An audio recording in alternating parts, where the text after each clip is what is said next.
that motivated completely in a different way. It's instead of having that procrastination, you get excited. You have to, and it's like parents tell you. Careful your peers are when you're younger because it means one thing. But later, even more. Like when I started going to the film festival, there's Quinn. And then I meet Jim Cameron. And you like third movies. It's like you can't hang with these guys if you're not accomplishing something. Right. So then when they say, hey, what are you up to? Well, I'm down in Texas and I got my own studio pioneering digital filmmaking and green screen technology. I'm like, oh, okay. So you can hang out. I'm like, oh, okay, I can hang out here for a while. God, I got to be doing something. That's a great one. I was like, but still, compared to what they're doing, when I first met Jim, it's exciting. When I first met Jim Cameron, that's why you don't want to be around people who you're the best. You're better. Right. You want to be the one that pushes you. Yes. So surround yourself with those people and do some things that they let you hang with them. But you want to learn. Like here's Jim Cameron, for instance. When I met him, I really didn't. So I said, I'm about to go do Desperado. And I can't afford a Steadicam operator, so I took a 3-day Steadicam course. I'm going to operate it myself. I'm not good Steadicam operator. I bought a Steadicam. But not to operate. I'm going to take it apart because I better. That's completely who he is. Us mere mortals are like trying to operate the thing. He's designing a whole new system. And if you think that's very consistent with who he is, that's the person you want to hang out with. Not someone, the guy had said, oh, me too. I'm doing the same thing. Didn't he go to the bottom of the Mariana Trench? So he's got a submarine that he designed. It's on his desk. It's like this big on his desk, this green machine. And I was looking at it going like,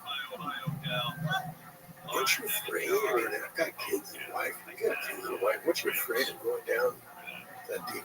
Is that happening? So what? Oh, I designed the speaker.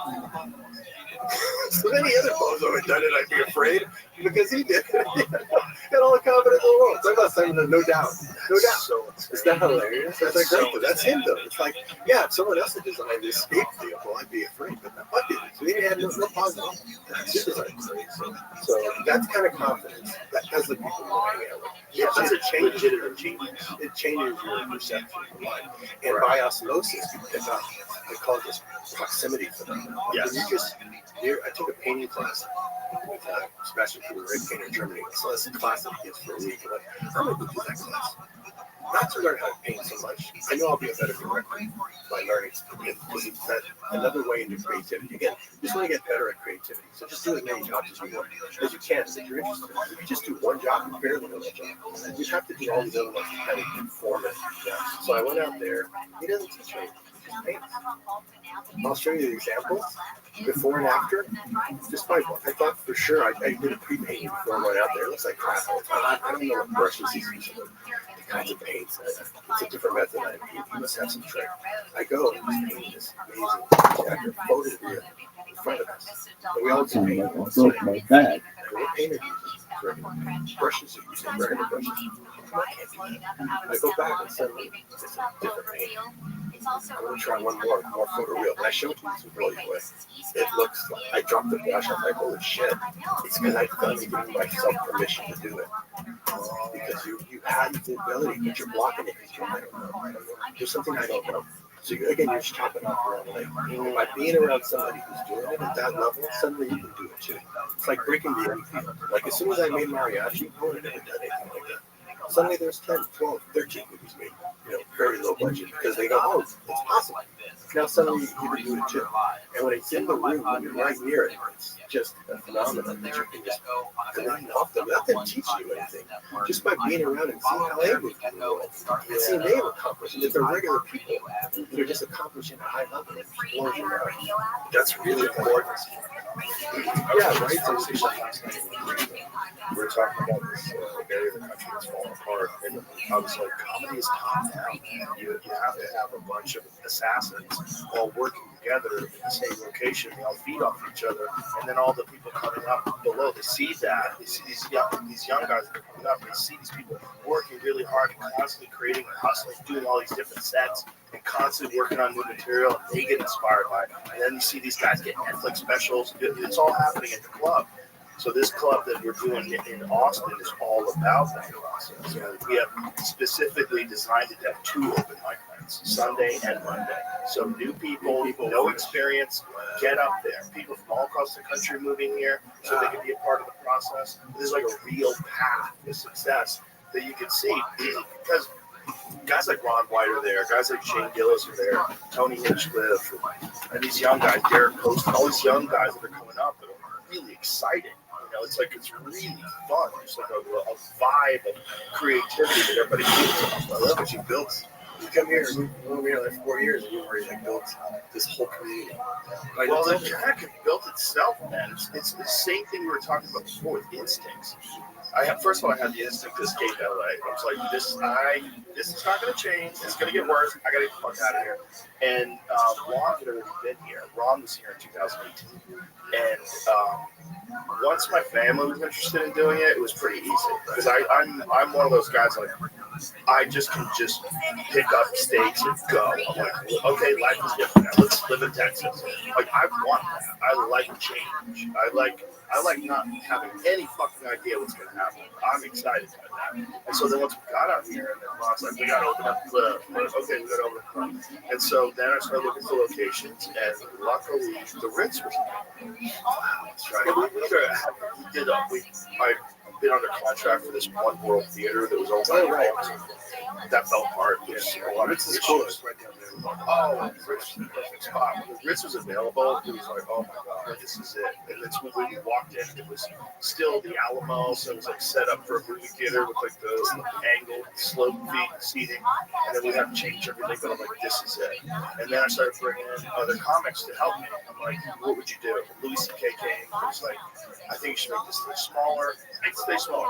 I think you should make the ceiling lower. Make the ceiling lower. Like, so we were able to do whatever we wanted to do and design the club from scratch just for comics. And once everybody knew that it was happening, it was just moving here, man. So it's nuts. Feel that they will come. It really was like that, but it was like the universe wanted it to happen. I say that it sounds so self-important, but it's just you're stumbling upon so many things had to happen in this order for it to happen this way, and then you had to have someone who's like me, who's accustomed to just going by instinct. And my whole life, I'm like, fuck it, let's do this. I'm like, that's what I do. And so when this came up, I'm like, okay, well, you're not going to stop doing what you do now. Don't be a pussy. This is what you do. You're going to throw a bunch of money at this thing. Let's make this happen. And tell everybody you're doing it. And call all your friends in LA. Call all your friends in New York. Come on down. We're making this happen. Like some people that are mariachi, it's like, I never thought I could get in the industry because I didn't live in LA and contacts and all that stuff. We had a bit of practice for it. Then when it got bought, it was getting released. And one Sundance, like practice film, I thought, I don't have to go to LA, but they don't even know I'm out there. Between that airplane, flight, and FedEx, I'm still here. Right. For the past 35 years, why are you the best? I don't understand. It's like, no. But it's because you could just think outside the box here. So yeah, I tell people, filmmakers who all thought they needed to move to LA, stay where you are, build up your community around you. We built this amazing community of filmmakers here. All they made were westerns before that. Suddenly I was making Spy Kids, Sin City, these crazy movies that really changed. The ripple effects for the whole community is huge because you're changing the workforce. Yes. And so you just, by doing that thing, it isn't like an instinct. It's like it's pre-planned. It's like it's pre-laid out. Yeah. And some artists, when you come to my house, you're going to feel it. You'll feel like these connections. And I go, I think we realize we're not that smart. We're not smart enough to predict all that stuff. I think we've lived this life many times before. And we forget a lot of this. We have a barely impression of what we're supposed to do. But it's because we did it 1,000 times and we forgot it each time. Like a dream when you wake up from a dream. Because you wake up from a dream and you go, as a filmmaker, and you have 5 kids. That's what it's going to be like when our life is over. You'll wake up and it'll be like your past lifetime just goes away, and then you go start again. Only now you're a fish or something. But I just thought, wow, what if I wake up and I barely remember the dream? And that's it. Because it feels like sometimes you feel like you can predict the future, but not like you can predict it. So you recognize it once it happens. Like, oh, yeah, this is right. How did I know to go this way? I didn't have purpose, like you said. I didn't set out all the things that needed to fall into place. Too coincidental. What is that about? So that's why I move even more. Just follow your instinct. Follow your instinct. It sounds bonkers. Follow it. And if it fails, keep going because there might be your 4 rooms or something. Just keep And there really is an important piece of advice too that if you're outside of a hive of like-minded thinking, you could, when you're outside of that, you think on your own. Yeah. I mean, it's like high school. You go back to someone famously leaves high school, moves off to college, moves off to season world. They come back to their old hometown and they find their old friends still driving the same streets. That's LA. Yeah. And they're still doing the same shit the same way.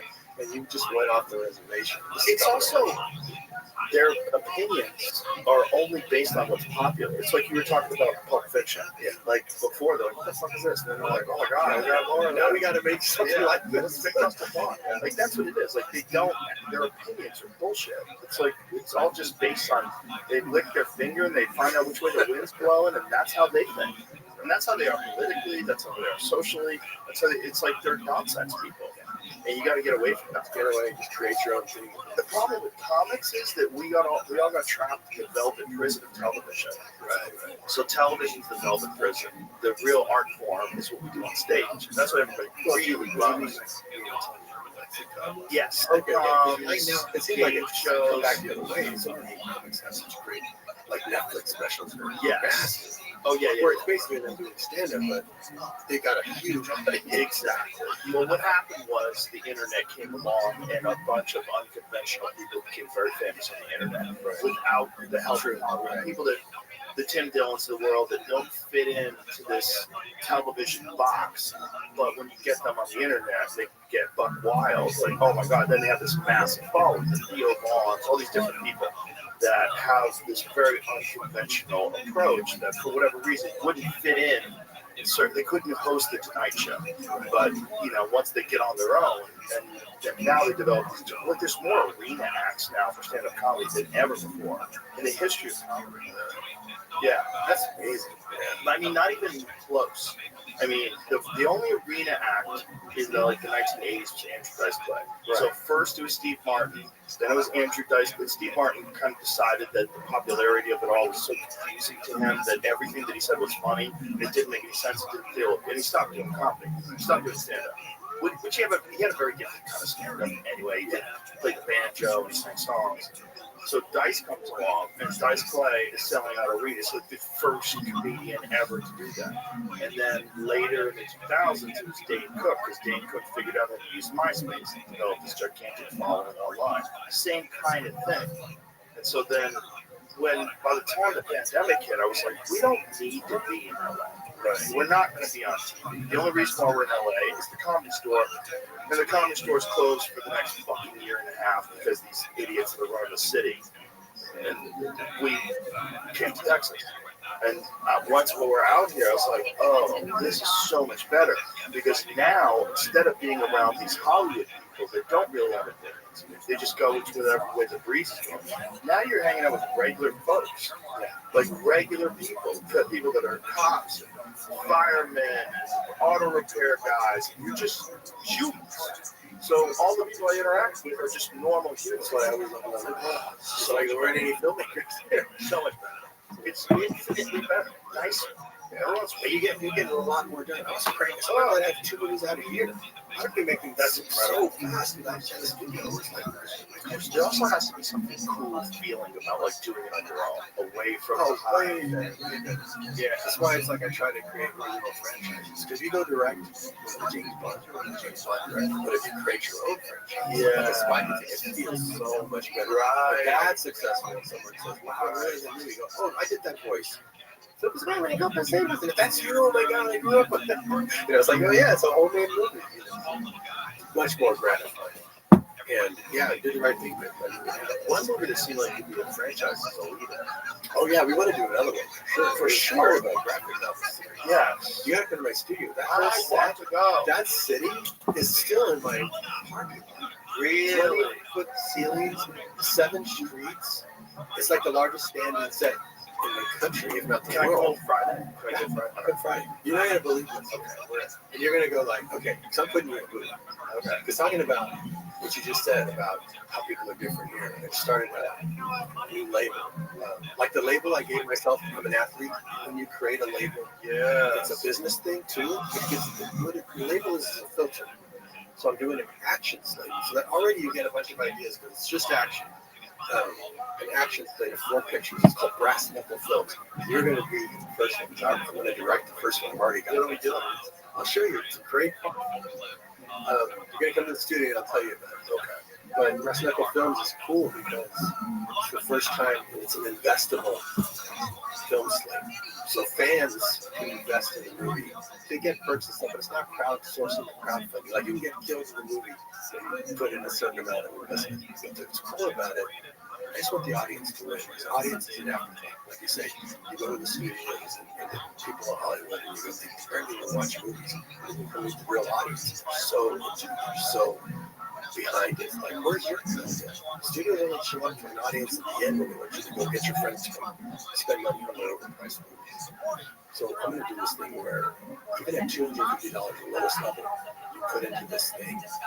Any of the 4 movies, one of which I'm going to direct for sure, includes an album that trying to keep the costumes that go to profit center. Any one of these movies' success, you share that success all the way through sequels. And for even $250, anyone puts money in, you get have that proximity effect because we have a whole group together. That's such a great idea. And everybody gets to pitch their action movie idea. And I'm committed to making at least one of the movies on the slate from fan investors' idea. So not only will you be an investor, but you'd be a creator. So we're almost already topped out. We're going to, still have 20 days left. And it's going to surge again. So we're going to raise like 1.5 million for development funds. And we're almost at $1 million already. 22 days left. So I'm telling everybody who's listening, come in at the lowest level. Just be part of our community because people who come here get proximity. And the lowest level is $250. $250. Which, you make that back on success of any of the movies. That's awesome. And it just hedges your bets. And it's just action because there's always an appetite for action. Like if you ask Netflix right now, what kind of movies do they need? There's like action, don't have enough action. Offshore and internationally. So we're going to make the things that people always buy. We're also really fun to make it. You're going to be perfect. I want to bring you back to Fresno. Oh, yeah. This is the thing that I wanted to pitch this to when I've made other pitches to you. Sure. Somebody needs to make a real Conan the Barbarian. Yeah. A real Conan the Barbarian that's like the Robert Collins films. Yeah. The real Barbarian. Because the Arnold ones are great, they're fun, and Momoa, I think, is the best Conan of all time. Because he was the guy, what was his name in Game of Thrones? I don't remember, Kirill Drago.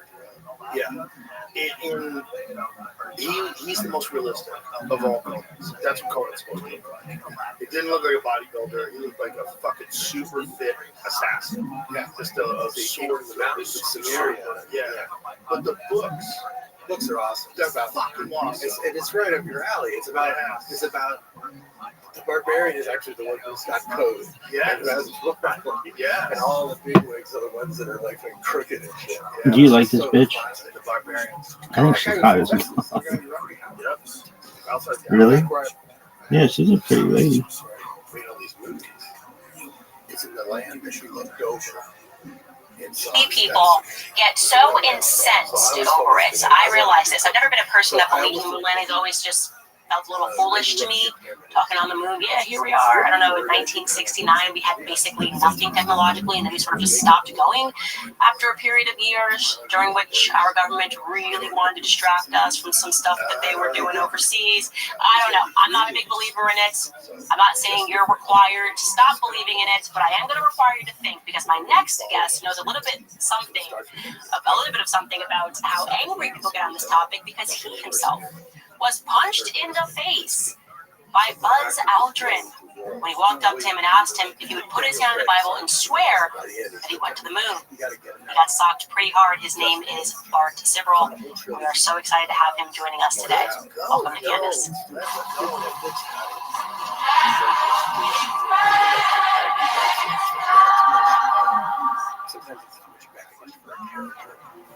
Dude, let me call them. Right, let me call them.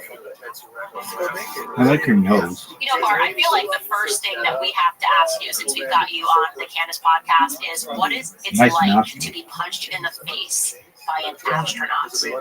There's a bunch of. Well, he's got really good reflexes. I didn't see it coming. He's got a good punch. Knocked me back, and he gave me a toothache for about 3 years. And, No way. yes, and then someone said, why didn't you sue him? And I thought it could, to be quite honest. I thought about it. But it's amazing how everything is in the ancient text, which says if someone strikes you on one cheek, offer them the other one. Reps.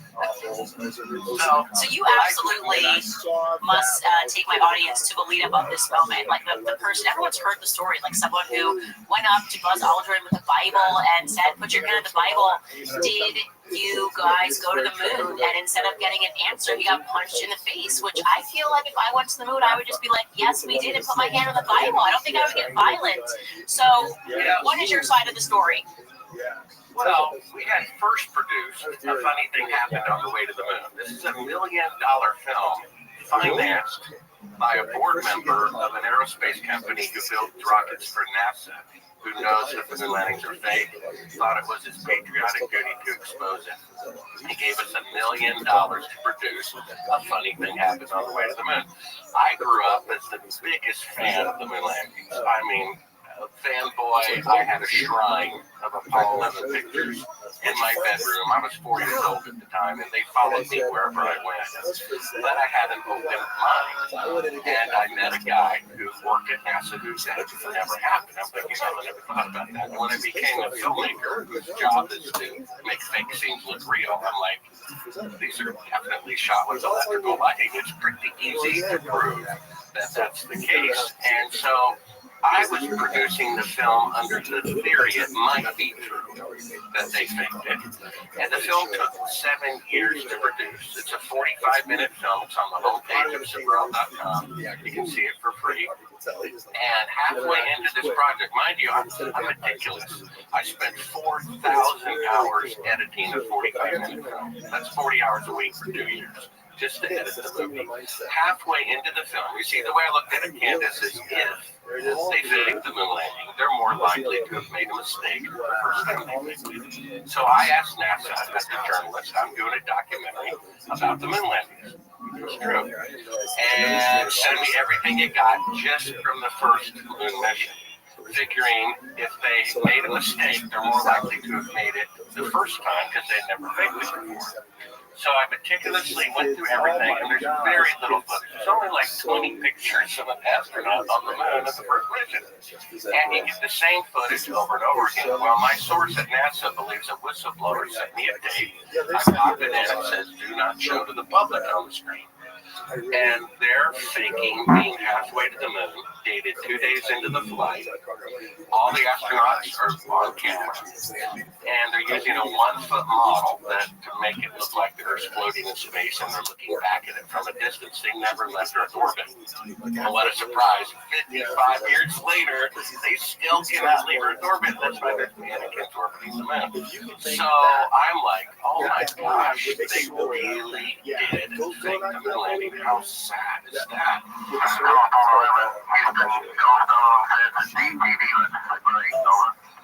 It's, you could say that Conan's been done to me. No, they just won't do that. Yeah. But the thing is, it's like, look, that's not a guy. Okay, so what we're seeing here on the right-hand side is allegedly the Earth floating in space. But in fact, that is a circular window of the spacecraft. You kind of see the thickness there at the bottom. And they put the camera at the back of the spacecraft and they turned out all the lights.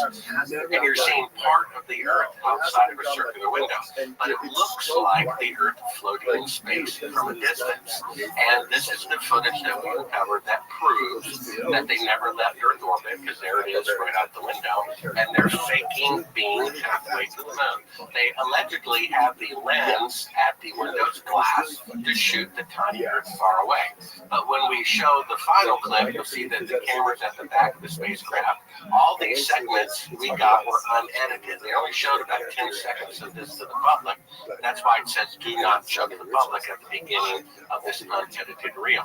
Now what you just heard, and you can play it again, is the talk, is because they're in Earth orbit, only a couple of hundred miles from the Earth, they would have an instantaneous conversation with NASA. Like, I might say, hello, how are you? They would say, I'm doing fine, how are you? I'm doing okay. But they're supposed to be halfway to the moon or 136,000 miles away. So what they did is they faked a 4-second radio delay as if it took 2 seconds to go out to them and 2 seconds for the radio transmission to come back. So what you hear, if you want to play it again, is you hear NASA saying the TV picture looks great. There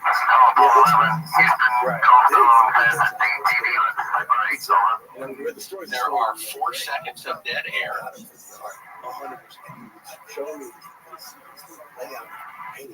And now you'll hear the CIA prompting them to speak after the 4 seconds.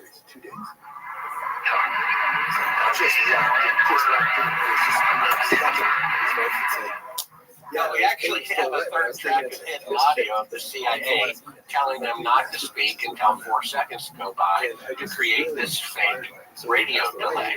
Now, if you go to the next clip, this is where Neil Armstrong lied. So different. They've sold some.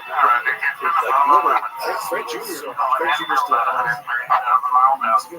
So that's not a masterworks. And so go ahead and freeze it there.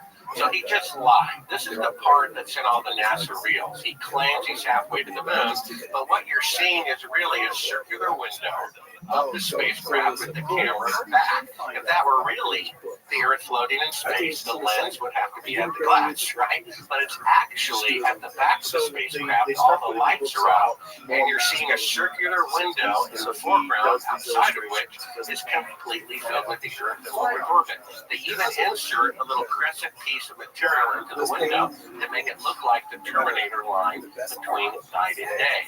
Now, if you go to 3913, and of course all this is viewable on the homepage of Sabrel.com, you'll see the outtake. Go ahead and play this, and this is the part that we you can dim down the audio if you want. So basically, this is the outtake. We have the unedited reel. That's why it said don't show to the public at the beginning. And here they are removing part of the transparency in front of the window and part of the special effect. That's a work light inside of the spacecraft. And then the lights come up, and you see that they're in Earth orbit all the time, and we're using a 1-foot model of the Earth using the circular window to fake being halfway to the moon. So you see, that was the circular window the entire time. So you can see it's really remarkable. And so we have them faking being halfway to the moon. See, he just claimed a moment ago that this was 130,000 miles out. But we have the unedited reel. It's very convincing. But that's the window. That's Michael Collins moving stuff away from in front of the window to set up for an interior shot. That's a work light. The camera has been at the back of the spacecraft the entire time, and then they open up the iris, and you can see the very bright in the Earth out the window. But it's dated 2 days into the flight where they're supposed to be halfway to the moon. They showed that other clip of him claiming they were 130,000 miles out, but they're still in Earth orbit. And Candace, you said, wow, that's exactly what I said, and that's exactly what an audience, when I've shown this to many people in theaters, they gasp and they say, wow, because that's them faking being halfway to the moon. So if they really went to the moon, why would they be faking any of it? So after the first film came out, which has that footage in it, even my critics agreed that that is them faking being halfway to the moon, which they would never have to do if they could really go halfway to the moon, right? So I had this idea, maybe from childhood TV programs, taking oath in court or whatever. Why not just track down the astronauts and ask them to swear on the Bible whether they walked on the moon or not? And the second film, which is also on the homepage of Sabrel.com, called Astronauts Gone Wild, That's what I'm saying. One astronaut kicked me. One astronaut threatens to punch me. One astronaut threatens to shoot me. And we even left a hot microphone accidentally in an astronaut's house after he assaulted me. And the camera guy, so, disoriented, he forgets that it's not recording.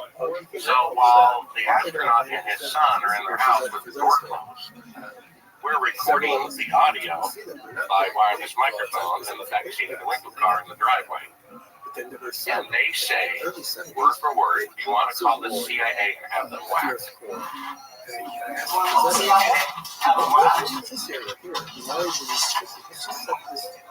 Oh my goodness! That is crazy! Well, like I said, if I'm some silly person who thinks that things are fake and they really will, why would the CIA be involved? But I have proof that they didn't go classified footage and eyewitness. That's why the CIA is involved. And I go into my book, me being literally kidnapped at the back door of CNN, trying to get somebody to tape by the government, drugging me with truth serum, vomiting, telling them everything they wanted to know, escaping, peeing in a cup, taking it to a lab, and the lab is broken into my urine sample. So all that is in the book. So you're saying that there was more between the CIA and you, aside from them saying, should I have that guy whacked after Buzz Aldrin punched you in the face? Yeah, a lot more. I never went into it during the interviews prior to the book coming out, but basically, when I found the secret footage, that night, I was followed from church. I ended up looping around and following the person following me, pulled up alongside him to get a look at him, and apparently they sat in my car, although at church, everything just shut off automatically, and I coasted to a stop out in the middle of the highway at 9, 10 o'clock at night. I'm literally being chased on foot by 2 to 4 people. I hail a cab who takes me to a safe house where I have a copy of the tape. I get it to the back door of CNN, where I'm surrounded by government agents who take the tape. They drug me with what I presume is truth serum to the point of vomiting. They have a clipboard ready. They ask me all these questions like, where's the original and blah, blah, blah. I escape their custody. I make my way back to Nashville. I pee in a cup. I give it to a friend who put in his name in the lab, trying to outlet the CIA. And days later, when we meet, I get the lab result, because I told the NBC News director, I'm going to get it. I got proof I got this exotic drug in me. You know what I mean? That they illegally injected me with. And so he says, well, there was a problem at the lab. And I'm like, well, what problem? He says, well, funny thing, they had a break-in over the weekend. So what? He says, well, funny thing, the only thing stolen was your urine sample. And the people at the lab are like, we don't know who you are. Check your business elsewhere. And so all of these bizarre escapades, I go into detail in a chapter called The Funny Thing Happened on the Way to CNN, and a funny thing happened on the way to church. I go into great detail that I never did before, because it's already a hard pill to swallow that, they faked me money, but they did.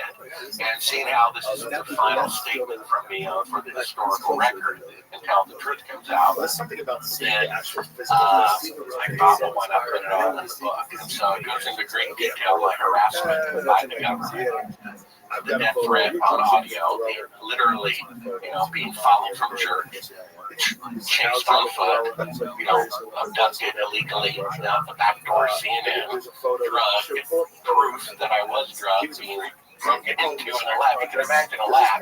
They know they had a break-in, and then they check the inventory, no computers, no documents, but one urine sample stolen from Bart Sabrell. That's the picture. We had the truth serum in it, but I was going to prove that they had drugged me because only the CIA would have this particular type of drug. Right, and interestingly enough, I was telling my viewers to read the book Chaos, and it goes into depth about Dr. Jolly West and to the chase to create a truth serum, which they admitted they were successful in creating a truth serum. I told them everything they wanted to know, and don't even remember the question beyond question 3. And so maybe the drug itself is a secret. And they didn't protect it. Now, I don't know. Now, if they really went to the moon, and I'm some silly person who thinks it was shot at Cannon Air Force Base, which we have proof of, then why would the CIA be involved? And all that, Candace, to answer your question, if I walked on the moon and some person thought otherwise, I would find that hysterically funny. A sword with no point causes no injury. I saw Josh Brolin.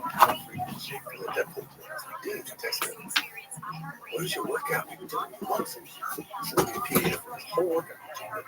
You know, the trainer's it's intense. It's like, okay, if I do 1/4 of this, I'll have 1/4 of these results.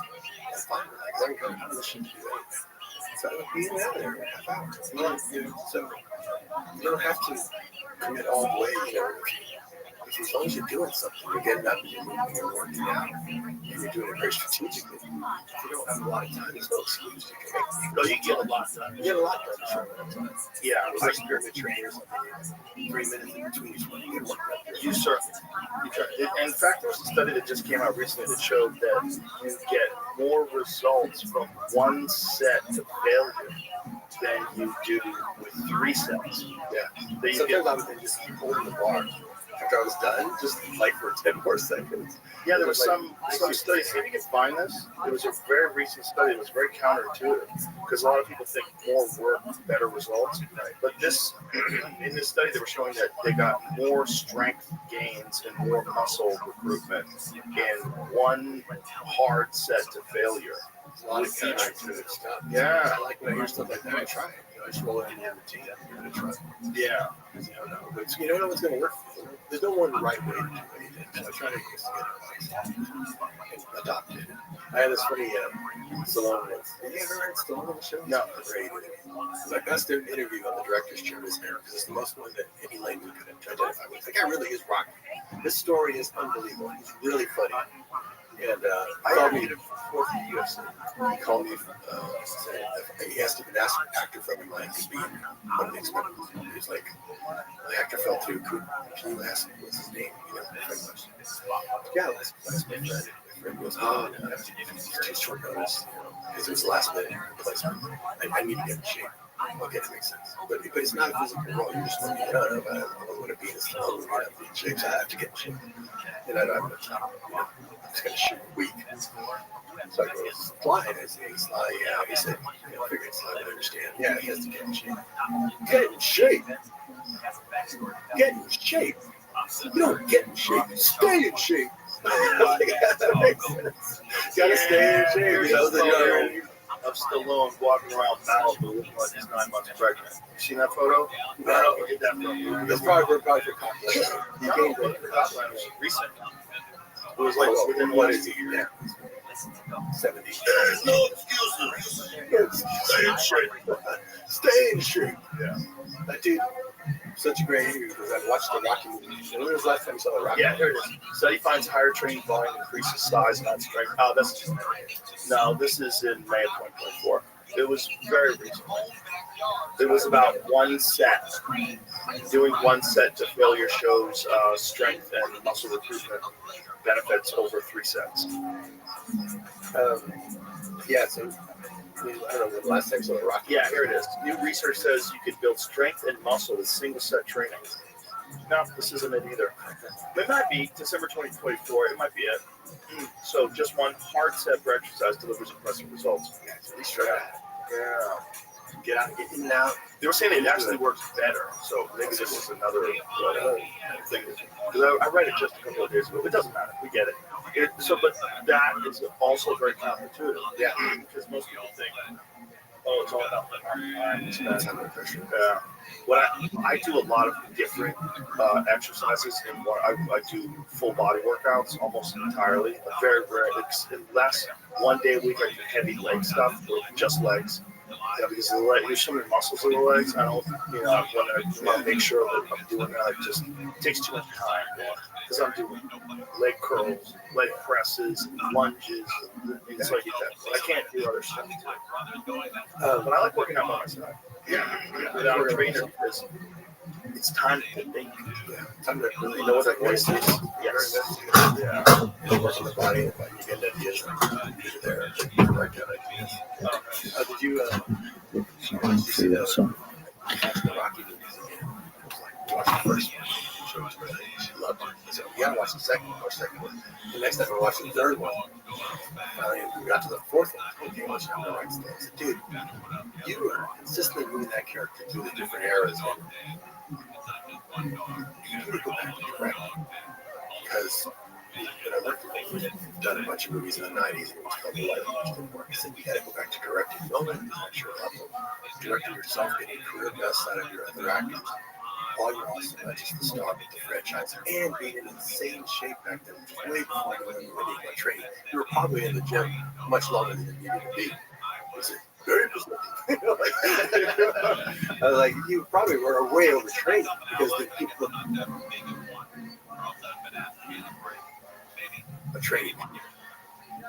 You were probably in the gym much longer than you needed to be. He said, very I was like, you probably were way overtrained because the people didn't know there was no science to it. Right. And getting all that work done. So how can you work with another director now and have the respect? You got to go back to directing because you can't argue with the result. He was like, well, we did this movie together. It was his biggest opening ever. Spike is 3D. 2 years later, or a year later, I'm writing another Rocky. And that was that new Rocky.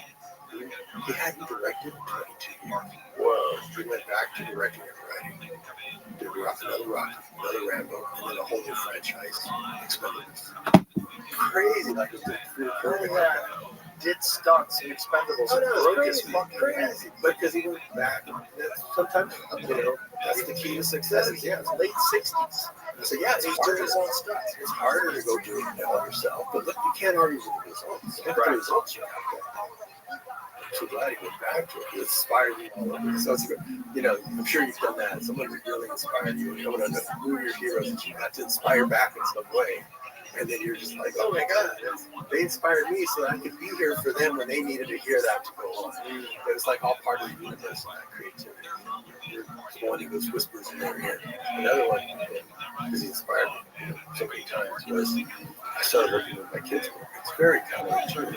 Like, if you work with your kids or whatever kind of work with your kids, but I would say to anybody, if you have an opportunity to work with your kids, it would be like throwing a feather at him. But what it was like walking up to him in front of his wife and saying, "Oh, your mistress says hello." You see, he's angry because it's truthful. And that's what you see in Astronauts Gone Wild. All right, guys, taking a moment to remind you about Preborn, because every baby's life is a precious gift full of potential and dreams that are waiting to unfold. That's why Preborn, the nation's largest pro-life organization, is on the front lines for at-risk babies and mothers that are facing unplanned pregnancies. Preborn's network of clinics are positioned in the highest abortion rate areas in the country. They're equipping these clinics with the resources they need to save these precious lives and provide compassionate support to mothers for up to 2 years after birth. As abortion continues to rise, Preborn is expanding their life-affirming care to help more hurting women and save more lives. If you have the means, please consider a leadership gift to save babies in a very big way. A tax-deductible donation of $15,000 will place an ultrasound machine in a women's center, saving countless lives for years to come. And now, Preborn will match your gift, doubling the donation amount. Donate, dial pound 250 and say the keyword baby. Again, that's pound 250 baby. Or you can donate securely at preborn.com/Candace. Again, that's preborn.com/Candace. I actually want to talk about anger and overreaction being an indicator that a lie is being told, because what's really funny is my experience is I always thought it just seemed really fake and weird. And obviously, I'm born in 1989, it was 20 years after the fact. We learned about it really as a blip in school. It feels, at least when you're first learning about it, like very inconsequential, like what a fun conspiracy theory. And one day I tweeted, what's one conspiracy theory that gets you? And I said, for me, it's the moon landing. I just really don't think it happened. Share, some ones that you think that are funny. And the overreaction to that tweet, and you brought up Bill Maher, he started getting angry about, the media got angry, how dare you question the moon landings? And I went, okay, your reaction with this is now making me believe that there's something there. Because if we went to the moon and someone said, I don't believe we went to the moon, who cares? If I say, which I did, I went to Dollywood the other weekend with my kids, and you say, Candace, I don't believe you, I'd be like, okay. I went. I don't know what else to say. I don't really care. I don't care if you don't believe me or you don't believe me. I actually went. And then if you said, Candace, put your hand on the Bible and swear that you went to Dollywood with your kids, I'd be like, this is weird, but okay. I swear I went to Dollywood with my kids. I wouldn't punch you in the face. I wouldn't get angry. And so this is where I think the media really miscalculates, because they get so rabid and so angry and defensive of things that aren't actually real. And so this led me to go, actually, let me look further into the moon landing. And when I looked into it, I went, oh, this just absolutely did not happen. So I had not realized that you had gotten access because there was just this NASA whistleblower who was like, hey man, we didn't go here. And it's interesting to see how the astronauts are not really able, after they go, to answer basic questions about what they experienced out. You're in outer space, you're the first person to walk the moon, and they seem so uncomfortable in interviews. Yeah, there's a famous quote that says the likelihood of one individual being right increases in direct proportion to the intensity to which others are trying to prove him wrong. The fact that it gets this juvenile reaction, as if I'm blaspheming their God, is proof that we're correct, believe it or not. Because if they really went, why would they care? You type in Google moon landing fraud, you don't get moon landing fraud, you get 1,000 videos to reassure people that the moon landings are real. Well, why do they need to reassure us? I mean, if I went around saying Mickey Mouse was the first president of the United States, do you think that there would be 1,000 videos to reassure people that it was George Washington? They have to prop it up because it's made of straw. They didn't go. I was the biggest fan of it, and if I can admit, reluctantly, that they faked it. If people don't realize what this one of the hottest means, bitches ever on television. I mean, imagine this, Candace. Imagine they really did go to the moon and come back. Boy, that was a close one. Or they lied about it to the whole world. They embezzled an equivalent of $250 billion. They printed it on coins, on stamps, in the encyclopedia, and gave them medals of honor for being such good liars. And according to people I've interviewed, relatives of dead astronauts who were murdered by the CIA, their opinion, not mine. If that's true, which sadly it is, that is so much more profound than if they actually went. So what we have is one of the greatest inventions in human history, is the faking of the moon by the most powerful nation on earth. And people don't realize how easy it was to fake. It's like whoever killed JFK, he's still dead. It's a tragedy. Whoever did 9/11, they're still dead. It's a tragedy. You can change the hats on who did it and why. This is different. This is a positive lie, you see? And I come along wanting to take away that candy and give them the reality of the newer, and they don't want it. I got an email just a few days ago from someone who knew Carl Sagan. And he said that Carl Sagan privately knew that the moon landings were fake, but he wanted to be politically correct. So before he died, he wrote this about the moon landing fraud indirectly. Carl Sagan said, one of the saddest lessons of history is this: if we've been bamboozled or lied to long enough, we tend to reject any evidence of the bamboozle. We're no longer interested in finding out the truth. The bamboozle, the lie, has captured us. It's simply too painful to acknowledge, even to ourselves, that we've been taken. Once you give a charlatan power over you, you almost never get it back. And then I don't know you that well at all, if you'll forgive me, but I get the impression you believe in God, right? So it's like, well, what do we have? Okay, so what we have at the beginning of a funny thing happened on the way to the moon, we show the Tower of Babel, which according to Genesis 6 was built to show off. We're going to make a name for ourselves. It was never finished.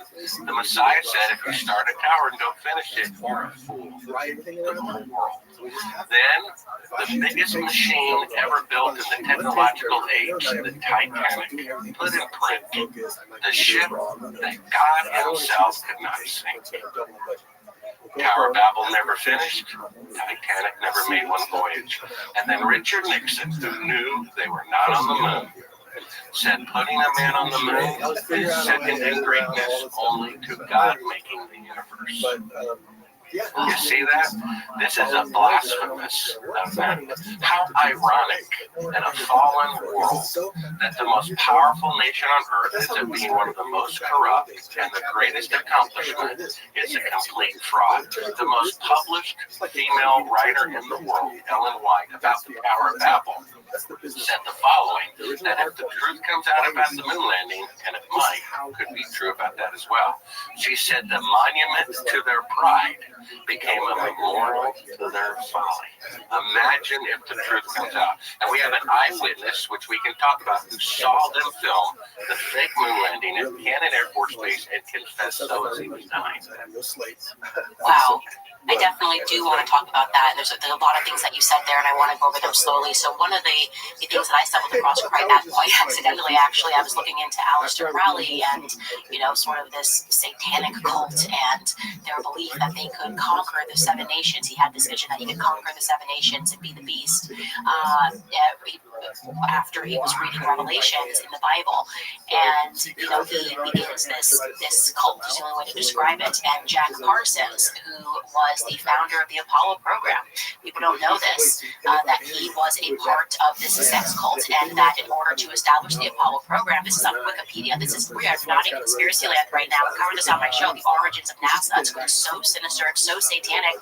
And one of the things that they believed was that they could summon demons via these sex rituals they were having out in California. I believe in Devil's Canyon. Like they believed that he could summon devils, and he said that he did summon a devil, and that program was successful, and that they were going to, according to Jack Parsons, that they were going to create via sex magic a moon baby, a moon child. This is again available on Wikipedia. Jack Parsons, and the religion that they established, which was called Thelema, and then he took it even further, and he was considered the protege of Aleister Crowley. And I go, okay, so you're telling me the guy who began the Apollo program believed that he had a vision that was given to him by the devil that he could produce a moon child, and then we're told, but he never got this Virgin Mary, this like satanic Virgin Mary, this woman with red hair that came and stumbled upon the sex ritual house, and he never got her pregnant, or that she got pregnant, she got a miscarriage. This is again all available on Wikipedia. It's very scary to learn about Jack Parsons. And I'm going, so I'm supposed to trust this person with having established this program and think that this program is entirely legitimate, and their interest, their expressed interest, was in conquering the nations, right? In conquering the nations. My issue that I came up against when I was in my own mind going, I don't believe the moon landing happened. I've read this piece. It seems all ridiculous. The problem is I wasn't alive during that time, so you need somebody to walk you through how ridiculous it really was. I was going, but why? Like, why would they do this? And like you said, the implications would be profound. And the answer to that came to me actually when I was speaking to a guy about Ashton Forbes, about MH370 and the idea of government hiding technology. He said something along the lines of, if the base assumptions are wrong, right? If you are telling everybody that, the Earth's a globe, or you're telling everybody that E equals MC squared, whatever the base assumption is that you establish, if everyone's working off of that and saying, well, this is now concrete, this is consensus, this is a fact, then you're actually putting a ceiling on science, right? So if you're the makers of the world and you're powerful and you're Freemasons, which many of these people were, and you're telling everybody that, the Earth looks this way, or this is how the atmosphere works, or this is what it looks like when you're 250,000 miles away from the Earth's surface, and everybody's working off of that model, you're actually keeping the entire population dumber than you. And I went, now that's really fascinating, because I do believe that they told this lie, and their anger in maintaining this lie signals to me that the lie has to do with control. Like, that's the only reason you would be that angry. You're executing some sort of control over humanity via this lie. Well, yes. I find it hard to believe the evil things that I hear take place in the world. From child molestation or murder or genocide. I find it hard to believe, but the longer I live, the more wicked the world really is. The world has been conquered by evil people thousands of years ago. When the Messiah was being tempted by Lucifer, the fallen angel, he said if the Messiah would worship Lucifer, that he'd give him all the kingdoms of the world because they belong to him. And he can give them to whoever he wants. That's why all of our world leaders are liars. What is mankind's greatest accomplishment? Putting a man on the moon. It's a lie. It's very simple to prove. I have, 4 concrete proofs that individually would prove by themselves we didn't go to the moon. Let's start with the simplest one, which is today, with 55 years better technology, the farthest that NASA can send an astronaut into space is 1,000th the distance to the moon. So what they're claiming is that back with 1960s technology, before microwave ovens, before cell phones, when all of NASA's computers combined had 1,000,000 the computing power of a cell phone, they sent astronauts ahead of schedule on the first attempt 1,000 times farther than they can send it today with 5 decades better technology. So what they're actually claiming is that for the first time in recorded history, technology was greater in the past than in the future. Lindbergh flew across the Atlantic in 1927. Imagine 55 years later, no one can fly across the Atlantic. Or they say it's too expensive. It's just too expensive. That's what they say. That's just not the case. The government doesn't care about expenses at all, otherwise they wouldn't be spending all that money, on wars and everything. So imagine at 55 years after Lindbergh flew across the Atlantic, not only can no one fly across the Atlantic, but they can only fly 1,000th as far. It's like, well, what's going on here? You see, it's impossible to have greater technology in the past and in the future. When the first atomic bomb was blown up, 10 years later, atomic bombs were 1,000 times more powerful. So if they could go to the moon on the first attempt with 1,000,000 the computing power cell phone, they would have been on Mars. 10 years later, we'd be in another solar system by now, and there'd be bases all over the moon, like there are at the South Pole, right? 100-mile-per-hour winds, 100 degrees below zero, and yet there are bases there because it can be done. It can be barely.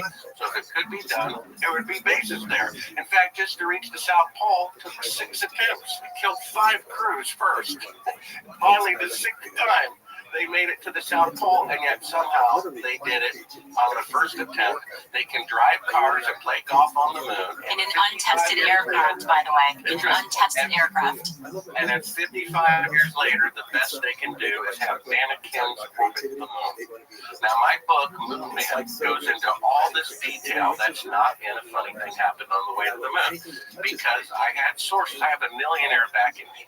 Okay, I interviewed the widow and the son of the man who is going to be the first man to walk on the moon. He was beloved by the public and the media.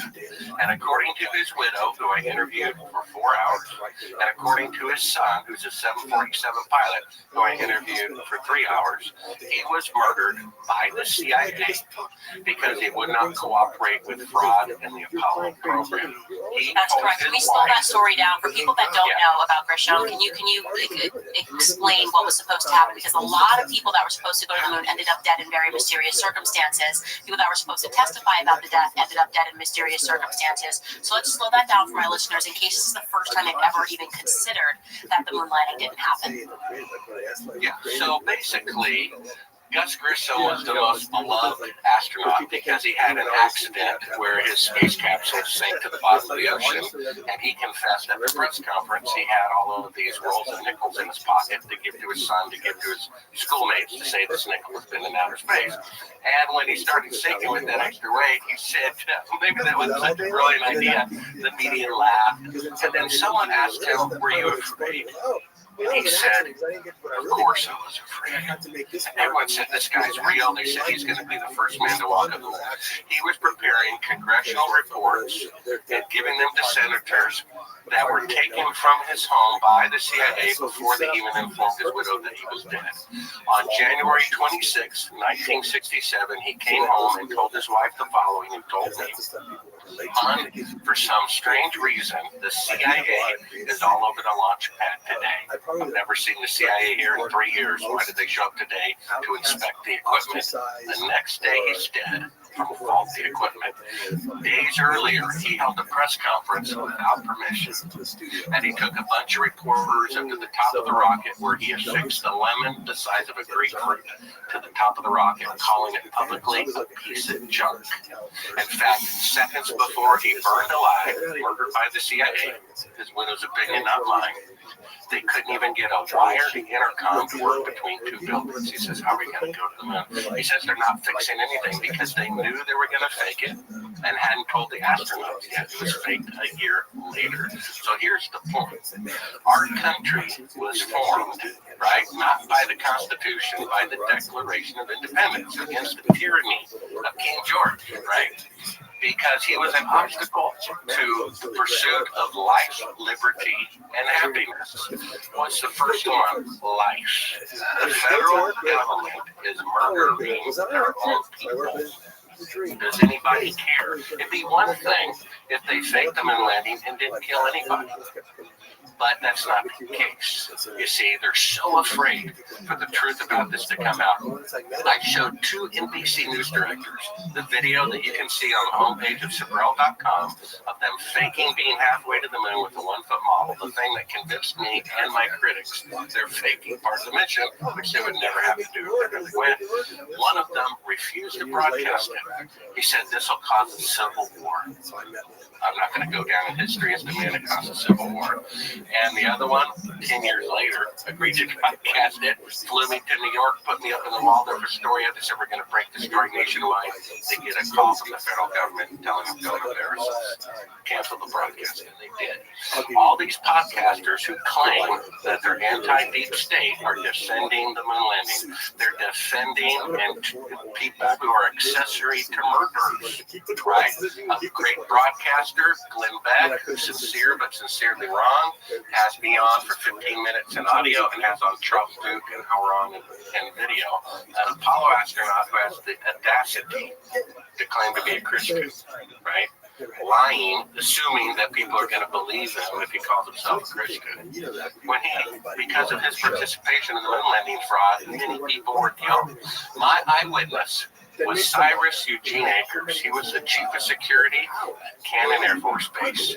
And as he was dying, fearing God's judgment, and as we know, we renounce our sin and confess we're forgiven. The first thing out of his mouth, chief of security at Cannon Air Force Base, he says, I'm a murderer. I killed somebody. His son says who? He says a co-worker at Cannon Air Force Base. His son brings in the military police to investigate, to give the family closure. They just dumped his body somewhere, said he disappeared. Then they asked him why. Why did you kill him? He said to cover landing fraud. We both eyewitnessed it in 1968 at Cannon Air Force Base. President Johnson was there the first 3 days of filming. My friend thought it was morally wrong. I killed him to keep it a secret. Please forgive me. I have outlined the best 4 minutes of it. It's a 4-minute clip. It's clip 9 called The Deathbed Confession. It's the son describing his father, story that he gave to him on his deathbed. And he goes into great detail about Cannon Air Force Base, how they spent weeks building the lunar set, how they did it with pulverized concrete, the security precautions, the list of 15 people who were there, how he lived right across from Cannon Air Force Base, how his dad abhorred lying. And so, his dad, why would he make this up? Because he's dying. I didn't put in the book, but I discussed during interviews about the homicide because his son was still alive and didn't want to be pestered by the media. He was already pestered. The White House press secretary, the United States Senate Intelligence Committee, and the FBI were involved with me in giving this guy whistleblower protection. That's how serious this was. People showed up at this guy's house in the video clip and threatened to kill him and his family if he ever spoke to me about his father participating in the fake movie. So we got as honorable people as we could in the government protecting this guy. So this is his testimony, 4 minutes of it with the time go there. That, to me, it's just one more, piece of evidence. But to everybody else, they're like, wow, when they see it. And, it's that reaction. That's what I saw. When you saw the window shot, you're like, oh my gosh. And that's with me. I'm like, oh my gosh. They really did fake the moon landing. I called up Bill Casey, my source at NASA, immediately. And we had already people, we were already on scrambled telephones. We have a millionaire backing us. And our phone call is interrupted. And I'm like, I got this proof. You gotta, don't sleep where you slept last night. Then I go to church to get, feedback from the elders. What do? They say drive like a bat out of hell to CNN. On the way to CNN, I'm followed. My car disabled. I have to take a cab, and then I'm illegally registered in drugs. All that happened the day I found the tape. Well, let's get into it. Let's actually watch that clip of his testimony. I've never known my dad to lie. Yes. They have to protect themselves. He called lying was worse than whatever words you did to me. I remember going to school with long sleeve shirts on, Yeah. to hide the verbal welts. You did not lie in our house, that's for sure. Dad had a really bad attitude towards Lauren. Excuse me again. Okay, anyway, this is the story that my dad told me on his Project Slam Dunk. Was the name of this. President Johnson in 1968. Okay. Cannon Air Force Base in 1968. He said by the time he got there, that there was already 2 large hangars that were connected. There was hundreds of dump trucks that came in and dumped sand and stone. And cement powder was powdered over the top of all that to make it look like a lunar landscape. It meant that they fashioned it into a lunar landscape. Okay, I've never known my dad to lie, so this all took me by surprise. What's that all about? So anyway, he said that in front of the airplane hangars was pole framing with large canvas tents that was concealing the inside of the staging area. Inside the staging area, on flatbed trucks, was operated the lunar lander that was reassembled back inside the hangars. All of the walls were painted flat black, and the ceilings as well. He was sworn to secrecy by the NSA, and they would put him in prison for breaking that oath. When Dad saw the moon landing on TV, he cried. He said he knew that what he had witnessed on TV was exactly what they recorded in that hangar.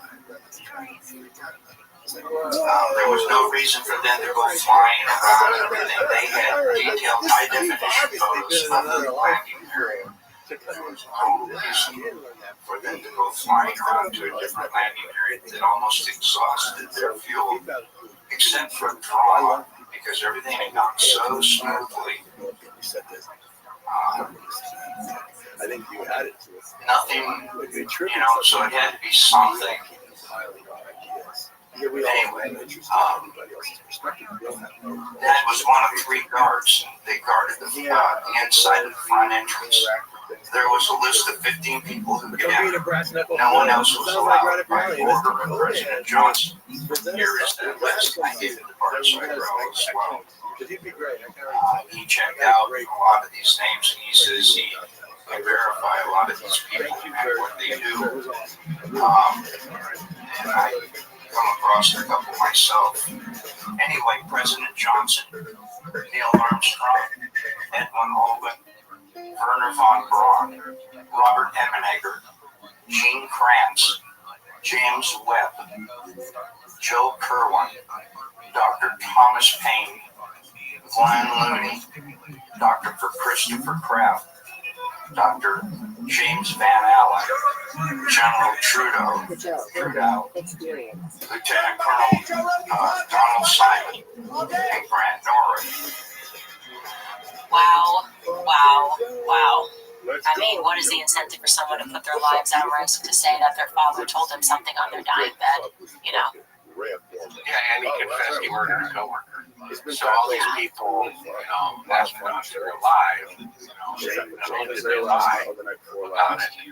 they contributed to the death It's of been famous people, Holtzman including is on Apollo 1 fire. and co-worker and Kennedy, of Holtzman's on course, fire. Space That's why he's Mountain, on fire. and who knows who else. You know, when I got illegally abducted at the back door of CNN trying to get this classified footage into reporter friend there, a lawyer who I think wanted to have a CNN address. The only way he could afford it was a back alley door. He happened to step out right as I was being illegally arrested. I said, look, I'm a journalist with NBC. Here are my credentials. You see these huge videotapes or Betacam.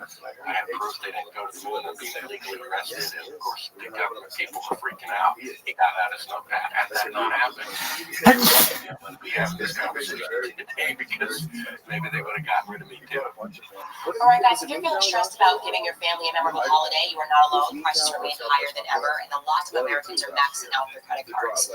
Now is the perfect time to take control of your finances and pay off that debt. If you're a homeowner, American Financing can help you unlock the equity in your home, and you can start saving right now. Your customers save on average $800 a month. Just imagine what that can mean for your family. Plus, if you act now, we even delay 2 mortgage payments, giving you extra cash for the season. But wouldn't it be nice to start off the new year without that debt and those monthly minimum payments? It costs absolutely nothing to find out how much you could be saving.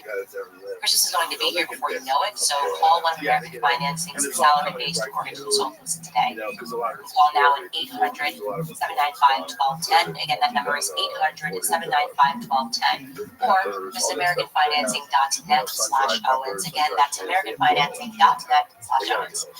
And you know, my audience, I mean, is going to be not so surprised, because I've been telling them to read this book called Chaos. The 60s was quite a period. They were just murdering people in plain daylight, whether it was JFK being shot because he didn't want to go along with the war overseas, and then placing in LBJ, who was just an absolutely evil man, an absolutely evil man who, in my opinion, played a role in the assassination of JFK. Knew about it without question, because he knew that he was going to become the president.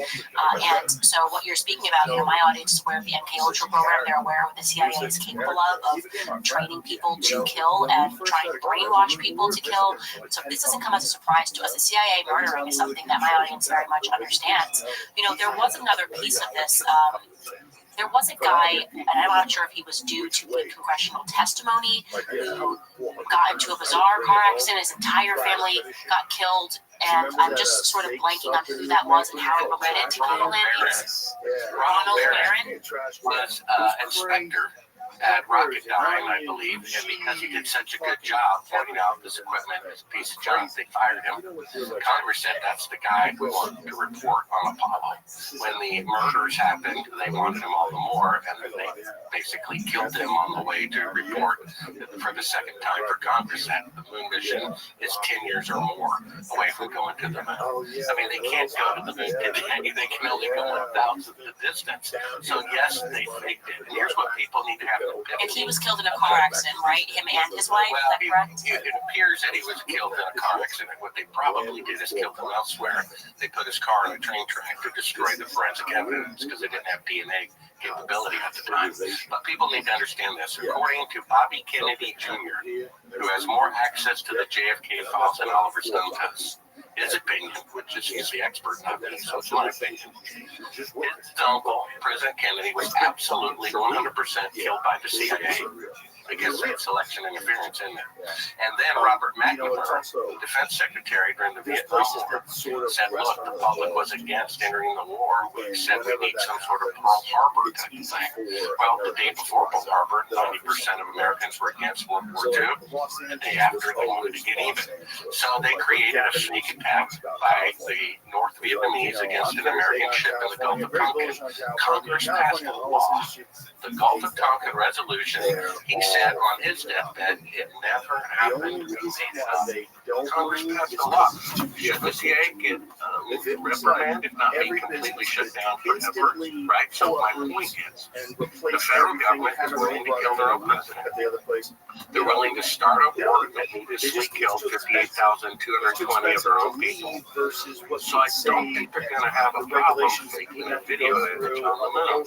You see? And if you want to show people, I know I sent mark the scope picture, you can prove. as much government Now, involved first as thing was possible. logic. You can't have 1,000 times greater space traveling technology and then you can't today. There you go. It's over. They didn't go. You need more proof than that. Bring up the picture. A still picture. I'm a filmmaker. Like I said, my job is to make fake scenes look real. And if we show this picture, you'll see that in sunlight, shadows are allowed. Go outside on a sunny day, 2 trees, 2 telephone poles, 2 people standing in your front yard or parking lot at lunch. And you'll see it's impossible mathematically for the shadows to intersect. You see that on the left-hand side? It's impossible. Then here's a picture they claim is on the moon, that the astronaut shadow is going at 12 o'clock and a shadow from a rock is going at 9 o'clock. Now, that's a 90-degree difference from objects 5 feet apart. This is all the proof that you need that the moon missions were taken on Earth, because it's supposed to be 20 times brighter than a desert on Earth because there's no atmosphere, so you don't need light. That's proof that light is really close. It's an electrical light. Well, it's interesting that you speak about this, because then you go, what is the purpose? And you also see this element of money laundering at a time when they wanted to go to war. Money just disappearing because people were believing that we were having these amazing feats accomplished in outer space. And it's interesting to see, and I did this, looking into the companies, who received that deal with the government. Hey, we'll give you all the money, you create the spacesuits. Hey, we'll give you all the money, you create the spaceship. And they were producing pieces of crap. I mean, one company literally made like nylon spandex and then they're like, yeah, no, you'll be good enough. No basis in science or anything. Like, you can make our spacesuits, and you can see the images of women sewing the spacesuits. And then you learn about how many degrees it was on the surface of the moon. And you're telling me this material was able to endure this many degrees during the daytime and Fahrenheit, and then dropping below like negative 200 degrees at nighttime, and somehow this fabric worked and the film was not corrupted during that heat, the film being in the camera. And so the more that you look into the moon landing and seriously look at the pieces that have been written by people who are just telling you this just never happened. Like, I'm a photographer, show me the camera that can survive these temperatures, and make it all the way back into the atmosphere, and then you run it and the pictures are perfect. It is a bit cartoonish. It's almost cartoonish. I mean, one guy likens it. He says it's like Easter Bunny for adults. People are holding on to the moon landing. I've been using the Santa Claus analogy, and I don't mean to be insulting, but the moon landing really is Santa Claus for adults. People aren't facing facts. No matter what proof you present, they deny it. They say we win anyway. I talked to a college professor, Candace, at one of the most prestigious universities in America. He teaches aerospace. I said, well, what if an astronaut on national TV confessed that the moon landings were fake, shot at Cannon Air Force Base, just like Bart says? He said, I'd still think he walked on the moon anyway.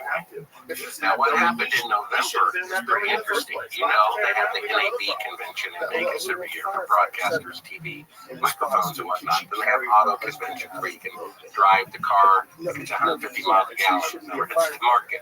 Well, they had an AI convention in Moscow in November, and they had the most advanced AI, not available to the public, but available for the VIPs to play around with for 3 days. Vladimir Putin was there. It was Google's neural network, multiple AIs hooked up together. One team had to write a symphony, and then it took about a second and a half. Another had to write a novel based on these plot points, took about a second and a half. And then the computer has this deep fake detector that has never been wrong. You can feed it a video of Trump or a video of Biden. It'll tell you in 1 second whether it's real or deep fake. So someone fed it pictures from the lunar surface from the unmanned Chinese probes from 2014 and said they're real. Then they fed them Apollo picture after Apollo picture after Apollo picture. It said all of them were fake. It said the smartest AI in the world just said the moon landings are fake. And if you try to find the original link, believe it or not, there's a screenshot of it at Sorrel.com. It says if you proceed, all the data on your computer will be stolen and you'll be associated with child pornography. That's how desperate they are to bury this. Now, let me answer the two number one defenses of the moon landing. Why would involve hundreds of thousands of people, and that many people can't keep a secret? But you got to look a little deeper than that. Okay, the atomic bomb the biggest secret of World War II. It involved 129,500 people, and only 8 people knew what they were building. Imagine Bank of America has 500,000 tellers. Do you think a bank teller and what the CEO know about corruption in the bank are identical? They're completely different. Eugene Krantz, who I've spoken to personally, flight director at Apollo, said someone in the command center at Houston Control can tell no difference whatsoever between a simulation flight and a real flight. It's just a bunch of numbers going by on the screen. If they can't tell the difference, then I certainly can't tell the difference as a 4-year-old, right? And you can't tell the difference 20 years later after the fact. You see? I actually think it's the opposite. I think the bigger the lie, the easier it is for people to believe it because they can't comprehend that someone would tell a lie that big. So if you're going to tell a lie, tell a whopper because they go, okay, what's sense? I mean, why would a person tell us that you have to be evil to tell a lie this big, right? And most people want to believe in this fundamental goodness. They want to believe that, oh, the governments are fundamentally good, so they wouldn't lie this big. So I've always said, I mean, now we're in post-COVID society, so now they realize governments lie big. Like, they go big in order to accomplish what they want to get accomplished. And so I think the scales are definitely falling from people's eyes, and that no longer seems to be a struggle. But what does seem to be a struggle for people is they say, oh, well, we were competing with Russia. Why would Russia, if it was fake, the first people that would have said it would have been Russia? I have a theory on that, but I'd love to hear yours. Yeah, that's exactly what I was about to say, Candace, because that's really the only second argument. First, let me say, yeah, when I ask people, why would you not accept that the moon landings were fake? They said the government wouldn't lie about something not important. Right? They already killed the president. They already killed 58,000 other soldiers, so faking a new image is nothing to them, right? Well, here's the fact. I have a friend who works in the command center of the Chinese Space Agency. He told me, and I have a video of it at Sabril.com somewhere, that everybody there knows that the moon missions are fake. They're blackmailing NASA for space technology that Congress wrote a law said it's illegal to give China, that they're doing it anyway, so that they will not expose the moon landing fraud. Putin was at the AI conference. I have a video on my homepage of him being shown the AI just saying the moon missions are fake. He doesn't look surprised at all. In fact, he looks scared that the truth will come out. You see, if I had a picture of a world leader and a prostitute, I could upload it to the internet and bring down that person, and then it's over. Or I could blackmail them year after year after year after year. And that's what the smarter, shrewder Soviets and Chinese are doing. Another good reason for the truth to come out. You see? So I'll tell you what my theory is on that. I actually think the Russians and the Americans were coordinated with each other because everyone's forgetting about McCarthyism. What was the CIA? They got infiltrated by communists, and it was real. McCarthyism, as we learned in our textbook, is like, oh, he was just paranoid and there were no commies. People were arrested. You had a couple that was put to death because of the Rosenbergs that were put to death for being commies. America got infiltrated by communists, and they secured power in the CIA via blackmail, by the way. And this was something that JFK was aware of. He spoke about the corruption of the CIA so that he was going to, scatter it to the winds. And I believe that the communists successfully infiltrated the CIA. And if they did that, they successfully infiltrated the CIA, and this even gets into Jack Parsons because he had a very mysterious death and things that he was saying before his death were quite interesting. There would have been very easy coordination between the communists in Russia and the communists that were in our government. I think our last fight against communism was actually when JFK was president. I think that's what we've been fighting since. Marxist ideas and Marxist principles. We see this coming down the pipeline today. Well, where is it coming from? It's coming from our government. Our government is doing that. So I am of the belief that there may have been some coordination between the two and the space program, and they were aware that it was being faked, and the whole space race was actually just like communist propaganda, and what they were doing was just funneling cash. I mean, obviously, I'm just telling you like my instinct about it, but the more that I look into like the communist infiltration, but I think it's plausible. Now, China, that throws me for a loop because I can't see why China, outside of blackmail, which blackmail is a huge tool of the CIA, it still is a tool of the CIA, would be okay with it. And you're right, it is a very sophisticated system of blackmail amongst our politicians in America, and so there's no doubt that they would be doing that abroad as well. Well, we have the federal government breaking their own laws. There's a law that says it's illegal to deceive people with television. That was done after the quiz show scandal, right? There's a law not to sell space technology to China, but they're doing that anyway. They're killing their own people. It's so odd. And the thing is, this is what the news director at NBC, who refused to broadcast it for fear of a cause of civil war, is proof that I found them faking being halfway to the moon. But now I'm thinking maybe he's right. I didn't believe him at the time. I think he was overreacting. But the moon landing fraud is, even though it probably killed fewer people, they say the JFK witness list that was knocked off was like 200 people. It may have killed fewer people. Maybe 20 people were killed to keep this a secret. But it's what angered the public. That's what he says. That if the truth of the moon landing fraud comes out, it will so anger the public. It would be the final thing that would bring down the corruptive system. And yet it's the very thing that some podcasters are afraid to talk about, who claim they want to bring down the corruptive system. They're not using the number one tool. This is the linchpin, the finger out of the dike to bring down the deep state, because they did fake the moon landing.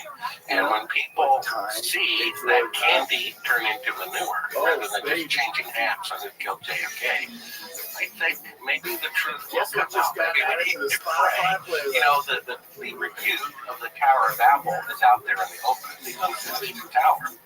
The review of the Titanic, the ship that God himself cannot sink. They shouldn't have said that one. But Nixon's calling the lie second in greatness only to God making the universe. This review hasn't covered it yet. And I pondered spiritually, well, why is that? Imagine if there were a couple who just got married, madly in love. One goes to a convention, gets insanely drunk, has an affair. They come back.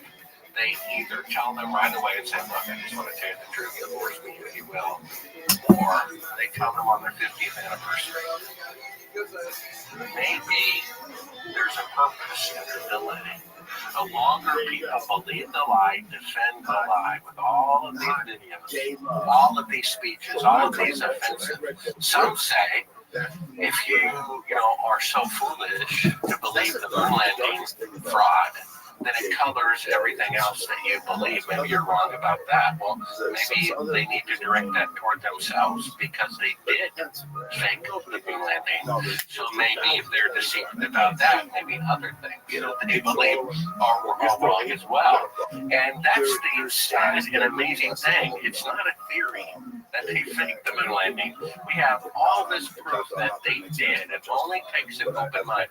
Go to Sabrel.com, or maybe I could read it. There's a quote.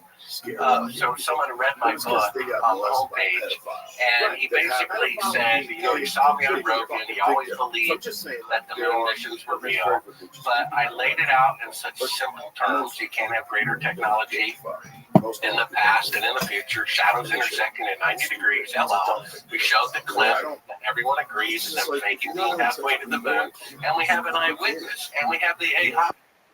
So he says, welcome, how are you? I find it absurd. What's going on, Daz? Daz, no one to fucking talk to you.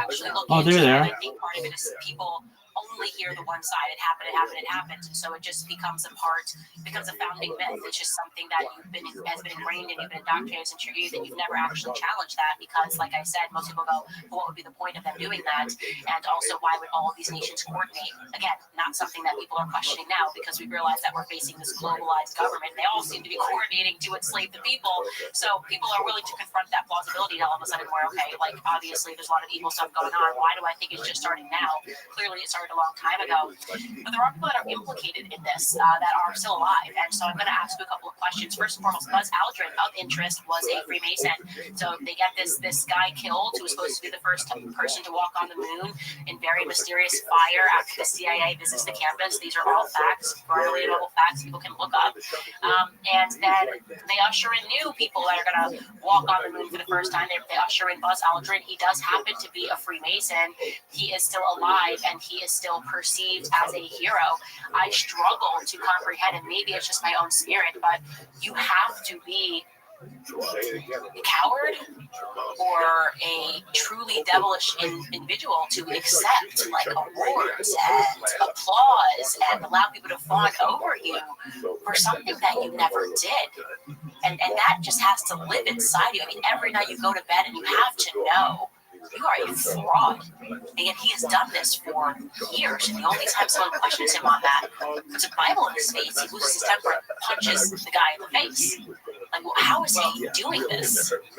Well, I have a friend who met him at a party in Los Angeles when he was super drunk, and he said, we didn't go. And Buzz told me we've had private conversations, and he believes God, and that's Welcome, Miss Aquarius. How was your day? Well, we'll make it quick.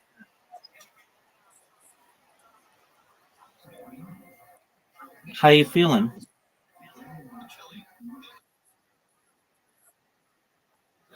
All right.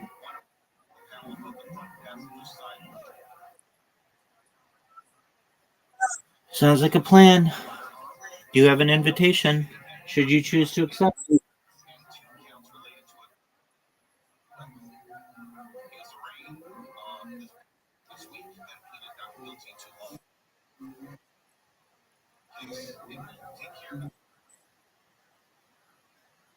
All right. All right. I see you. I see you. All right. I'm just going to be honest with you, Miss Aquarius. I'm going to dominate today.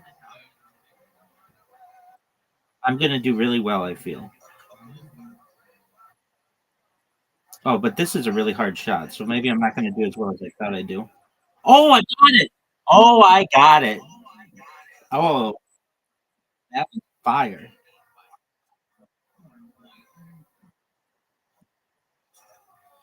Wow. Get it. All right. Just get those. Get that split. Get the. That's all right.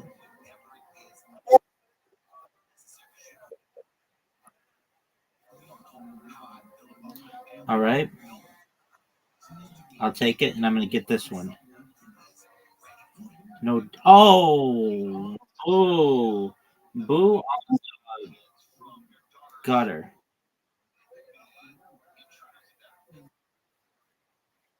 Oh, wow. You put some spin on it. Welcome. Welcome, Days. How are you?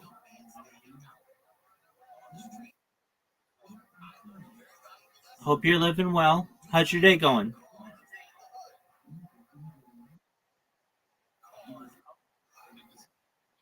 Oh, okay. How are you?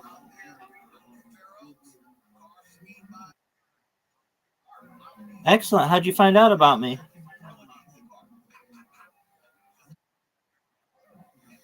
Okay. Was it Discord or was it Blue Sky or what platform? Excellent.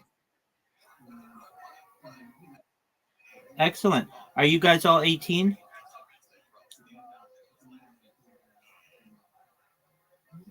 You're taking a little long there. Okay, well then tell him he's got to go. You have to be 18 to be in here.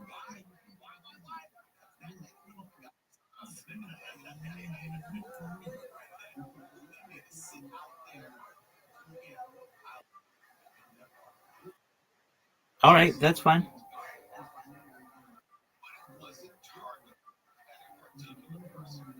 I don't know what isn't clear about you have to be 18. It literally to click in here it says you have to be 18. I don't get it, Miss Aquarius. Nice.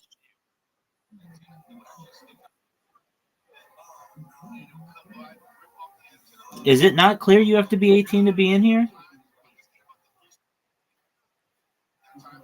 Like there's literally like a warning that's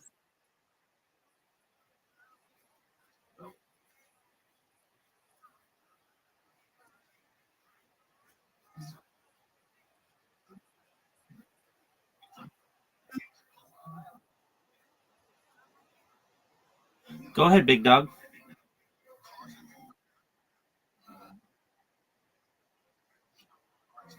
because I don't want to talk with children. How's your day going? Excellent. What exciting things happened? Oh, it's been good. Thank you. What exciting things have happened to you today?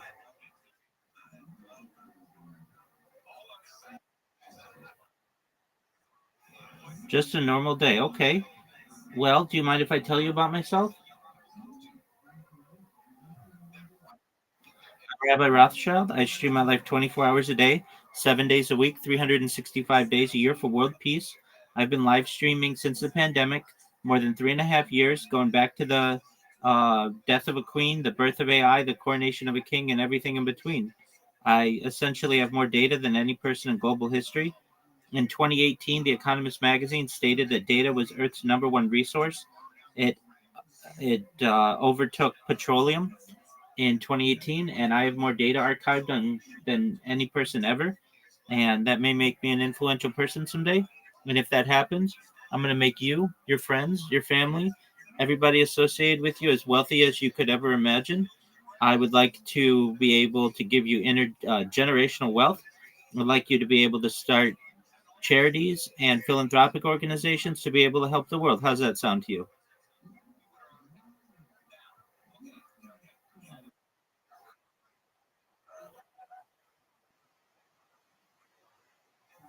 No, I always thought it was a really good idea. It's basically like a movie that was published in the 1990s called The Truman Show, or it's like a television show known as Big Brother, where you could just watch a person's life whenever you wanted.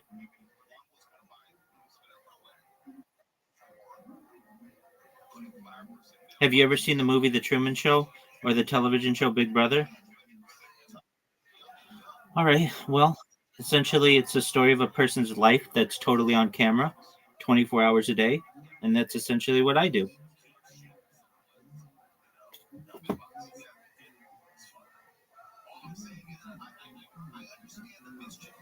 What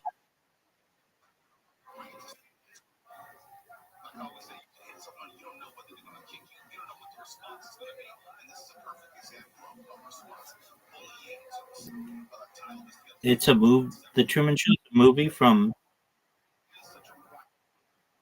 Yes, exactly, with Jim Carrey. It's from the 1990s.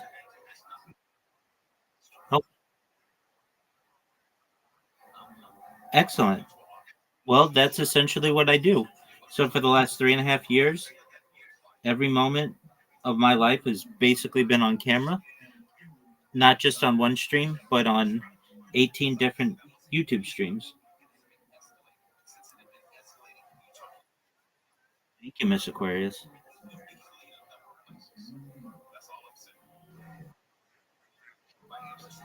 I need a lot of work.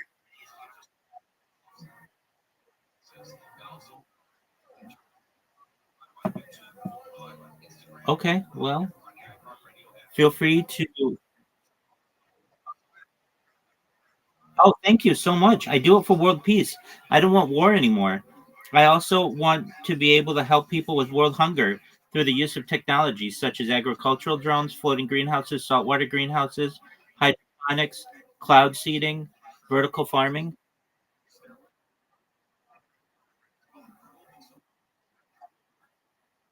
Thank you, Mr. Cor- Oh, that's okay. Thank you, Mr. Aquarius. I don't want your money. You keep your money. I want to give you money in the future.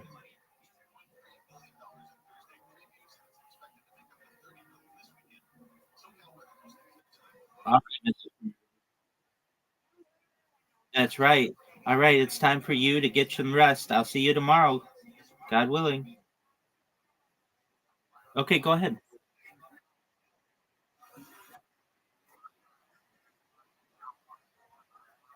You speak you speak good enough English for me. Your English is very good. You're welcome. Do you speak another language better?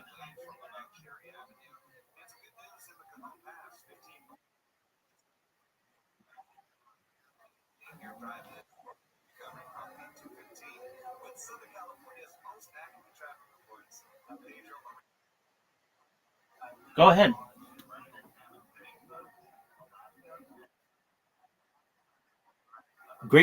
Yeah, great question. All right, do you use ChatGPT? Okay, do you know what ChatGPT is?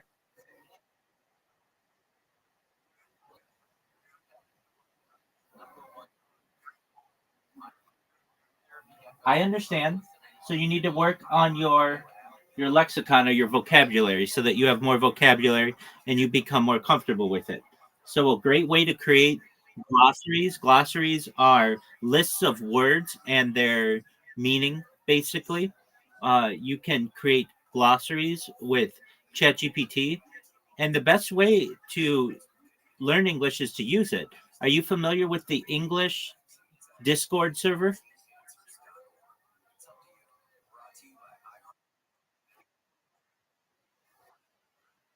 Yeah,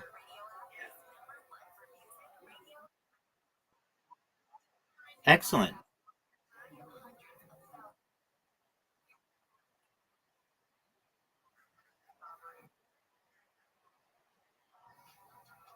Okay, very well. But the best way to do it,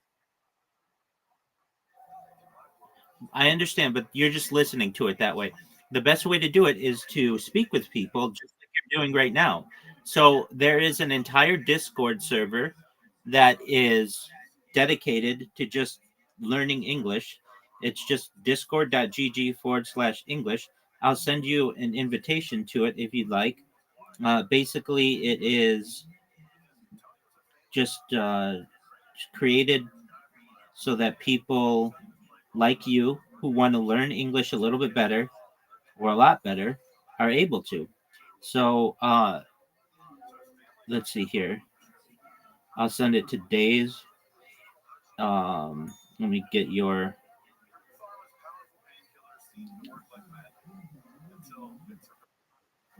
Yeah, I'll send it to you right now.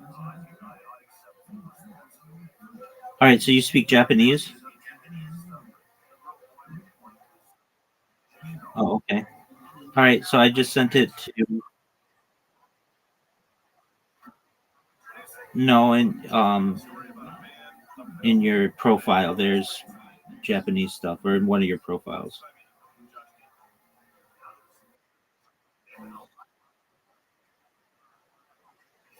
Okay, very cool. All right, so I sent you guys the invitation. There are hundreds of people in there right now speaking English. Feel free to go in there and do exactly what you're doing. Is just work on your English skills. There are people there who have beginner like introductory English. There are people.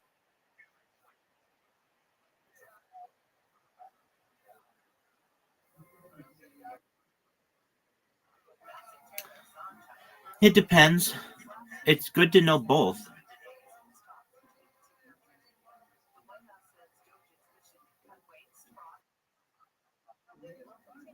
Oh, that's a good question. American English is generally less complicated to some extent. I mean, more people speak American English than British English, but American English is a derivative of British English. So it's good to know British English. But like for instance, like American English is a little in some words like they're shorter. Like for instance, the word color. The word color in American English is spelled COLOR. In British English, it's COLOUR. Ba- Basically, people in America took some British English words, and just made them simpler. But um, that doesn't mean that British English isn't important to know as well. It's important to know both.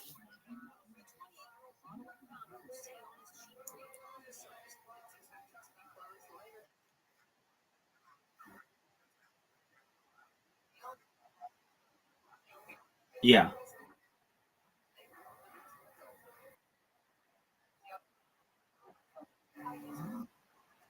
excellent. Well, then, if you're more comfortable with that, then go with what you're more comfortable.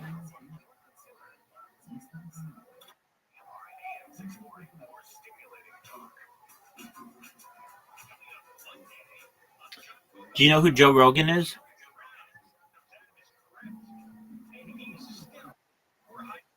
It's the biggest podcast in the world.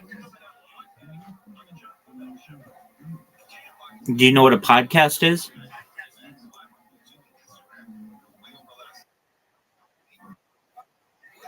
You don't know what a podcast is?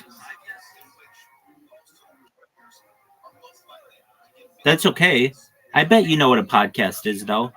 It's basically like an yes, a podcast. Excellent. Well, Joe Rogan has the biggest one in the world.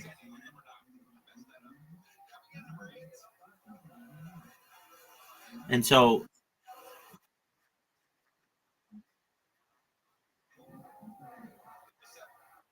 yeah, but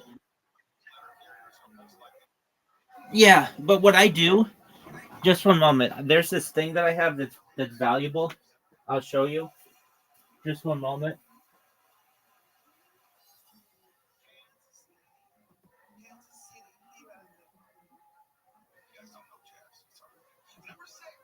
It's almost always just weak men. Weak, stupid men. So I use subtitles Want to find someone that's not bothering them at all. that are very helpful. So if you see, like, you turn subtitles on, it will be very helpful to you. And then I also have subtitles in another language. So I have subtitles in English and I have subtitles in Yiddish because just those are two languages with which I have some comfort. Do you see there? It has English and then below it you see like a Hebrew script.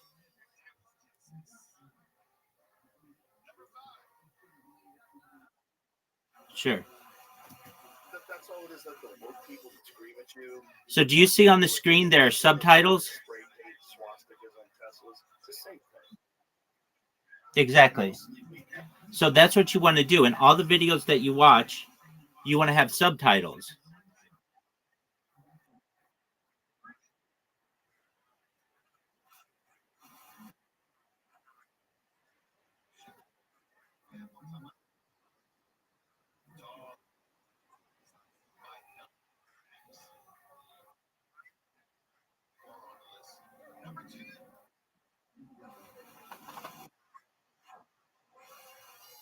I understand.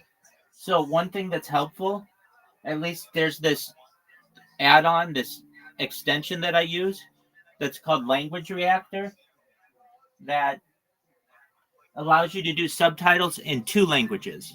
So you do subtitles in the language with which you have the most comfort, and then you have it in English so that you are able to see the words right next to each other.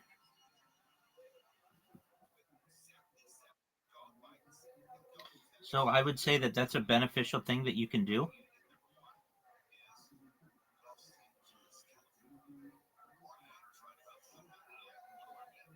You should know, though, more than anything, I'm here if you ever need me, if you ever would like assistance in English.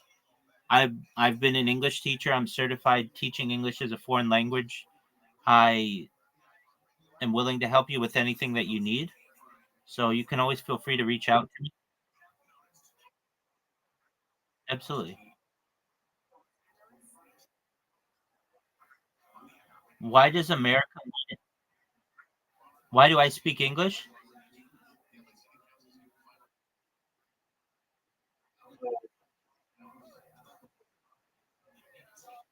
Oh, why are there subtitles in English? Because I get people who watch this from all over the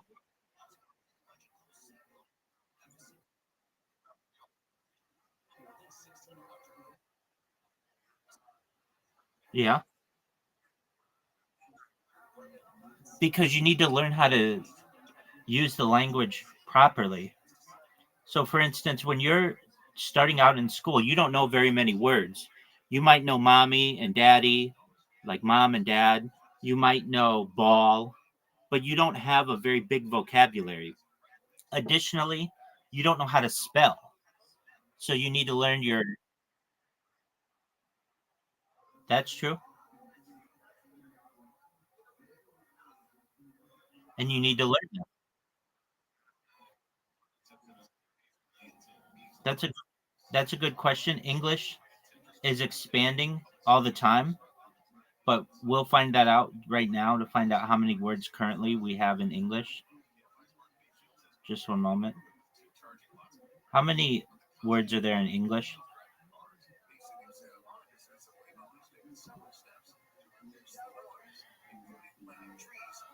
Approximately 171,000.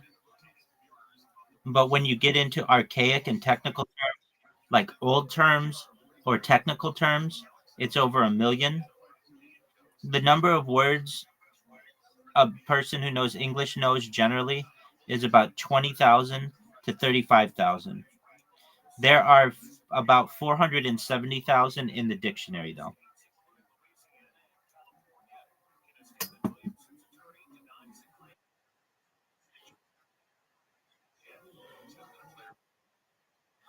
Well, that's good. You speak very good English, and you should.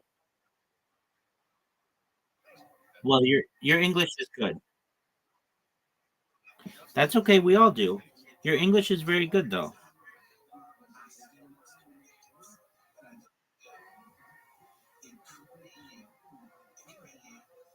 For how long have you been speaking English?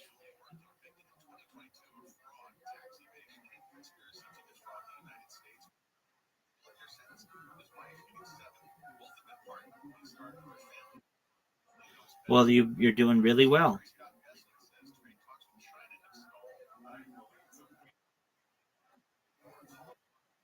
Most certainly, English is a lifelong pursuit.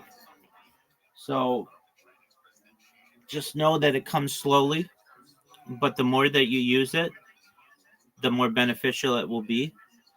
Even people born in England or the United States don't know English necessarily immediately. It's something that even people who have it in their own homes need to learn better.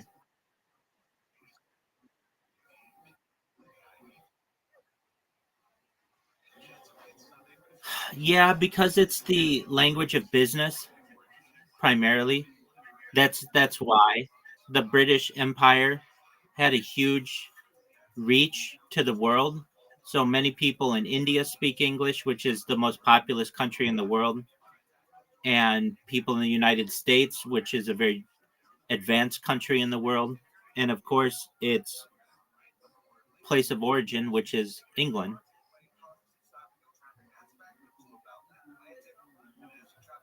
But Canada uses it. Many, like South Africa, uses it. Ireland uses it. Australia uses it. And because it has a global reach, it's an important language to learn.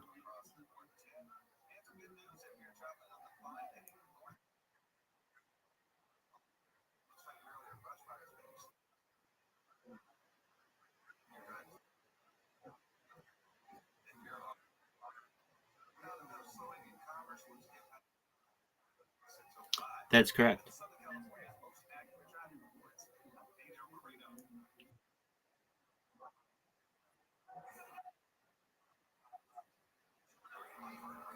I mean, English is a really great one to learn. I don't want to say one language is any better than any other language, but if you want to do business in the world in the 21st century, English is an excellent language to know. The other really excellent language to know is Chinese.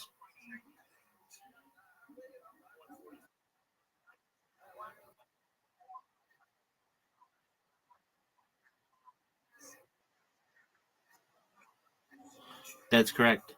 If I were to learn two languages, perhaps, to do business on a global scale, English and Chinese are two great ones.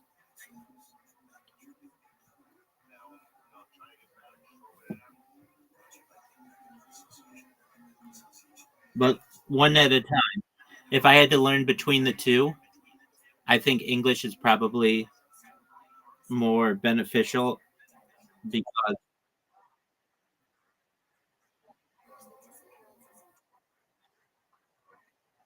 it, Exactly.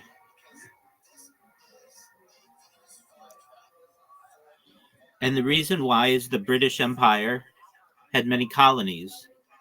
And so they had South Africa where they speak English, and Australia where they speak English, and Canada where they speak English, and the United States where they speak English. And so our parents and grandparents and great grandparents became associated, either came from England or came from Europe or one of those areas generally, a lot of times, not always. And English became the primary language that was used. But things are changing in the United States where Spanish is being used a lot in many households. So it's not that everybody here speaks English, but the majority of people in the United States speak English.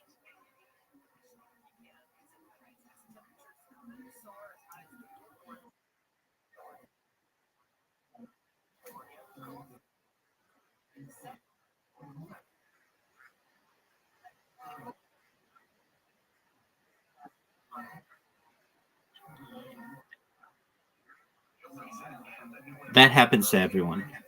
You're not alone. There are a lot of words that I know that sometimes I'm using and I have to take a moment to think about what word I want to use, especially technical words or words I don't use that often. So don't feel alone. A lot of people have issues with, yeah, problems finding the right word.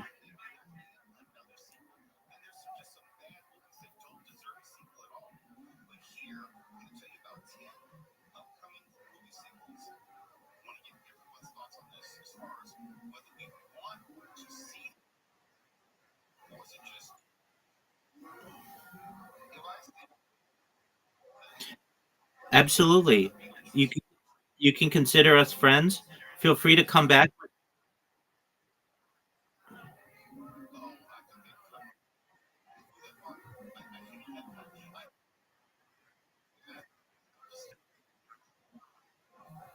Well, excellent. Well, I'm here to do that. If you ever need any assistance or advice, I'm here. I'm always available to you. So come in. You can come in every day, multiple times a day. If you ever have a question with English or you have a new word that you learned and you want to tell me about it, feel free to. We'll talk about it.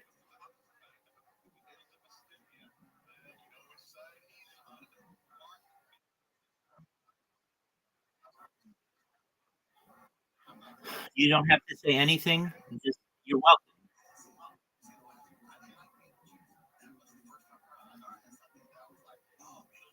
You're welcome. You're welcome. You're welcome.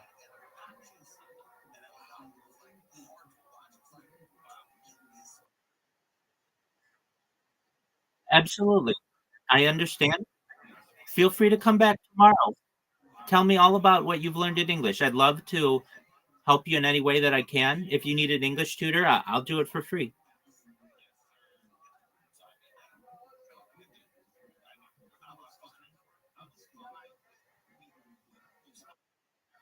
Take care, my friend. Bye bye.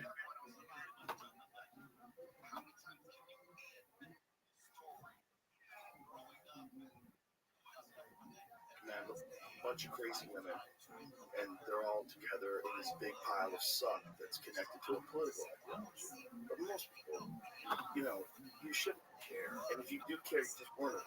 I was around gay people. I lived in San Francisco when I was 7 years old, and we were in the middle of gay. It was San Francisco in the 70s. It was gay as fuck. During the Vietnam War in San Francisco. I remember I'd be walking down the street with my stepdad once, and the guy whistled at me. I was like, oh shit, I was kind of uncomfortable. Like, he didn't freak out, he just like shook his head, shook his head, and what the fuck? With a little kid, he's walking with a 7-year-old. And this guy whistled him down. That guy didn't give a fuck about kids. He's not making any. He doesn't care. So we had these next door neighbors, this gay couple, and my aunt used to smoke weed with them, and they'd get naked and play bongos. And she loved the fact that she could get naked with these guys. They didn't try to fuck her, so they all just get naked together and smoke weed and play bongos. It was hilarious. They were really nice people. So like my experience with gay people was just like they're everywhere. It's normal. So when I moved to Florida, I had a friend. My friend was Cuban. His name was Candy. His last name is Candido. We called him Candy. And Candy was with his dad, and his dad throws the newspaper down the fucking table. God damn it. And he's like, what's going on? These fucking fags are trying to marry each other. And I remember I was 11 years old, and I was like, what? Like, he was getting through the newspaper at the table, which is a gay marriage. Like, why do you have, like, what a fool. You're a grown-ass man. You care about that. Who cares about that? Yeah, I know. But he was mad. Oh, yeah. They all trying to get married. Yeah, because, you know, they've been fucking gays with marriage forever. It's so wrong. It's so wrong. There's nothing. I see it. It's just like everything goes wrong. It's just there's a certain percentage of society that are just born gay, and there's plenty of them to hang out with each other, and they should be Scott. Yes, Scott. The football player. Oh, yes, Scott. That's his first name. Now we got to work on his last name. God damn it, Scott. Yeah, I need to call somebody. Otherwise, you got Matty Kirsch's number? You call Matty Kirsch. So that's going to drive me something confusing because I don't want to call somebody online and have to describe him.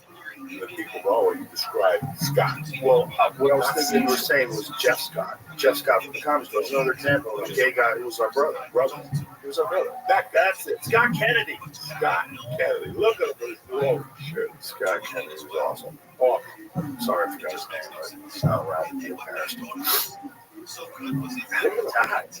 I don't know. Look at him. Like, he always had that football jersey. Always. I mean, that guy did not look gay. Like, he looked like a big old football player. Like, you could see him in the backyard, like smoking a whole hog with a bunch of boys drinking Bud Lights. But here's the problem. Here's what I felt.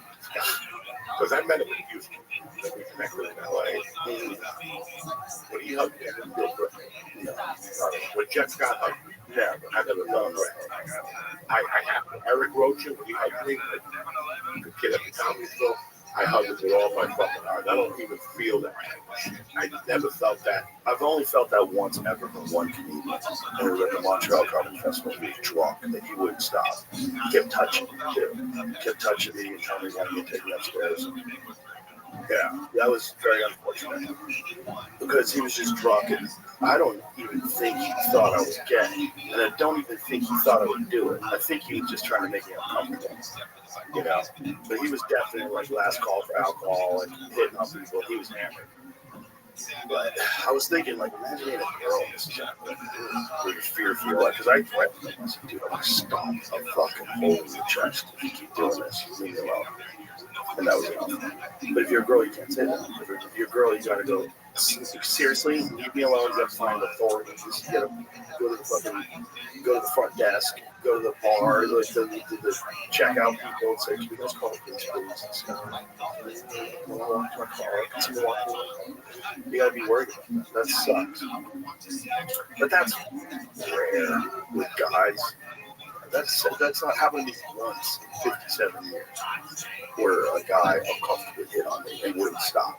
Well, one of the time was a storm, but that wasn't as blatant. It was just he kept touching me. He stopped and kept touching me.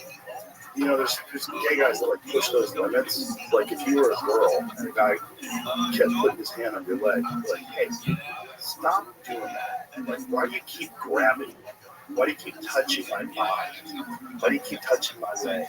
Stop. That's fucking weird. You're crossing lines. And I don't know what other lines you're thinking about crossing. So let's stop this.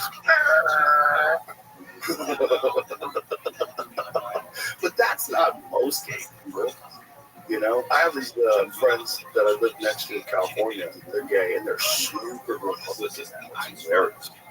I follow them on Facebook. They're fucking super Republican now. They're all like in against the Dems, how they ruined California. Because these guys they're conservative gay couples, married, they got a kid. and they're just like, enough of this. The world is changing. Yeah. Well, that's a good thing. The world's changing. You know, because do you know the guy who invented the Turing test? You know what the Turing test is? His name's Alan Turing, and he was a scientist who invented a test that they say AI has passed. And this test is where you can talk to a computer and not be able to tell that it's a computer, but it behaves like a human. It thinks like a human, it communicates like a human, where it's indiscernible. That's the Turing test. AI has recently passed the Turing test. Well, this guy, he was in England when this happened, right, Jamie? Where they're forced him to take medication. He got arrested for doing that in like the 1950s. And they forced him to take medication that made him sterile, made him impotent, so he couldn't have sex. But they forced him to take like hormone blockers that they give to sex offenders. You know, chemical castration, what is that to sex offenders? And then he killed himself. The guy who invented the method of determining whether or not AIs become sentient gets murdered by dumb apes who don't like that he's gay. How crazy is that? I'm not fucking that story up. I'm pretty sure that's the story. What do they give? Well, they don't always do it, you know, but it's called chemical castration. And by the way, it's the same chemicals, the same drugs that they use on kids when they give them hormone blockers. So when you talk to they're talking about a child getting puberty blockers, you know, oh, it's totally reversible. The fuck it is. The fuck it is. That's the same shit. It's chemical castration. It's not reversible. That child is never going to fully develop. If they get on hormone blockers when they're 18, they go, you know what, I think I actually am a man. Too late. Too late. Because from 13 to 15, you suppressed your testosterone. Okay, here it is. Turing was later convicted by the advice of his brother and his own solicitor, and he entered a plea of guilty.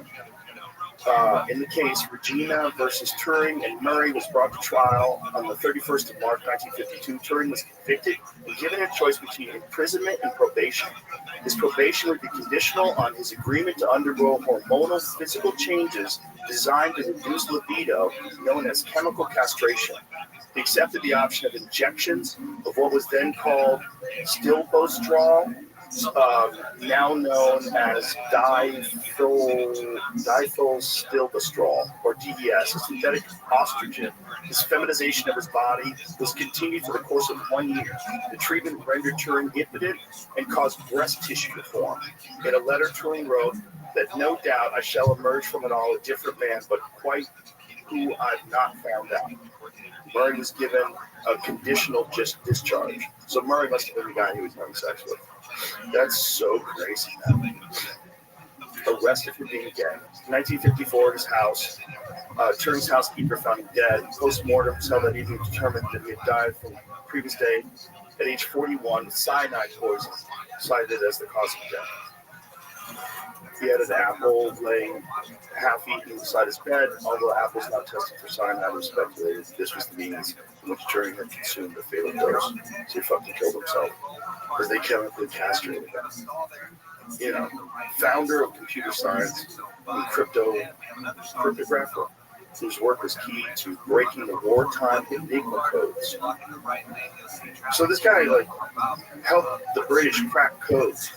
And what they did, they injected him with poison so that his dick wouldn't work, so he couldn't fuck guys anymore. What do you want? Imagine that everyone was gay, everyone. You were straight. This is crazy. Like, you guys keep trying to offer your dick, like, no, is there anything else? And then you meet girls like, oh, they're so soft, so pretty, that's what I like, I like girls. I'm like, no, you don't. No, you're going to take this gay drug until you get that out of your system, or we're going to chemically castrate you. You can't be having sex with girls. But they're so pretty. They're so lovely to be around. I'm so attracted to them. No. Only guys. That's crazy. That's so stupid. So people, especially like when you get to like serious fundamentalist rigid religions, which want to throw them off roofs. this part of the village, they throw them away. They just round them all together. Throw them up there. Everybody is watching.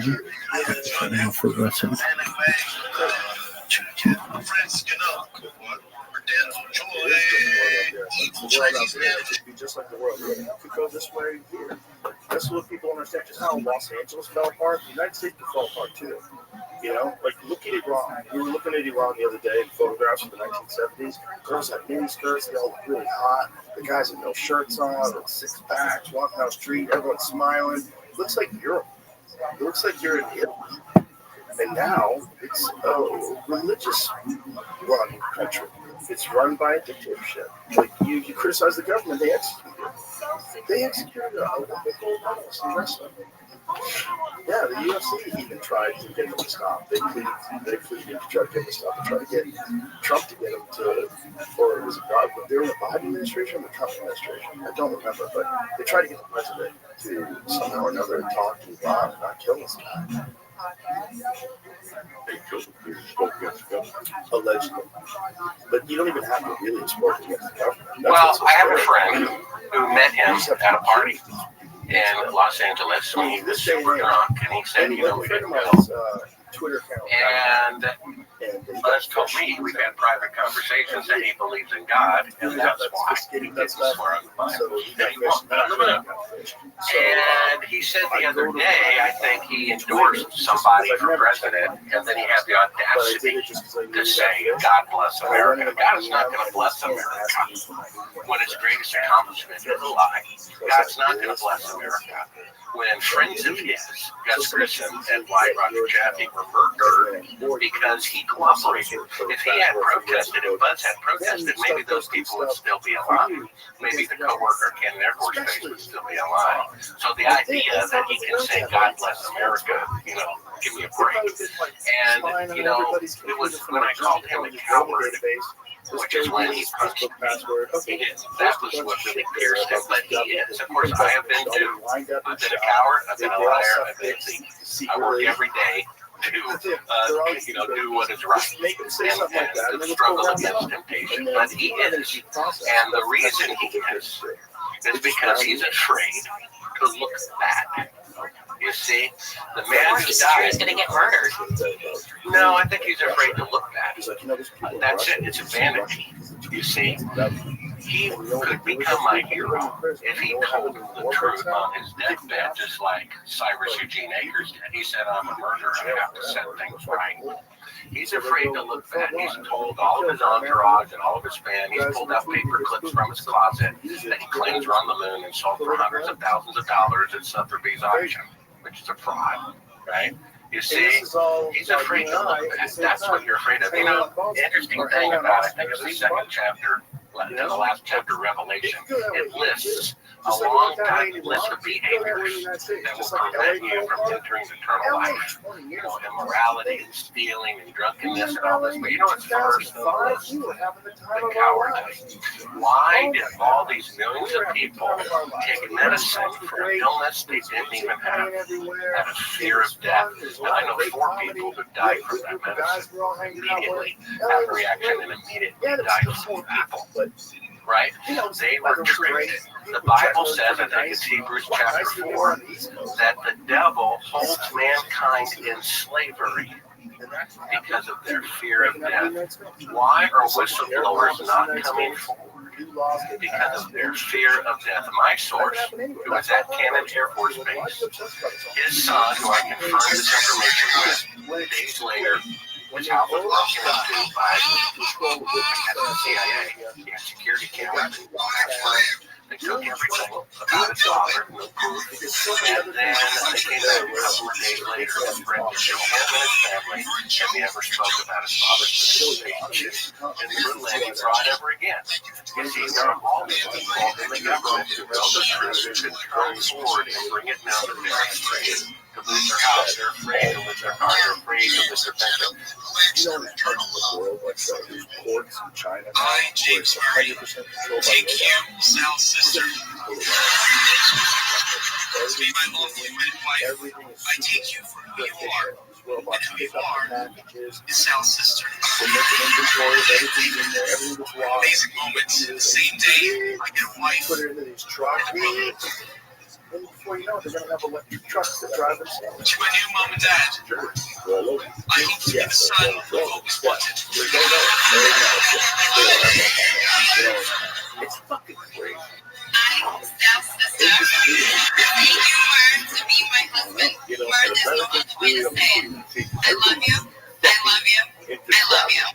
Jenna, The gift that I had was I really got to see. I really got to see the internet. It was a big track that point. You know, I just still sit in hotels all day, go out to a movie theater, and you have fun. Great restaurants, go there. You know, you look at things like, okay, I don't know if you want to be something. 20 years ago, we're all jokes. And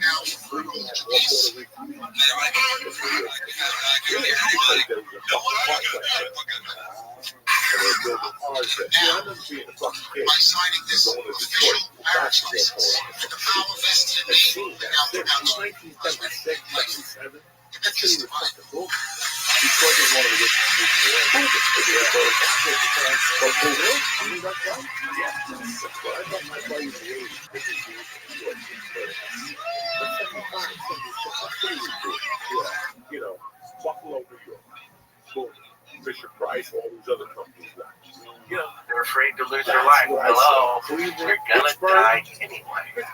All right, guys, today's show is sponsored by 7 Weeks Coffee. Now, why are they called 7 Weeks Coffee? Because at 7 weeks, a baby is the size of a coffee bean. And at the same time, that a heartbeat is clearly detected on an ultrasound. That's why they donate 10% of every sale to support pregnancy centers across the country.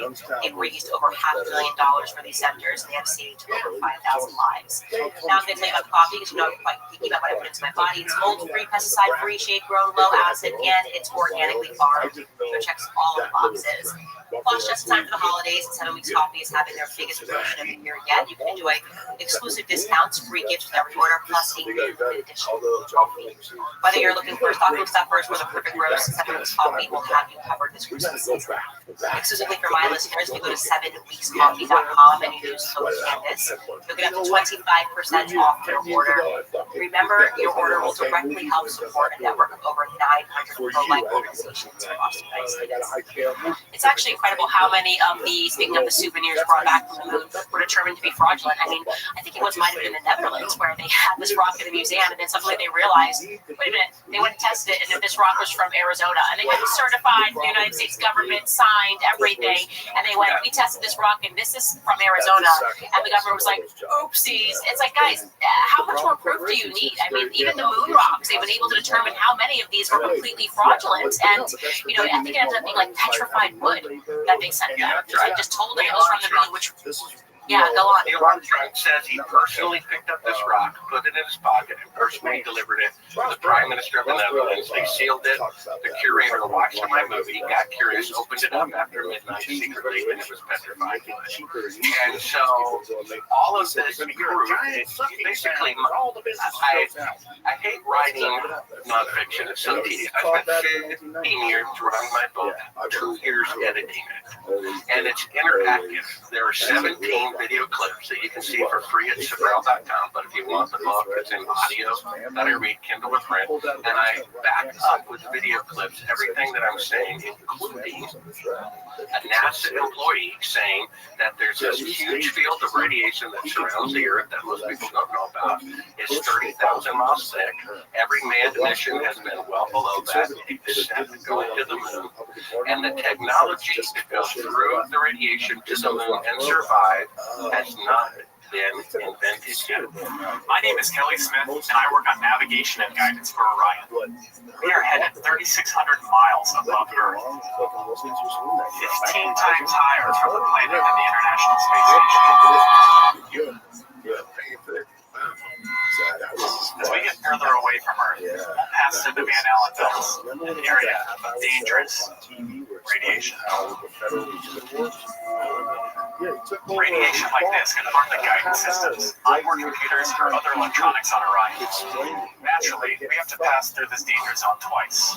Once up, once back. We must solve these challenges before we send people through this region of space. Okay, so he just said we must solve these radiation challenges before we send people through this region of space. That means the radiation challenges have not been solved yet. They have to solve the radiation problem before they send people through this region of space, and those problems have not been resolved yet. So how did the Apollo astronauts go to the moon? When I asked this guy for the Geiger counter readings of the unmanned probe they sent to the radiation, they said that was a military secret. And I'm like, well, wait a minute. When you send probes to the sun to find out the temperature of the sun is just nature. It's not a military secret. When they sent probes to Jupiter to find out how much helium is in Jupiter's atmosphere, that amount of helium is just nature. It's not a military secret. So why would the amount of radiation surrounding the Earth be a military secret? Because if they disclosed it, it would prove that they didn't go to the moon. The guy just said so.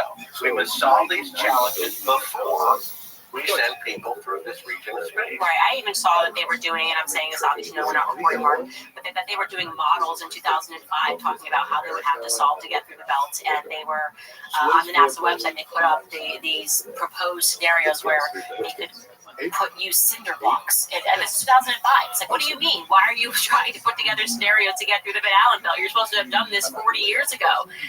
And that was something that was included in the Wagging the Moon Doggy piece. And he showed the models from the NASA website, which they eventually took down because it kind of debunked that they went there the first time. Like, how are we going to get through the Van Allen belt? Grappling with that in 2005 doesn't really make sense. You should already have a solve for that. Maybe because it's God. God speaks about the firmament. Maybe that's the biblical firmament. I don't know. You know, the Earth could be a triangle. I don't know. I don't care. Yeah, neither do I. A geography exam is not necessary to enter eternal life.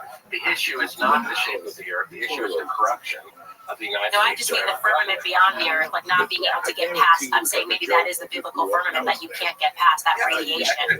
That could be it exactly. Maybe that's the way God set it up. That would just stay here. You know, I don't know, but it's scary when you have the most powerful nation on earth faking the greatest accomplishment of mankind, and you have sincere people who are sincerely wrong defending the criminals they abhor. Because they don't want to give up the glory. This moon landing, it's pride. It's pride. People have to be willing to be wrong. Every chapter of my book has a quote. I read one from Carl Sagan. Here's one from Men in Black 3. Right? That shows the Apollo launch. It says the bitterest of truth is better than the sweetest wine. Bricketed in a meaning from the circuit son of Venus, like the commandment all separate out honor. Blessed you, Shema, God, King of the universe, who has sanctified us with his commandments, commanded us concerning the counting of the Omer. Say is 48 days, which is 6 weeks and 6 days of the Omer. Deterred his belief. He'd still think he walked on the moon anyway. And there's an element of that where the propaganda begins to seep into people's minds. We talk about this all the time, like me and my producer, my director, and you really see that there's certain things that are really aimed towards little boys and aimed towards little girls. And there's no question that, like, NASA being an astronaut, like, as well as dinosaurs, like that is very much pushed on little boys from the time that they're young. And I think that men in particular struggle with even considering the plausibility that NASA may not be real, that, you know, the moon landing might not be real. And it's interesting because a former colleague of mine, we used to always debate this, like a friendly debate, Matt Walsh, and really when it came down to this, I would say, Matt, you are so willing to recognize all the corruption of government. We have these conversations all the time about government lying about COVID. I find it so strange that you won't let go of this one. He says something, and I think it's very telling about where a lot of people are on this. He says, well, if this isn't real, then what you're saying is that the greatest feat of mankind didn't actually happen. The greatest feat of Americans isn't actually real. And what does that say about America? And I think it's that question that they're not willing to confront, because what it actually means is that that greatness is it's fraudulent. That is the truth. Like, the greatest thing we ever did was trick the world into believing that we did something. You know? And I do think that is hard to wrestle with. The country can go back to a noble country. that's admirable. But the only way to do that is to confess the sin. You can't keep painting over the mold. You have to acknowledge it and get rid of it. It's odd that that person thinks there'd be a conspiracy to deceive people about an illness going around the world, even though the former vice president of a certain pharmaceutical company says there wasn't a reason, for what they did. And that he believes the medicine is not good for you, and that it may kill people instead. He thinks that people are willing to kill millions of people, but not fake video image. You see how it's bonded into people's hearts that the movie It is. It's very hard. if anyone who becomes president of the United States really wants to get the public support behind them, they need to, from day one, acknowledge that the moon missions are fake, force those Aldrin to confess or throw them in jail, and acknowledge who shot JFK and acknowledge it from the very beginning. Start with the moon landing project. Start with the one that's going to get people's attention. Tell the world they did do it. Let's set things right. He'll have 90%, or she'll have 90% of the people behind them as president if they try to set things right. But you have to confess. You can't keep sweeping it under the rug, or you're complicit to that particular crime. We have, you mentioned before, that we have a list of people who were at Cannon Air Force Base. Some of them are still alive. I thought I have it here. Let's just read that list. President Johnson was on the top of the list. My source, Cyrus Eugene Akers, was the chief of security at Cannon Air Force Base. Now, every branch of the military has their intelligence special ops division, and Army does, the Navy does, and the United States Air Force special ops division is at Cannon Air Force Base. My guy was the chief of security, securing the most greatest secret of all time. President Johnson gave him a list. These 15 people are allowed in to observe, and no one else. President Johnson, this is probably why he didn't run for re-election when he was eligible, because they were going to fake the moon landing, and who knew you would get away with that one if he got caught? They didn't want to have anything to do with that. Neil Armstrong was there, but only as an observer. They used a double in the TV pictures. Edwin Aldrin Jr., Buzz Aldrin was there. Wernher von Braun, former Nazi, according to the State Department, was about to be thrown in jail, but then he died. Right? Robert Emanator, never heard of this guy. This guy's a science fiction consultant for the military. He's being used by the government to trick people into believing in UFOs. This guy goes around saying UFOs are real. Well, his number one source at the real is the Apollo astronauts told himself. So this disclosure about aliens, if they wanted to keep aliens a secret, it would be a secret. So the fact that they're disclosing it means they're trying to trick you into believing that they're aliens. Eugene Kranz, flight director, he was there. James Webb, the NASA administrator, was there. Joseph Kerwin, he was a future NASA astronaut. Thomas Paine was the NASA deputy administrator. Glenn Lunny, he was a flight director. Christopher Kraft, he was a mission control founder. James Van Allen, okay, we have a clip of Sabrel.com, just uploaded it, where he says originally it was published in Scientific Journal, 1959. He says the radiation surrounding the Earth that you have to go through to the moon is 100 times greater than a lethal dose. He was there. Arthur Trudeau was Department of Intelligence. A person by the name of Donald Simon, we think they're Navy intelligence in Greta, Norway. We think maybe they're CIA. Some of these people are alive. I contacted some of these people before I published the book because somebody asked me to let them know I was about to publish their name, and that provoked my source's house being broken into and being threatened. So I think they're guy spies following the bad guy spies, and then finally wanted me to let them know I had their name on this list, and certainly got a reaction out of it. So, I don't know. It's so sad that this is our country. I remember, like I said, I'm the fan boy, right? When I popped in that tape that said, don't show to the public, and I'm like, that's not I don't want the earth. This is surely not. The lights come up, and it is. I just laughed, and I'm like, oh my gosh, they really did fake the moon landing. How sad is that? I'm a patriot. I want America to be an honorable country, and we have to confess our sins. If the CIA killed Kennedy, let's just say so. Either keep the CIA, reform it, or get rid of it, or do something else. If we faked the moon landing, let's just say so. Right? I'm not against space travel. We should probably try to take care of every human being on Earth. Make sure they have concrete floors and indoor plumbing.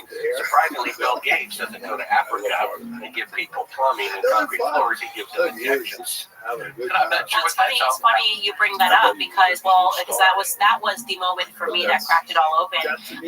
Comprehending why that can be so big and so sinister for me. It's vaccines. I was vaccine injured, and I started looking into vaccines, and I realized that the science behind it was completely fraudulent, and they were actually making kids sick. And doing this intentionally, knowing that the whole vaccine industry, the history of it, they tell you how they stomped out polio. I mean, it is this one of the established founding myths of Big Pharma. We eradicated polio, and so once I came to terms with that, like how wrong I could be on something, like calling people anti-vaxxers, believing they were all crazy when in reality these people were telling the truth. I then came to terms with, I think it humbled me. I had humility. I was willing to, even if I arrive at a different conclusion, I will listen to something that I think is crazy. Like I don't believe that the earth is flat, but I wouldn't dismiss a flat earther in the way that I would have 10 years ago because of this vaccine thing. And so that humility allowed me in many ways to just open my mind. And sometimes you'll hear stuff, you look into it and you go, no, I still think that's pretty crazy.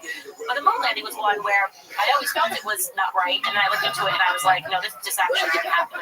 It's not even something that was a struggle for me to get there. And then comprehending really this era of C.S. Lewis type scientism that we're in, where really what they're doing is establishing a church, a faith. Science has now become a faith. It is not a true science. And, it's just believe, trust the experts, trust NASA, trust this. And to the point where we're now at a place where people won't believe their own eyes. Like you said, even if you showed him how they faked it, he's like, I still wouldn't believe it. I'm so committed into this, in my heart, to this founding myth, but I'm not willing to undo it.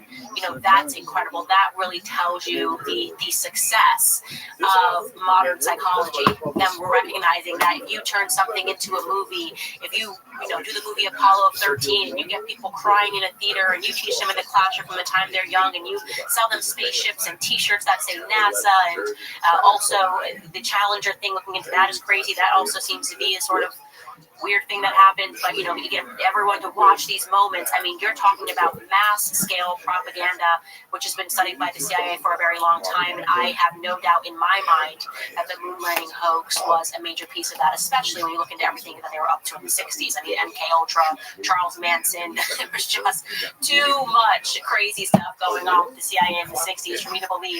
But the one thing they really kept above bar was the NASA program. The Apollo program was above board. But yeah, they were drugging everybody with LSD, faking the Charles Manson thing involved in there, but they were above board on the moon landings. Absolutely. Yeah, there's no eyewitnesses. People don't realize that. No eyewitnesses, only a TV picture controlled by the federal government. And everyone wanting to believe the lie. Richard Nixon said the greatest. No one was there for takeoff, like in person. Well, no, for takeoff, yeah, but I'm talking about actually what they claim they did is on the moon. They had to go up, to at least, do as much as they could. They just never left Earth orbit. That's why 55 years later, they still can't leave Earth orbit. That's why there's mannequins orbiting the moon. They said in 2014 and 2018, they'd have people orbiting the moon, 100% behind schedule. Years later, they have mannequins orbiting the moon because they would be killed because of the radiation. Their own employee says so. It's one of the concepts of hell.com. And it just boggles the mind. It's right there. He says the technology to survive the trip to the moon has not been invented yet. And Nixon said the greatest threat in 1969 to America wasn't China, it wasn't Russia, it was people protesting the federal government over the Vietnam War. So they gave him a pep rally. The code name, according to my source, was personally created by President Johnson. He called the fake moon landing code name Slam Dunk. Because if you fake the moon mission, you can have a 100% guarantee of its success. So it's a slam dunk. And so they guaranteed it. They gave everybody something to cheer about, something to unite the country. And That guy, by the way, wanted to is believe it, and everyone assumed that the government would tell the truth, and yet it was so easy. If a controller in the command center can't tell the difference between a real flag, a simulated one, and there's no independent press coverage, and it's a fuzzy little picture, why did Gilligan's Island go from black and white to color in 1964? But the most technologically advanced organization, NASA, has a fuzzy black and white picture on the moon. I wonder why. They don't have a sharpest picture of Gilligan's Island. I wonder why. Because it would reveal the fake sets. In fact, I think it was Ron Howard's grandfather warned him that the moon landings were fake, but he wouldn't listen. He grew up I think they cut it out. He wanted to make this IMAX movie showing all the Apollo footage at the highest resolution possible. So he goes to NASA. They say, well, give us a couple of days. And 2 days later, they say we accidentally lost and erased all of the original videotapes right before he transferred them to HD. Then there's a clip you can see on my website of NASA's own employees saying they intentionally destroyed all of the Apollo equipment, all of the schematics, all of the hardware, all of the engineering, all of the original telemetry, all of the original videotapes. Now, if Bill Gates spent an equivalent of $250 billion to build the first supercomputer and it worked great, do you really think he would throw it in the furnace and all the diagrams of how it got built? No. You know, maybe they should have done that with the atomic bomb, but like I said, 10 years later, they're 1,000 times more powerful.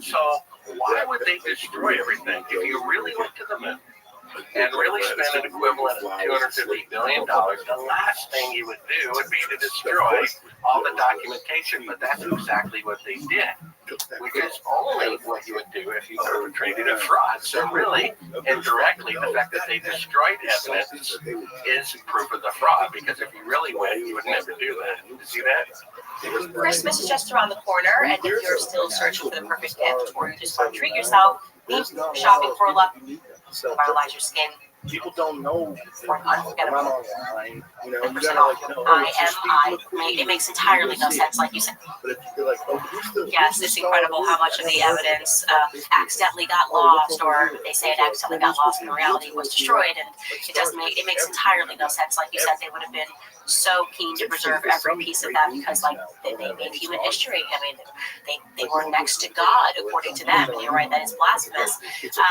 I do want to ask you as a final, really big question here, because I grapple with this myself, and I don't know where I land at, because I so am committed to the idea that the moon landings are completely fraudulent and that it's been a hoax. And we will direct them to your website, and I will also give them the article that I read, which is laugh out loud funny. It was called Wagging the Moon Doggy, and then it essentially says the exact same thing, that, they wanted to go to war, they needed a distraction, people were upset, and it gave them a distraction. And they even wanted to pretend they got stuck on Apollo 13, because then they were super distracted when they stopped being interested in the moon landings. But Elon Musk, talk about Elon Musk, okay? Because, I think what he did with X is heroic, freeing the bird, saving speech, in my opinion. I think he's brilliant. I struggle to believe that someone with his mind would believe the moon landing. I just struggle to believe that. He knows, he's done these space missions, he knows that he has not been able to get past the Van Allen belt, or head up a manned mission. Like, he could not do that himself if he wanted to, a manned mission beyond the Van Allen belt, and yet he says, of course the moon landing happens. What do you make of that? I've never seen a clip of him saying it before. He tweeted it. I saw it, and I responded to I think it was my buddy Matt Walsh, and he was like, What I saw is him saying the Apollo missions are a historical anomaly, meaning they're out of place, logically, according to technological development. The fact is, he's a billionaire who has his dreams, and he can spend billions of dollars buying jets, losing money, buying rockets, whatever. He has dreams he wants to fulfill. Why not? If I were a billionaire, I'd make all my feature films I want to make. The fact is, he needs the federal government's cooperation. He needs NASA's cooperation to do what he wants to do. So he's not going to rock the boat. He said it's a historical anomaly. I know that he knows that they didn't go to the moon. I know he has a copy of my book. So he knows. Yeah, in the back, he used to in the past say more, but now it seems like he's kind of towing the line a bit more. What he actually did say. Okay. He said in order to go to the moon, they're going to have to make a minimum of 8 fuel trips first. Okay. So how did they go on one rocket? One of the things we disclose in my book is the original findings of Von Braun. He says the idea to go to the moon in one rocket is ludicrous. It will take a minimum of 3 rockets each, weighing 800,000 tons. The Saturn V only weighed 2,500 tons. Not And the maker of Saturn V also said that it would get them to the moon. There's a TED Talk. The guy says in order to go to the moon, it may take up to 24 fuel trips. We don't know. So the rocket could not leave Earth orbit. Von Braun said so in his own writing. He said these numbers are mathematically irrefutable. I have a video at Cabral.com of him saying a space station has to be built first, and you have to ferry up fuel. Okay, I guess you cannot throw him in jail in 1969, which they're about to do years later. They blackmailed him into participating in the fraud. So why is it as things get more efficient, we now need 24 rocket fuel trips to go to the moon when we could do it with 1969 technology in one rocket? You see that? So he said 2 statements that indicate that he knows better. He says it's an historical anomaly, meaning that technology is out of place sequentially, which it is, because they can only go 1,000th the distance to the moon today with 5 decades better technology. And then he said you're going to need 8 fuel trips first. You didn't need that with the 1960s equipment. What's the problem here? You see? So he knows that they didn't go to the moon, and he's trying to play ball because he wants, to have NASA. They got government contracts now, and I think that's it. Victoria and I loved it. Yeah, we're so happy with Riley. I want you to fly $5,000 to get a podcast. Yeah, they told me you had to be like fucking. Yeah. So how was that? How did that feel? Yeah, then you still connected to the system, and that was how I could make the most of my money. But then somebody can stand there, but I think that a couple $100,000 a year, that would be my year's money. And then I'd be working with some fucking schlub, making a sitcom and stuff. And then I did that for a couple of years. So I did that from like 99 to 2001. And then feel like, I watched my favorite. I got to play waiting for the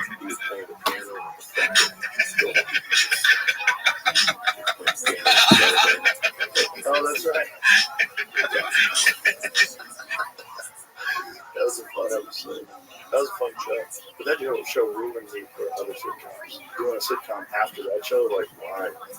It's not going to be, this thing is going to suck. You need to, this is like a very rare combination of people to put together a really good sitcom. That was a very good show.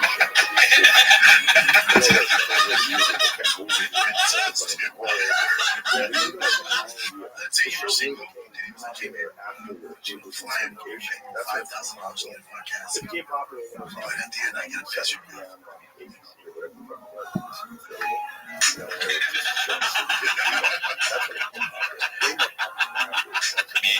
Watching my bag at the airport along with my brother.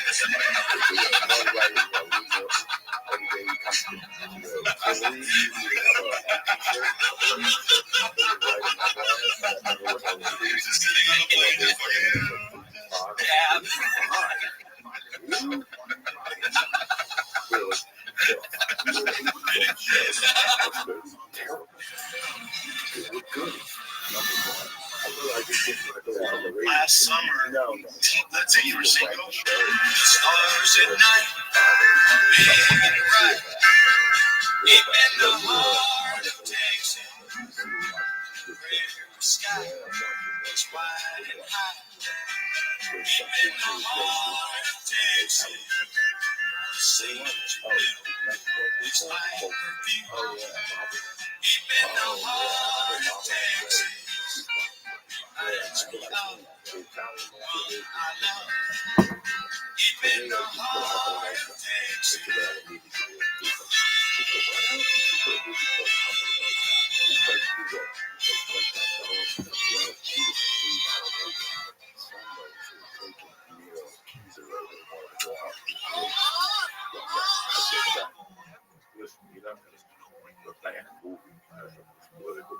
No, but people are gonna take him seriously though.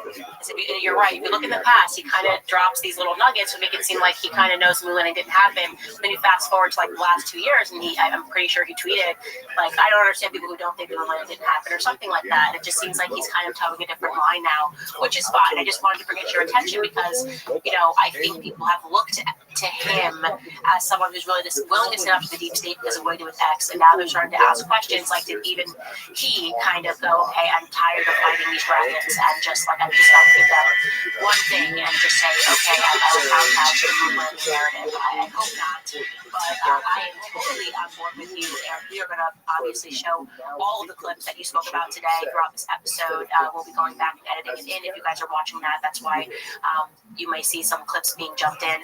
And I just want people to know where they can go. You've mentioned the website a few times. If you could just spell it so that they know where they can go to look at these clips and to find your documentary. Yeah, just my last name.com. S as in Sam, I, B as in boy, R-E-L, Sabrel.com. My 15 years of writing is in this book, which contains probably 30 years of research. It's an interactive book. It's in audio that I read myself, Kindle or print, and all the links you can see right now at Sabrel.com.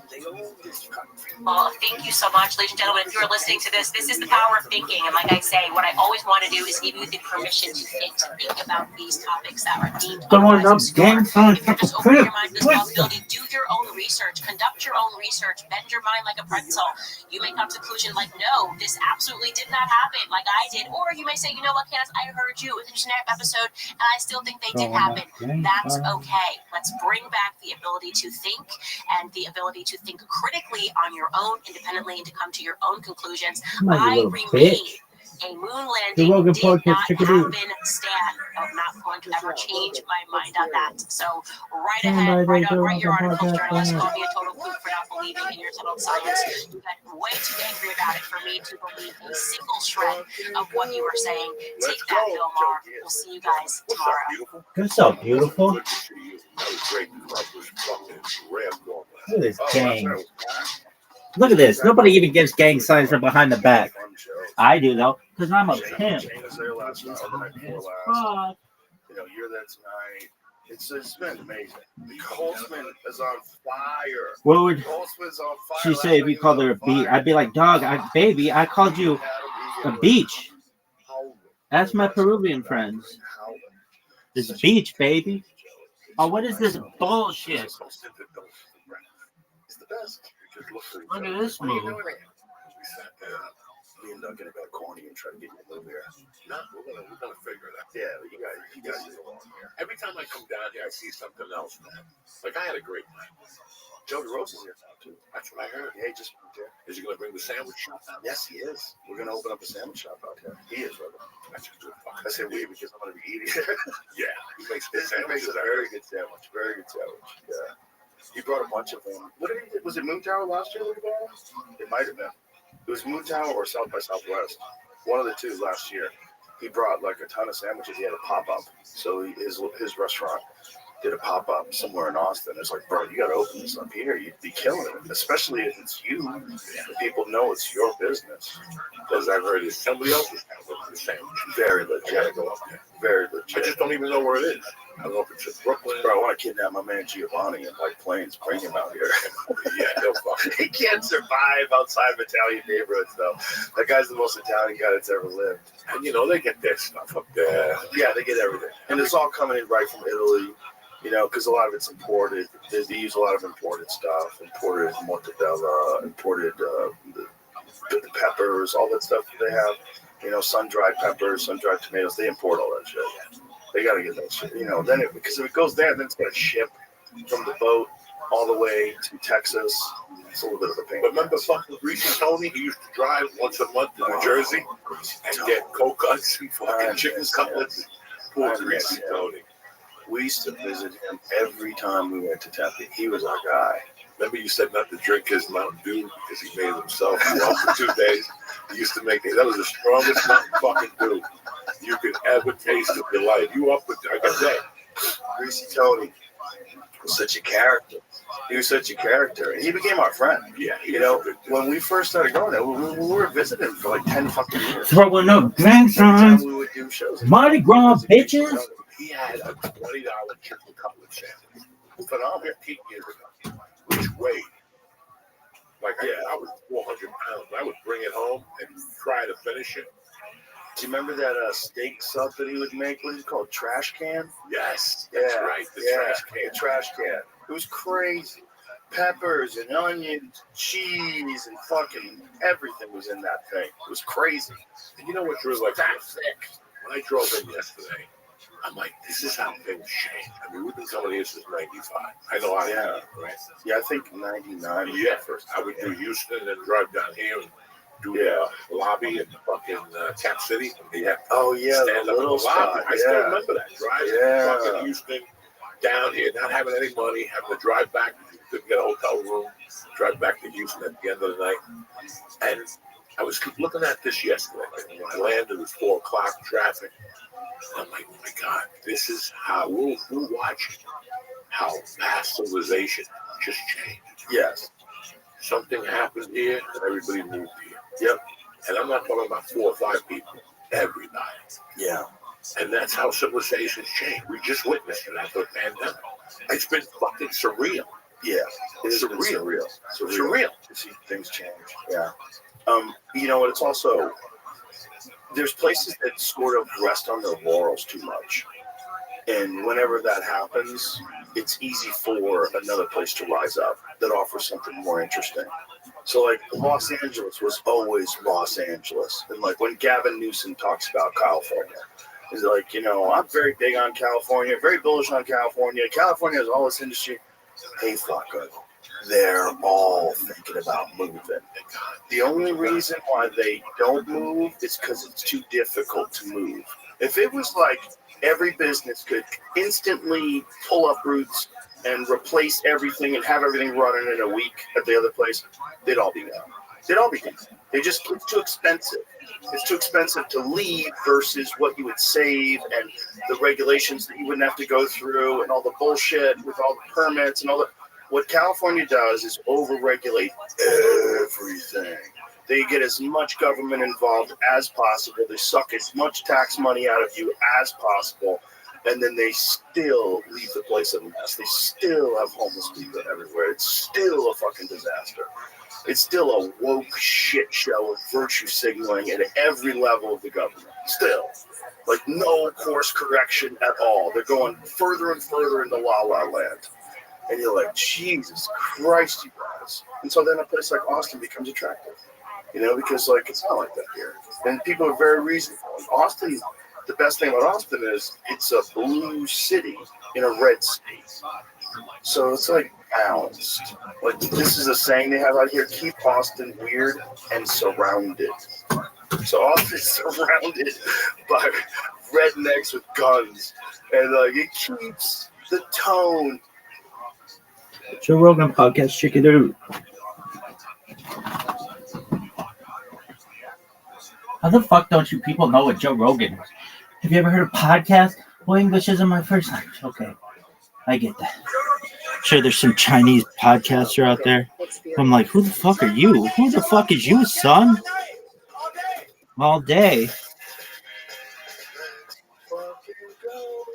Let's go. What's up, beautiful? What's up, beautiful? Good to see you. That was great. The club was fucking rare form last night. Oh, last night was packed. It's been packed all week. It's been really fun. A lot of fun shows, you know. Shane was there last night or the night before last. You know, you're there tonight. It's been amazing. Holtzman is on fire. Holtzman's on fire. Last night he was on fire. Me and Adam Egan were howling. we were watching it from the balcony and howling. Such a good community, Joe. It's so nice out here. So it's so different going for breakfast. It's the best. We just looked at each other and said, "What are you doing here?" We sat down. Me and Doug gonna go corny and try to get you to move here. No, we're gonna figure it out. Yeah, you guys can go on here. Every time I come down here, I see something else, man. Like I had a great time. Joe DeRosa is here now too. That's what I heard. Yeah, he just moved here. Is he gonna bring the sandwich shop down? Yes, he is. We're gonna open up a sandwich shop out here. He is, brother. That's a good fucking. I say we because I'm gonna be eating. Yeah, he makes good He makes a sandwiches. very good sandwich. Very good sandwich. Yeah. He brought a bunch of them. What was it Moon Tower last year that he brought them? It might have been. It was Moon Tower or South by Southwest. One of the two last year. He brought like a ton of sandwiches. He had a pop-up. So his restaurant did a pop-up somewhere in Austin. I was like, bro, you got to open this up here. You'd be killing it. Especially if it's you and people know it's your business. Because I've heard it's somebody else's sandwich. Very legit. You gotta go up. Very I legit. just don't even know where it is. I don't know if it's in Brooklyn. Bro, I want to kidnap my man Giovanni and like planes, bring him out here. Yeah, they'll fucking. He can't survive outside of Italian neighborhoods, though. That guy's the most Italian guy that's ever lived.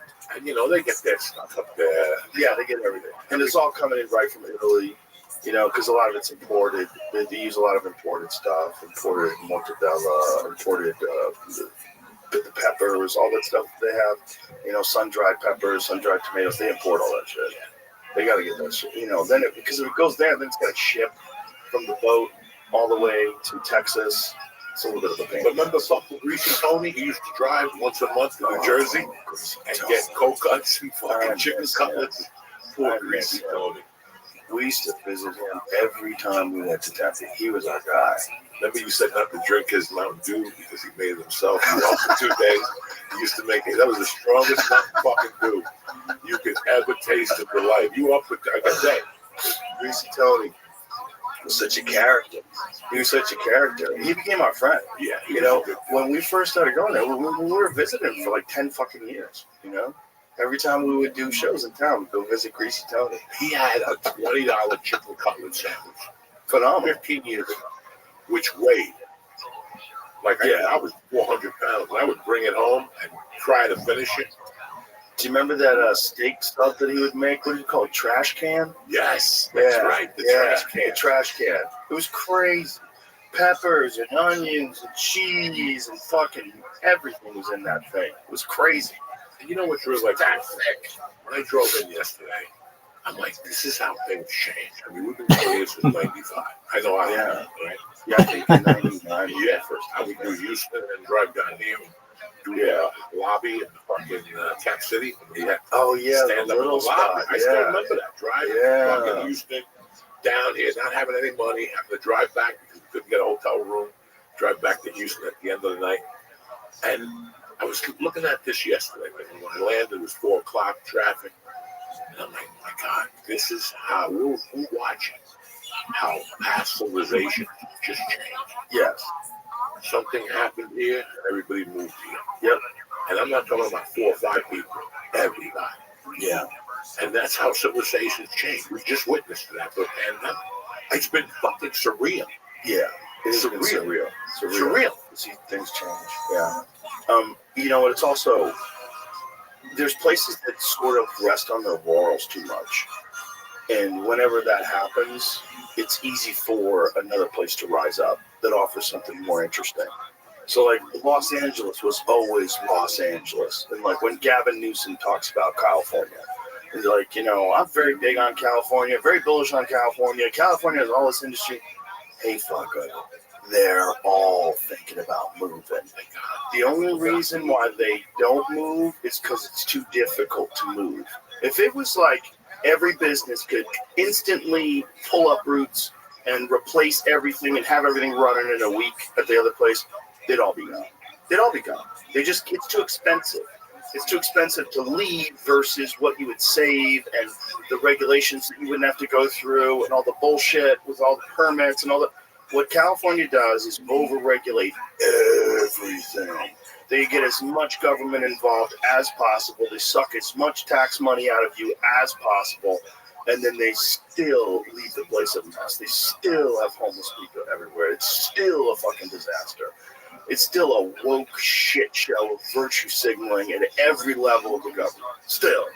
Like no course correction at all. They're going further and further into La La Land.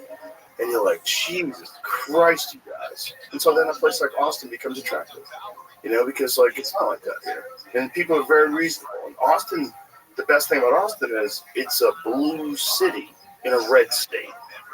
So it's like balanced. Like this is a saying they have out here, keep Austin weird and surrounded. So Austin is surrounded by rednecks with guns. And like it keeps the tone more medium.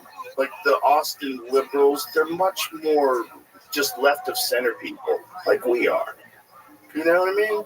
Like in some parts of the country, we're considered like far right. You and I, far right. It's crazy. It's fucking ridiculous. But it's because everybody went nuts and everyone demanded a whole series of things that you have to agree to in order to be a good person. Fuck off. You know what the real problem is out there? Let me tell you what the real problem is. I didn't realize it until I fucking left. But that everybody's too busy tapping themselves on the back. There's a lot of that. When the fires happen, those street women or whatever the fuck, the chief or whatever, I'm looking at them and I'm like, look at them. Yeah. They all got gel in their hair. They all got a tattoo on their neck. God forbid they can't be fooled for just one fucking minute. God forbid. And that's the problem you have out there. It's too many people. I'm so great. This is my idea, and it's great, and it's going to work. It's not working. You're right. But you're too stupid. I say, you know what? This ain't working. Their egos are so big, they don't have the heart to go, this ain't working. You're right. You're absolutely right. But I don't think it's entirely their fault. It is their fault, but the culture rewards that kind of behavior. This is the problem with having protected classes of people. Whether it's gay, lesbian, whatever it is, whether it's your nationality, if you have a protected class of people where you're not allowed to criticize the protected class of people, then they become, Vivek Ramaswamy talked about this in a very interesting way. He was like, it's the tyranny of the underprivileged, or it's what he called it, the tyranny of the marginalized, or something along those lines. But the idea is that this group of people, whether they're trans people or gay people, they get above everything. Everything you do is amazing. Oh my God, you're so fabulous. Because no one wants to be thought of as homophobic or transphobic. So you pretend that everything they do is incredible. And so you're going to be the best firefighter ever. Like, can you carry a burning man out of a building? Girl, you don't have to. If he was in that building, he shouldn't have been in that building in the first place. If I have to carry him out, we got other problems. That little firefighter said that in response to, could she carry her husband out of the building? But no, you can't. And so you shouldn't be a firefighter. Just like you shouldn't be a bouncer if you can't fight. You shouldn't be a firefighter. You shouldn't be a firefighter if you can't carry someone out of a building. If you can't run up a flight of stairs because you're 260 pounds and 5'7" and a woman. No, you shouldn't be a firefighter. You should be in like really good shape. Now, if you're some fucking CrossFit game lady who's some beast, I'm like, yeah, that lady can be a firefighter. Yeah, but it's like even guys. Like if you're a guy and you're fucking scrawny and you never work out and all you do is smoke cigarettes, maybe you shouldn't be a firefighter. Maybe you can't get up that fucking flight of stairs either. It should be like it's a physical job where you're rescuing people. You have to be able to physically carry people. You have to rescue them. Firefighters, when I was a kid, were the fucking big, brutal men. Beasts. Big down doors, fucking houses. They looked like former football players. There's this guy I used to play pool with, Ray the Fireman. Because everybody in the pool hall, I was Joe the Comedian. Everybody had a nickname based on what you did. Ray the Fireman was a fucking house. He's this big fucking, big Irish guy. Of course he's a fireman. Look at him. That guy that's going to kick down a door, carry your fucking husband, throw him over his shoulder, run through the flames, throw him on the lawn. He does it all the time. He's an animal. Like, he knows love.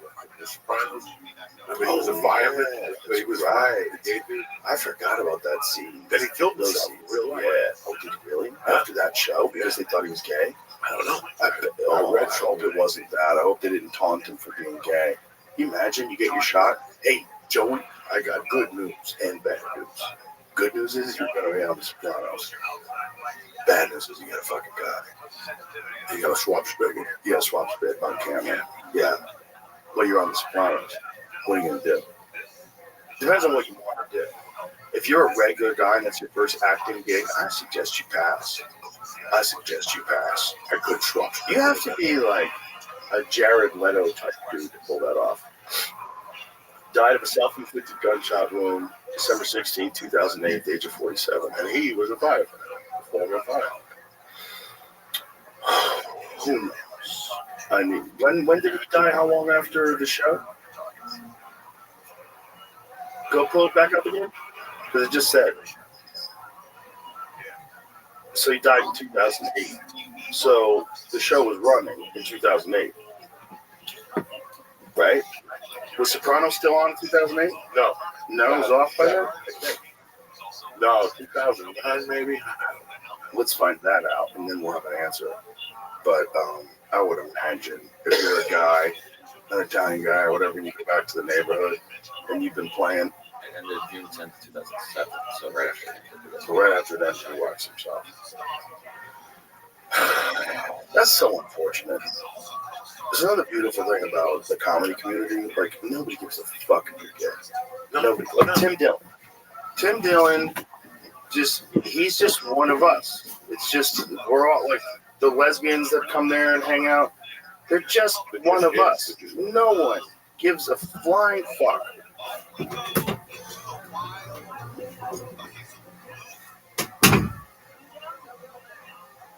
Well, yonder's not too different from the second word. Yeah. Who's the first word you like? Circling around. What do you get when you have a night with lightning? There you go. Close enough.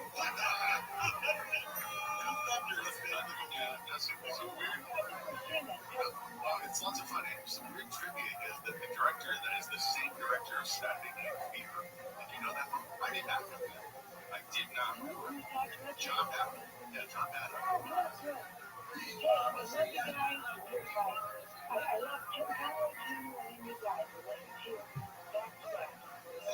Thank you, Carl. Oh, my final thought. Thank you so much for that.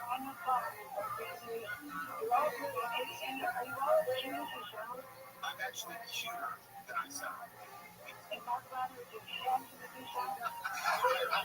He has his own fan club, so I think the fan club speaks for itself. His voice is a little too deep for me. Get jealous of that. No, there's a reason he talks. He is an introvert. It's just, if you're not funny, then you want to hang out. If you're not funny, get out of here. You know what I mean? Listen. But if you're funny, who cares? No one cares. Do you remember the kid from Houston? Which one? The guy that used to always wear football shirts? Yes, where? He passed away. That was my brother. What was his name? God damn it. I loved him. I loved him. It's fucking escaping my mind. With the little hat on. You're going to remember And he'd come up to you and give you a hug all the I time. haven't seen him in so long. When did he die? Maybe 10 years ago. Did he talk about being gay on stage? No, he told me. Oh, yeah, well, he was gay. He would go to those army things just to fuck men. Well, he just looked like a football player. Yes. Like a big former, he looked like a Shane Gillis type of dude. Yeah. Like a big former football player, but he was gay. He was gay. He always wore football jerseys. Always football Yeah. jerseys. That's how he tricked them. Sweetheart of a guy. But again, same situation, Joey. That guy was one of us. He just hung out. No, with I us. love He just hung out with us. I love that. It didn't even matter to me that he was. Listen, that's never mattered. You gotta remember, I was a Judas Priest fan in high school. Right. That dude just gay as hell. First time I saw Nobody him, knew. Isn't that funny? I fucking knew. 79. Nobody comes out with little hats with a whip. Right. You know, I saw him at the Palladium. Got Like, another that dude is thing gay. coming. Oh my God. If you ever read, you just have to try to read it. Really? Jimmy Fallon can't get it. You have to try to read it. Is it crazy? I'll just tell you one story. There was a guy in Chicago, like a stylist, that used to tell him he wanted dick. Always bust. You know those people, women come on, child, come on, whatever, you know. It's never gonna happen. He said, finally he got pissed off one day. And he took the guy up and was off. He goes, I fucked him so hard, I blew out his ovaries. I had to go to the hospital. I'm breathing. No, this is my type of fucking guy. I love this fucking guy. Well, you got to think what Rob Halford did. When he was at the head of Judas Priest, he got all these straight guys to dress like they're in a gay biker gang because they wanted to be cool like Judas Priest. He changed the style of a kind of music. He really did. I love it. How many straight guys dressed like gay bikers, not even knowing what they were doing? They just thought, this is how you dress for this kind of music. But it was because of Rob Alford. And he's still out. I had him on a show once. There he is, that bad motherfucker. He's got another thing coming. I had a buddy in high school who loved that song, and he used like a quote of it in his yearbook. And I always remember thinking, wow, that's the coolest quote. Like, if you think you're gonna sit around like a triple name, but in my brain, listen, I ain't fooling. You better think you can. Out there is a fortune waiting to be had. You think I'll let it go? You're mad. You got another thing coming. Great album, great shit. That kid never did anything. No, he never left the town. He fell apart. And here's the weirdest thing about Judas Priest. What? His writing. That's what I fucking died about. His writing. Because he would write, and you're thinking he's writing about woman.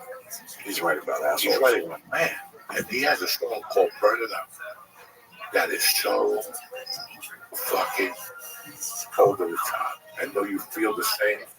I know you feel the flame burning deep inside of you, burning you up. It's called breaking you down, breaking you out in cold sweat. But when you lose control of your very soul, your desire takes over. You'll feel the heat wave. You'll answer my way, and suddenly you know that you're burning up. That is a bad move. But I heard nobody. Let me hear that, Daniel. We'll have to edit this out of YouTube. For the folks at home, please seek it online. Here we go. Listen to the way it starts.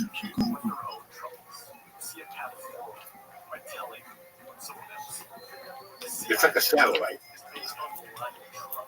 This is back before satellites, like before we had modems. Ooh, this is 1980. This is on a Hellcat Beloved tour.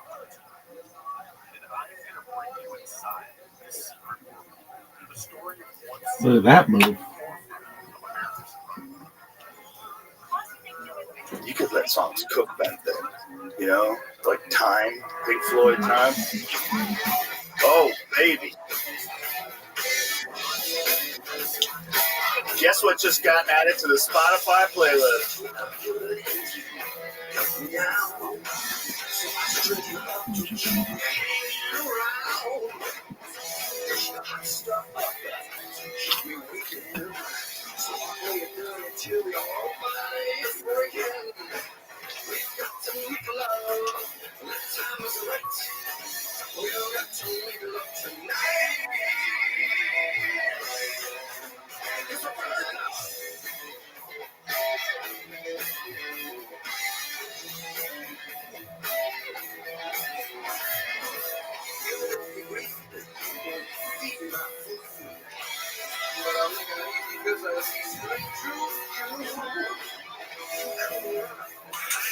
There you go.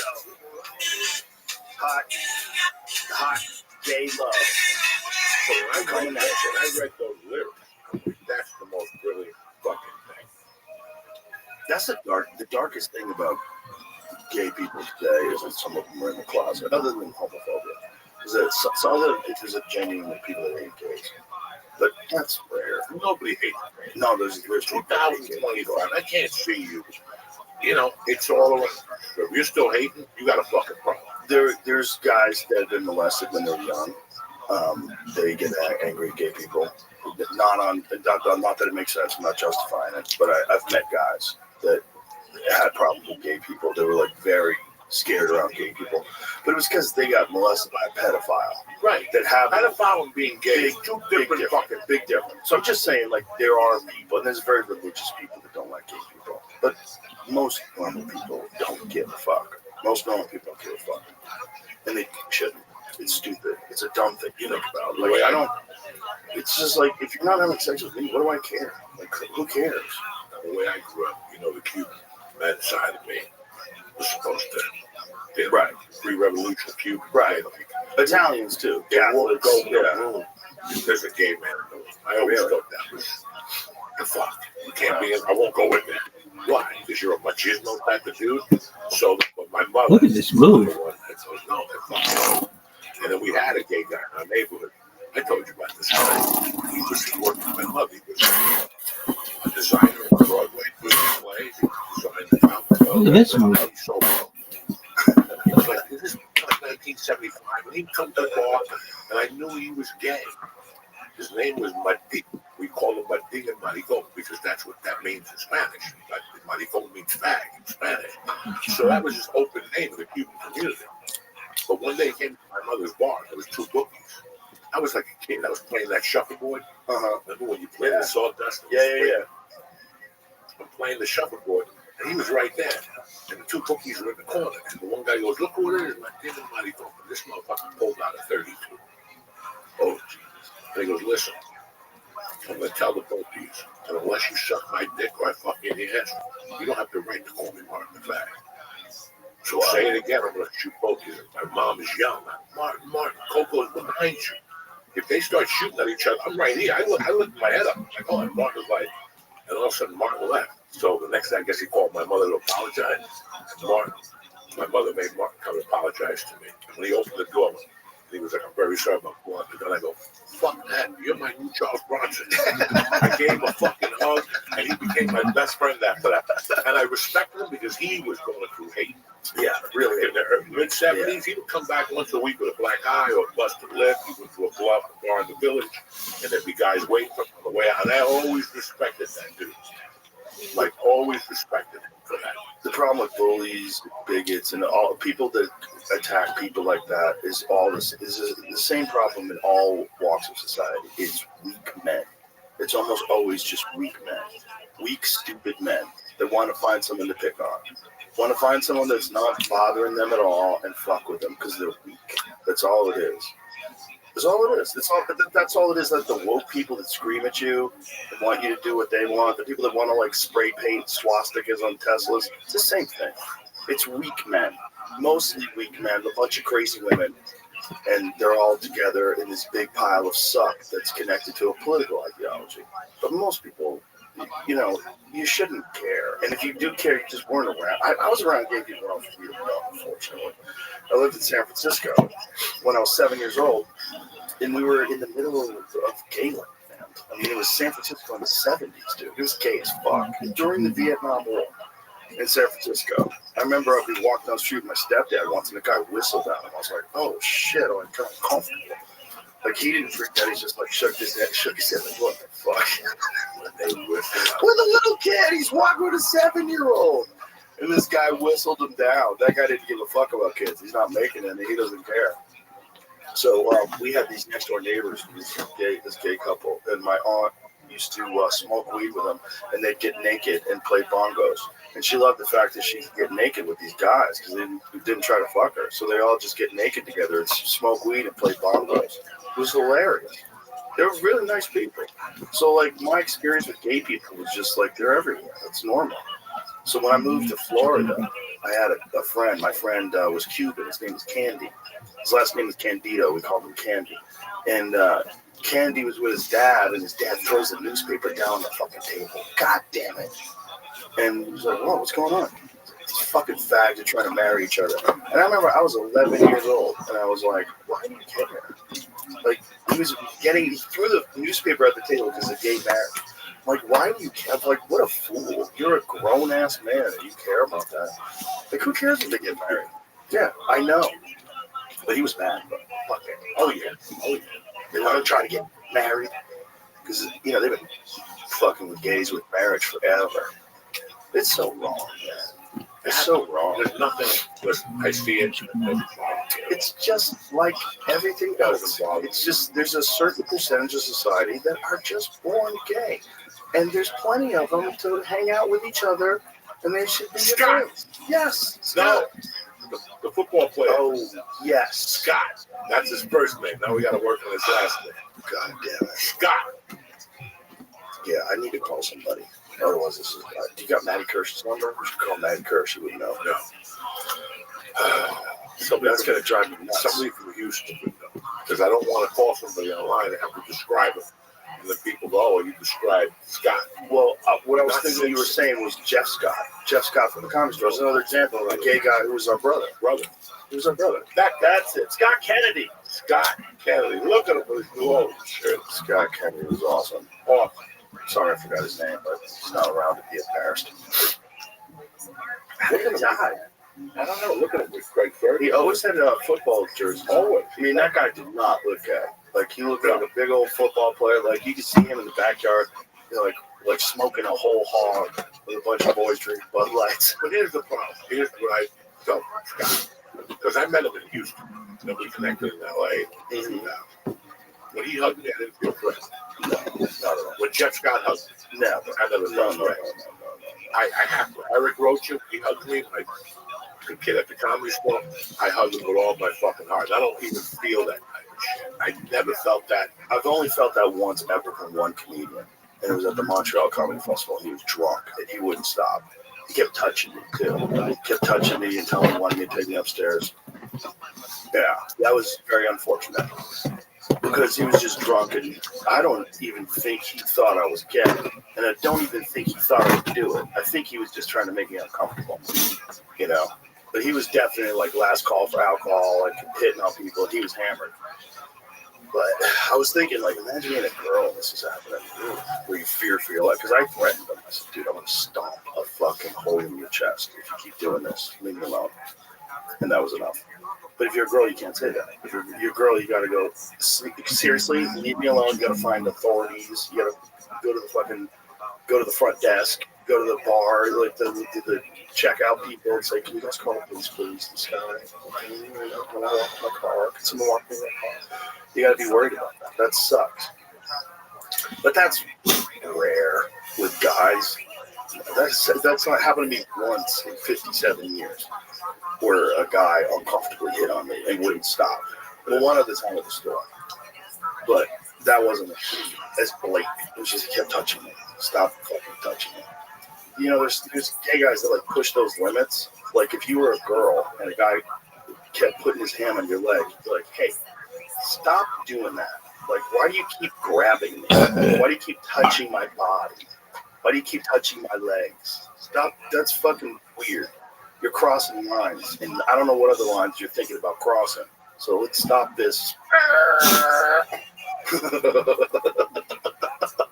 But that's not most gay people. You know, I have these friends that I live next to in California. They're gay, and they're super Republican now. It's hilarious.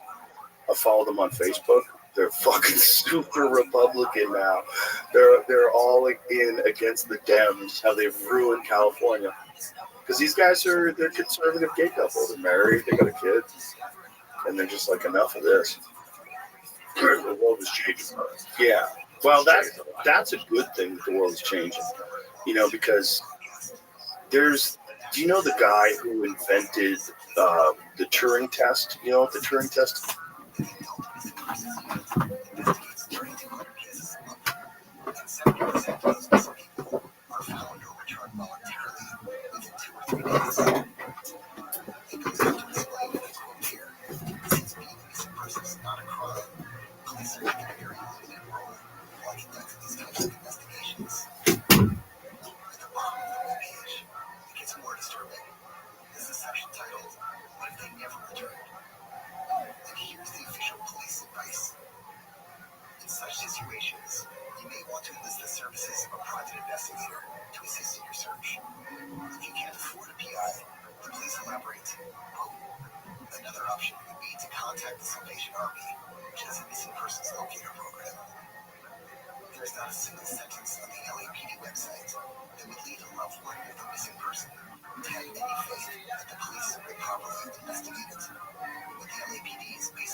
His name's Alan Turing, and he was a scientist. He invented a test that they say AI has passed, and this test is where you can talk to a computer and not be able to tell that it's a computer, but it behaves like a human. It thinks like a human, it communicates like a human, where it's indiscernible. That's the Turing test. AI has recently passed the Turing test. Well, this guy, he was in England when this happened, right, Jamie? Where they forced him to take medication. He got arrested for being gay in like the 1950s. And they forced him to take medication that made him sterile, made him impotent. So he couldn't have sex. But they forced him to take like hormone blockers that they give to sex offenders. You know, chemical castration, we do that to sex offenders. And then he killed himself. The guy who invented the method of determining whether or not AI has become sentient gets murdered by dumb apes who don't like that he's gay. How crazy is that? I'm not fucking that story up, right? I'm pretty sure that's the story. Sexual offenses. When do they give you that? Well, they don't always do it, you know, but it's called chemical castration. And by the way, it's the same chemicals, the same drugs that they use on kids when they give them hormone blockers. So when you talk to they're talking about a child getting puberty blockers, you know, oh, it's totally reversible. The fuck it is. The fuck it is. That's the same shit. It's chemical castration. It's not reversible. That child is never going to fully develop. If they get on hormone blockers, then when they're 18, they go, you know what, I think I actually am a man. Too late. Too late. Because from 13 to 15, you suppressed your testosterone. Okay, here it is. Turing was later convicted by the advice of his brother and his own solicitor, and he entered a plea of guilty. In the case, Regina versus Turing and Murray was brought to trial on the 31st of March, 1952. Turing was convicted and given a choice between imprisonment and probation. His probation would be conditional on his agreement to undergo hormonal physical changes designed to reduce libido, known as chemical castration. He accepted the option of injections of what was then called stilbostrol, now known as dithylstilbestrol, or DES, a synthetic estrogen. This feminization of his body was continued for the course of 1 year. The treatment rendered Turing impotent and caused breast tissue to form. In a letter, Turing wrote that no doubt I shall emerge from it all a different man, but quite who I've not found out. Murray was given a conditional discharge. So Murray must have been the guy he was having sex with. That's so crazy, man. Arrested for being gay. In 1954 at his house, Turing's housekeeper found him dead. Post-mortems held that evening determined that he had died from the previous day at age 41 with cyanide poison, cited as the cause of death. He had an apple lay half-eaten beside his bed. Although the apples not tested for cyanide, it was speculated this was the means in which Turing had consumed a fatal dose. So he fucking killed himself because they chemically castrated him. You know, founder of computer science and cryptographer, whose work was key to breaking the wartime Enigma codes. So this guy, like, helped the British crack codes. And what they do? They injected him with poison so that his dick wouldn't work, so he couldn't fuck guys anymore, which is what he wanted. Imagine if everyone was gay, everyone, and you were straight. You know, come on, dick, this is crazy. Like, you guys keep trying to offer your dick, like, no, is there anything else?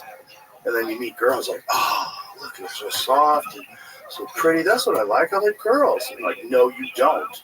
No, you're going to take this gay drug until you get that out of your system, or we're going to chemically castrate you. You can't be having sex with girls. Like, but they're so pretty. They're so lovely to be around. I'm so attracted to them. No. Only guys. That's crazy. That's so stupid. Some of these people, especially like when you get to like serious fundamentalist rigid religions, which want to throw them off roofs. This part of the Middle East, they throw them off the roof. You think they round up all the gay guys? Whew, throw them off the roof. And everybody watches, cheers. Yay. Crazy. I said it's a different world out there, my friend. It is a different world out there, but it's the world out there that could be just like the world here. It could go this way here. Like, that's what people understand. Just how Los Angeles fell apart, the United States could fall apart too. You know, like look at Iran. We were looking at Iran the other day in photographs from the 1970s. Girls had mini skirts. They all look really hot. The guys had no shirts on, with six packs, walking down the street. Everyone's smiling. Looks like Europe. It looks like you're in Italy. And now it's a religious run country. It's run by a dictatorship. Like you criticize the government, they execute you. They executed an Olympic gold medalist in wrestling. Yeah, the UFC even tried to get them to stop. They pleaded to try to get them to stop. They tried to get Trump to, or was it during the Biden administration or the Trump administration? I don't remember, but they tried to get the president to somehow or another talk to Iran and not kill this guy. They killed him because he spoke against the government. Allegedly. But you don't even have to really have spoken against the government. That's what's so scary. You just have to be accused of speaking against the government. I mean, to this day and age, like a friend of mine's Twitter account got hacked, and he got phished. They sent him an email, and he didn't. You know, he's not that sophisticated with that stuff, and so he got phished. And then I heard he got phished. So I go to my Twitter just because I never check my DMs, but I did it just because I knew he got phished. And I went into my DM, and it was him asking me for my email address after he got phished. So I was like, this motherfucker, he's trying to get me now. So someone can easily get your account and then, or use, some sort of code crack or figure out your code, then start posting stuff for you against the government. Especially if you're in Iran. Like, they probably already have all your passcodes for everything over there. They've probably been, like, spying on everybody's computer from the jump. They probably just go to the database. What's Joey Diaz's Facebook password? Okay, post a bunch of shit there about these government. The people in government should all be lined up and shot. They all suck dicks secretly. They're all eating babies. Just make them say something like that, and then let's go round them up. And then if you don't have any due process, that's the kind of shit that dictators do. They just round you up. Duncan scared the shit out of me. We were talking about this the other day about Ukraine and Russia. He's like, there's people in Russia that are just in Russia because they tweeted against the government. And you know what they do with those people? They put them in prison. You know what happens when the war breaks out? They give them the option. Like, you could either be in jail forever or you can go fight in the war. And so they go to the front line and they get killed by American weapons. Guys who are tweeting against Putin. So he can use it to get rid of his political enemies. Crazy. And this is all while you and I, at the same time, hanging out in Boston, or hanging out in Austin, rather, eating barbecue. Like, it could go that way here, too. Just like it went that way in Iran, it could go that way in the United States. Just like LA fell apart. LA 20 years ago was amazing. Do you remember LA in 2005? We were having the time of our lives. Oh, my God. We were having the time of our lives. The restaurants were great. There was music playing everywhere. It was fun. There was a lot of great comedy. We had a good group of guys we're all hanging out with. LA was great. Yeah, there was still some traffic, but, the weather was great. People were generally pretty nice. A lot nicer than they were on the East Coast. It's not even the same place anymore. And that can happen anywhere. That can happen in the United States. If something terrible happens in the United States, new laws get passed, new restrictions, that can happen anywhere. That's why I worry about it so much. People are like, why do you obsess about it so much? Because you need to be paying attention. Because when it's too late, when they've already got complete control of what you can say on social media, and they got you locked down, you're in trouble. You're in trouble. Because so many other things are coming that they're aware of, and the big one is automation. Joey, when automation comes, this is what Andrew Yang was kind of running on when he was running for president, and I had him in, and it was a very interesting conversation because it was something that I hadn't considered, that all these jobs are gone. Do you know there's parts of the world, like there's ports in China now, where it's 100% controlled by robots? There's a few people that run around do maintenance and stuff, but everything's screens, everything is super efficient. These robots pick up the packages, they make an inventory of everything's in there, everything gets logged into the computer, they put it into these trucks, and before you know it, they're going to have electric trucks that drive themselves. In Jersey, all over with the Teamsters, yes, the longshoremen, yes, because they know it. They don't have much left. They don't have much time left. They don't have much time. It's fucking crazy how industry has just dwindled in this country. I know. You know, and Americans really don't see that. See, because everybody's fucking into traveling and being cool. The gift that I had from doing comedy was I really got to see the country. Mm-hmm. I really got to see the ins and outs. When I was a feature actor, I would ask questions. You know, like when you don't sit in the hotel all day, you just go out, you go to a movie theater, and you ask questions. And people tell you, oh my God, that's a great restaurant. Go there. You know, you look at cities like Cleveland. Okay, I don't know if a lot of people know this. 20 years ago, with all the jokes and shit, Cleveland had more Puerto Ricans than New York City. Really? Because there was a fucking car plant there.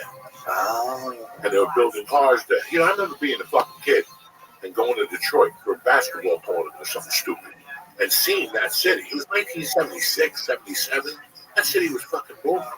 Detroit was one of the richest cities in the world. Booming. It was the murder capital at the time. Was it still? Even back then? Yeah. When I met my buddy in the 80s, he was in Detroit. It was the murder capital. But 75, 76, that city was booming. Yeah. You know, Buffalo, New York, booming. Fisher Price, all these other companies left. You know, that's what I saw. Cleveland, Pittsburgh Steel. Yep. I went to Pittsburgh 2 years ago. Half the shit was closed down. Yep. You know, so when I looked, same thing, Youngstown. What? No, it was downtown Pittsburgh, like just around that area. Yeah, but Youngstown was like that too, right? What? Youngstown was a much better environment than it is now. Yeah. Tony They have destroyed those parts of the country. Now, I don't know what happened in Nebraska. They could have had their own problems in Wyoming. I just know that little stretch. Buffalo, Cleveland, you know, fucking Cincinnati. Yep. All those towns that were booming have just disappeared. All the jobs went overseas. So if you're going to bring this country back, it's got to start with that. We got to go back to that to make us strong again. Yeah, we're going to have to fucking sweat it out for 10 months. But you know what? 10 years ago, I fucking was getting those $100 a day movies, and I said, I'm not doing them anymore. For a year, I didn't work as an actor. And finally, I got a high-scale movie because I kept saying no to the low movies. That's how you lift up a little bit. That's how you bump up. By just saying fucking no. We didn't want to do this all of a sudden, and we need to do this. We need to get this country hopping again. Well, the problem is they gave corporations an opportunity to make more money at the sacrifice of all those jobs in America. And the problem with corporations is they have an obligation to constantly make more money. And labor. Yeah, but that's the way you make more money is by having no labor, and not just that, no health insurance. This is, you know, not Ron Paul. What's his name? Ross Perot. Ross Perot talked about that. We were talking about Ron White the other day. That he was explaining that if you change these regulations and make it cheaper and easier for these people to go and he said, you're going to hear a giant sucking sound as all the businesses go south. That's exactly what happened. And he called that in the 1990s. Yeah, I voted for him. I love Ross Perot. Always did. Always. That's a real fucking American right there. He was. They threatened him, dude. They threatened his family. Like, he pulled out of it. He was going to run again a second time. And he said he's not going to do it because his family was under threat and that he considered serious. Yeah, he was dangerous because he could ruin the election. Like, Bush, they thought was going to win a second term. But Ross Perot came around, and conservative people that didn't really want to believe in the Republican Party anymore, like, the party's just as full of shit as the left. They saw this Ross Perot guy, and they went, oh, okay. He took a considerable amount of the vote, and most of it would be against what Herbert Walker Bush would have. And then Clinton came along, and fucking William just won that year. Bam, now he's in. That's cold. Remember, they're paying for this Get your money. Yeah, I'm paying for this with my money. Exactly. That was just classic. Yeah. That was hysterical. Remember when he had that half-hour show on TV where he explained how the Federal Reserve works? I don't remember that. Yeah, he bought a half hour of regular primetime TV to explain to people how you're getting fucked. He's explaining all the scams that that are being run on you that you don't know about. This is why I'm running for president. I'm like, whoa, look at this guy. That guy fucking did something that a lot of people don't know. Yeah. His employees got kidnapped in Iran, and he went in there and took them out, and he hired like a Marlon Brando for Apocalypse Now to train his employees. Really? Yeah, he was a retired colonel, some badass Vietnam. So was his actual employees that went and got him out? Yeah, that's the story. He made his employees. It's we're a family. Wow, we're going on. And made a promise to the people's families that he would have them back by Christmas, and he had them back by Christmas. Wow.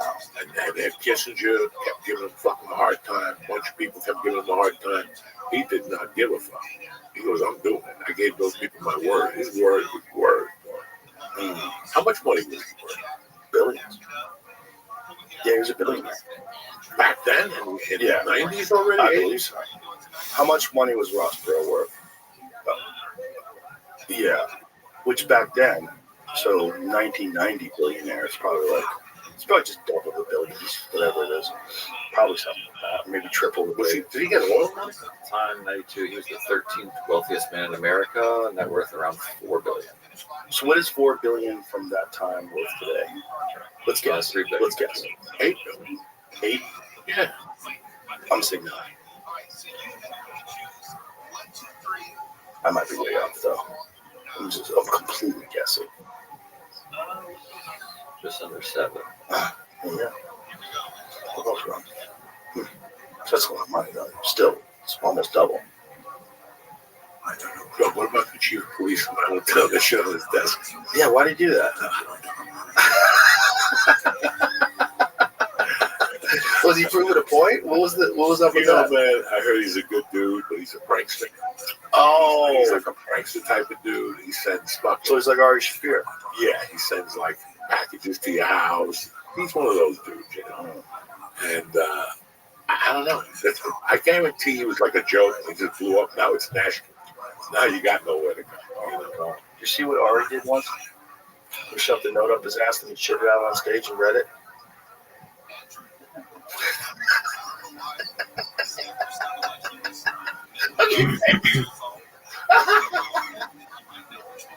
I don't want nobody to read a note out of their ass. I don't want you shitting in the room with me. What kind of parasites, bugs? No, he's got hemorrhoids. He's got all sorts of stuff is flying through the air. Every breath you breathe is Ari shit gas flying around. He's so crazy. He has not stopped at all. It is not ending. No. I'm going to his thing next week. He's never growing up. No, he's never going to. It's not happening. He's getting married. Right? He got married or something like that. So he's already married. Yeah. He's got a little celebration. Yeah, one of those party and shit. Well, I don't know what the fuck it is. It's going to be a fucking carnival of psychopaths. Dog, I was telling you the other night, I got really fucking high. I got home and I couldn't sleep. I started watching whole fights. I even watched a Pepino Cuevas fight. Oh, yeah. That dude was fast. Yeah, he was good. He was good. And I watched. You ever see him versus Tommy Hearns? No. See if you can find Pepino Cuevas versus Tommy Hearns. Well, I'm I 90% sure that's what I'm talking about. Pepino Cuevas was, I think, a little bigger than the guy. Wasn't he at 47? Maybe I'm wrong. Thomas Hearns was 47. Yes. He started his career at 47 and went all the way up to light heavyweight. Yeah, Pepino Cuevas versus Tommy Hearns. One of the most memorable moments of the early days of Tommy Hearns' like when he was like at the peak of his powers. Tommy Hearns was nuking people, man. Just nuking people. He had such a reach and such width for 40. Such a physical. Welcome. Freak. And he was. How are you? I mean, long and skinny, but crazy. Hello. How are you? All right. Are you at least 18? Okay, very well. How'd you find out about me?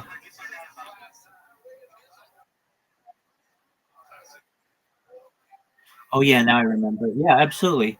How's life?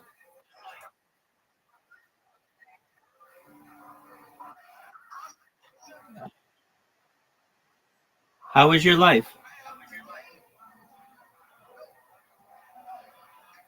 Hello. How is your life? How are you? Excellent. How's life been since we last spoke?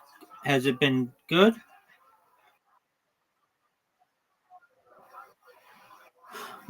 What do you mean?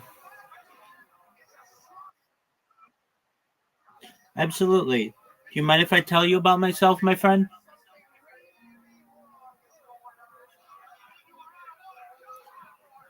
Yo, you Benoto.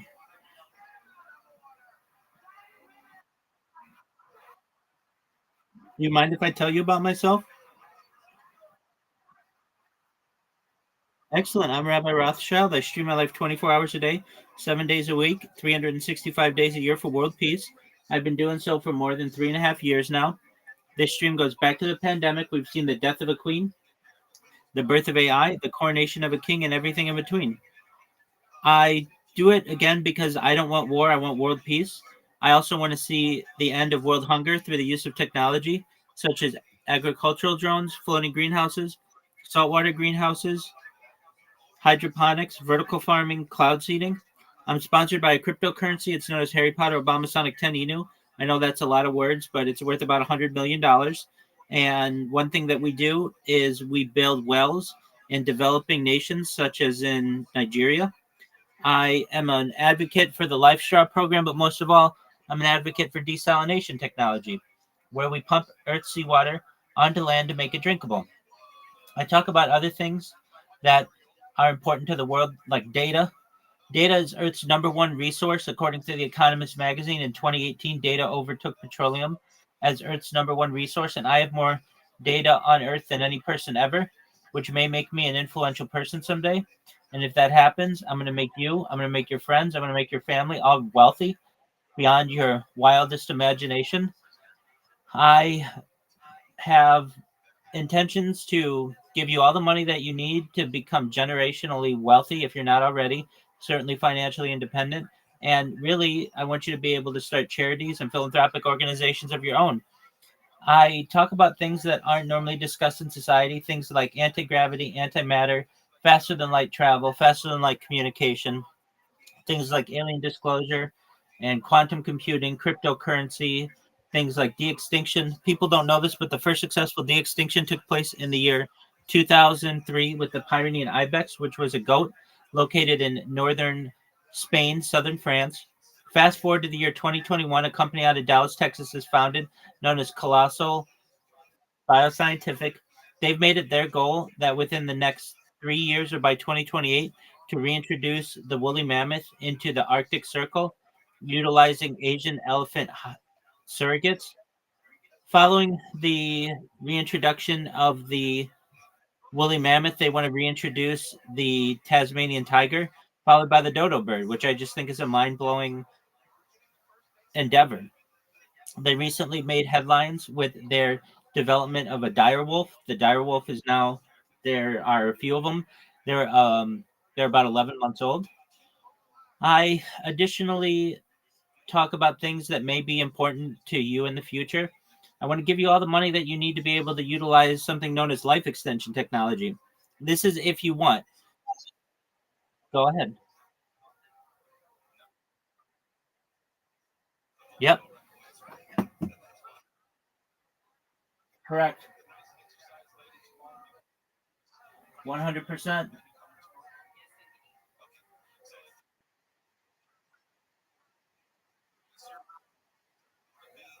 Some of them you can't take the battery out.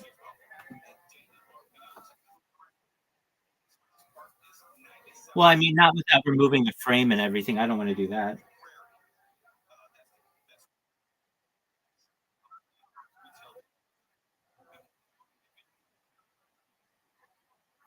I understand. I'm not too worried about it. If I need another laptop, I'll just. Okay. Well, I appreciate that. They do, and oh, absolutely, certainly.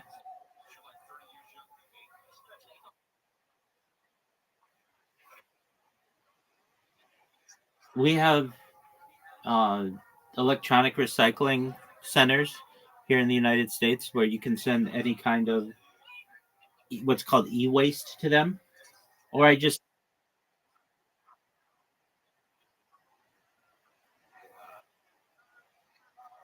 I mean, it's not my job to. It's not my job to audit. Yeah, it's not my job to audit the electronic recycling center. That's for the Environmental Protection Agency. That's outside my grade.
Okay.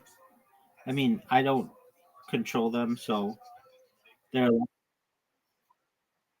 Yeah, I mean, of course, that's not what they should be doing.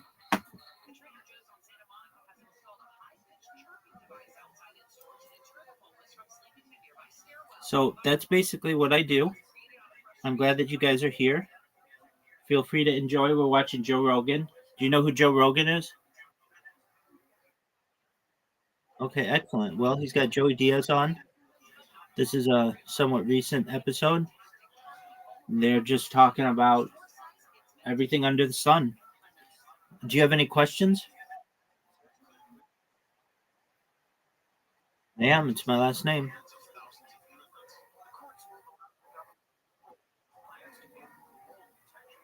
Do you have any other questions? Very cool. All right, well, enjoy. Here we go. Easy thing guys don't All have. right. What questions do you have?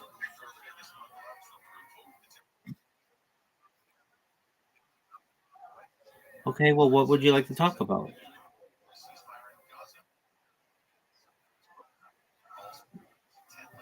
Okay, I use electronics every day. I'm live on 18 different YouTube streams. I'm live on 33 different platforms. I've got 33 different cameras on me. I've got um, over 100 YouTube channels, over 200 Instagram accounts, over 500 Twitch accounts, over 1,000 TikTok accounts, over 2,000 Twitter accounts, over 5,000 Blue Sky accounts, and over 10,000 Kick accounts. I have more social media than any person ever.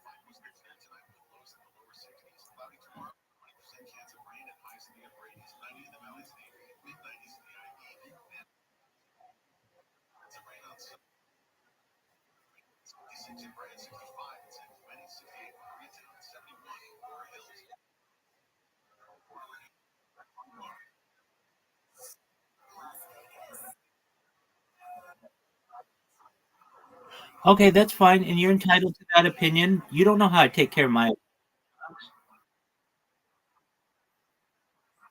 Oh, okay. So it makes you mad when people don't take care of their electronics. I'm somewhat in agreement with you. I think companies are at fault more than individuals because they don't make it easy to service their electronics.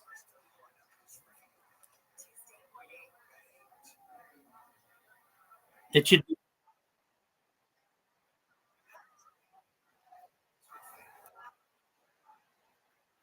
Right, correct, the right to repair.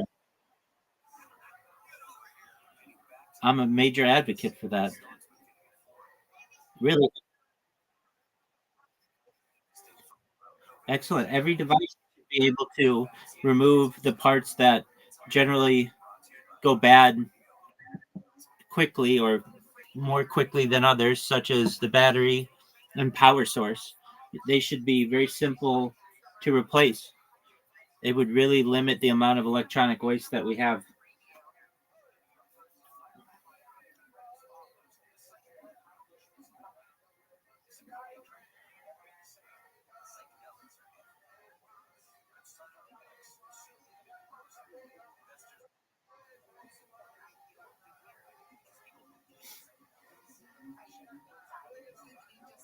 What are your favorite kind of electronics?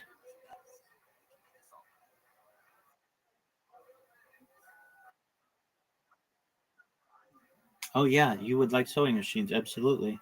Do you have a pedal sewing machine?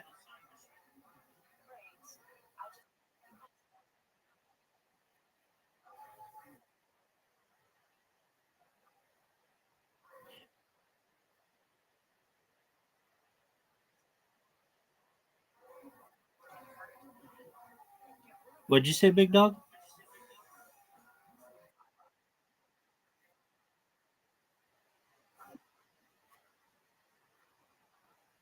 No, I don't know. I don't like child labor. I'm against it.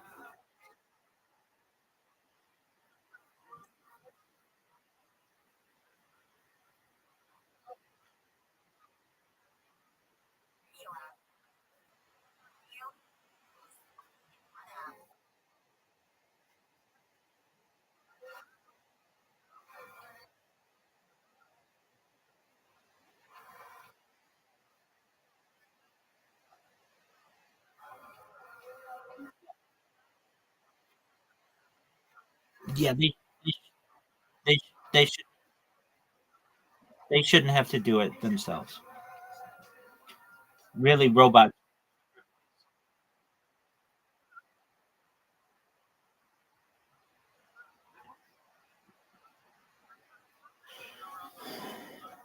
It depends on whether they're forced to do it or not. If they're forced to do it, then it's a job. If they do it,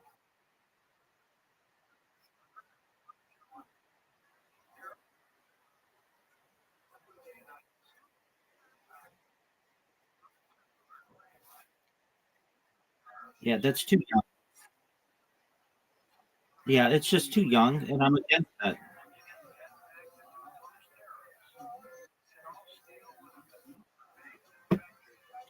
Children should be able to be children. They should be able to have fun. They should be able to play games.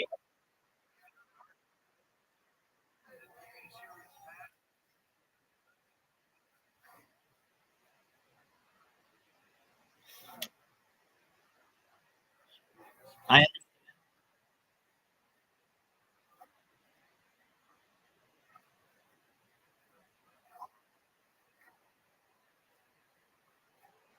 Okay, you're entitled to your opinion.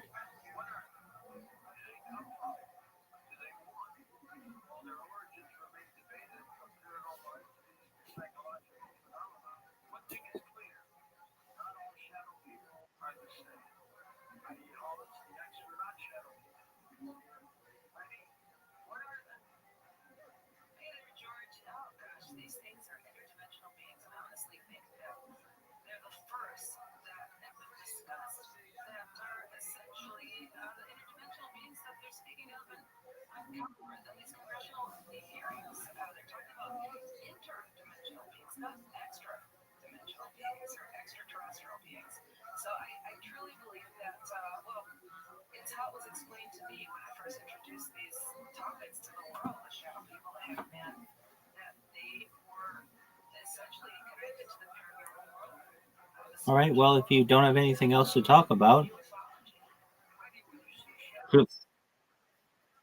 okay,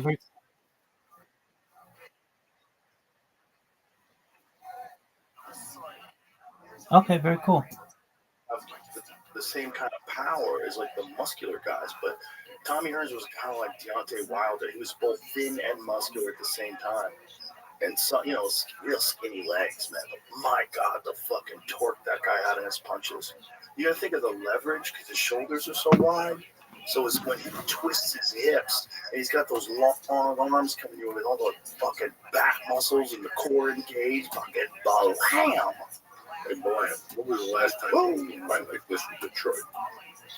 Well, Tommy's from Detroit. No, but I'm saying, they don't even have fights like this in Detroit. They So don't. cool. Was this in Detroit? Yeah. Oh wow. Well, that's Tommy's hometown. You know.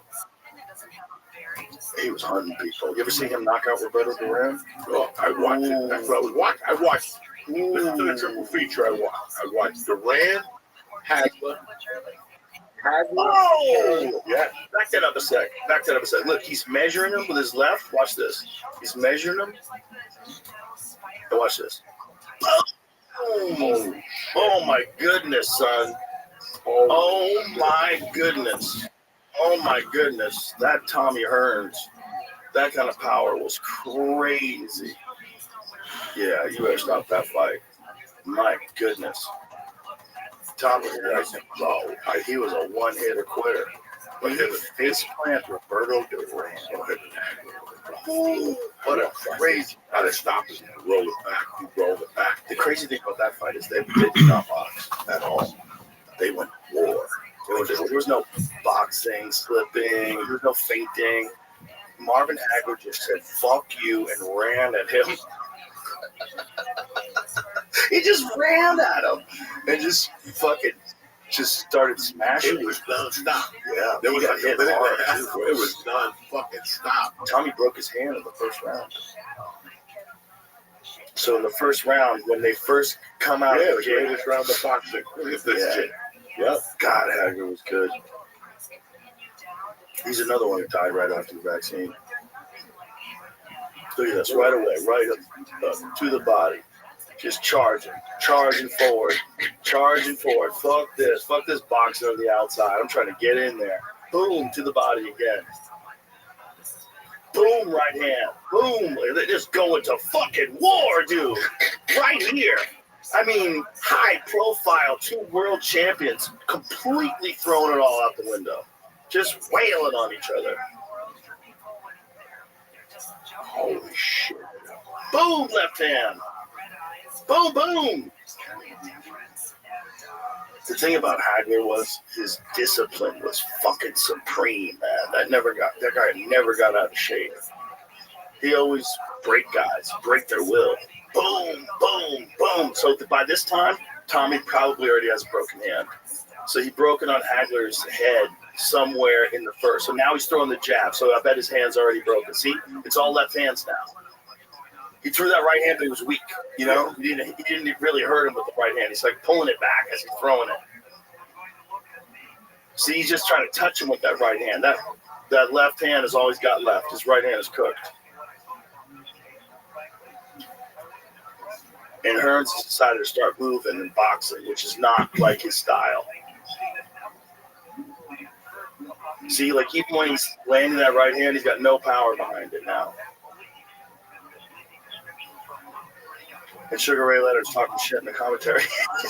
Both fighters, they're back.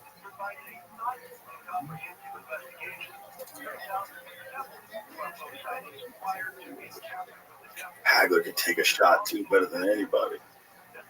He only has 1 knockdown accredited to him his entire career, but it wasn't a knockdown. He fought Ron Roldan, and Ron Roldan like kind of cuffed him in the back of the neck and like pushed him forward, and Hagler fell forward and touched the ground, and the referee mistakenly called it a knockdown. The only time he's ever been down. Took bombs from the greatest punchers in the division, beat everybody except Sugar Ray. And I think the only reason why he lost to Sugar Ray was, I think the fix was in that fight, son. I watched that fight many times. Yeah, there's something about it. And then Hagler leaves and goes to become a movie star in Italy. Come on. His trainers are the Petronelli brothers in Brockton, Massachusetts. Come on. Shut the fuck up. You know how much money was on Hagler to win, probably? You know? It probably was some sort of a deal. The odds are very favorable in Hagler's direction. We can get a bet on Leonard. We can clean up here. We can get Marvin to just like, you know, don't put him away. Just touch him a little bit. Touch him. He never has him hurt. Never has him hurt the whole fight. Just, he was so good. It didn't seem right. It seemed like almost he was like sparring sometimes. It's hard to say though. Sugar Ray was so good too. The guy could come back after all those years off. He had one fight, got dropped, said he was retiring, and then comes back and decides he's going to fight Hagler. And then he wins. And then Hagler's like, I'm done. I'm going to go to Italy. Terrible movies. You ever seen those Marvin Hagler movies? No. Oh, you got to see some clips. No. Joey, they're the dumbest movies of all time. Hagler punches people, they go flying through the air. No. I love Marvin Hagler too much. No, they're fun. Look, he was having a good time. I bet he was a huge star. But that to me, it's like everything seems fishy. And the fight seemed fishy to me. The decision seemed fishy to me. But then Hagler goes off and becomes a movie star. And I go, oh, okay. In Italy? How does that happen? How do you get connected? How does that happen? Look how bad this movie is. Look how bad this movie is. Come in. The world has to know what's happening here. It's the thrill-packed feature action fans are waiting for. I want those Indios. Marvelous Marvin Hagler returns from the original Indio. Indio 2, The Revolt. The jungle is shrieking. And greed is spreading. You had better start praying to your God that we finish the highway before the rainy season. Here, only one man is mean enough. I know many of us may die, but it is better to die than to live like slaves. Man enough. Tell them the days of running and hiding are over. This is your land. Eat us, my friend. Sometimes. It's hilarious. I don't see one Italian. There's not one fucking Italian. That guy. That guy was mustache. That was Sergio. I gotta be in this movie. You hit me with a left hand. Come on. I got one scene. Hilarious. Wow. I didn't even know that shit. Yeah. That guy was my hero when I was a kid. And they didn't even make him like a shack or anything. They made him look like the fuck. I could see what he with kind of the black Italian movies. It's an Italian movie. They made them in Italy. There's a lot of movies being made in Italy. That's why they call those spaghetti westerns, right? You know that. Did you ever hear of those stories? Like how interesting that is? The Sergio Leone movies? Well, I just saw something about maybe 8 months ago. There's a thing in my Channel 11, New Jersey, on Saturdays called I Am. And every week they have somebody else on. And it's brilliant, Joe. I am Bruce Lee. I am this. I am that. It's just brilliant. And they had, what were we just talking about? Marvin Hagler. They had an I Am about somebody. Clint Eastwood. And it was how he would go and shoot the movies, and then they would send him the films, and they'd have to do ADR in LA. Oh, really? Fucking interesting shit. I didn't know anything about this stuff. So why did he have to do ADR? What does that stand for? ADR voice was work. What does it stand for? Automated dialogue replacement. Thank you. So when he shot the movies, he was just talking. Right. So when he get them, after they put them together, he would lay the American in. Oh, I see. And now he would send them back, and they would send him back. And so when he shot the movies, he wasn't even speaking. He had to speak over it. Wow. Yeah. Because they probably had it dubbed in Italian. But you got to remember, all of that was. I'm a big fan of that era of movies. That's my era. Those people. And I watched the other night. Well, I haven't seen this movie in 30 fucking years. None of years. But you put it on, you're gonna shit. One floor of the movie. I haven't seen that forever. So they got 7 stars in that movie. Like Babbitt, the Charlie Babbitt, Martini, fucking the guy from Jersey. What's his name? That was in Taxi, the little guy. He's still around. Oh, Dan DeVito was in that. Dog. Really? Fucking the dude with the big head. Look at the fucking cast on it. Christopher Lloyd. Wow. Bro, look Will at Sampson. Oh, that's the dude. That's our boy. Yeah. The outlaw Josie Whale. Yeah. These are my words of life. Yeah, that's G. Also my words of How the life. fuck he made 3 movies? This, Outlaw Josie Wales, and fucking some other movie. He was in 3 fucking brilliant movies.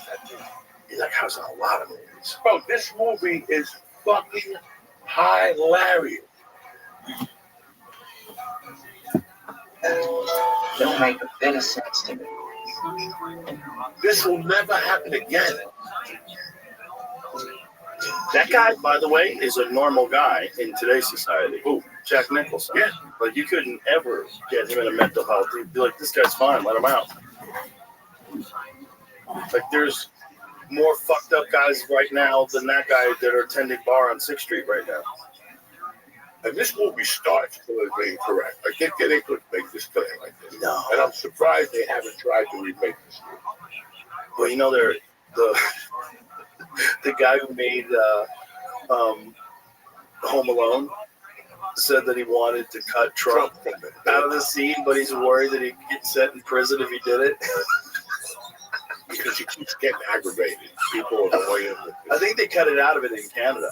I think the Canadian version of is it Home Alone 2? Yeah, Home Alone 2. You know how many TV shows Trump did over the years? I see him once a fucking month. They have to see that. They have to. No, see that. It's part of their liberal identity. They have to be united. But I was telling you that the people that I grew up liking, so do you, that's what I liked it. That they had to go somewhere else to become stars. And when they came back to the United States, they were like, we're fucking you in the ass. That's Clint Eastwood, Charles Bronson, Steve McQueen, not as much. He just wanted to fuck everybody in the ass. You know, Steve McQueen was just like, you're sucking me a dick either way. I'm doing what I want. You know, they don't even have that. Like, when was the last time the worst thing we've had in Hollywood in 20 years is when Brad Pitt made the movie with Angelina Jolie and we never came back. Like poor Jennifer Aniston was waiting with flowers and slippers. That motherfucker never came back. Temptress. The first was when Steve McQueen took that girl from the head of fucking.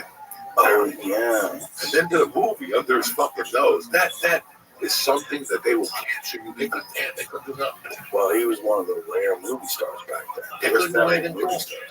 When there's an actual movie star in 1979, like, there's not a lot of those people. You need them to sell tickets.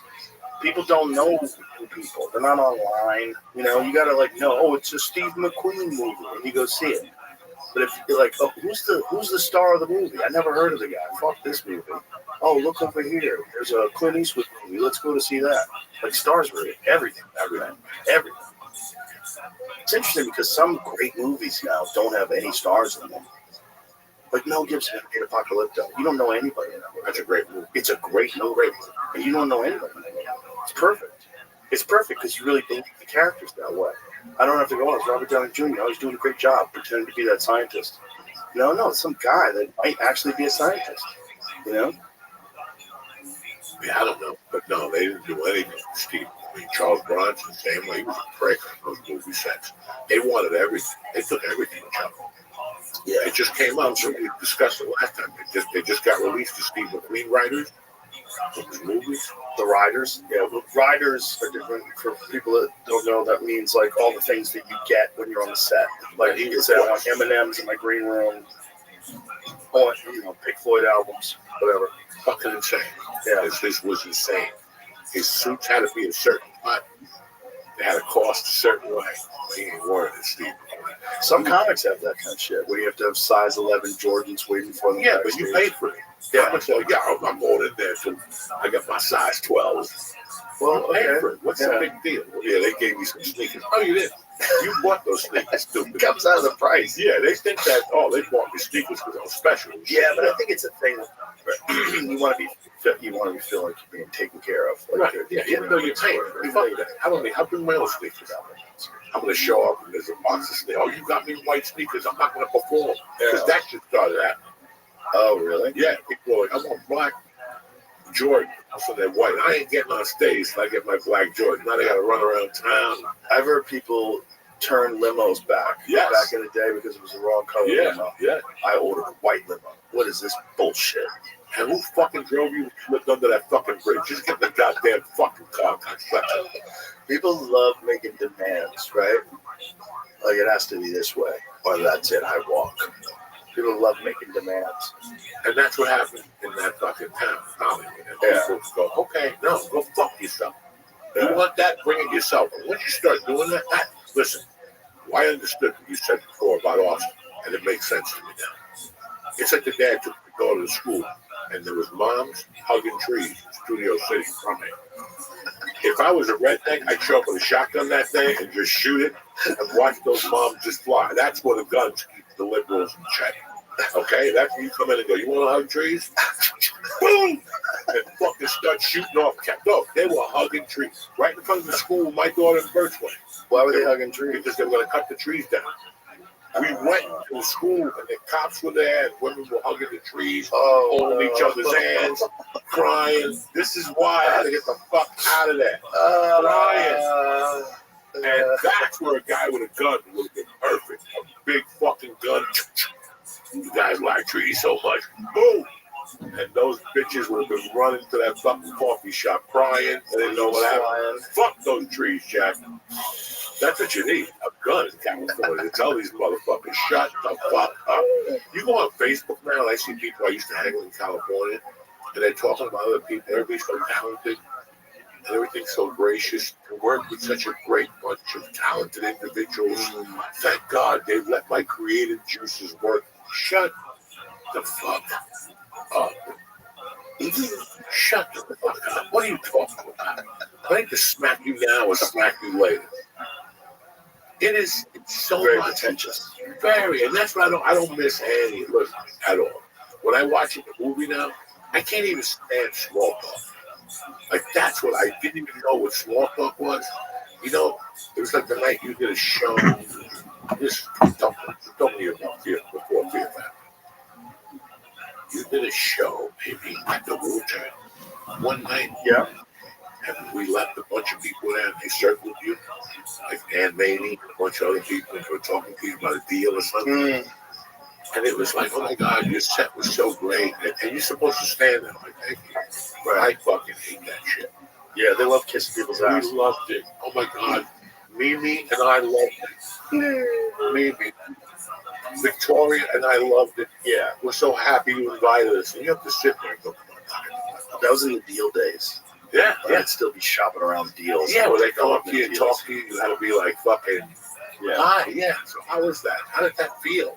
Yeah, well, you still connected to the system, and that was how I was making most of my money. So I'd make some money from stand-up, but I would make like a couple $100,000 in these deals. That would be my year's money. And then I'd be working with some fucking schlub, making a sitcom that sucked. It never went anywhere.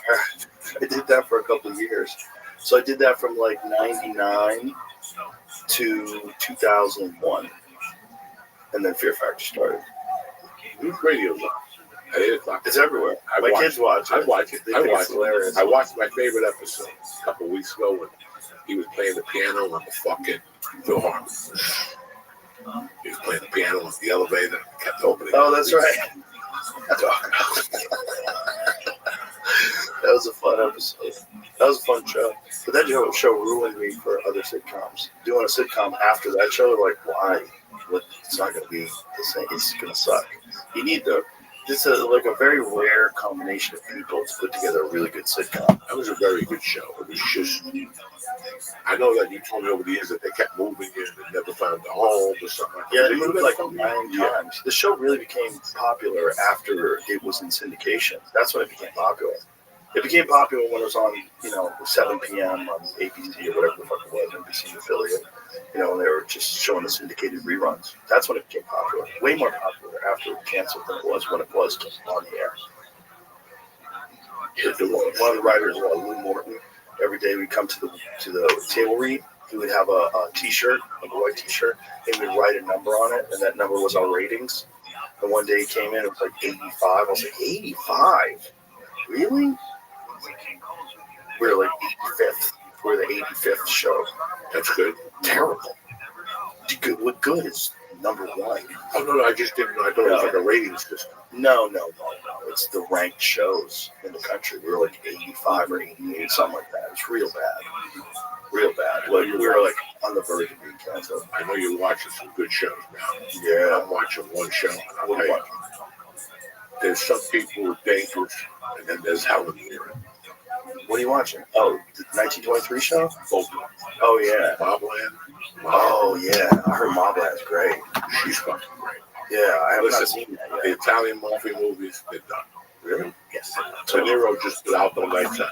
They took it out of a movie theater in 2 fucking weeks. He put what out? He put a movie called Out of the Nights Out, where he plays 2 roles. He plays Frank Costello and somebody else, or Vito Genovese. I don't know exactly. Somebody should have taken De Niro's keys away when he wanted to go out and do political speeches. Well, no. I think that, listen, you're not going to ban a movie because of his political beliefs. No, but people aren't going to take him seriously Because because he was political. Well, the way he acted, he dropped some people. Okay, and I get it. But to make $2 million your first week, that's like, and then like $3 million after that. And then they just yanked it. I tried to go just to watch it. it's called Alto Nights. Because I heard Have it. you heard of it, Jay? Nobody came and went. Came and fucking went. The problem with these, when people who want to be taken seriously as actors talk a lot about politics and talk a lot and give out opinions, they think that their opinions are very important and it's important that they speak out. But the problem with that is like you ruin your acting for other people who now think of the stupid shit that you said instead of thinking you as this character. Let me hear it. Anyway, let's get done. Come on.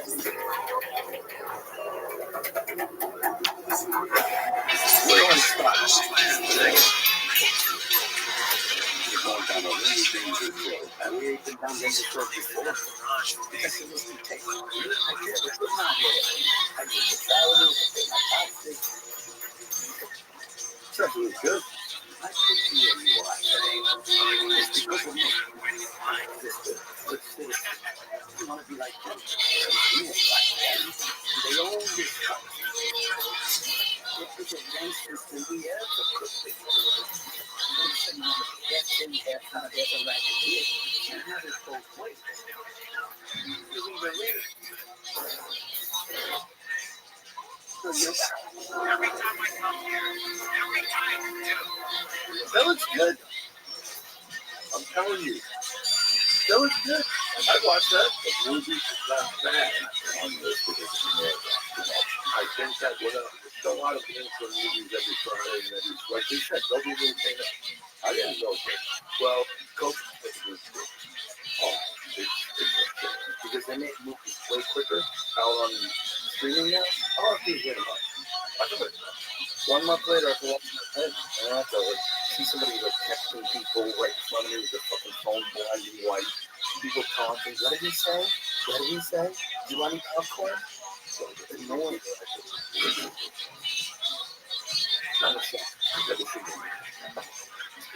We can go to Green Thursday. Not a show.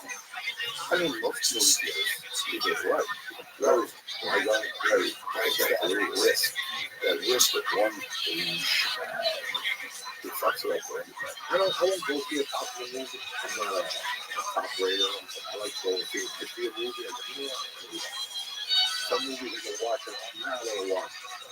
Anything with 3D, with Wicked or whatever, I take my mushrooms, I take my daughter.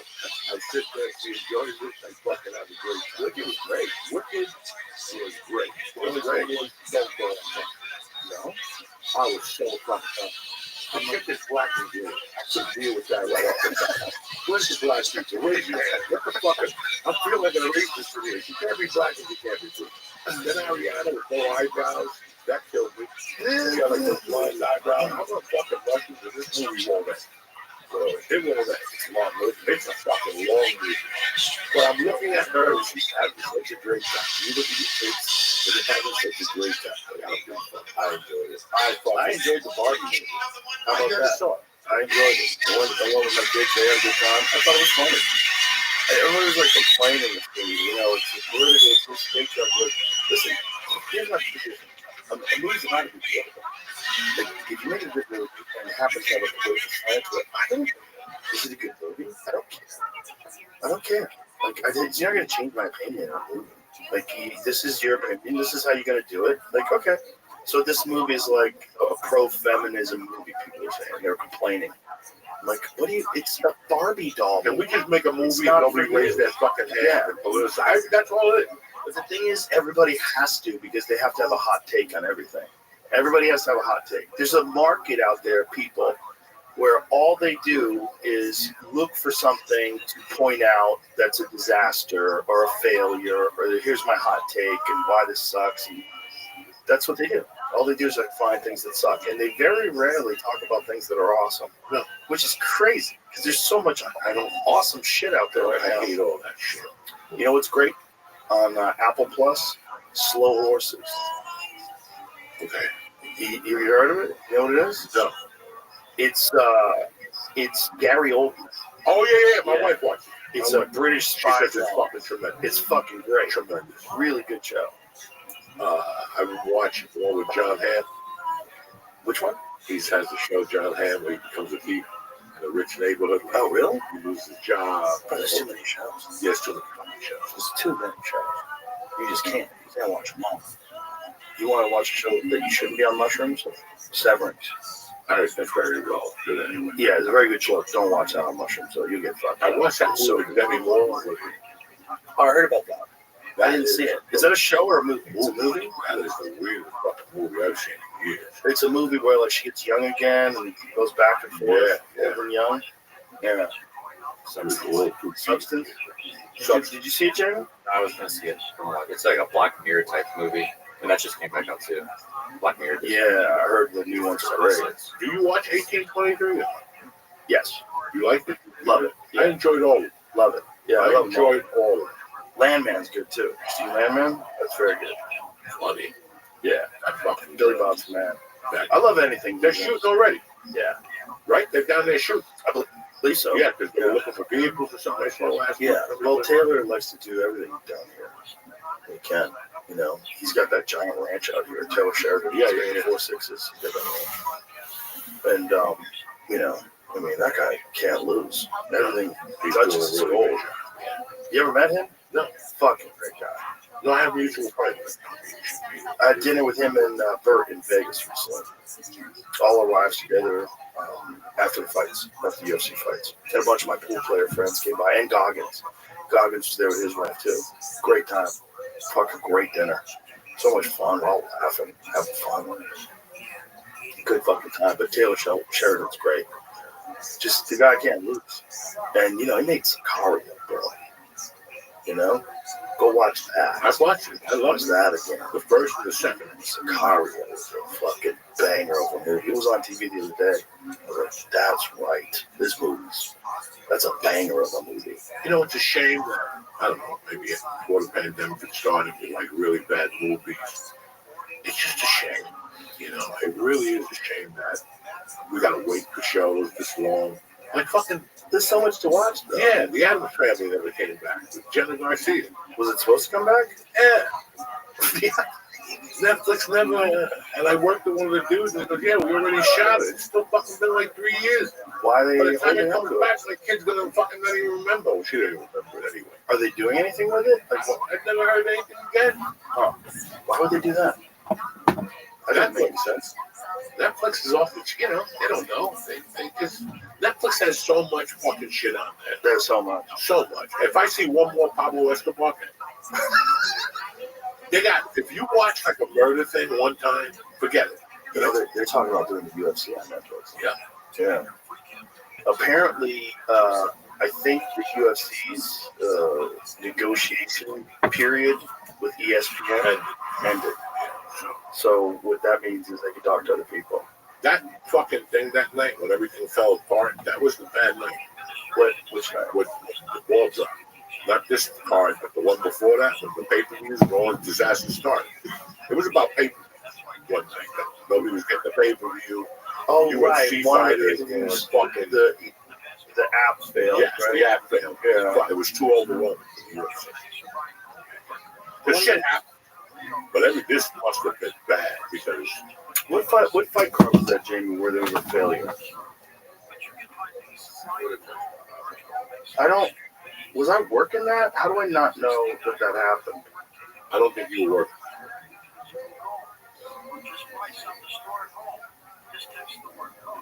3/13. So 2 events ago. March. Where was that? Where was it? Was that Adesanya or? Oh, okay. So I was working that one. You did work it? Yeah, I was working that one for sure. It was on Goliath when he won the title off of Pereira. So the pay-per-view, what happened? It went down, or it partially went down? Partially went down. I couldn't order the card. Oh, There was a bunch of shit going on. Then I went on Twitter and I saw Frankie Edgar, a bunch of other guys fighting. What the fuck is wrong with me? I'm like, okay, it's not just me. And then I heard the Rick Rap that night. The next day they were talking about it. Monday, Dana was hot. Somebody said something about it. well, I think in general the pay-per-view numbers are down as well because the casuals aren't buying as much because you don't have. First of all, the UFC is not like boxing. Like a boxing pay-per-view is like, oh, Canelo's fighting in 4 months, and then you get gear up and you buy the Canelo Alvarez pay-per-view. If you're a big boxing fan, you might buy one once every couple months. If you're like hardcore, you're watching all of them. You're on DAZN and you're on ESPN Plus. You're watching every boxing match there is. But there's not a lot of pay-per-views. The UFC has a pay-per-view every week, or excuse me, every month, and then they have a fight every week. So it's like getting people to shell out $70 for this card, and also like some of the great fights are on the undercard. And you already, before the pay-per-view starts, you already have, 3.5 hours of great fights you can watch for free. And some of them are trying to lure you into buying the pay-per-view. So some of the best fights are really on the undercard. Sometimes, like guys who don't know their names yet. There's always one good fight that I want to watch. Oh, I'm going to watch the undercard. Always. 2 fights or something. Always. And you guys start talking about the fights, and then you get, and then you order it. Yeah, I mean, the big fight clearly this last weekend was Volkanovski versus Lopez. That was a fight I really wanted to see because I really wanted to see if Volkanovski could pull it off. All-time great featherweight champion, one of the, for sure, greatest fighters of all time. Shooing for the Hall of Fame, but he's 36, and he got knocked out 2 times in a row, and he's fighting this fucking animal in Diego Lopez. It was a great fight, though, and Volk pulled it off. But the fight that I really wanted to see was Bryce Mitchell versus John Silva. Because John Silva is a motherfucker, dude. That guy looks like a world champion. He looks like he choked him like a ninja choke. And was like a no arm in it. With the Darcy at the arm in it, and he cinched it up. That was just all neck. And put him to sleep. He tapped and then he went out. And he just beat him from pillar to post the entire fight, and was smiling and laughing. It looked like he was never threatened and never in danger, just like he was on another level, like way above Bryce. Like looked like a world champion. Like even the guys that have beat him before, that beat Bryce Mitchell before, except Josh Emmett, who just KO'd him with 1 punch.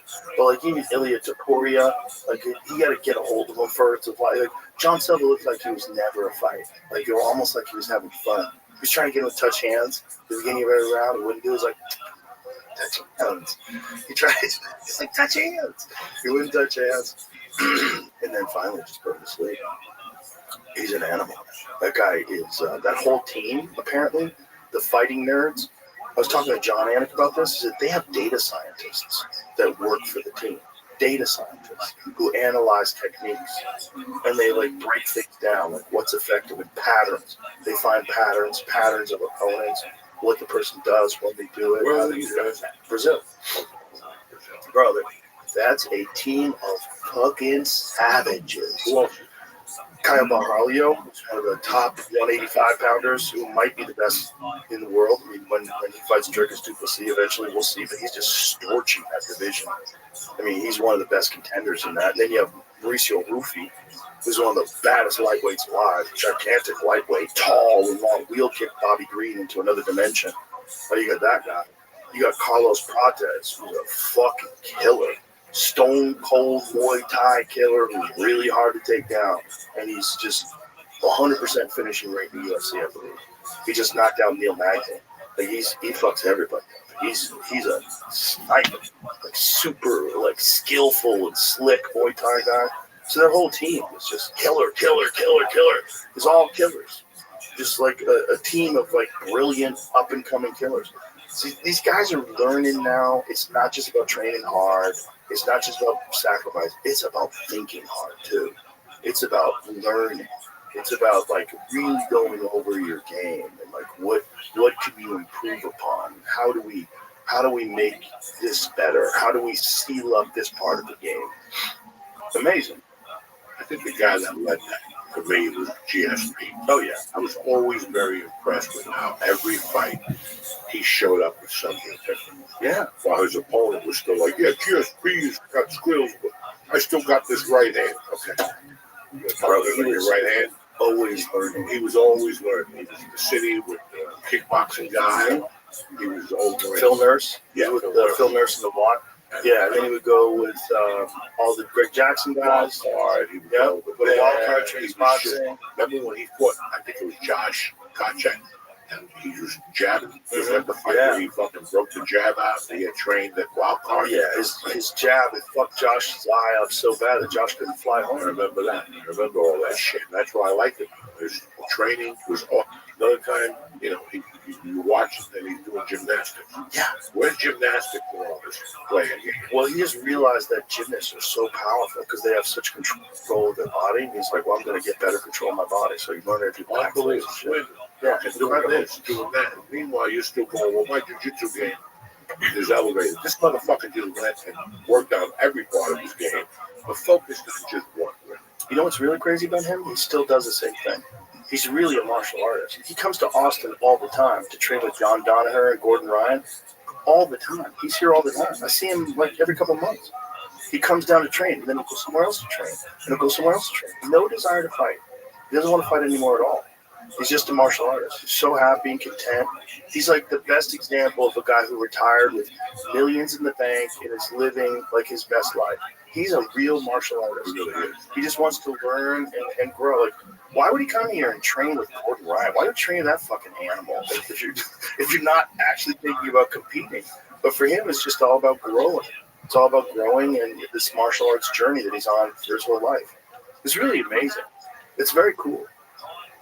You know, when he would come to 10th Planet Jiu-Jitsu, and he would learn stuff from Eddie, too. He came down to learn the turning sidekick from me. Like, he just wants to learn from everybody. He wants to learn everything. He's always constantly seeking out. Yeah. Very smart. And you see him. He's in all these different gyms. You see him. Oh, look, he's in Thailand. He's working with Muay Thai guys. He's over here. He's over there. He's just enjoying his life and training martial arts all over the world. It's incredible. Incredible. It's beautiful. Because the saddest thing for me is when a fighter stops fighting and they lose their identity. George has never lost his identity. He hasn't gone through some weird phase where he doesn't know what to do with himself. I am not impressed with your performance. That was one of the funniest things I've ever heard.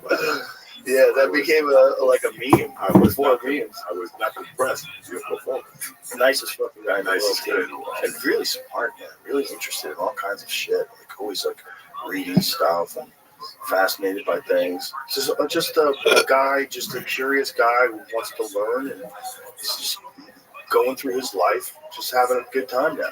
He doesn't have to think about business, you know? It's just training. It's kind of fucking awesome. It's awesome. It really is awesome. It really is. Because like with no goal in mind other than growth and getting better. And he's still rolling hard, man. I'm watching him roll with these guys. He's rolling with assassins. You know, he's still doing jiu-jitsu with like top flight black belts, man. Would you ever consider going back to Taekwondo now? No. Just going to a school once a week and just going in there with a bunch of guys and throwing some kicks and shit. I thought about it. No, you're not feeling it. Everybody can work on their own. Could you imagine now if you're like I've been thinking about it. There's a purple belt at my jiu-jitsu school. He's 68. Oh wow. He came from a fucking Shotokan karate background. And he goes, I teach in the Bronx every Wednesday night. He goes, this was my school. I sold it, but I still go up there on Wednesdays. Come with me sometimes. I'm like, wow, how cool would that be? That would be cool to take class. That's what I'm saying. One time a week, like something that what's that lodging at the spar? No. But you do those, like when you do Taekwondo, they have one step, like those little, those shit they run, I think they call where I throw a punch. Yeah, it's drill. And that's what you need. You're not going to fucking spar and go crazy. But the drills are really important. They're really important. People don't like to do them because sparring is so fun. Same with jiu-jitsu. Like Eddie Bravo always said that like, drills are terrible. They're so boring. But if you can do them, it'll make your jiu-jitsu way better. Like the biggest leap that I ever got in in the beginning of my jiu-jitsu journey was when I became friends with Eddie. We would train in my garage. I had mats in my garage, and we would just drill for like an hour and a half. What was he doing? He was showing me a lot of his rubber guard stuff, like the early stuff, but we would just drill like different positions, how to escape certain positions, how to finish from certain positions, what to be careful of, and then we just go through paths. Like path was, pass into half guard, push on the knee, move into side control, head and arm, secure the arm, finish the arm triangle. And what we'd do is like, if he was doing it to me, I would resist like 40% maybe, just kind of like sort of resist, and they secure it. You kind of resist and they finish it off. So it's like basically you're doing it as if you're doing the same pathway with the same things that a person would do to resist, but then they're not trying to really stop you. They want you to tap them. Like this is the idea of the drill. So I'll get my hand in, but it's just so that you can push my hand down and then lock it over. So that's big now. Yeah, drilling is everything. People are flow rolling. Mm-hmm. People are selling. Even Tom DeBlas is like, it's the way to get better.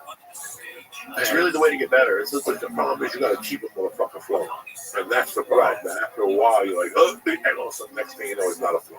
Right, now you're going to try to get each other. And that's the problem. It always starts off with a flow for a minute and a half, and then it goes off on the reservation. That's always the same with kickboxing sparring, too. When I was training at the Jet Center, there was this one dude that I used to love to train with. He was an older guy. So I was probably 26 back then, 27 maybe.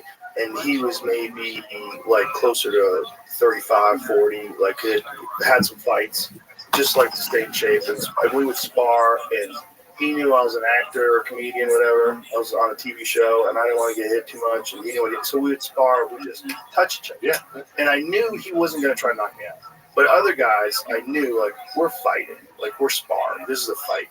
But with him, I knew it, and I got so sharp because of that. Because he and I would work out a couple times a week, and I noticed, like, my timing and everything was, like, much sharper because I was going through those pathways and not tense. I was going through those pathways, so sharpening those lanes. So, like, punch, come, slip, counter. All these things were, like, flowing in my head because we weren't hurting each other. But it's so hard for young guys to understand that. To get better is to, like, be playful with it. You want to, like, the Thai guys, they just, because they fight every week, when they spar, they don't hurt each other at all. They touch, and they laugh, like, oi, oi. They're, like, playing a little game with each other. You ever seen Thai guys? Yeah, they have a good time. Like, you watch, like, one of the best things to watch is, like, two elite, high-level Thai guys just spar with each other. Just spar, playful, light, because they're joking around and laughing and they're touching each other, but they're really working on that timing. They're really working on those moves, working on like seeing what's coming, how to stop it, how to get in on them, but they're not hurting each other at all. It's weird that I'm older and I love doing crazy shit. Like, I love it. I don't want much of the daytime. So I'll try to get to boxing class, jiu-jitsu, and all that shit. And jiu-jitsu is the toughest one for me. Like, I haven't been to jiu-jitsu since November because I've been sick. I had a bunch of problems. And I was on antibiotics. I was having a hard time fucking breathing. But I can't wait to go back. But now I'm going to go back and do it a little bit different. Flow. Yeah. More flow. There's one guy that'll flow with me. He's a cop. And drilling flow. Yeah. They have a blue belt class. It's basically a lot of drilling. That's great. A lot of calories in that. Drilling's so important. But you have to go, in the daytime, they roll a little bit more. At night, the classes are so shut that you don't have time to roll that long. Right. So I would rather drill a long time and then roll once to get the fuck out. That's perfect. So even with boxing, when I go box, I don't fucking go crazy. I hit the speed bag a little bit, 2 rounds, and I hit the bag that moves around, that burns a ton of calories, then I hit the hard bag, and I'm out there. 7, 8 3-minute rounds, and I'm good. You know what I like to do? I like to put on the Wu-Tang Clan and just fuck that heavy bag. I love it. I love the earphones. I love all. And I'll tell you what else I got to tell you now that I'm older. Because when I went to that hospital, it taught me a lot, John. It reminded me that I wasn't a kid no more. Like, we fuck around, and we have a good time, and we think we're bad motherfuckers, but you want to stay healthy. Yeah. Ever since I come out of the hospital, a month ago, everything's fucking changed. Come on here, Joey. Get you on that wasted well. Get your I think we're going tomorrow. Get back. We're going tomorrow. Are you busy? If you're here, I'm not busy. All right. Come on, let's go. It's good. I like that blood. Yes. Like Did that you get an IV bag? Yeah, Vitamin no, that IV? was a little. It wasn't a big idea. Oh, so you're talking about a stem cell push. Yeah, IV stem cells. Yeah. I just got that Tuesday. I brought Rich Fawcett. How was it? He was great.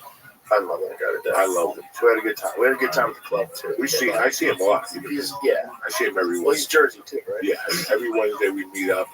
He's a sweetheart. I love him to death. So he's been having problems with rotator. Yeah. So I brought him down to Brigham. Brigham's got this crazy thing. Let me show you this, Jen, because it's fucking bananas. He's got this crazy thing where he's got an AI that you ask questions to. Have you seen it, Jamie? It's fucking nuts, right? Hey, tell me the history of testosterone and prostate. Here, I'll send this to you, Jamie. So Brigham has this new beautiful facility where Waste to Well is a great view. It's They gorgeous. They moved. They have a new facility. They bought a building and they renovated it, and it's incredible. But one of the things they have is this big screen with this alien. And you touch the alien and ask it a question, and it uses AI. Like, so it has an AI, a large language model base. Listen, press it. Hey, can you tell me the history of testosterone and prostate cancer? My doctor said he's worried it's going to cause prostate cancer. What do you have to say? So the alien thinks about it. The concern stems from the 1941 study by Huggins that suggested testosterone fueled prostate cancer. This has been thoroughly debunked by modern research, particularly by Dr. Abraham Morgan. Current evidence shows no causal relationship between testosterone therapy and prostate cancer development. In fact, many men with prostate cancer have low testosterone levels. The updated theory misunderstood how testosterone interacts with prostate tissue, and numerous studies now show that properly monitored testosterone therapy is safe for most men, even those with a history of prostate cancer. Isn't that wild? That's the future. And it can answer any question. It can analyze your blood work. You can tell it, hey, my vitamin B12 level is this. My testosterone level is that. What would you suggest I take? What I suggest is a protocol of you just rattle off things that you need. You need some niacin in your system. Do you take magnesium before you go to bed? How much REM sleep are you getting tonight? Are you monitoring that? And start talking to you. Isn't that crazy? It's an app too. It's on your phone. What are these people talking about last night at the club? They go on ChatGPT or some shit. You don't know what that is? No. Oh, well, no. ChatGPT is AI. It's it's on your phone. You can ask it a question. I could give me a good question. Who was the composer of Swanee River? Who is the composer of Swanee River? So you see how my phone has all those rainbows on the outside like that? That means it's searching for the answer. Boom. Gives me the answer. Can you go on ChatGPT and tell me more about Stephen Foster, the composer of Swanee River? Bam. And then it goes on ChatGPT. I'm an AI design assistant. Feel free to ask anything. What Disney movies are the most racist? Working with ChatGPT right now. Get hung up on me. The reason why I asked Joe, that is one. ChatGPT told me to go fuck myself. Joe, It disconnected. was the greatest episode. You were talking to me a couple of weeks ago. We were talking about, you watched the Gleason interview on 60 Minutes. So Yes. I watch the Hollywood every Saturday. Do you really? Every Saturday at midnight. I don't have time for anything else. I got to be home by midnight on Saturdays, okay? And then the reason why I said Swanee River to you is that is one of the best episodes that Gleason ever did. He was one of the $95,000 question. And you have to go up levels. Yeah. And they ask you questions. He picked music. So he had his buddy, Norton, get all the sheet music, and Norton would play music, man, and go, who is this? And he would have to say, and then the Italian lady, Miss Manicotti, would come down. It was a great episode. But there's one scene where Norton would play, and he'd go, Norton, why the fuck do you, here it is. Why the fuck do you play this? Watch this. This is my last time to brush up on the songs, and let's not waste any time. Get going. All right.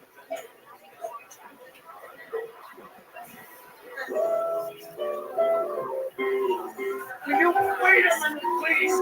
Why must you always play before you go in and play the song I'm trying to do? I told you once, I told you 100 times. It's the only way I can warm up before I play the piano. A pitcher warms up before he pitches a ball game. I gotta warm up that way before I play the piano. I hope I don't have to tell you this again. Are you ready? Go ahead and play.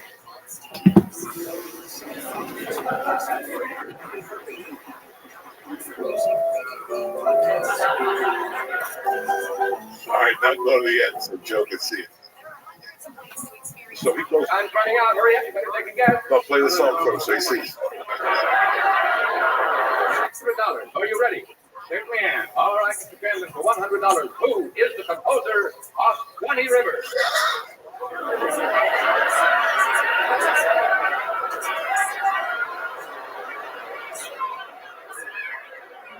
His face. 20 Rivers. That's right, 20 Rivers. Do we have a few bars of 20 Rivers, Jose?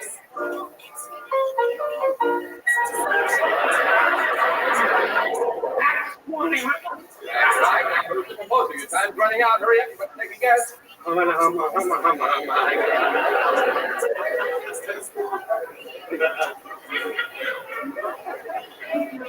Norton. Terribly sorry, Mr. Brandon. No, the correct answer is Stephen Foster. But thanks so much. You've been a wonderful contestant and a swell sport. Goodbye, Mr. Brandon.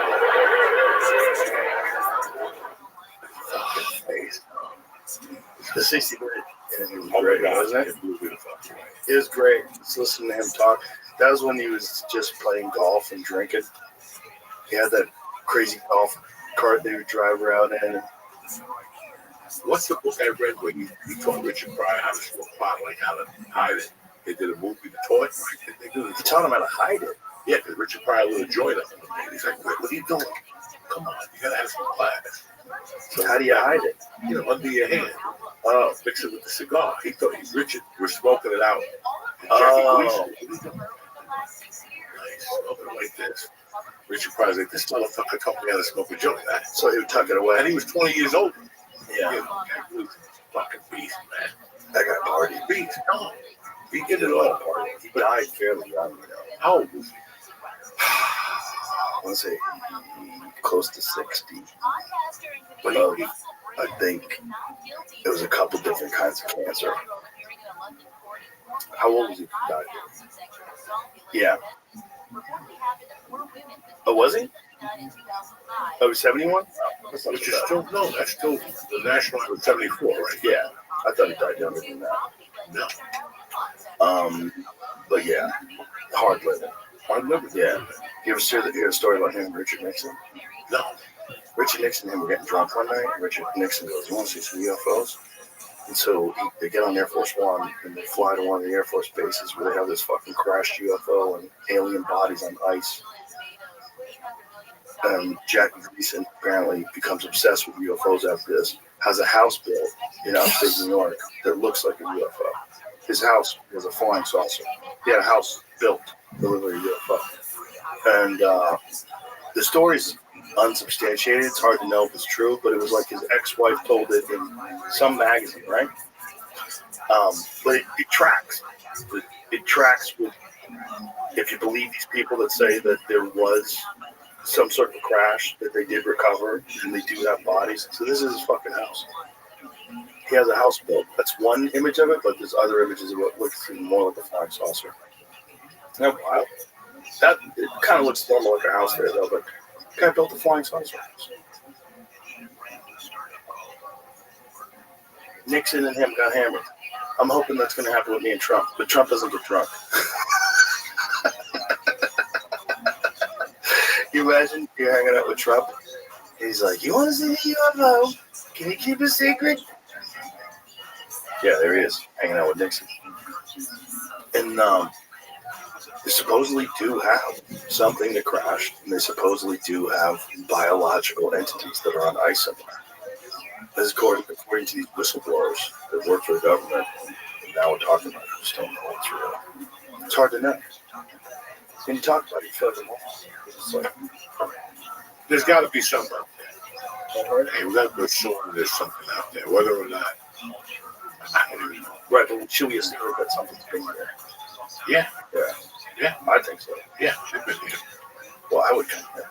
If I was from somewhere else, and I was like, literally, imagine if you're like from some super advanced civilization that's completely abandoned war. There's no thievery. Everybody reads everybody's minds. There's no unfairness because they've worked all that stuff out. It's just superior intellect because everybody's evolved for a million years past where we are now. And you get the opportunity to see what a breakthrough civilization looks like. Right when they're figuring out nuclear power, right when they're figuring out flight and war and cell phones and shit like that. Like, that would be like you and I going back and going and visiting the real Wild West. Like being in a gold mining town in 1830. You know how nuts that would be? Fucking crazy. Be one of the minor 49ers in 1849, going all the way to San Francisco, and these fucking animals stabbing each other in saloons. Like, you know what that would be like? The kind of barbarians that took a chance with wooden wheels getting pulled by a horse and went across mountain ranges to try to get to the gold. That would be like us going to visit that. Of course we would visit that. Of course. Like, if you had a chance to see what it was like to see Christopher Columbus land in the Bahamas, to see what that must have been like, of course you would want to see it. If you go literally back in time and see primitive humans, well, if they're just like us, but they're like us millions of years from now, of course they would want to visit us. It would be so interesting. Can you imagine if there was a planet where we could go, where we could see cavemen? We go. Could you imagine? Fucking walk together in and out. Yeah. We can see guys making fucking arrowheads with flint for the first time and strapping them as sticks, giant fucking heads and big teeth, covered in hair, just figuring out tools. Oh my God, we would be fascinated by those people. The way I think about it is, since I'm a kid, we're talking about Martians and aliens, right? So I'm talking, 6, 7, I'm hearing about this. The moon landing was in 69, so I was 6. So it started after that. I heard more about it. So what you mean to tell me is 55 years we haven't found out more information about it? We know. We know what's going on. We know. NASA's not stupid. They know something's out there. They play with us a little bit from time to time. But there's something out there. I think so. There's something. I think the other problem with the president knowing, can they keep things from the president? Of course they can. The president is only there for 4 years. And then he has to get in there again. And if he wins, he's only there for 4 more years. These fucking people have 30-year careers, 50-year careers in the intelligence agencies. If they know something, and they've known something since, fucking Gerald Ford, why would they tell you? Why do you need to? They've already been hiding this from the population for so long. And those old times that didn't need what's that? You have to sign something? NDA? NDA, whatever. There's no NDAs back then, so there was something to it. Yeah. There was something to it. You got that place in New Mexico. You got Hudson County, where we discussed before, with the Martians land. You have all these places that have a higher volume. I wonder what's number 2 in UFO sighting. I wonder what's number 1. What's number 1? Is it Hudson Valley? Yeah. Hudson Valley, George Washington Bridge, that whole thing. That's crazy. That's number 1. I wonder what's number 2, 3. It's interesting that a lot of them know the deal with the ocean. Because that's one of the big things they have bases in the ocean. Because the reality of the ocean is no one's looking. If you have something on Earth, satellites can see it. Like if you have something in the middle of Nevada, in some reserved area, and you have buildings, satellites can see that. They can see the structures, see it behind them. So if you have something in the ocean, nobody sees it. We've only explored, what is the percentage of the ocean floor that we have explored? I think it's like 10%. think somewhere around 10, maybe 20%. So that means that 80% of the ocean floor is undiscovered. We have no idea what's down there. And it's, you know, a mile, 2 miles deep in some spots. If you're from a super sophisticated civilization that's millions of light years away, you can come here instantaneously, and you have the ability to traverse in these what they call transmedium craft, which means they can go through air, go through water. It creates a gravity bubble around it and go through everything. That's what they think these things are doing. That's what they can go 500 knots underwater. Like nothing can have to do that. And if they have bases under the ocean, it makes sense. These sightings are all near the ocean. It just totally makes sense. A lot happens in the ocean. The ocean's strangling fucking thing. Yeah, I love going to a beach, just sitting on the beach, watching the ocean. 2030. Seabed 2030, what they've mapped out. They've got 30% mapped. They're trying to get the whole thing done by 2030. Oh, really? Oh, interesting. Oh, what if they find a base? What if they get down there and they find bases? What is all that stuff? What are those lines? I'm guessing that's where they probably sent their drones. Probably. Whoa. It's like a pool scrubber. You know? Whoa, that's crazy. So they're scouring the ocean floor to try to get them. That's why the aliens are going to come out. Wow, that's Hawaii. Whoa. That's not Hawaii. It is? What's that? What are those islands in the middle? Is that Catalina? Oh, I see. Oh, you're zooming in. Oh, okay. I'm trying to see what this stuff is. Oh, I see. I think these little like colored brown spots are what's sticking up, and the rest of it's underneath. Wow. I got a picture. Go ahead. We'll pause. Yeah. We'll be right back, folks. Woo! And we're back. What were we just talking about? Aliens, whatnot. And whatnot. Yeah. You know, I feel that we know, we're just not gonna, you know, it's like everything else. We know who shot Kennedy, we're gonna release it, you know, we're gonna play with us. That's what they do. I think that they would be, I think even after all the alien talk and everything, I think Americans couldn't really handle it. Well, there was actually a discussion. This guy, Hal Puthoff, who was a physicist that worked with the U.S. government, told me that during the Bush administration, they actually wanted to talk about the potential of disclosure to the American people will be the pros and the cons. And so they listed what could be disrupted. Well, the economy could be disrupted, religion could be disrupted, government could be disrupted. What would be the positive aspects? And they started looking at the positive aspects like scientific development, the understanding that we're not alone, you know, and then they weighed it all out. And the cons outweighed the pros by a significant number. And so they decided not to disclose it. This is what Hal Puthoff says. So he is a scientist that's worked with the government for decades. And he, you know, I had dinner with him and Jacques Vallée. Jacques Vallée is the guy who the character in Close Encounters of the Third Kind was based on, the French guy, the scientist.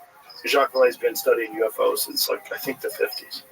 Brilliant, brilliant. He's written tons of books on the subject. And the stories that he knows, that he's aware of, the historical stories, which really gets crazy is when they get into, like, the 1700s and the 1800s and the early 1900s. They're the same stories. People are seeing the same things. The same kind of things are happening to these people. The people that are encountering the crafts and encountering the beings, they're reporting the same stories. They're real similar to the point where you're like, what's going on? And if it's real unique in, like, you know, I've seen UFO, I haven't seen aliens, you haven't, Jamie hasn't. But what if one of us did? Like, if there's millions and millions and millions of people and one guy is fucking walking his dog in the middle of a field, and all of a sudden this thing just lands right in front of him, and no one's around. And then these things get out, and they look at you, and they're talking to you with their mind. And then they get back on their ship, and they fucking disappear. They zoom off so fast, you can't even follow with your eyes. And then you're sitting there going, what the fuck do I tell anybody? Who's going to believe it? Who's going to believe this? I should probably not tell anybody. And then you're lying in bed at night, you're all freaked out, because you can't believe you know something that other people don't know. You know the most incredible thing, that not only are they real, but they can do things that we can't possibly do. They cannot be us. There's something different. It's a different life form. I think when they came here, maybe somebody painted them as green or whatever. Me, I feel that they're here, they walk around looking like us. They're a more intelligent life source, like the movie Cocoon. Right.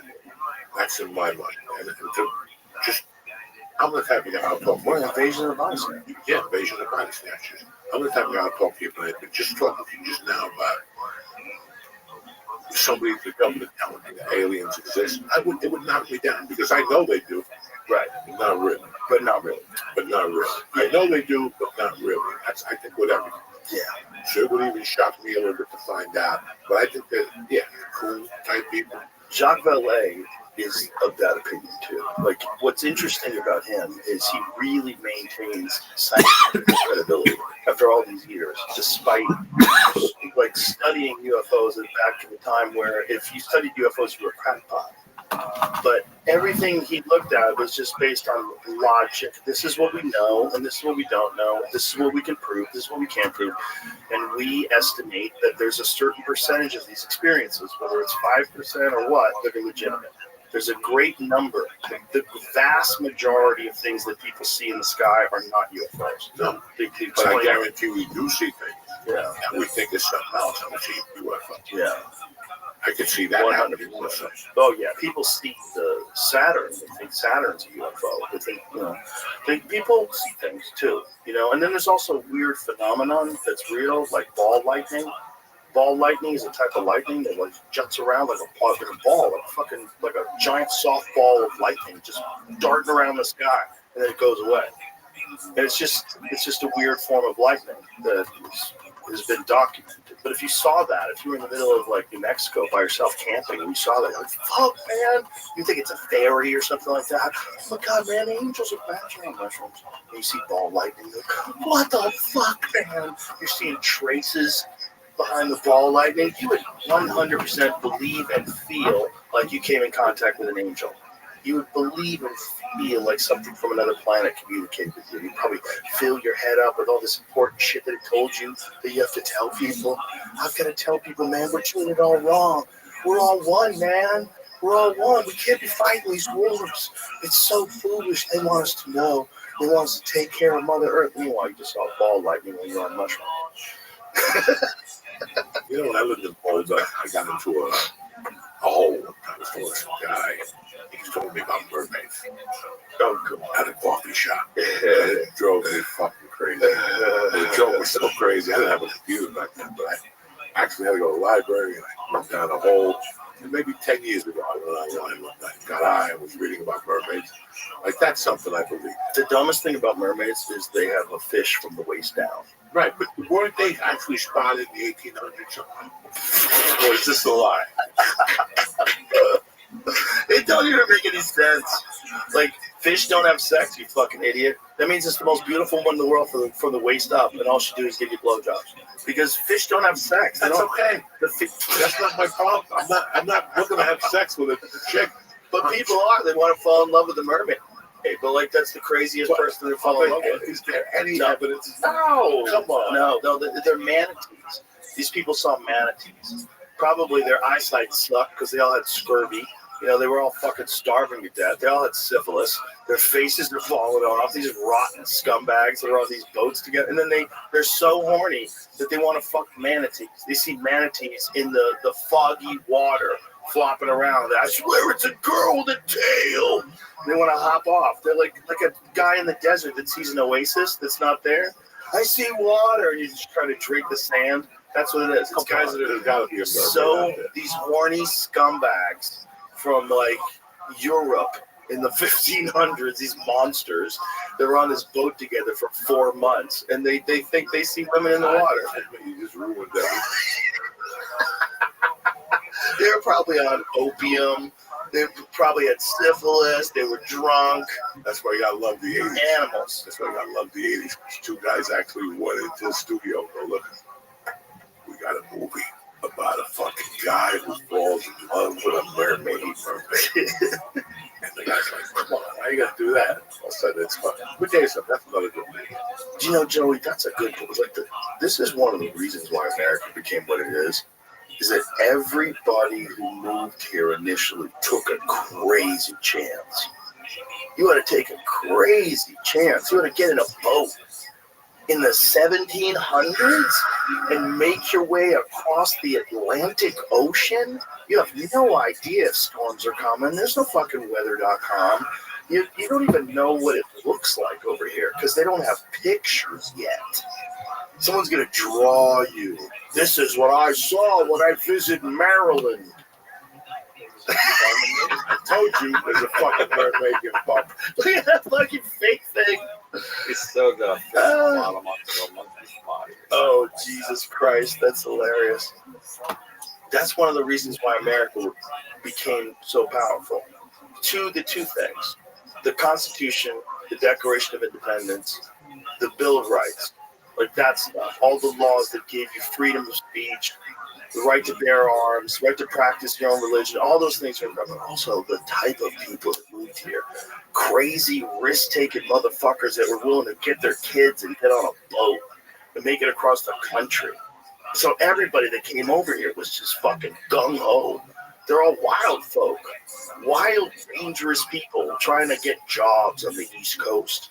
That's still to this day why the East Coast is so crazy, so chaotic, and so fun.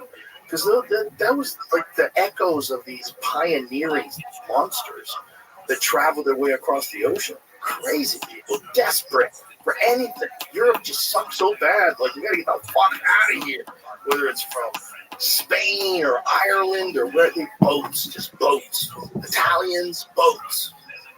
And then they make their way across the land and then, cover the whole thing eventually. And in a few hundred years. It's a crazy story, man.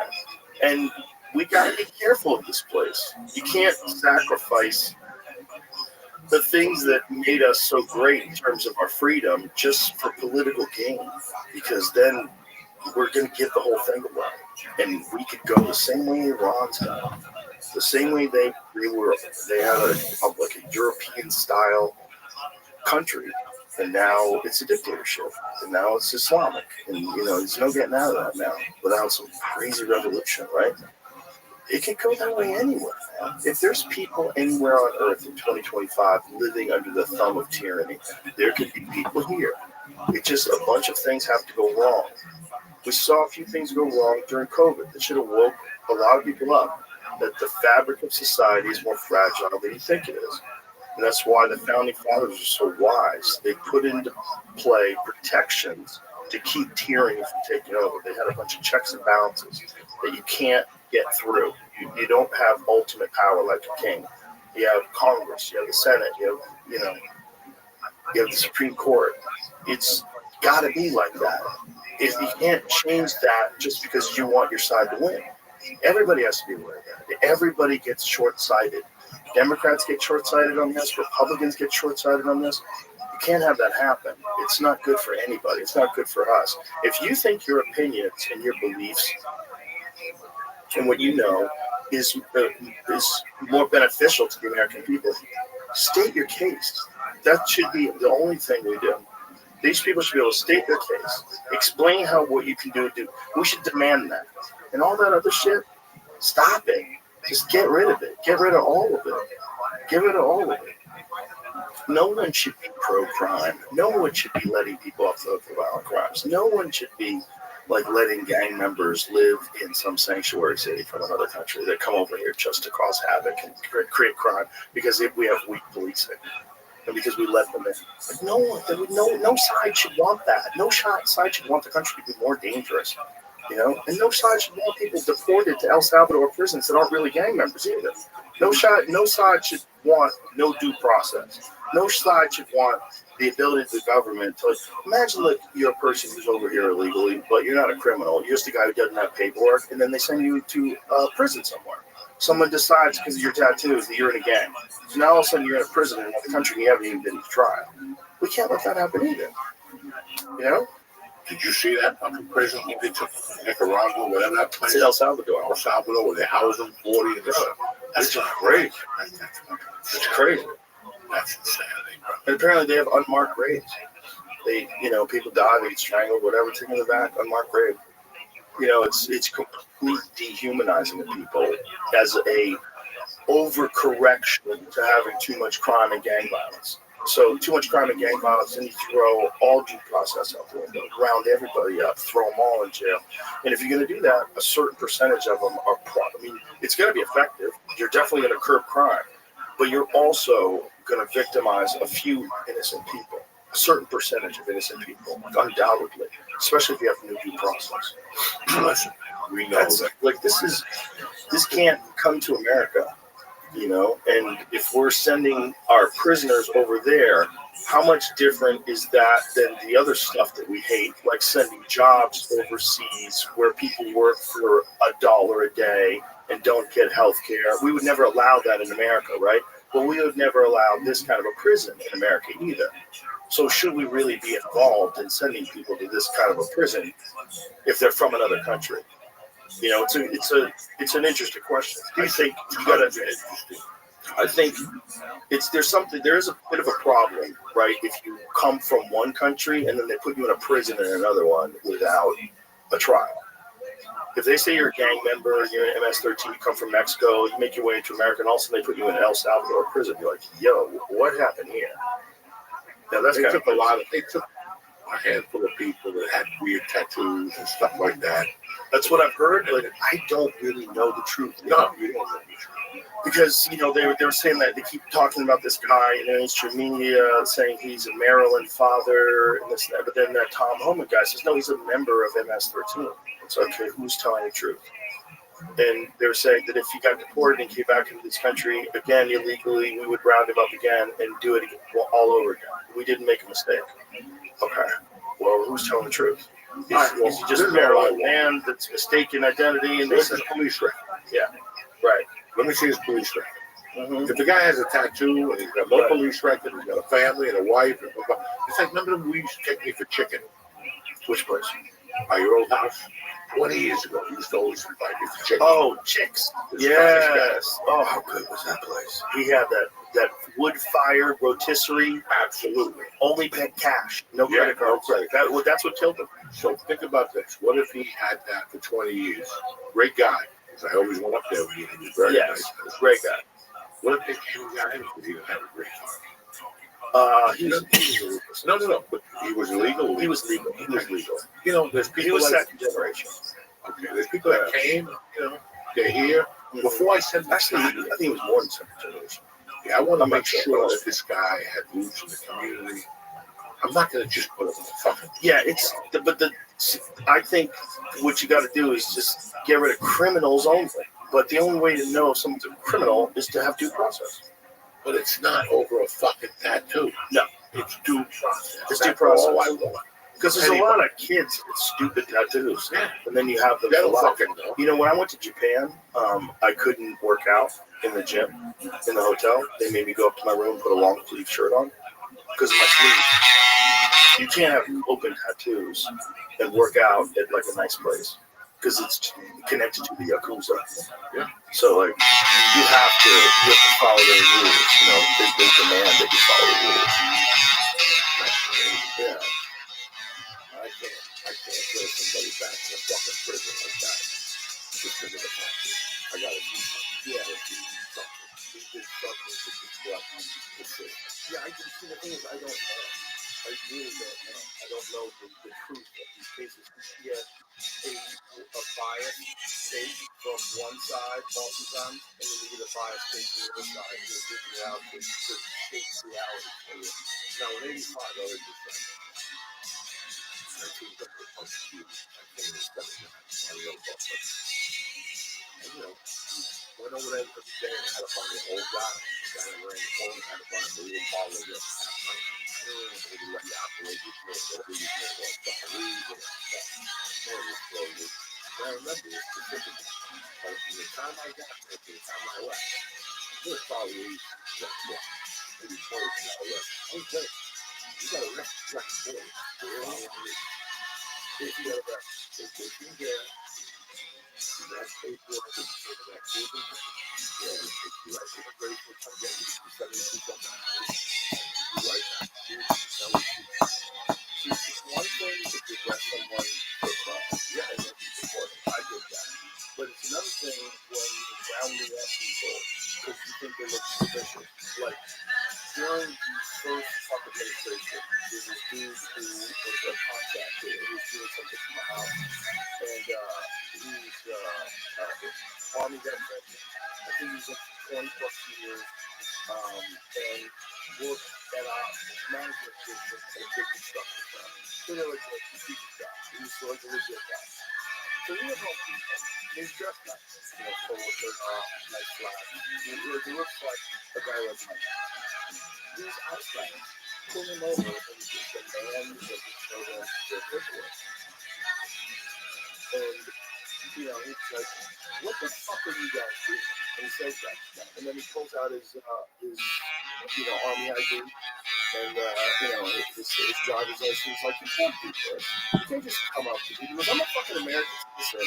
He goes, I was born in America and I served my country for 25 years. And you fucking idiots is gonna harass me in the parking lot because my family is a Spanish descent? The fuck away from me. And he's hot. And he came to the house right from there.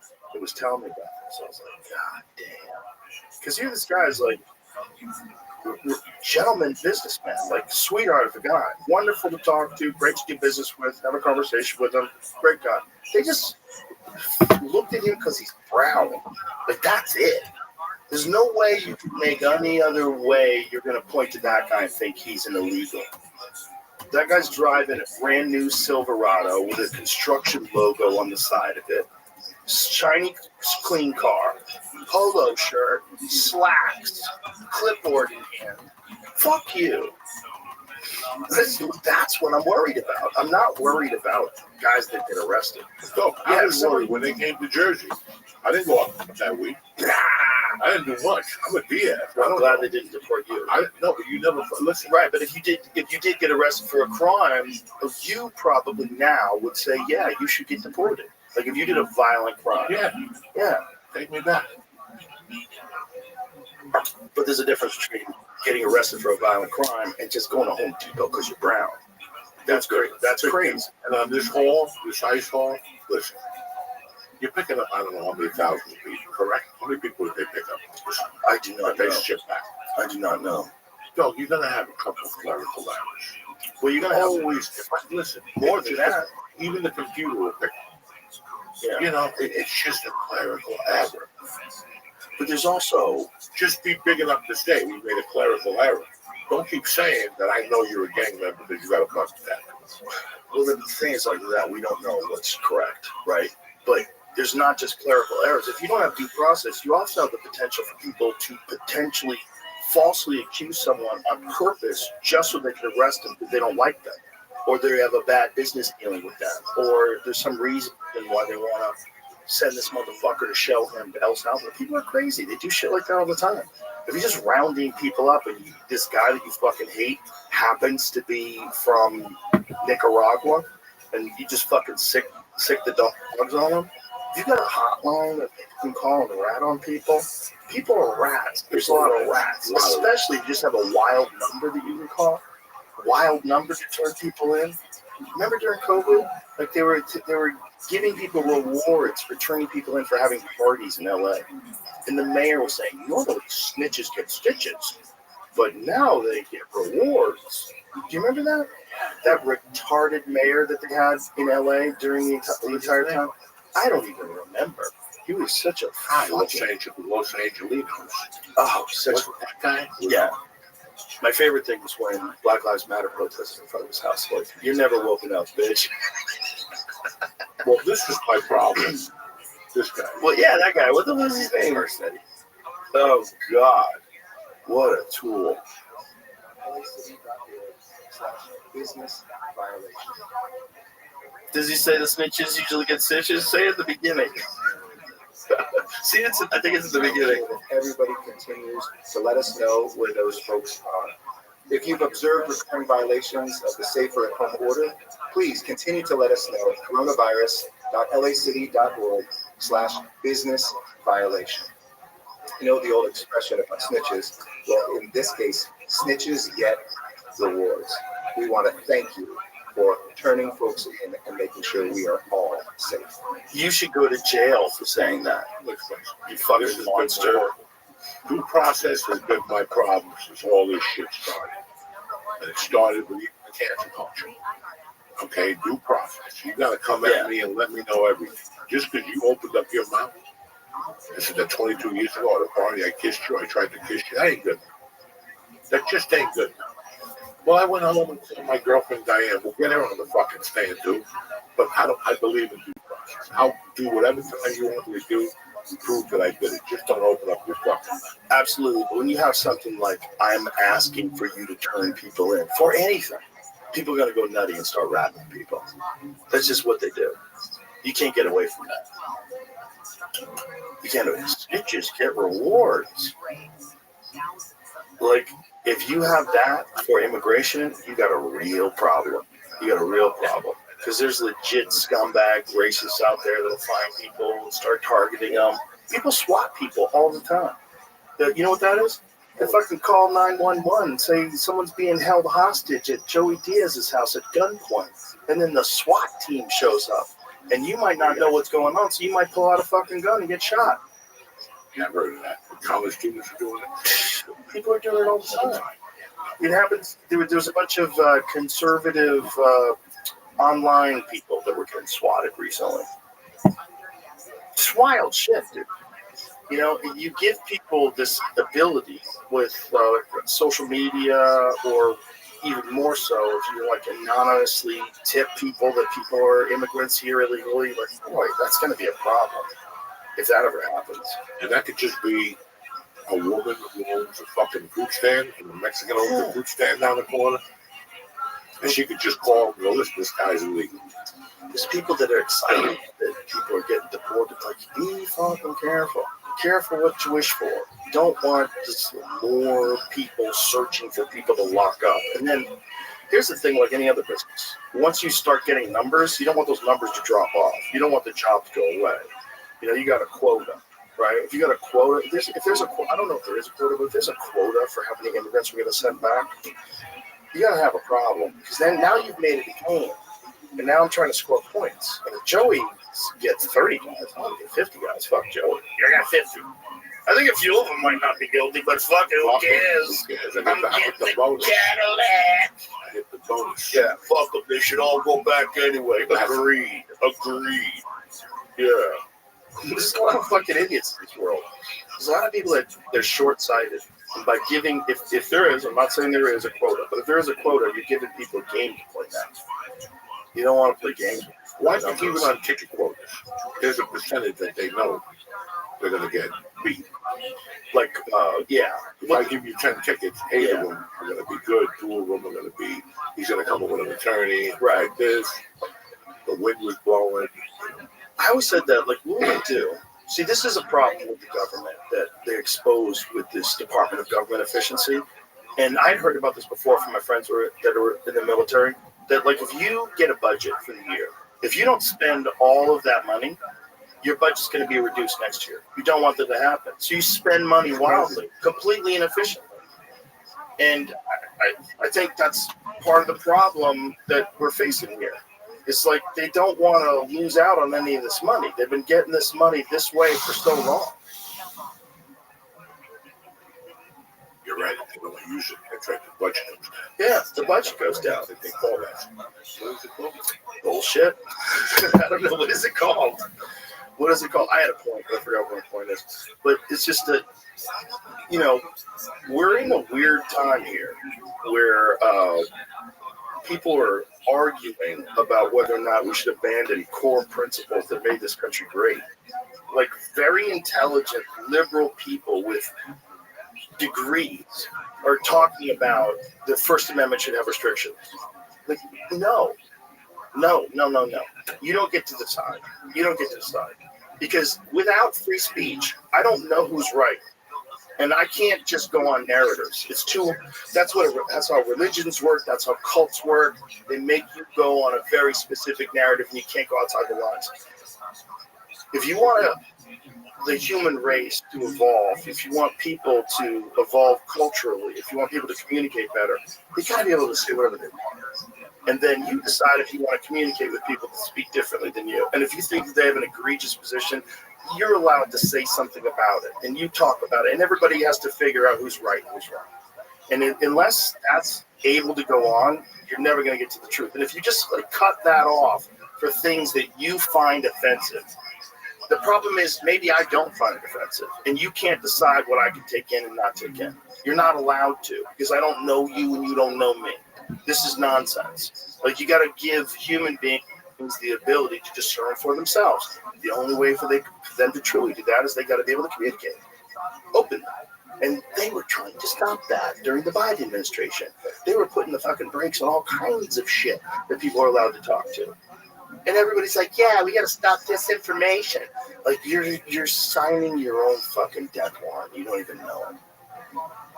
You're giving away the only thing that we have left. Taking a vitamin. It's called cardio bad. I'm taking something else. It's called like cold. They gave it to me after my lungs. My lung feels a lot better. You know the doctor told me I'm going to take the one supplement. What? He took it off the market with a cold.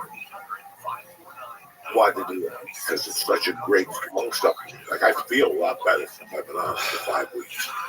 They took this off the internet and everything. They shut down their website for 3 years. Oh my God. So that sounds so crazy that if you had said this to me before COVID, I would like, Joey's crazy. Stop talking like that, man. I was so pro pharmaceutical drugs back then, like as the cure-all to everything. Modern medicine, vaccinations were so important. And COVID woke me the fuck up. When I found out that they were trying to stop doctors and take away their licenses if they prescribed ivermectin. Take away your license. If you just prescribe off-label a drug that people say is beneficial in certain trials, but for some reason, you're not allowed to do it. For the first time ever, doctors are prohibited from prescribing something off-label that has no negative side effects. It's never happened. It's never happened before where there's a public psyop where they're trying to pretend that it's horse dewormer so nobody will take it. It's bizarre. And they did it right in front of our face. And they just did it for money. And the fucking media went along with it. And so did the liberals. The liberals went along with it. And they parroted out everything they say. Safe and effective and saved millions of lives.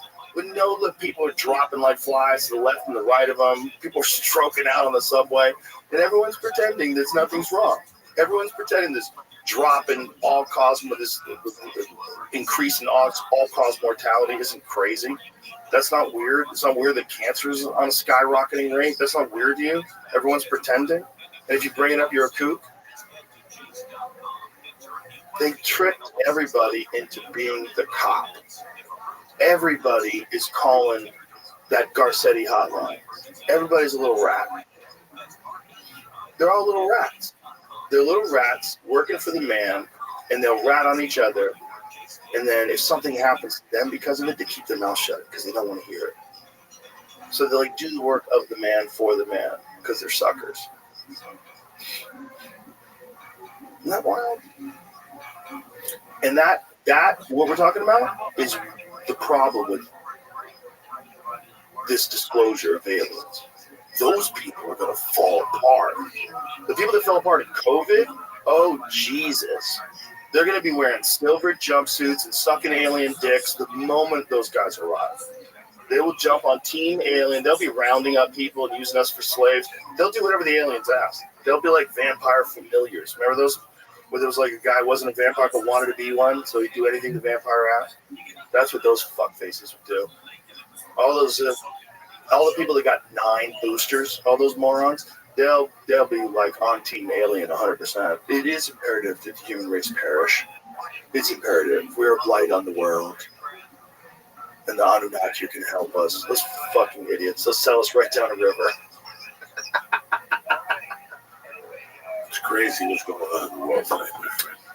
It is, but it always has to be crazy so we realize it's crazy so people snap out of it. Like this is a part of society. It's like there's not a linear path to success. What happens with societies is things go really well and then they go terrible and you either adjust or you don't. And if you don't, the civilization dies and then a new one emerges. But if you do, then you recover. It's like, how many times can you do that? How long can you keep this fucking thing going on? Because you're going to have like great prosperity, which makes soft people, hard times makes hard men. Hard men make soft times make soft men make hard times. And everybody knows that. That's what it is. It just is good. You go, and it's just a matter of recognizing that it's happening, so you course correct. Which is why everybody's leaving California. They're not course correct. They're going into madness, and they're like, "No, we're progressive." And then, no, you're going into the rocks. No, the rocks will protect us. No, you're gonna die. You're gonna hit the rocks. It's gonna be over. Just like there's no more Rome, it's gonna be no more LA. Like, you fucking morons, right? The world is littered with civilizations that lost their way. You can go and find the ruins everywhere. You know, they're gone. They went away. That's how it happened. Stupid. And you're doing it right now. And we either recognize that or we don't. And if we don't, it's not good. But I think we will. I think we have a different way of communicating now, because people can talk so much online.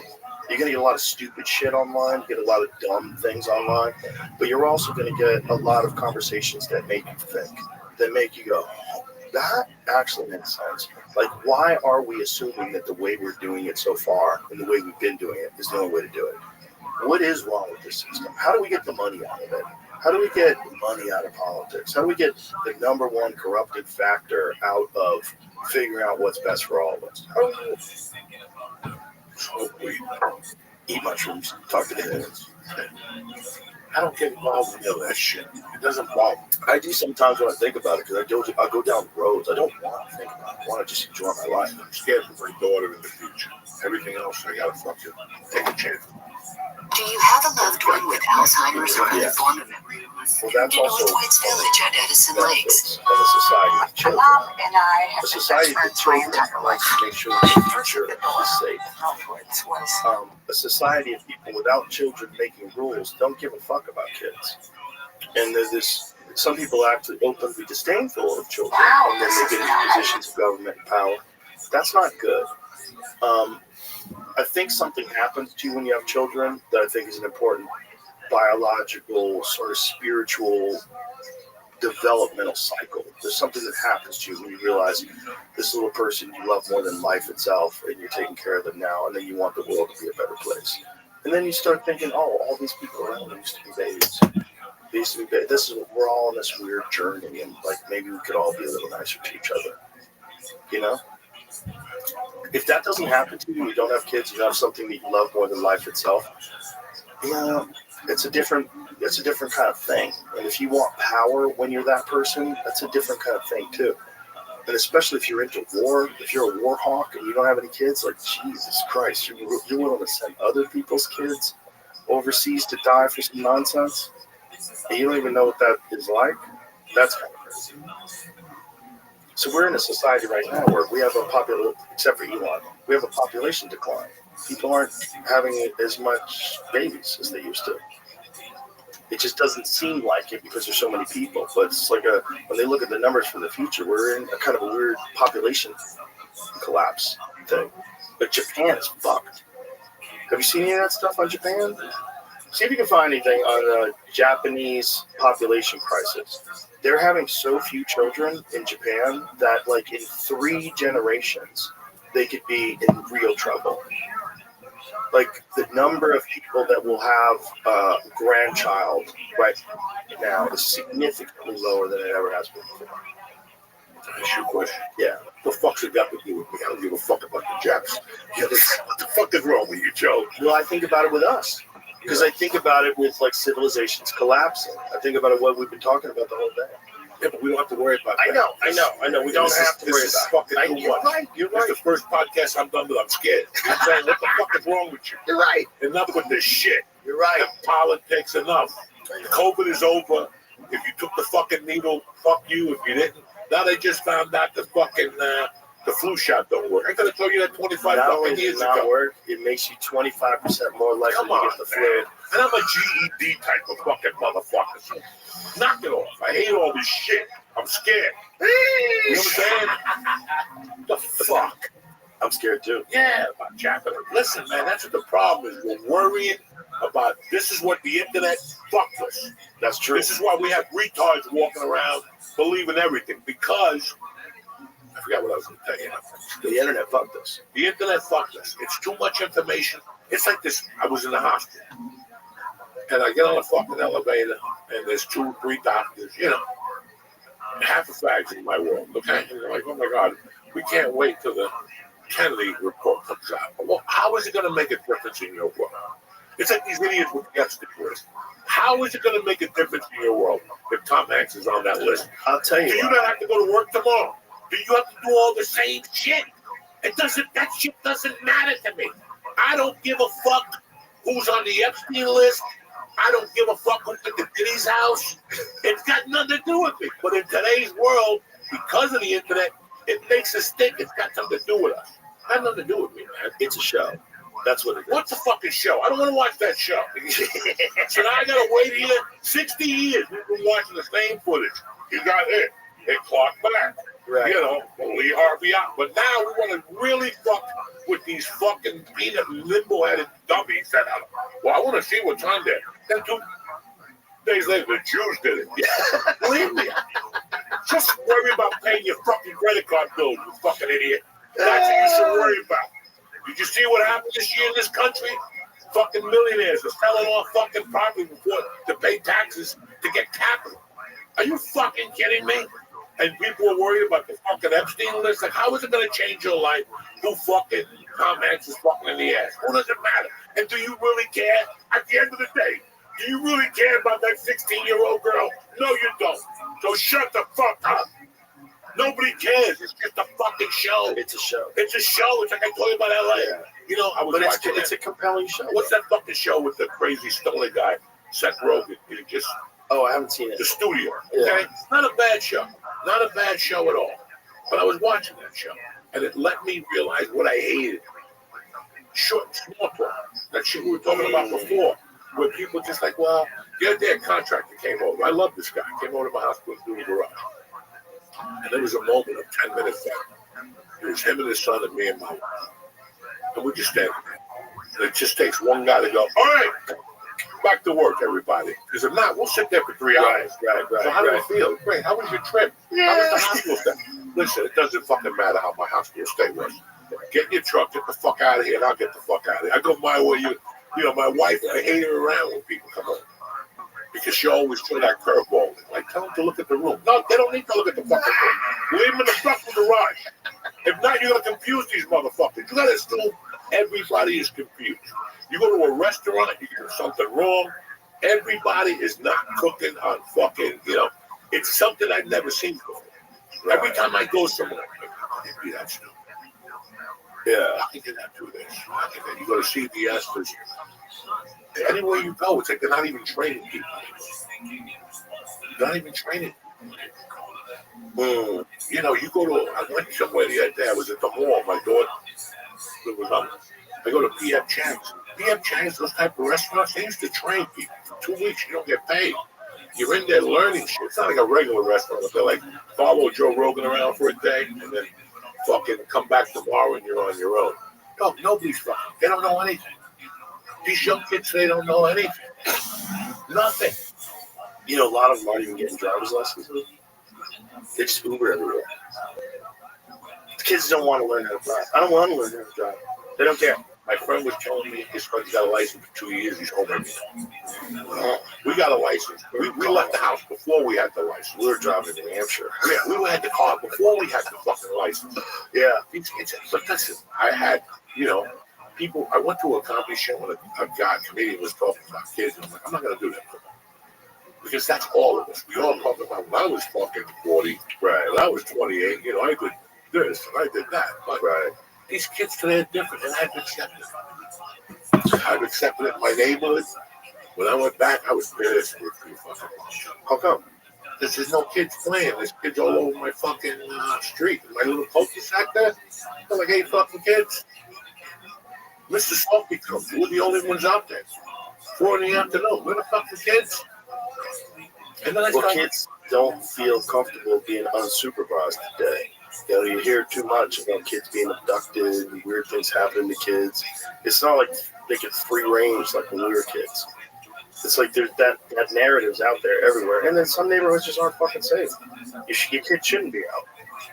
There's a lot of safe neighborhoods. Yeah. Kids don't play. Our neighborhood wasn't that safe, but in unity there was strength. There's a real problem with video games. Video games are so good, kids don't want to go outside. That too. That It's a too. cell phone. That too. It's so many things, but I don't have a problem with it. That's what I'm trying to say to you. It's who they are now. It's who they are. I was reading something. I just put this together. It's the truth. Remember maybe a year ago, they were talking about how low testosterone is these people. Yeah. Kids don't play them. Well, they don't play. They don't go outside. They don't get run. any They sunlight. don't jump.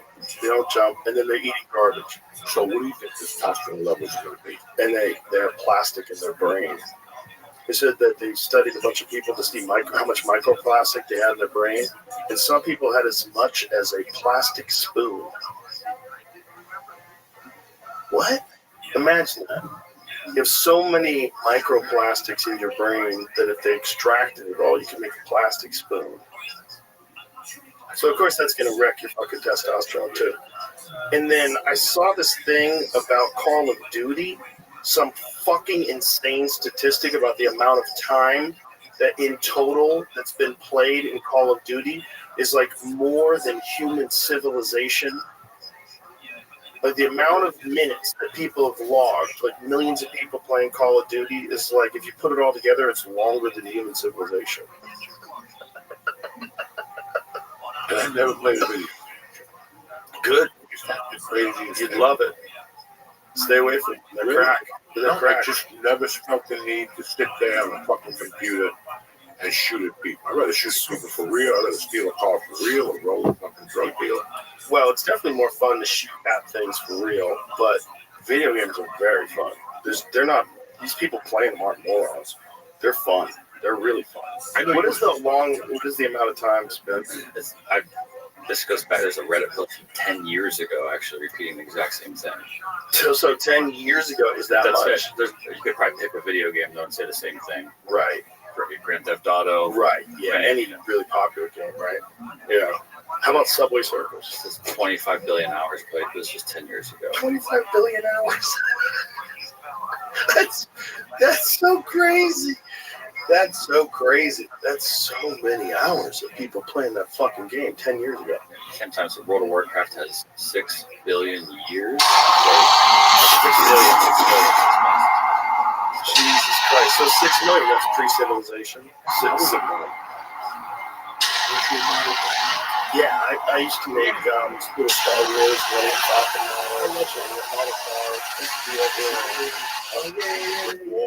Remember you could paint them? I used to paint them. That's the only thing I kept. That was fun. Like the one day my mom goes, stop painting this fucking thing. Get out of the fucking house. How much paint fumes were we just fucking getting in our bodies? And glue. Yeah. Listen, everybody's got their problems. These people put the Rubber cement glue. Remember that stuff when you would crack it? And it had the brush attached to the lid. Oh, and you pull it out and the smell, you'd be like, woo! And you tell your friends, smell this. You all be smelling markers. Everybody would be sniffing markers and sniffing glue. I was thinking of sniffing a little bit just to see how it would feel. Probably not good. I would imagine. We have some smelling salt. Should we wrap this up with a smelling salt? Jamie, how many of those are fresh? They're all stacked. Is there any order to those, the way they're stacked? That's the last freshie. You got one to go? Yeah, of course. You really want to take it with you? Okay, here we go. Oh, this is fresh. This one hasn't been opened yet. Oh, you hear that? Melts it back on or something. Oh, boy. Whoa. Here we go. Oh. Oh. Oh, boy. Wow. Yeah. Them fresh ones. Oh, my goodness. I got the right side. Are we giving ourselves brain damage or what? Let's find out about that. What else will we find out? We figured out the thing. Is there one other thing? Yeah. Jesus. These fresh ones. Brutal. Are we giving ourselves brain damage? I need to know. I can't afford to give my brain damage. I cleared my ears. Yeah. Let's put a lid on that thing. Keep it fresh. Oh, my God. overuse may damage nasal passages or lungs. Oh, well, that's not good. What does it do? What's overuse? Overuse can damage nasal passage. I don't think it's getting to my lungs. Fuck you both. I got damaged my fucking pads already and lung hair and fucking Bro, the inside of your nose is scarred over. It's like a cauliflower ear. Look at this. That was a good whack. That was good. That was a very good whack. That affected something. Yeah, pretty jowl. I've never tried it before lifting weights, but that's what it's for. That's what they do. Those power lifters. So it's just the strength lifters. Yeah, the real power lifter guys, they like to take a jolt of that shit right before they fucking What's the pros and cons of this shit? Like, what are the long? I don't think there's any pros. It's all cons. This is not good. But the one we just did now is just a higher strength of the stuff they used to put in there. It's the same stuff. It's exact stuff. It's smelling salts. It's just a whole jar of them. It's ammonia, right? And if you get knocked out, you put that under. They used to be able to do that to boxers in between rounds. They stopped allowing them to do it. You know, because I guess it'll wake you up if you got a concussion a little bit, just enough for you to get more of a concussion. So Tommy Hearns can hit you again. And I got this fucking not Lawrence Fishburne. Who's the other guy? The guy I like a lot. He's the Godfather of Harlem. Forrest Whitaker. Oh. Did you see it? No, what's going on with Jack? I don't know. When I get high, it droops. Only when you get high? That's hilarious. Yeah, right here. Maybe this right up like Scotch takeover. Did you ever see Forrest Whitaker in The Color of Money? Fucking tremendous. Oh, he hustled Paul Newman. It was beautiful. Can I ask you a question? You think I need to lose weight? Yeah. He says that after he robs him. He tricks him. He pretends he sucks at pool, and then slowly but surely, Paul Newman realizes he's getting hustled. And there's a scene where he gets angry and he asks him, "Are you hustle?" He's like, "You can quit if you want to quit." It's one of the best scenes. It's a great scene. It's one of the best scenes in the movie because that's really how it works. For your clarity, a doctor says this about smelling. What does it say? If you're stuck in a room that was filled with ammonia gas, you would get lung toxicity. Potentially, you get airway injury. You could potentially die. But breathing this stuff in a few times over a few hours isn't really going to lead to any significant complications. Yeah, the FDA warning is mostly a regulatory issue about misbranding and mislabeling. Oh, okay, so we don't have to worry. There's no way we can worry because those powerlifter guys, they've been doing it forever. It's like that Hicks joke about, when you smoke cigarettes, they're on the side of the label. Oh, yeah. Low birth weight. I can live with that. Just pick the ones you like. Yeah. Ironic. That guy got pancreatic cancer, and that's a side effect of cigarettes. That's one of them. You can't for sure say that that's what caused it, but that is one of the things that comes from that. The renewed interest may have come after the appearance of the Joe Rogan Experience. Oops. Yeah, people ask themselves. That's hilarious. This shit. That's What's hilarious. going on for Jersey? Who's on that card, Kyler, against Venezuela? Let's pull it up. The main event is Sugar Sean O'Malley and Marab Wabashvili, the rematch, which would be absolute fucking chaos. Juliana Pena versus Kayla Harrison, who's the most jacked female that's not on steroids walking the face of the earth. Kayla Harrison is fucking, she passes all her tests, but good lord, that lady's jacked. Bruno Silva, Joshua Van. This is like, they haven't made the full card yet. This Kelvin Gastelum, the fight with Joe Pyfer that was rescheduled. Joe Pyfer got real sick in Mexico City. So did Daniel Cormier, and so did John Anik. They all got really sick in Mexico City. Cheetos. Oh, let me see that. Okay. Who is Cheeto fighting? Okay, that Kelvin fight is a very good fight, by the way. Kelvin and Joe Pyfer. Joe Pyfer is a fucking terrifying dude. Mario Bautista, that's a very good fight. Mario Bautista is rock solid, man. That's a serious dude. And Marlon is a monster, too, because that's a fucking very good fight. Marlon's got the bigger name, but Mario Bautista is a fucking killer. Great card. But it's not fully formed yet. There's just a few fights. Generally speaking, there's usually it's around 13 fights. John and I were talking about that the other day. Like, there's nothing like calling the UFC fights because you start if it's in Vegas time, you're starting the fights at 3 p.m. and you're going all the way through to the pay-per-view. You're doing like 6 hours plus of commentary, and then you got to find times to run to pee. Because sometimes it's like I have to tell the truck I can't pee, and then you got to, because I'm drinking Monster Energy drinks and I'm taking nicotine pouches and I'm fucking fired up, and I'm drinking a lot of water too. I'm drinking my hydrogen water, and I have to fucking pee so bad. There's nothing worse when you're trying to form a sentence and you have to pee. You can't think. It is brutal. Brutal. I eat mushrooms. I gotta pee every 20 fucking minutes. Why? And if I'm in a car, I gotta pull over and pee. And I gotta make sure I'm not in the sexual fucking territory. Like I don't pee. Like close to schools. Churches, fucking parks. Because when they throw you under the bus for sexual whatever, you gotta be careful. But no, I'm in a world where there's some weeks are better than others.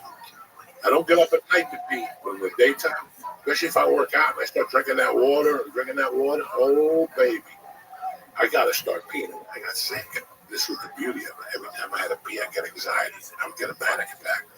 I couldn't even make it to the bathroom to walk. Really? I was peeing my pants on the way to the fucking bathroom. You have no idea. The last week of February, when I went to the hospital in March, that was possibly that Saturday night, my blood pressure was 212 over 100, and my oxygen level was at 86. And I wouldn't go to the hospital because I didn't want the ambulance to come and get me at 4 in the morning in front of my daughter. So I waited till 8 and I drove myself to the hospital. Wow. That was a fucked up couple months, man. I didn't know what was going on. And what did they determine it was? It was congenital heart failure, when you have fluid in your lungs, edema, whatever. I was retained. Bro, I walk around. Right now I'm 278. I was 265 all the time because I was really happy every day. I would go, look, I can fight in the UFC. When I walked into the hospital, I was 319. Oh, you got big. I got big in a month. Like a month. And I wasn't eating in the hospital, nothing. What were you telling food? Like, what are you doing? I'm just retaining water. Edema is when you retain water. Oh, like all that much water? Oh my God, Joe. And my lungs was getting the water, so I couldn't breathe. And then when I would, it went from me just having to stop. Like if I would walk from here, I wouldn't make it to your bathroom. Couldn't make it to your bathroom. I would have to stop between and take like a 5 minute break. Meanwhile, holding my pee. Oh, Jesus. Your fucking stress level going up and up because you're holding your fucking pee. It got to the point that I would walk into ShopRite, get what I had to get. I got to stand there because I got fucking pee. I'm walking. Oh, no. And the bathroom's a mile away. There's no walking. Just take your dick out and pee. There's no even. Oh, my God. Those days, it wasn't even getting the container from the car because I started bringing the container in the car. There was no time. You just get out, open the car door, and make believe you're waving at somebody. You take your dick out, you're peeing, or I make believe that I'm getting something from the back of the car. The whole time I'm peeing. Oh, yeah. So as soon as I went, they put me on these fucking things for 3 days. And I lost like 20 pounds of fluid. It was fucking amazing. I was peeing one of those full things, one an hour. Really? Couldn't even make it to the bathroom. I would just get up and fucking pee in it, fill it up. And then they did a nuclear blood test. They had to take out, I don't know, fucking 6 tubes of blood in 45 minutes. And that's when they came back and they go, you got 65% of your overload on fluid in your body. You're retaining that much water in your blood cell. I'm off the charts, so we got to start draining. I started draining. They were taking, I don't know how many tubes from me every 3 hours of blood. Wow. Fucking banged up. Wow. Heroin junkie. So when I got on, I started taking it. Listen, when you end up in a hospital, there's a problem. Okay? There's a problem. Yeah. You come a stitch, that's not a problem. You got a situation. That's how I look at it. There's a problem here. We got to get to the bottom of this fucking. And what is the problem? What's the cause? I was taking MK677. What is that? And it's a amino acid peptide which mimics growth hormone in your brain. and it had a lot of dumps, like it do insulin dumps and all this type of shit. It was raising my sugar. It was doing a ton of shit. I didn't even know it. But this ain't the first time it happened. It happened when I was doing testosterone when I was 50. I had a rush of red blood cells, and I had to go to, I was in D.C., and I had the worst fucking migraine headache for days. They took blood out. We got too many red blood cells. Wow. So that's why I can't do any of that shit. And it's like the man said, if you're going to do growth, do growth. Don't get something that's going to finish. What Ways to Well can do for you? What's that? What Ways to Well can do for you will change your fucking life. Yes. No. We get you a full blood panel, figure out what's going on, adjust your nutrition, adjust your. I love it. Brendan's the best fucking man. He's the best. And he loves what he does. He does. And that's what the key is. Like he's jerking off all over that fucking Martian. He loves that shit. He loves it. He loves it. It took forever to build that thing. He was telling me he was having that thing made 2 years ago. I was like, what are you doing? Now that he got it, I'm like, oh, okay, I get it. It's pretty cool. It's pretty, really fun. It's really cool. But that was what I had going on, man. When I came here. And I gotta see what we can do. Yeah, I quit smoking pot. I was like, come on, man. After about a month, I was like, come on, John. This ain't gonna come and put you on. You know this. So I started slightly. We could do one hit in the morning. Because that's all I need is the morning. The rest of the day is bullshit. I just like to be high in the morning with that coffee. That's my world. That lets me know what I'm doing, man. You think about life. Yeah. No, it's like what you do. It's like what Bill Hicks said. Marijuana don't make you lazy. It just makes you realize that what you're gonna do ain't worth doing. Yeah, that's the way I look at it. You know, I gotta drive into the city, do that podcast, only 18 people listen to it. I'm not. You know, that's what happens, and that's what happens with me. I smoke pot in the morning. I'm like, I ain't doing that. I love you to death, Joey. Let's wrap this up. Brother, thank you for having me. I'm glad you're in town. Happy It's lots of fun. Happy Easter, everybody. Stay black. Bye, everybody.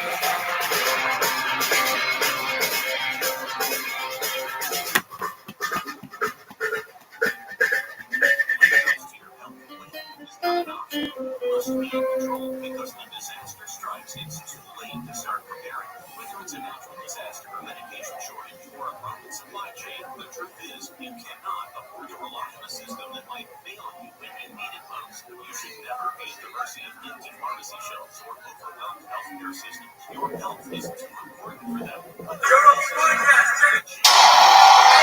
The Joe Rogan Experience. Trained by day, Joe Rogan podcast by night. All day. No. That's exactly right.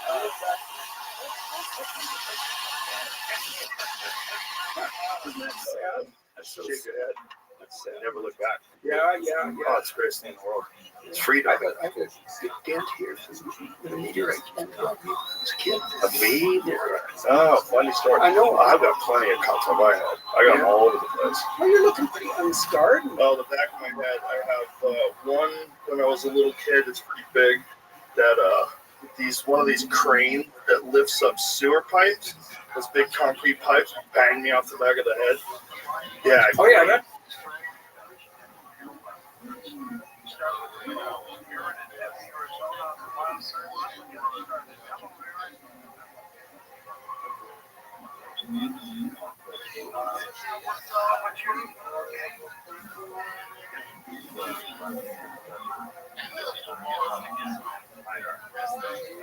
Trying to run from my destruction.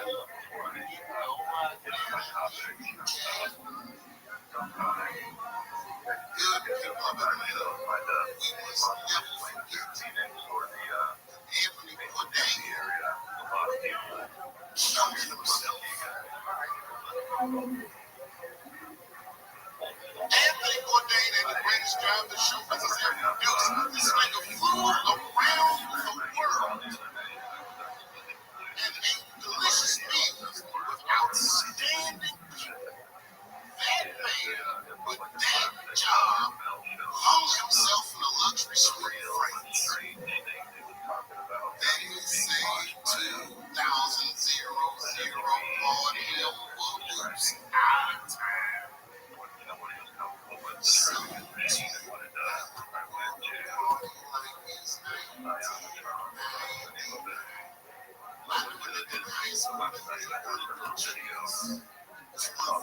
tasted so good. And all the way from the hood to an Ivy League school with a full scholarship. Motherfucker got himself into the best school schools in the country. And when he was in law school,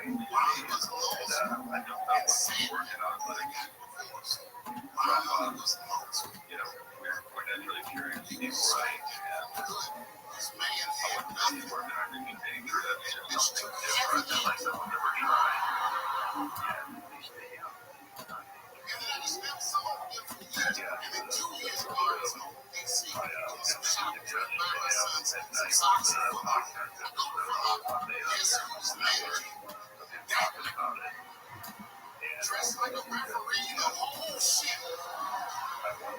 This motherfucker is 45 years old. When I'm drinking at night, just trying to catch up. This money for like 10 years, just trying to get back on his feet. Here's not the point of the story. The point of the story is never got this nigga to kill himself. He's alive and well in D.C.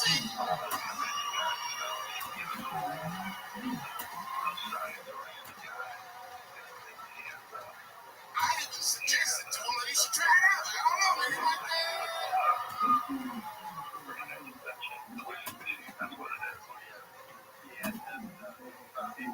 nobody's life is perfect, but what it looks like from the outside, you don't know what the fuck's going on inside. I have a great life, but it's not perfect, right? It's good.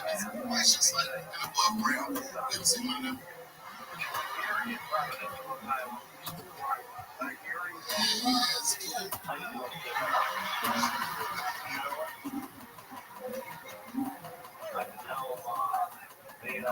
So in that spirit tonight, I thought I'd start my show. Tonight I'm going to do something that I'm not particularly good at, but that I like to do. Tonight I'm going to try some impressions out.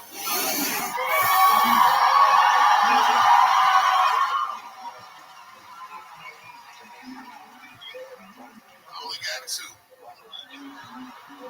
Alright, the first impression is kind of dumb, but I like it. This is my impression. Ready? This is my impression of founding fathers of America when the Constitution was being written. Ready? Here it goes. Hurry up and finish that Constitution, nigga. I'm trying to get some sleep.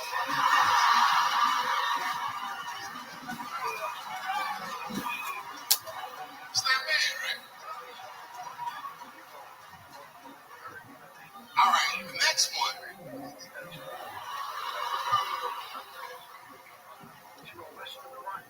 The next one's a little hard. I'm going to see if you can guess what it is I'm doing in impression. All right, I'm getting careful. You got to guess what it is. Okay, here it goes. Hey, if you do anything wrong in your life, and I find out about it, try to take everything away from you. And I don't care what I find out. It's today, tomorrow, 15, 20 years from now. If I find out, you're fucking finished. That's you. That's what the audience sounds like to me. That's why I don't be coming out doing comedy all the time. Because y'all niggas is the worst motherfuckers I've ever tried to entertain in my fucking life.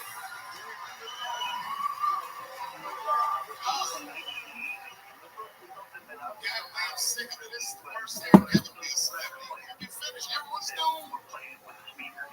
Michael Jackson has been dead for 10 years, and this nigga has 2 new cases.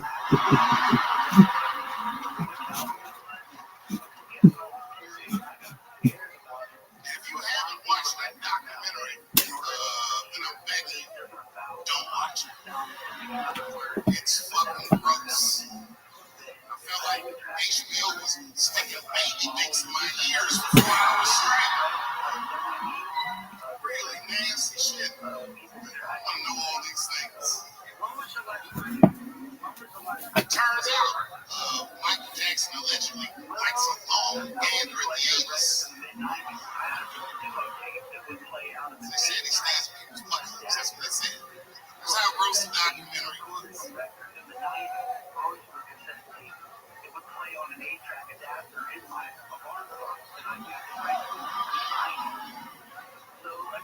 I'm going to say something that I'm not allowed to say. I got to be real. These motherfuckers. I do not believe it.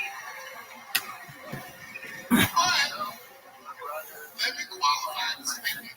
I am what's known on the streets as a victim blamer.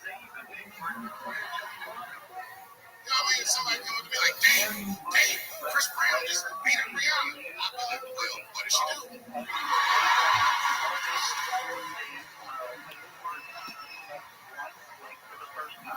Dave, Michael Jackson was molesting children. Well, what were those kids wearing at the time?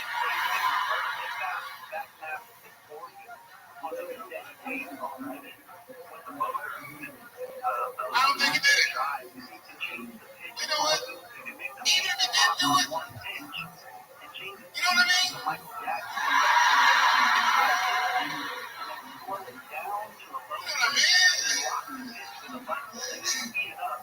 It's Michael Jackson.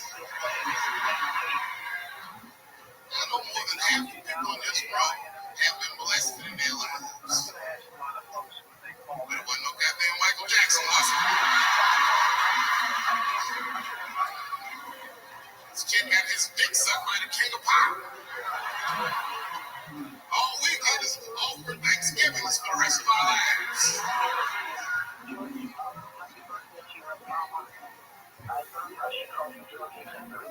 How good it must have felt to go to school the next day after that show. Hey, Billy, how was the weekend? How was my weekend? Michael Jackson sucks my dick.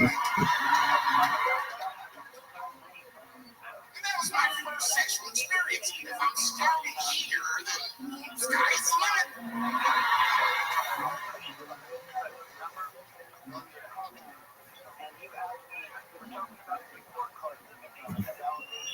I know it seems harsh, but man, somebody's got to teach these kids. There's no such thing as a free trip to Hawaii. He's going to want to look at your butthole or something.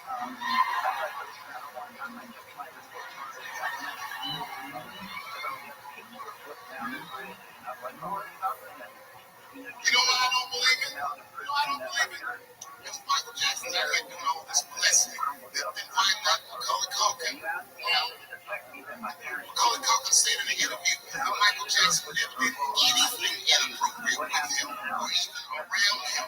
Think about that shit. You know, I'm not a pedophile. But if I was, Macaulay Culkin's the first kid I'm fucking, I'll tell you that right now.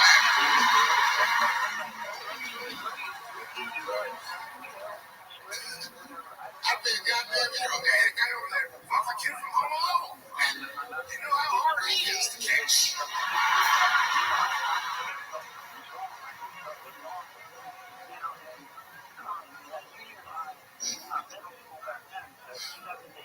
My mind's telling me no.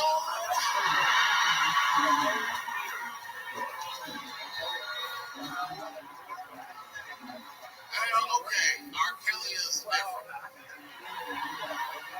You know, if I'm a betting man, I'm gonna put my money on. He probably did that shit. I'm pretty sure he did that shit. You know, it's bad. Okay, so a couple years ago, I was doing a show in Detroit, and I'm sitting backstage in my dressing room. A friend of mine was buying this chick, Dream Hit. Dream tells me right before I'm going on stage, she goes, Dave, documentary about R. Kelly. Would you like to be in it? And I was like, nah, bitch, I'm cool.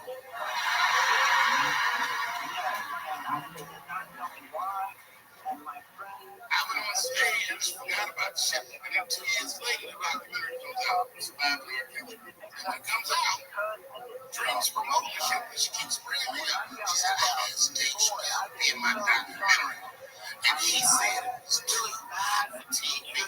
Bitch, I did not say that.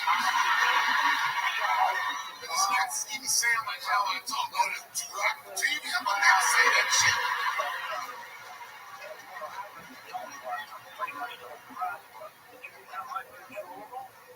But I'm gonna tell you guys why I wasn't in the documentary. It's very simple reason. And I cannot stress this point enough. The only reason that I didn't do it was because it's very important. I don't know this nigga at all. I don't know anything. I don't know anything that they don't tell me about. I don't hang out with this nigga. Nothing. So what the fuck went I did the documentary for? This guy R. Kelly got another sex tape out there. He believe that shit. This guy makes sex tapes and he does music. He's like the DJ Khaled of sex tapes. Another one. Like, damn. It's a lot of tapes. And no one's so bad that I can show it. I've never seen anything like this. The prosecutor in Chicago came out at a press conference and ran to the media a transcript of a sex tape. You never heard of such thing? This nigga read the sex tape. And it was so bad that R. Kelly sounded guilty in the transcripts. It's fucking amazing. 16 times the girl's age was mentioned. Isn't that crazy? This motherfucker was fucking like, yeah, this is the best 40-year-old pussy I've ever had in my life. She was like, you like this pussy? But I'm like, oh yeah, I love this one. I'm like, man, you need to shut the fuck up. You gotta give yourself something to work with. You're supposed to be able to take like, this is the best 36-year-old pussy I've ever had in my life. And they all are gonna be like, Your Honor, I think my client thought this one was 36. As I mentioned, some 16 times on the tape. They gonna know you're lying, though. Everybody knows no such thing as good 36-year-old pussy.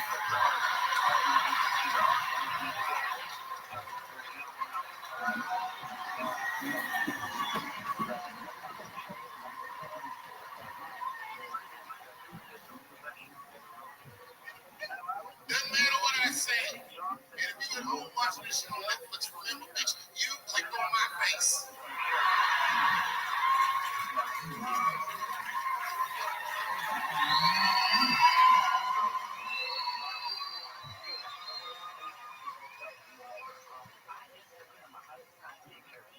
Celebrity metal season.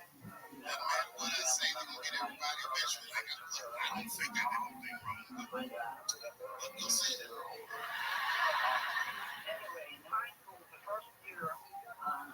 They even got cool Kevin Hart. Can you imagine such thing, Kevin Hart? I'll tell you something. It was Kevin Hart's dream to host an Oscars. That's what he told me. I remember when he told me that I was thinking to myself, it's an awfully strange dream for an African American. What kind of nigga dreams of hosting the Oscars? Kevin did that shit. And he did it. Against all the odds, Kevin became the most famous comedian this world has ever seen. And he got the job that only one white man performed with him. He was going to host the 80th Oscars. And I don't know what you know about Kevin, but I know Kevin Hart is damn near perfect, as close to perfect as anybody I've ever seen. In fact, Kevin is precisely 4 tweets shy of being perfect. 10 years ago, Kevin had made some very powerful comments. I'm not going to repeat what he said because it's Atlanta.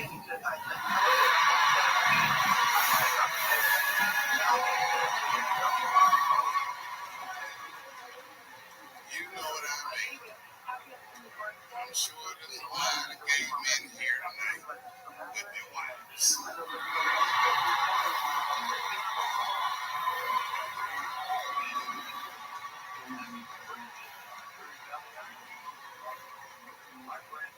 Far be it from me to offend anybody. All right, I'll tell you what he said. But just remember, these are not my words. These are Kevin's words. It was a long time ago. And I'm paraphrasing because I'm not good at telling other people's jokes. Okay, Kevin said that if his little son was demonstrating or exhibiting homosexual behavior around the house, that he chastised him and say, hey, that's gay. And then he's like, smash a dollhouse over that child's head. Oh, the gay community was furious. And I don't blame them. I got a lot of gay friends. And all of them, 100% all have told me fucking horror stories about the shit they had to go through just to be themselves. Crazy, crazy stories. And all of those stories, like I said, not one of them has ever mentioned anything like their father smashing a fucking dollhouse over their head. Because clearly Kevin was joking. Think about it. You would have to buy this nigga a dollhouse to bring it over his head in the first place. Does that sound right? Is anybody going to do that? The gay community was upset, and then it was so much pressure on the Academy of Motion Picture Sciences that they went to Kevin and said, if you don't apologize to that community, then you cannot host these Oscars. And then Kevin said, fuck it, I quit. Don't forget to watch our TV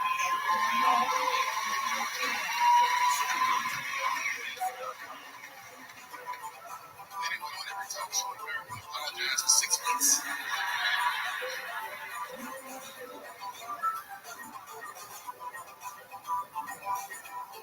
Kevin fucked up.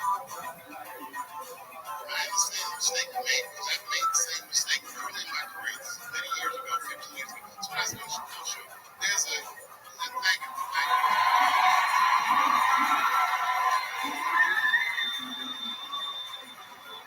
On that television, they have a department that's called Standards and Practices.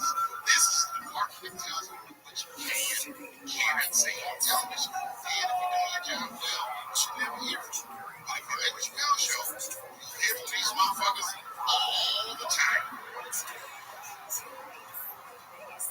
And remember, this was 15 years ago. I made a mistake. I didn't even know I had done anything wrong. I had written a sketch that had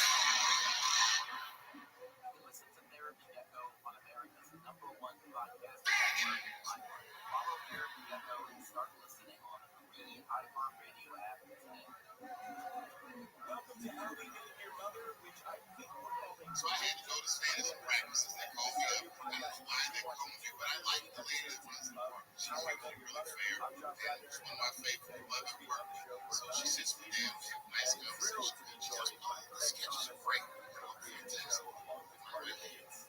She said, because there's no way I ever seen that on our network. I didn't know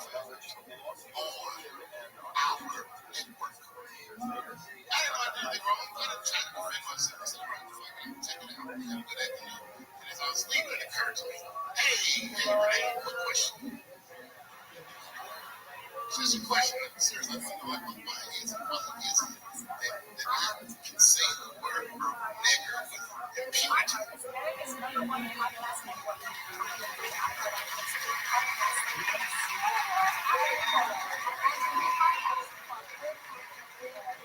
But I can't say the word faggot.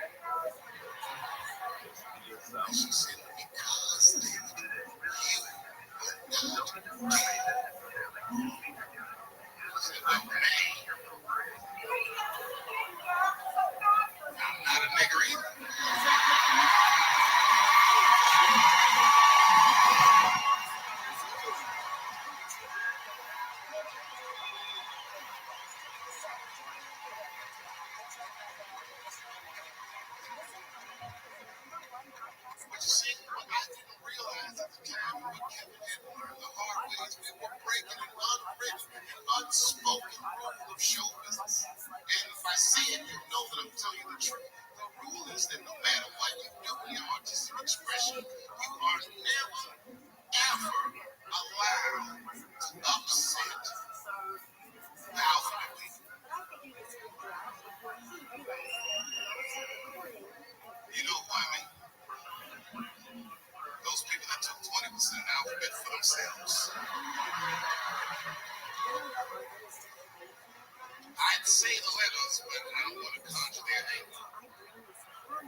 it's too late now. I'm talking about the L's, the B's, the G's, and the T's. You'll be surprised. I have friends all kinds of letters. Everybody loves me, and I love everybody. I got friends with L's, I got friends with B's, and I got friends with G's. But the T's hate my fucking guts.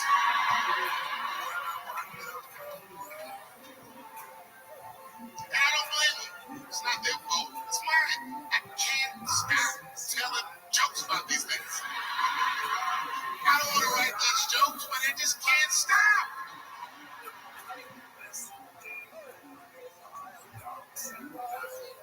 You know, you hear all those letters together all the time. LBGT, LBGT. And you think it's just one big movement. It's not. All those letters are their own movement. They just travel in the same car together. My guess is The first time caller line is 818-501-4721 to talk toll-free from east of the Rockies. what is this high school? This nigga probably got a babysitter or something. Don't answer your phone, niggas. Get that shit out of here. I'm in the middle of something important. Send George a text message anytime at 818. Whatever put him, we made fun of him. When I said, like, oh, mama's dead. Oh, no! Mama's dead.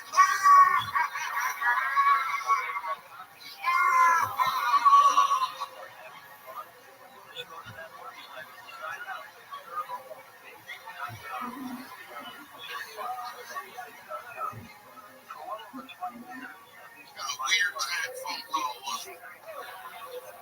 It's like his father's game.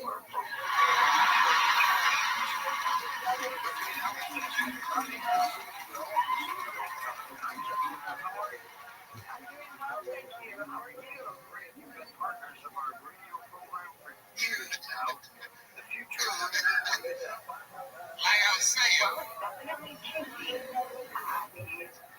my guess is Jesus Christ. That makes sense to me because there's white men in the genes, and these people are trying to get around discrimination and oppression. You know how white people are. We know these roads. In fact, we built these roads. The rest of you buckle up and get you where you want to go. So the genes just drive out the car. Who's next to the genes? As you see, it's the L's. Everybody likes the L's. Except for the G's. I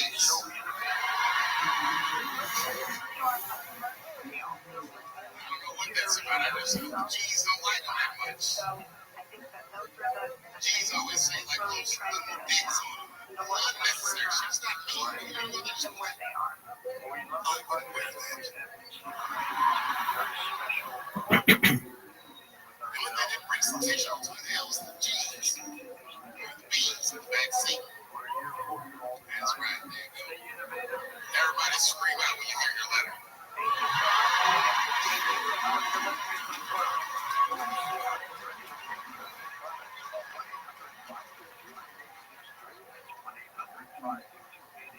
There's one thing that the L's and the G's agree on. This is that B's are fucking gross.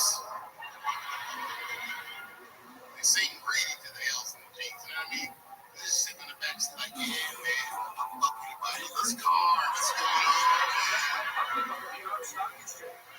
Listed on the billboard. Millions of Americans like you are joining our next revolution. And sitting next to the B's, always backseat by themselves, at the window. President Trump says it's terrific. That's the T's. Everybody in the car respects the T's. Everyone also resents the T's. It's not the T's for a lot of people who's not zeros like T's are making the trip take longer. Stand with Newsmax today for a strong America. This communication is for information. Anything the T's say gets on everybody's nerves. T's don't even say anything bad. Just getting back to themselves. Shut it! Shut the fuck up, okay?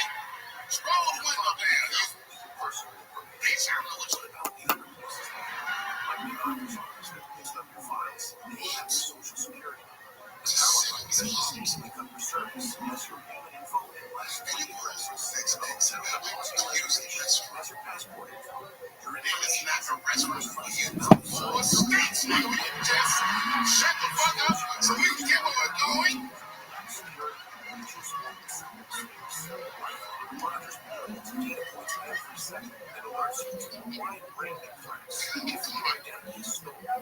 Just when that car can't get any more tense, choose while hitchhiking a big pickup on the road. Some white dude on booty shorts smoking a freak.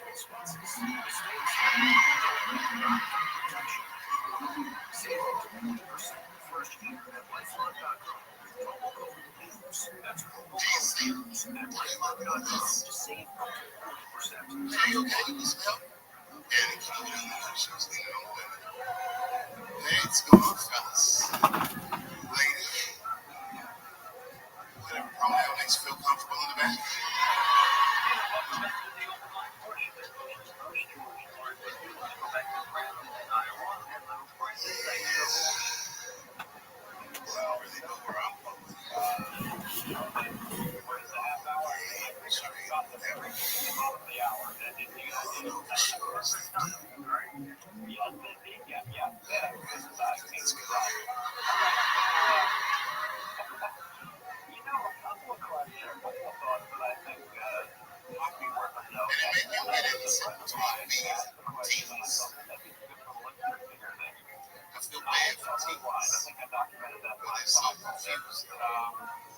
And it's not all my fault. I feel like they need to take some responsibility for my choice. Because I didn't come up with this idea on my own. This idea that a person can be born in a wrong body. They have to admit that it's fucking hilarious, ridiculous. It's really fucking funny. It happened to me, that wouldn't be funny if it happened to me. What if it did? What if I was Chinese, but born in this mega body? That's not funny. And for the rest of my life, I had to go around making that face. Hey, everybody, that's Chinese! And everyone get mad. Stop making that face. That's offensive. What? This is how I feel inside.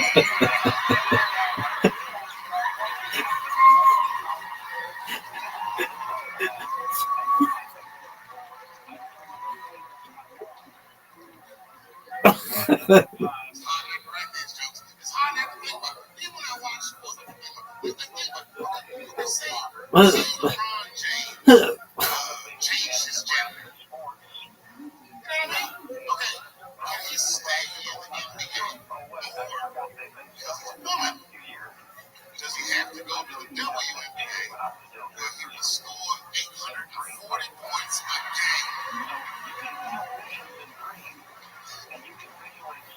What does it actually mean to be equal? You know what I mean? Like, women are actually equal men, then there would be no WNBA. He would just be good enough to play in the NBA. Or, there's another idea that's going to be very good. Good. Shut the fuck up.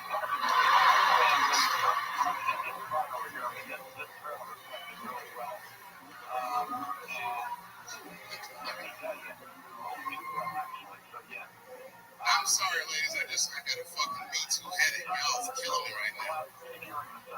Really, fuck what's up with Marcus Beal. You know, ladies, I said in my last special, I love you. I told you you were right. But the way you're going about it is not going to work.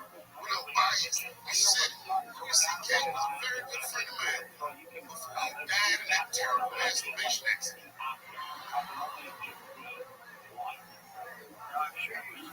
And it was his room, he read the story. His masturbating was on the room, that's when he spoke to masturbate. And they said, hey, everybody, I'm going to put my dick out. Nobody ran from the door and nothing like that. We all just kind of hung out like, oh, this guy is serious. And he came on his own stomach. There it is. What is the threat? Have any women ever seen a guy in the just came on his own stomach. He's the least threatening motherfucker. Earth is insane. All you see is shame in your face. Cum dripping down like pancake butter.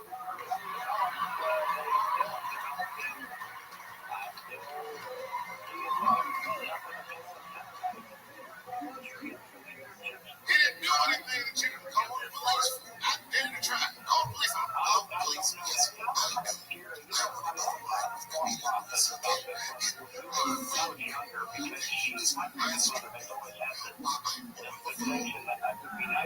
what the police are going to say to me? What are you guys talking about?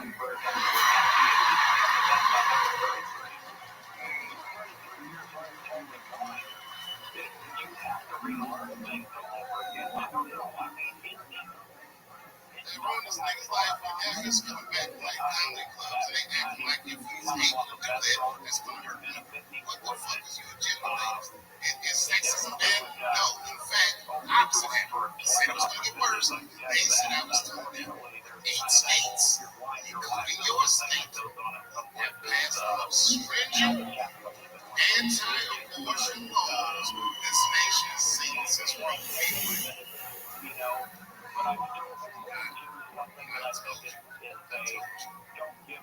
be real with you. I don't know nobody fuck what I think anyway. I'm not for abortion. Oh, shut up, nigga.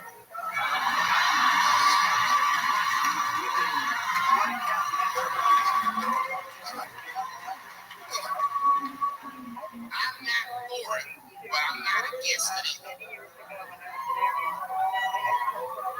It all depends on who I get pregnant.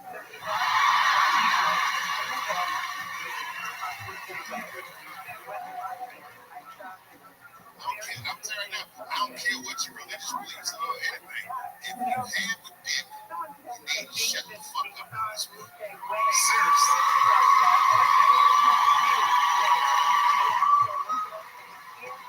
This is theirs. Right to choose their political right. Not only do I believe they have the right to choose, I believe that they should have to consult anybody, except for the physician, about how they exercise that right. Gentlemen, that is fair. And ladies, to be fair to us, I also believe if you decide you have a baby, the man should not have to pay.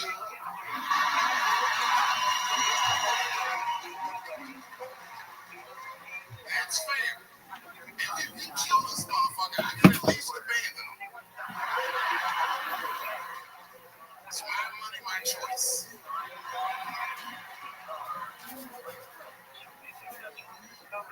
And if I'm wrong, then perhaps we're wrong. Figure that shit out for yourselves.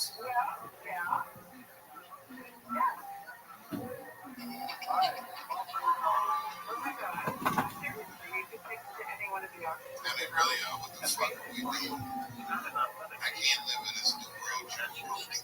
And meanwhile, we're worrying about all this other shit that's happening. They just killed another 12 people in a mass shooting in Virginia Beach. Shit's happening every week. It happens so much. I just don't care. I came home early from Rome. I had $12,000 in Europe. It was the nice one. And I got home early. Dinner was fucking good. Dinner smelled good. And my son saw me, and he was like, "Dad's home." And he got him from the table, and we up. And he had chicken grease all over his face. So I stepped on him, like, yeah, my man.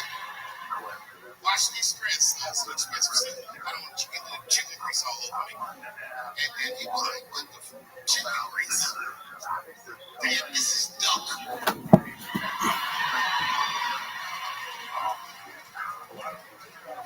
Tear came out of my eyes. I never drank that bitch so well in life that I raised a nigga with duck grease all over his face.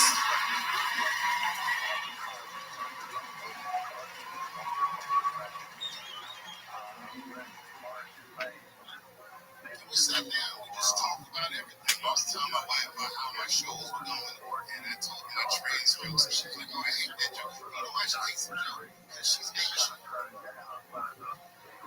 you know what I mean? Don't make that face at the house unless we're really fighting.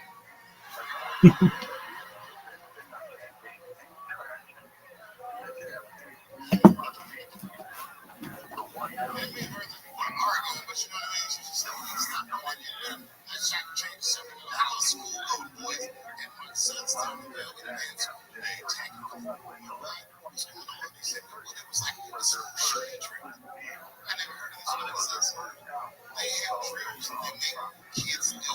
They practice what to do when somebody comes to shoot this. I never heard that before. Then I had to tell my son the truth. I'm going to tell my son, listen to me. Fuck that drill. Somebody comes to your school and wants to shoot it up. I'm just going to be honest with you. You're probably going to get shot. Nigga, I'm just being real. You got a famous dad that talk a lot of shit. They're going to be gunning for you, little buddy. Just stay low and run in a zigzag pattern and don't try to save anybody. Son, you understand that?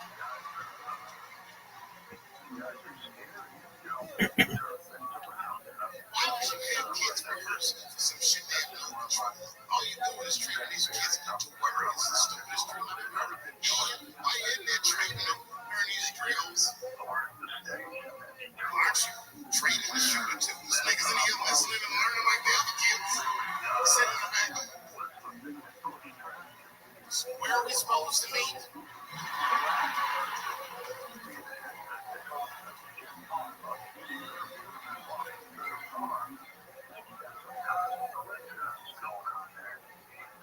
If you're a parent, this shit is terrifying.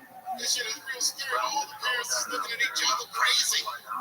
Because we know as parents that one of us is raising the shooter. Just don't know which one of us it is. Oh, we know for sure. Because if you're a white parent, the chances that it's you is exponentially higher than the rest of us. Shooting up school.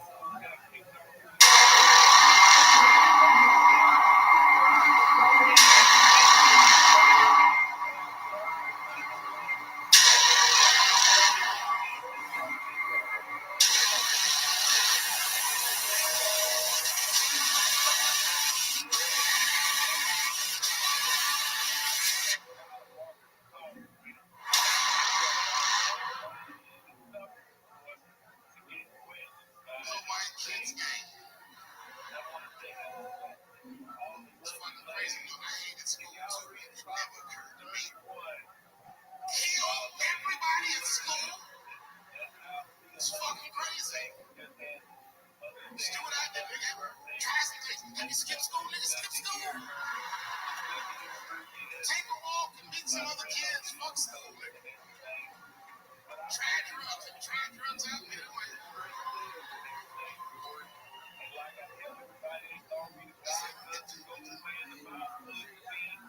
Some scary shit. I've given this a lot of thought. I don't see any peaceful way to disarm America's whites.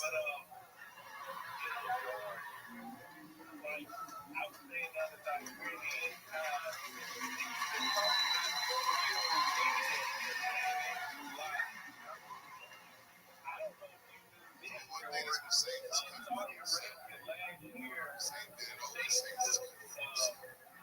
That is African Americans. Right? And I know the question that a lot of y'all have in your minds is, should we do it? Fuck yeah, we should do it. Listen, no matter what they say or how they make you feel, remember, this is your country too. It is incumbent upon us to save our country. And you know what we have to do. It's a fucking election year. We gotta be serious. Everybody everywhere must register for a legal firearm.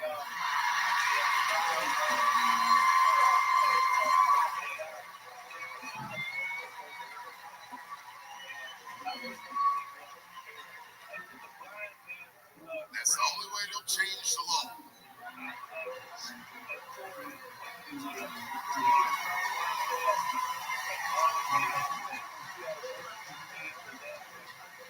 I hate this person. I can't stand it. And I had several. I don't want them, but I feel like I need them. Don't forget where I live. I live in Ohio, and anyone who knows anything about Ohio knows that even the word Ohio is an old Native American word. It means literally land of poor white people.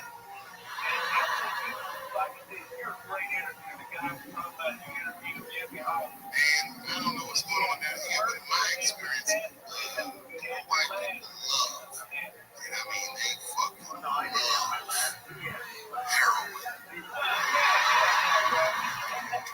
They can't seem to get enough of it. I didn't even know what I was looking at first. I just tried.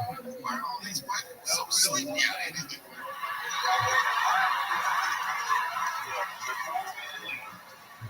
It's really bad. And that night, I was going out of the nightclub the other night, and I parked my car in the alley. And I didn't have any bodyguards and nothing. I was so confident that was fine. And as soon as I opened my car door, all by myself, suddenly, one of these heroin addicted whites just pops out of the trash can and scared the shit out of me. I screamed, ah!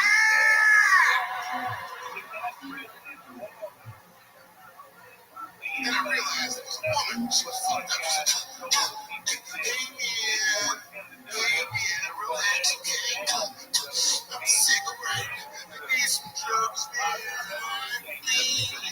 I'll suck your dick for $5, man. I was like, yes.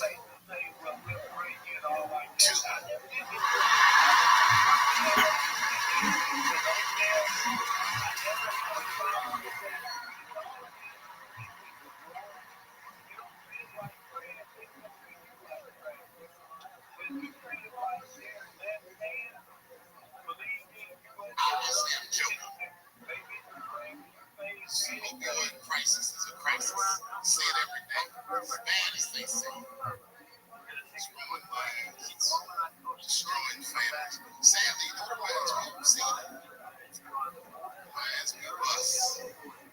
These white folks look exactly like us during the crack. You know, it's really crazy to see. And all that shit they talk about on the news about how divided the nation is, I don't believe it. I feel like nowadays we're getting a real good look at each other.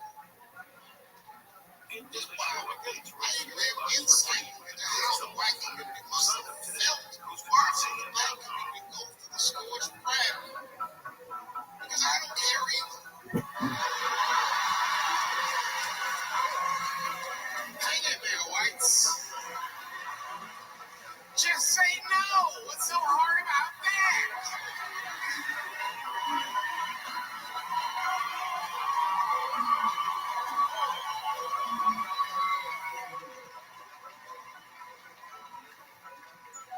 Remember when y'all said that to us, but it's okay.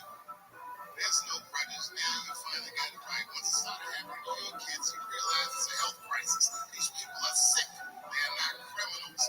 They are sick.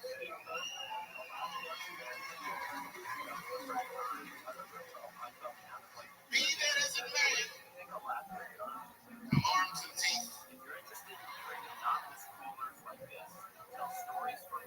First cut out by 12-gauge shotgun. I don't want the gun. Remember, I moved to a farm, and I was sitting on the porch, and I see white men walking across my property, title, like he's supposed to be there. He had a rifle over his shoulder, too. Ready to get you. I said, what the fuck is this guy doing on my property? I was mad as shit, but I was unarmed. So I ended up just waving to this motherfucker like a bitch.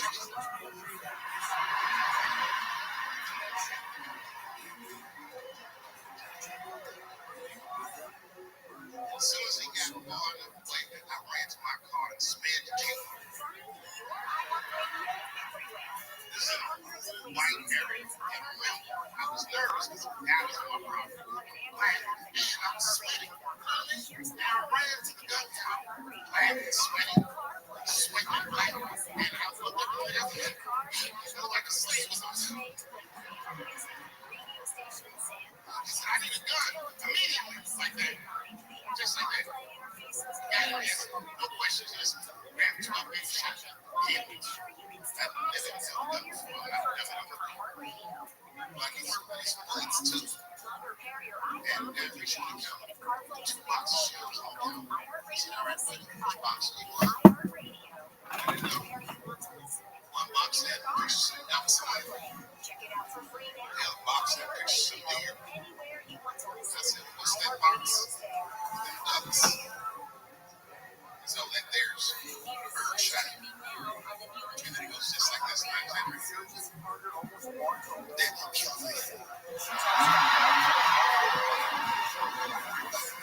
One night, he was in Chicago late at night and was a victim.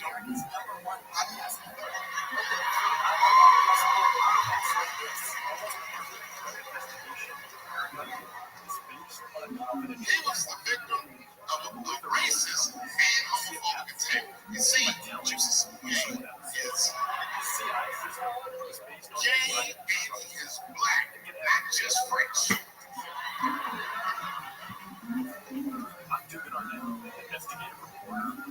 Oh, it's a crazy story. Apparently, was walking down the street late at night, this white man came in the shadows. Magazines beat him up, tied a rope around his neck, called all kinds of niggas, put some bleach on and ran off into the night. She was like international news, and everybody was furious, especially in Hollywood. Oh, everybody's Twitter feed this way, man. Justice for Juicy and all this shit. The whole country was up in arms, just talking about all the time on the news. And for some reason, African Americans, we were like oddly quiet. We were so quiet about this shit. The gay community started to use that of being homophobic for that support. What they didn't understand is that we were supporting him with our silence. Because we understood that this nigga was clearly lying.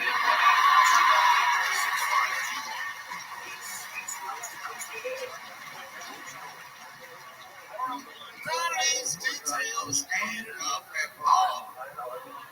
They say he's walking down the street in Chicago and white dudes come up to him and say, "Hey man, aren't you that Reagan nigga from Empire?" The fuck? That sound like how white people talk. No white people didn't talk like that. That faggot nigga from Empire. They would never say that. It sounds like something that I would say.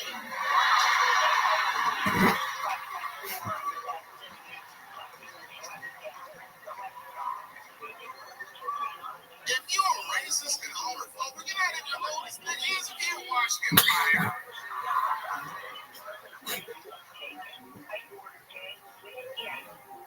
Black people never feel sorry for the police, but this time you feel sorry for the police. Can you imagine if you was a police veteran taking this kid to police report? Okay, Mr. Sweet, please tell me what happened. All right.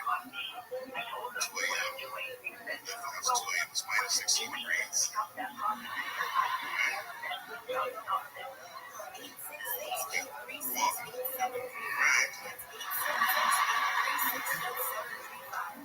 And where are you going?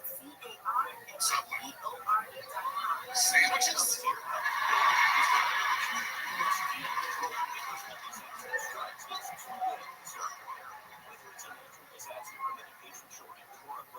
That's when the men approach you. Did you see them? Okay, where they at? MAGA hats. MAGA hats in Chicago. Excuse me, Frank.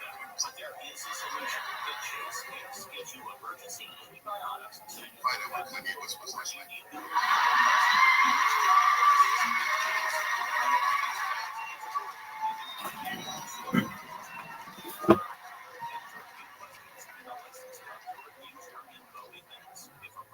Such a fucking outrageous story. He said they put a rope around his neck. Anybody ever been to Chicago? All right, so you've been there. Now tell me, how much rope do you remember seeing? Who the fuck is carrying rope? Like, where did you get mug, nigga, in 1850? Who's got rope? Who's got rope?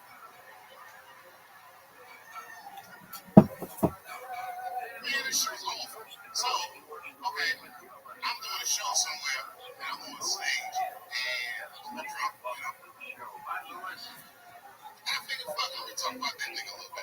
I figured to be safe, everybody's fans are locked up. And I went in on this kid, I was talking all kinds of shit, and I didn't know that there was a journalist in the audience.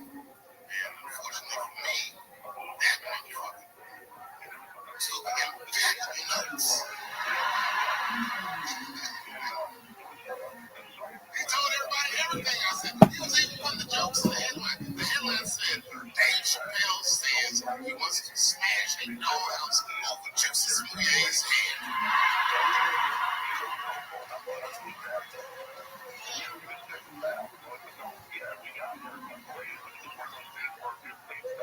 I thought for sure when I read that headline, I said, well, that's it for me. I'm canceled. Lucky for me, that very same day, Chicago police caught the motherfuckers that actually did it. And hilariously, they both were Nigerian. Not only were they not white, they were very, very black. They were Nigerian, which is the funniest. The whole story is funny now. This is mother country, you fuck nigga. You fuck nigga.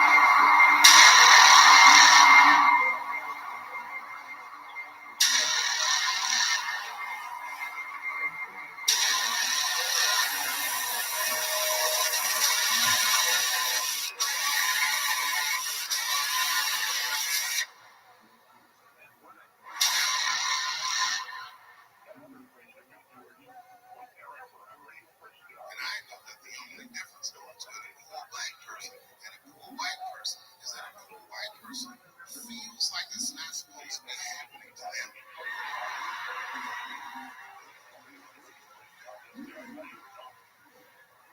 Everything else is the same. I know what it's like to have a cold house. I wasn't allowed to touch the thermostat growing up without asking my father. And it would be fucking freezing in the house. I'd be like, Dad, please, can I please just turn the heat up to like 32? It's really cold.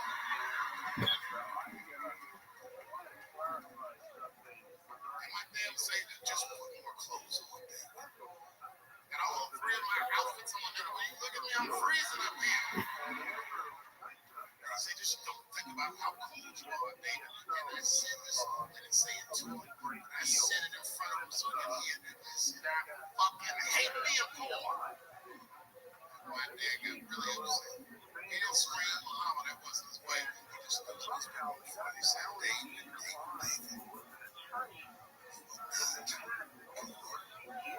He said, it's mentality. He said it's a mentality that very few people ever recover from. Don't you forget it, son.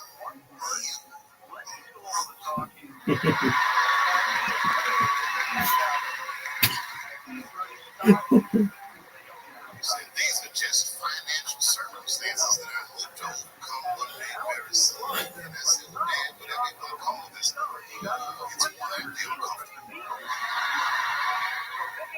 There was a big dance coming up in middle school. I was 12 years old. I said, Dad, can I go to the dance? He said, of course you can go to the dance. Of course you can go to the dance with the kids. I said, great. It costs $3 to get in for a dance. Sorry, son. You don't have $3? You held me like that.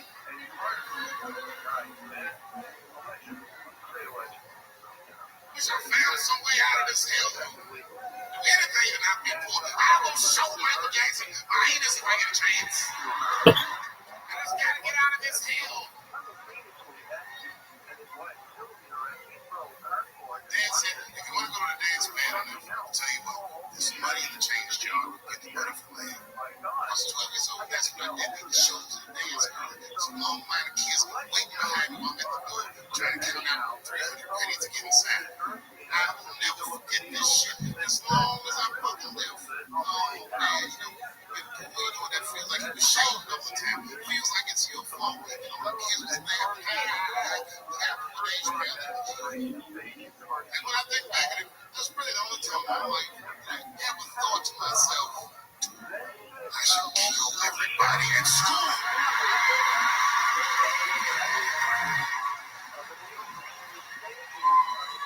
Thank you very much,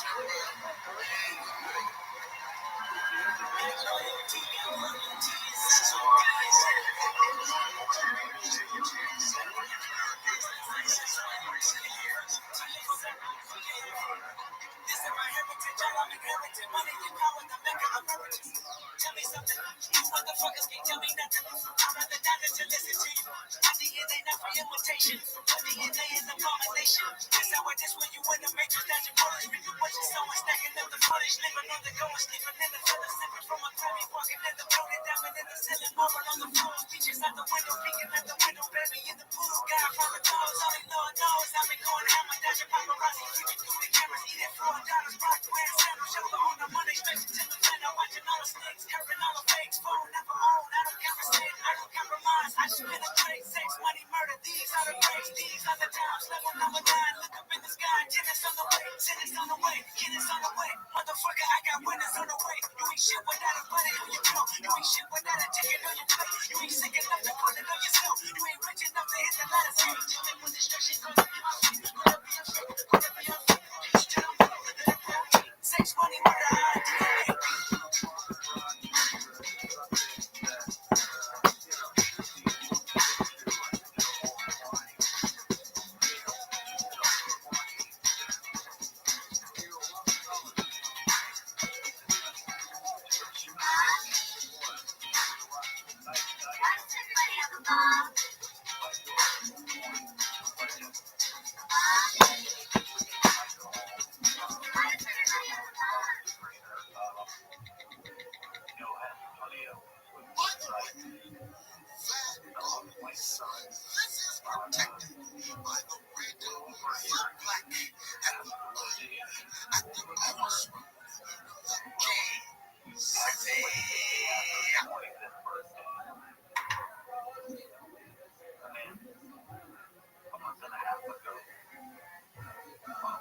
Another young man whom I love like a son.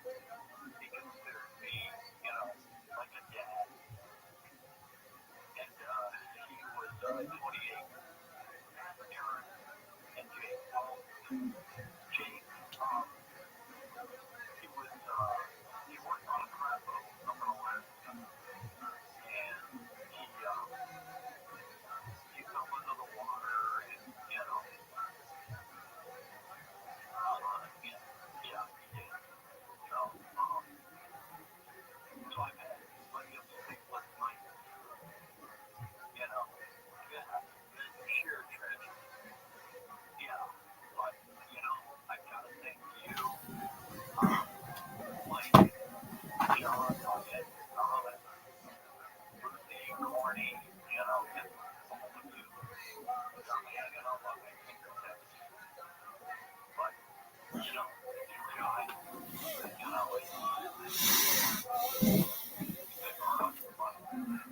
I just, you do that, that shows, but, you should.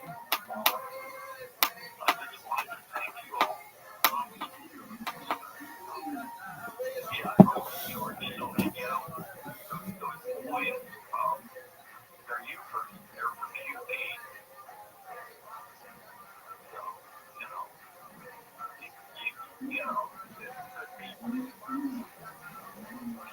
keep it natural, right? Michael, thank you. Yeah, this program touches a lot of people's lives every day. Here's one of them is Jeremy. He's not working for them. Hello, Jeremy. How are you? That's right. On December 8th, 2025.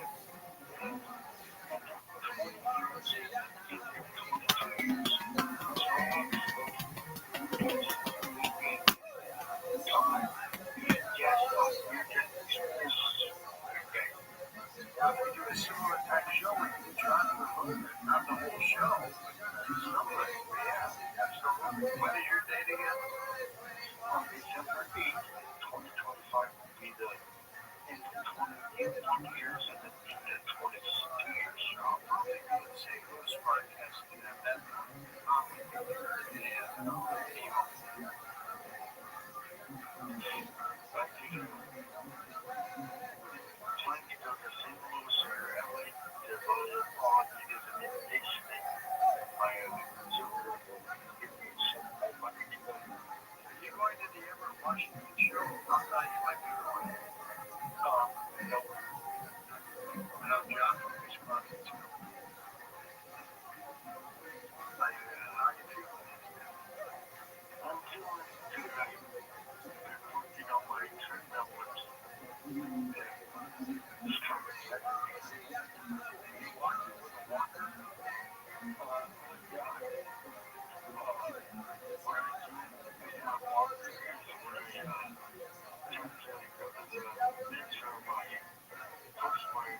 your homeowners or your renters policy.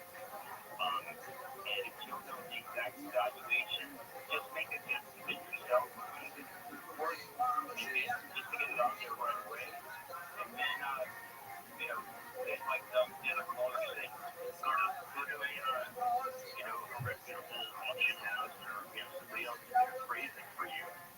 But, however many thousands of dollars it's worth, just add it to your list of other values. Just crossed my mind that's something that's people's mind, including me. Sports has got to have some value in the given name, or don't you think? Absolutely, absolutely. And then you can have it, verified and validated and like somebody knows that kind of thing. Well, there's another right that comes with the authentication. It's already been validated. Well, there you go. So terrific that your homeowners or your renters policy, like you would in like an ice camping or something like that. And I want to wish you and your mom both. Yeah. Hey, thank you. We're gonna have a little celebration next Wednesday, by the way. Our home and like I suppose see you Monday. See, gonna do that. Taxi Steve's with us in Albany, New York. Hello, Steve. Welcome. Hi, George. I heard about my cousin James. Dave mentioned. No, Dave was cousin James. Jamie Harris. Oh, that's Dave. Is that your cousin? Yeah, we talked about this before. Yeah, I forgot. Don't worry about it. You're getting old. We're dying. That's creep up on this stuff. Yeah, we're both the same age. Yeah, worry about it. Our Thanksgiving, November 26th, 1953. Jay had a great voice. Still does it. You want me to try doing this Caribbean fun? You or him? Me? Am I going to be able to stop you? Yes. Give us one bar.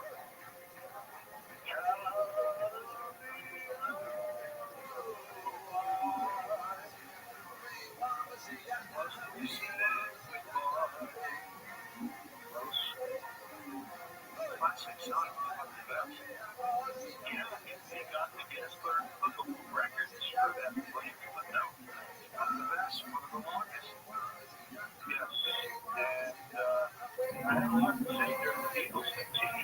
He opened for the Beatles here in New Jersey, and Wildwood. The Beatles opened for him in Wildwood, New Jersey. That was on one of your shows. I wish I could have talked to my cousin more. Unfortunately, my father had political views, and he offended everybody in the family, so I never got to talk to my cousins. My father was always full of him about telling mom. Really? Yeah, my father offended everybody in the family, and Jay, David, was really rich, and my father just chased everybody good away because my mother had Asperger's. And my mother too. How they ever got together, I have no idea. His real name was David Flower. Yep. And I think he had two sisters and a brother. And he passed away. Yeah. I heard it first. I'm pretty clear program. And he was the son of my Aunt Frances, my father's sister. And it was Frances and Bill.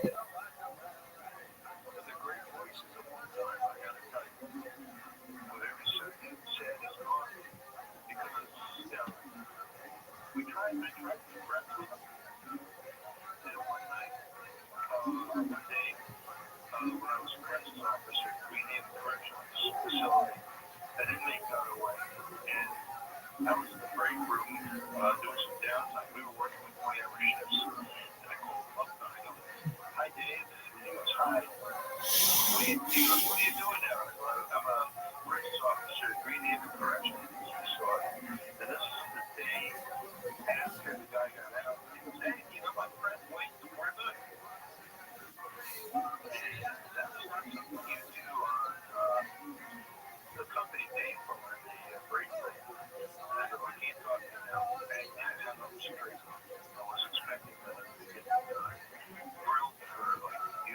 Anybody who knows who he is, you know where you bring Wayne Trimmer, that guy escaped, and he was hitting the guys. I was in the taxi business, but I had been in the taxi business a long time, and you just reminded me why I wanted to follow it. I haven't played a record since June, I think it was 1982. And the reason why I know this is this was the last time I was at the WGFR in Lexington Falls, 91.5, and that was the last time I played a record because that was the last time I was in a radio studio. Station. We're going to come back in just a moment. I'm going to chat with the drummer Kenny Aronoff and then rock historian the late Artie Patterson from a couple of years ago. We're going to hear some of the strange things they had to talk about. And again, our website is coasttocoastdave.com. Go to that white office if you would. Look at the stories that our web messengers, Lex and Sean and Alex. They do a remarkable job. We'll be back in a moment. The show continues in just a moment. Coast to Coast AM. Don't touch your dial. We'll be back. Coast Insiders, the new version of the Coast to Coast AM app, now available for iPhone and now Android 4.0 and above. Listen live or on demand anywhere, anytime. Go to coasttocoastam.com and download it today.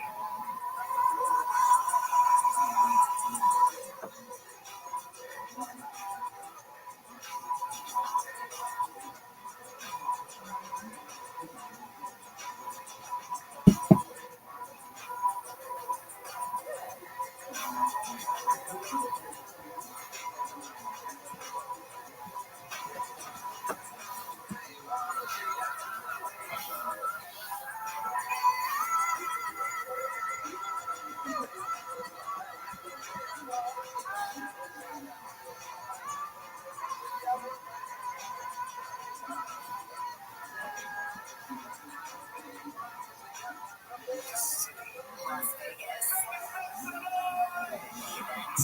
Legendary iHeartRadio Music Festival. Presented by Capital One. On stage. Vegas Stars of Music return this September. History. Stream live on the app. Listen right here as the star-studded lineup is revealed. Tuesday morning at 8. I live on a commercial salmon fishing boat in Alaska, and again, leaving that was the first time I've ever felt myself kind of like living mentally. I think Alaska does. If you're interested in hearing anonymous callers like this tell stories from their lives, check out my podcast, Therapy Gecko. You can listen to Therapy Gecko on America's #1 podcast network, iHeart. Follow Therapy Gecko and start listening on the free iHeartRadio app today. The journey on the path to spiritual enlightenment is personal, and there's no fear on the Restream podcast. We can also be deadly. Join filmmaker Caroline Slaughter on the podcast as she uncovers the disappearances and deaths that have befallen Westerners who have taken a spiritual pilgrimage to India.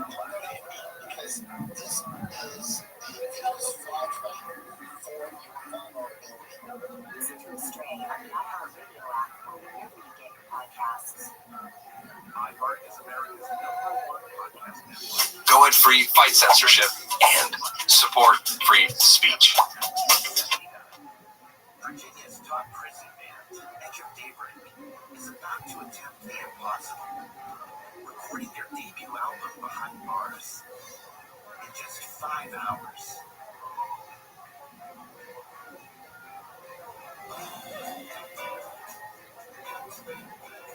They were black artists serving extremely long felony sentences, each had grown up under segregation, only to get caught up in America's prison boom during their 20s. I'm Jamie Petrus, music and culture editor.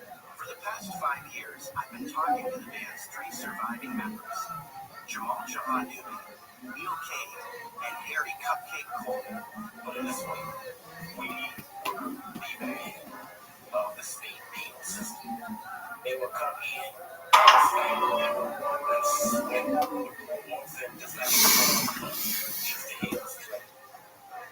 They're out of prison now and in their 70s. Their past behind them. But they also have some unfinished business.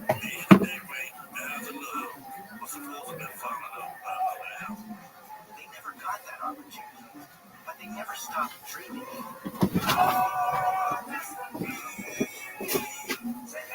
Listen to Soul Incarcerated on the iHeartRadio app. Listen on America's #1 podcast network, iHeart. Open your free iHeart app and listen now. iHeart is America's #1 podcast network. Open the free iHeart app and explore podcasts like this.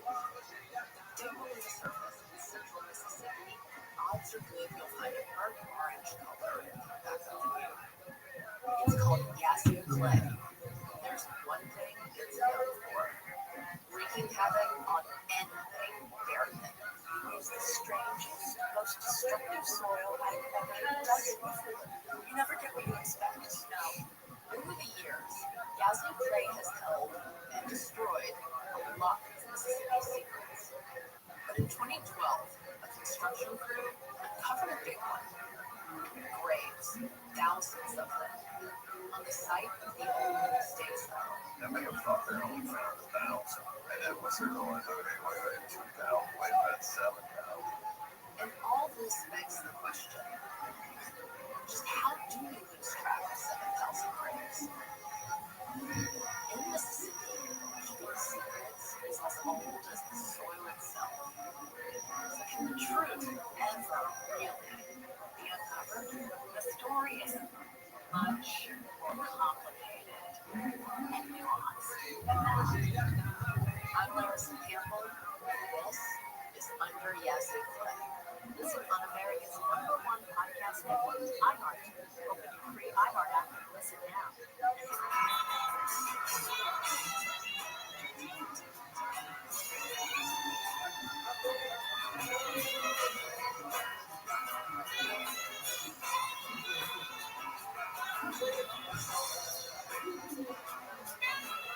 You're listening to Coast AM with George Norrie.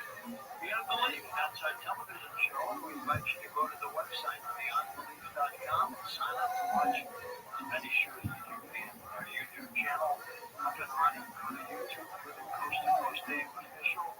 So sign up for that.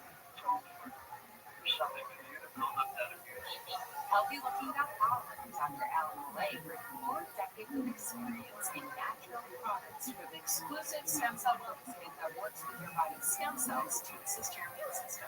Here's Dr. Lay with more. Whether it's physical activity, obesity, dieting, smoking, low hormones, stress, sleep disorders, or your age can be supported by reducing inflammation and aiding the body to heal itself appropriately. A stem cell is a cell waiting to be told what it needs to be. If there is inflammation, that inflammation needs to be stopped. High blood pressure, high cholesterol, kidney disease, various types of cancer, depression, autoimmune disorders, osteoporosis, and fatty liver are chronic signs of inflammation and can be aided by supporting the body's ability to protect those cells that it needs. And that is the purpose of Immustem and Adaptostem together, supporting the body to be best. Dr. Lay, how will I feel after taking an Adaptostem and Immustem? The Immustem is going to have an immediate effect, but I tell you, your immune system is starting to function better after 24 hours. You put Adaptostem along with it, and most will feel it within 30 minutes. Order now at HealthyLooking.com. The Stem Cell Wellness Kit from Dr. Lay protects your body's stem cells and will make you feel better faster. The Stem Cell Wellness Kit with Adaptostem and Immustem is only available at HealthyLooking.com or toll free at 800-563-3980. That's 800-563-3980. Don't forget to enter promo code George for free shipping. Order now to get your free gift, mental clarity, and your support for mental sharpness. The Stem Cell Wellness Kit at HealthyLooking.com.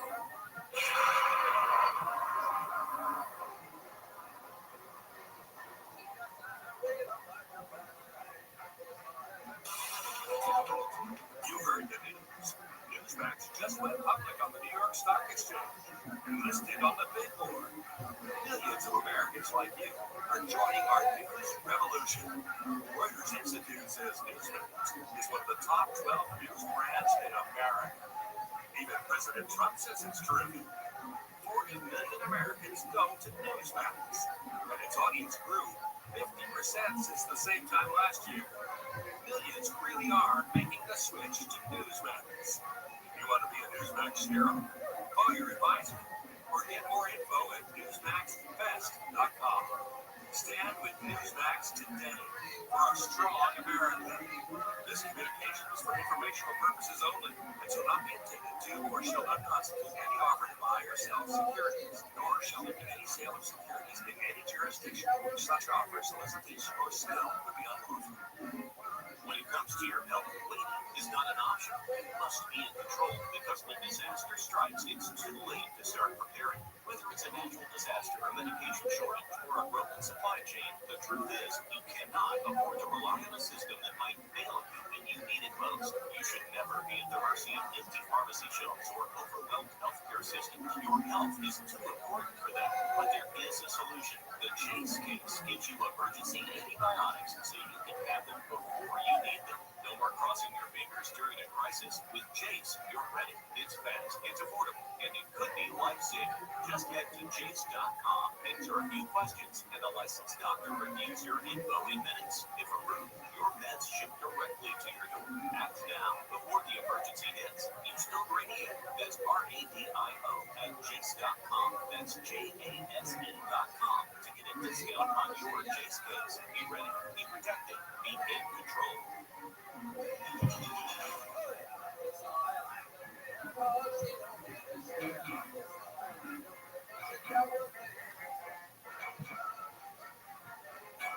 And welcome back. I had a chance to talk to two of the greatest guys in the world. Drummer Kenny Uranoff, rock historian Art Gary Peters. We took you into the rock story, Kenny. I'll describe the drummer. So one time I'm playing with Mellencamp, and this breaks things all the time. And for some reason, this thing went wrong. It went, instead of off the drum, it went down into my crotch, sharp end. So it felt like a hit my private parts.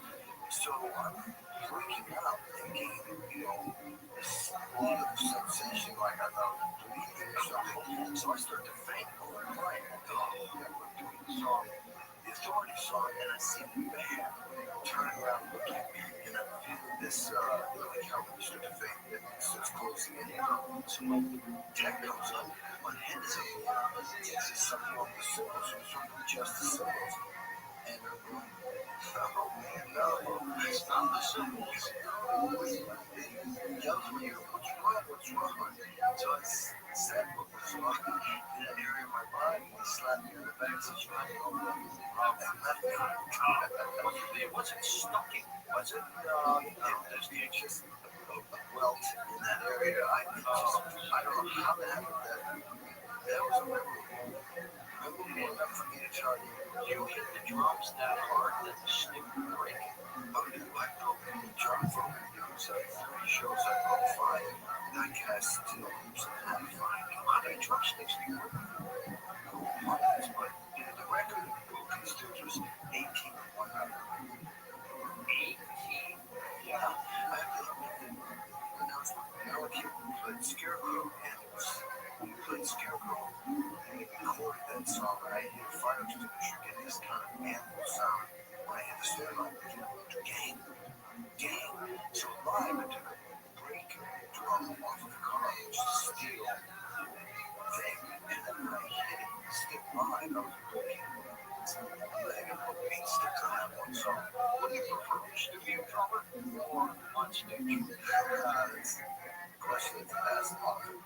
If I had to pick, I would probably say live, because the interaction, the energy between the band and the audience, band, people can say that the drum is physical, emotional, spiritual, and sexual, and is that energy, that it's just, what, I play the drums or play music, it's probably one of the happiest feelings in my life.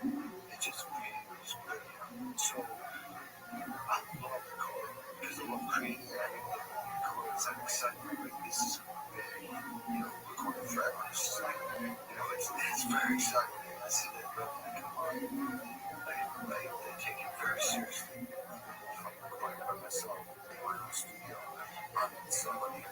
Sorry, I just take it. The season just exciting. Laying something down is perfect for life. But you'll find when you take on this next hour, Kenny, that there's this energy, synergy between you and the callers. I feed off of that. It's awesome. Let's bring in Art Gary Patterson. Art Gary Patterson, of course, published author. He's got a passion for rock and roll. Gary, welcome to the show. Say hello to Kenny, and I'd like you just to chat with him about your industry for a moment, the rock field, and have some fun. Yeah, good to see George. Be with you. Kenny, how are you? Great. Where are you, Gary? I'm in Tennessee, so not too far from Nashville, which is a place you should spend some time. Yes.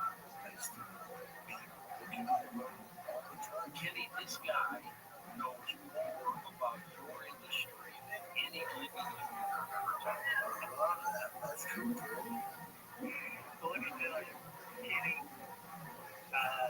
when you were at the beginning of MTV, one of the most distinctive looking drummers. I see you on TV all the time. I love your drum part. And I know that in the studio, sometimes the most important thing is what you don't do, more than what you do, what you leave out. Because sometimes you can just be way too busy to actually run the song. When I listen to great drummers, I mean, Neil Peart, who actually wrote the forward to your book, which I thought was very cool. Yeah, sure. And John Bonham, and Phil Collins.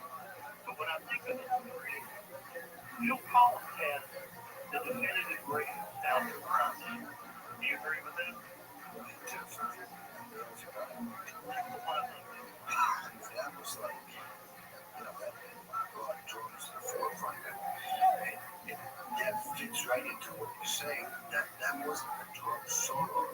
That was an into a composition that made sense. And it was a hook line. That influenced me on Jack and Diane, which was John Mellencamp said drum solo. I'm thinking Buddy Rich. Buddy Rich had been asked to do drum solo with Jack and Diane. He said throw the song away. I'm serious. That's a crappy song, drum solo. But back to what you're saying, yeah, that's an example of the drummer being musical and it's more of a composition than just drum solo. It's a recognizable part. Yeah, that'd make you feel good. You go into a drum roll and you can watch people in the audience doing it, drum solo with it. Oh my God, the whole audience just doing that. Blam. It was the coolest thing in the world. And that's when you know you've got it. Because, you see guys doing the air guitar. You can do the air drum fill. You've got it. You've got it right there. And a lot of your drumming, it does that. When you talk about Jack and Diane, I mean, what a great feel you had in there. And took little time to put it in. It's not like doing it, I got it. Look at this fucking furniture, folks.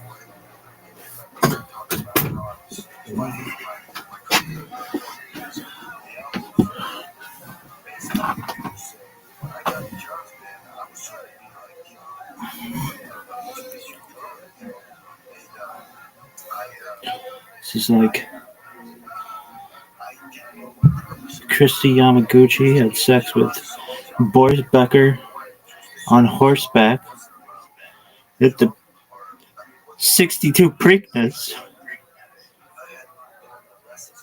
That's how fucking athletic this is, folks. I love doing these fucking things. They are known as captures and they suck dick. Why do they make us do them? Because we have to have some sort of protection against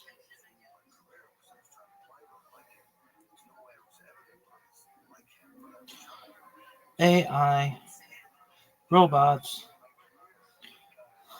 It's like, bitch. Look at this move. Look at this move. Invalid verification code. Dog. No one gives a fuck. Look at this move. Look at this move. Look at this move. Poland, suck this dick. Look at this move. Poland's flag is a lot like Malta's, which is also a lot like Indonesia's. Everybody knows it. Everybody shows it. Everybody knows it. Oh man, I bet people get really fucking psyched to learn the difference. What's the difference? Poland's is red on the bottom, white on top. Malta's is red on top, white on the bottom, as is Indonesia's. How about Malta versus Indonesia? Dude, they're just like a different color red, I think. I don't even fucking know. And I don't think anybody knows. Why? Because no one knows that shit, bitch. No one's ever compared them in the history of mankind. Why? No one cares. That's the thing. No one gives a flying fuck. Look at this athleticism, though. Look at this move. Look at this move. All right, what did you say? It's called Malta versus Indonesia flag. Dude, wasn't somebody like, dude, there's like, you could literally pick anything but that. That's already taken.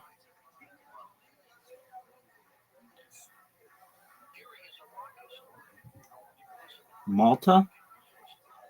You think it's Malta? No, dude, Monaco?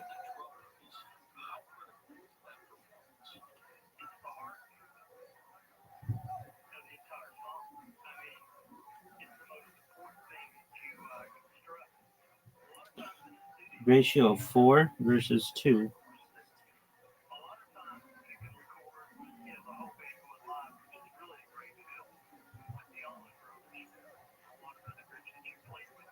Oh, dog, that is so difficult.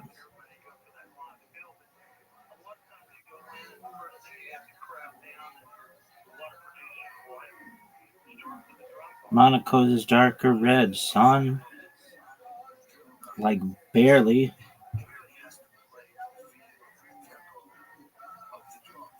Monaco is a darker red.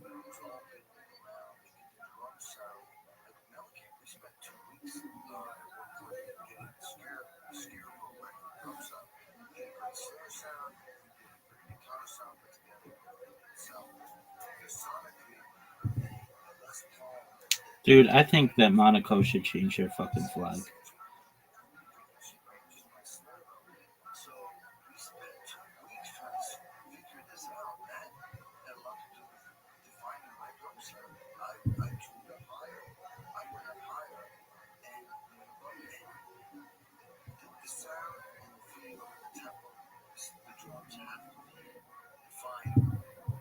That's cool. They made it like a square.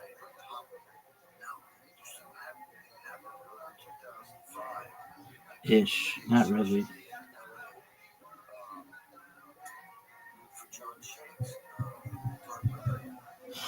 Oh, that is so great.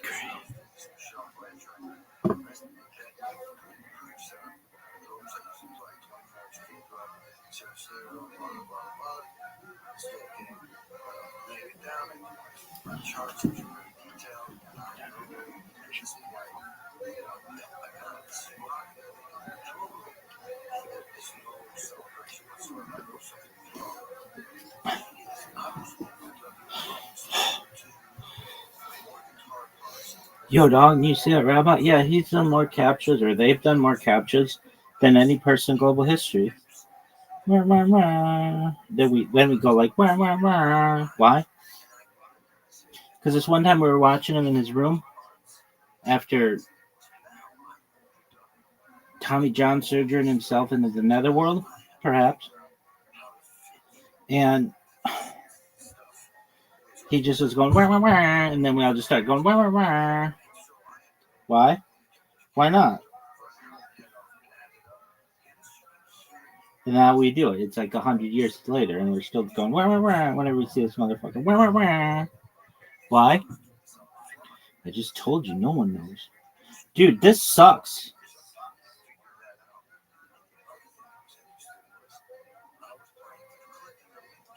This page uses too much content or whatever.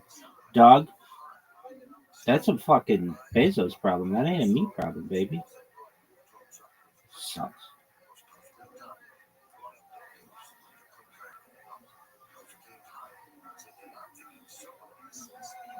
Age of Spin. Wiki, wiki, wiki. Netflix, go fuck yourself. Oh, is this shit in Russian? This is Dave. He tells dirty jokes for a living. Word, Mockingbird. That stare is where most of his hard work Look at this move.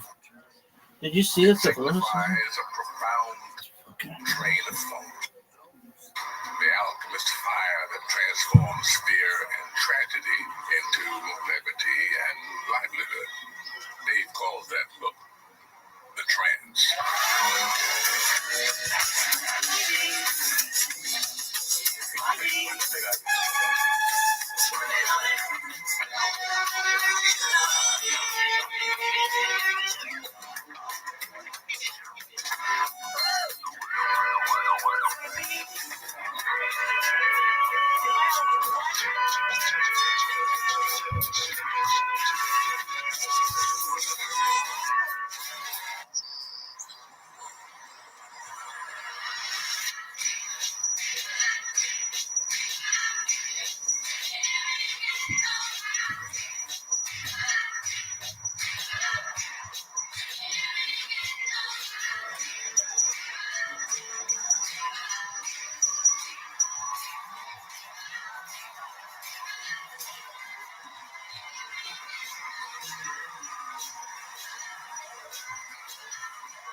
Exciting, wasn't it?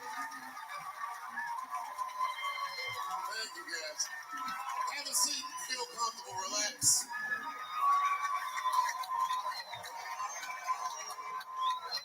I want to thank everyone in LA for a wonderful week.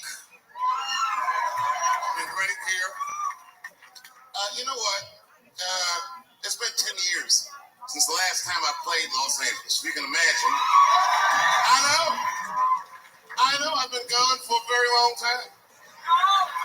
And unbeknownst to you, it was a difficult 10 years. I'm not going to take you through all the agony I've been through, but it was tough. Some of it you might have seen. No way. I know you ever saw on TMZ the big headline, Dave Chappelle drunk on stage in Detroit. Well, if you saw it, I wasn't drunk. I had smoked some reefer with some rappers. Shoot your shot, dog. Yeah. I don't know if you know anything about hanging out with rappers, but their weed is very strong. Stronger than what I was accustomed to. The article goes on to say I was booed off stage, which is also incorrect. Oh, what a great shot. I did not leave. It was a long day. A fucking nightmare. 2 puffs of weed, that's all it was. 2 puffs.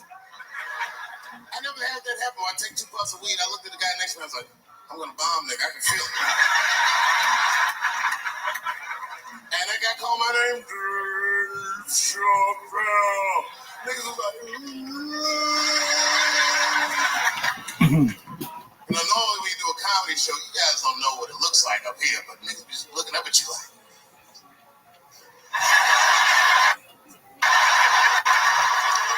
That's how the show started. Didn't take long for the faces to switch up. I started looking amongst themselves. So I knew I wasn't doing good. I don't remember what I was saying. It just took one person to break the ice. It's a black lady with a Ford Motor shirt on. She stood up suddenly. Fuck you, Dave Chappelle. I said, excuse me? She said, I worked all week for this shit, and this show sucks. And in a weird act of racial harmony, a conservative white guy stood up and backed her up. Yeah! The whole crowd banded together and started chanting, we want our money back. We We won our money back. I said, oh shit. I snapped out of it. Good people of Detroit, hear me. Hear me now. You will never get your fucking money back.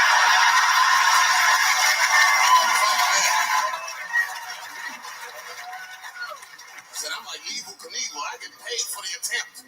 I didn't promise this shit would be good. Ooh, they said, fuck you. This went on for a long time. And then after the show, I felt so bad, I took half of the money from the show, thousands of dollars. I said, I'm going to give this to charity. You know what I did? I bought $25,000 worth of bubble gum and drove around Detroit and handed it out to the homeless so they could chew it and still be hungry. I was very mad at Detroit that night. Because not only did I bomb, nigga, I had to go back to the very same room the next night and do it all over again. Fucking nightmare. That would be like if you were having sex with a woman and for some reason, this would never happen, but for some reason, she had a mouse trap in her pussy. Get caught in the trap. And then you gotta fuck her again tomorrow night. I'd still do it, but you know, I'd be careful the next time. The old mouse trap in the pussy trick, eh? Fool me once.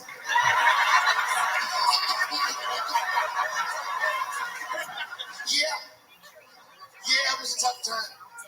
And I wanted to give up sometimes. I almost did give up, but then right before I gave up, I decided not to. But I made the call. They answered the phone. Hello? Dancing with the Stars. I said, not yet. Not yet. Oh, if you see me on that shit, it's over. Trust me. My spirit is broken. If you see me waiting for them judges,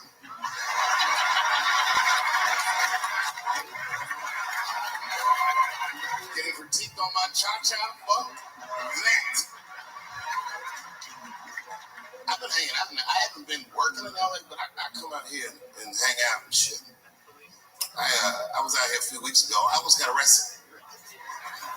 I'm not bullshitting. This happened. No what happened was I was coming out of one of those nightclubs in Hollywood, and my friend saw me. I guess Oh, baby girl. Or something. So Two holes? A good friend of mine. He was like, "Hey, Dave." That was the most amazing shot that I had. And I was like, all right, then just take the keys. And I got the passenger side of my car, and he drove it. It was fine. Just talking, chopping it up. And then on the 10, the blue and white hits. Now, I should tell you, the friend that was driving me was black, which really doesn't have anything to do with the story, other than to let you know there was fear in the car. Not my fear. I'm black, but I'm also Dave Chappelle. So I figured, you know, she'll probably be fine.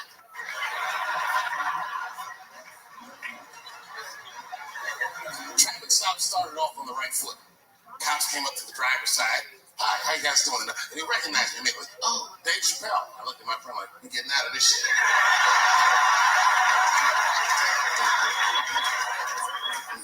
And then he says, you know, you guys were swerving in the lane. Do you mind just stepping out the car for a second? Still, no cause for alarm. I looked in the rearview mirror. The body language of the arrest looked good. Who's talking? So then I started fucking with the radio. You know, traffic stops going good if you listen to the radio when someone else is outside of the car. But then when I looked back in the rearview mirror, something had gone horribly wrong. The motherfuckers back there like. And the next thing I knew, there was stuff in the back of the car. And I thought, you know, when anybody would think of a situation like that, oh my God, what is going to happen to me?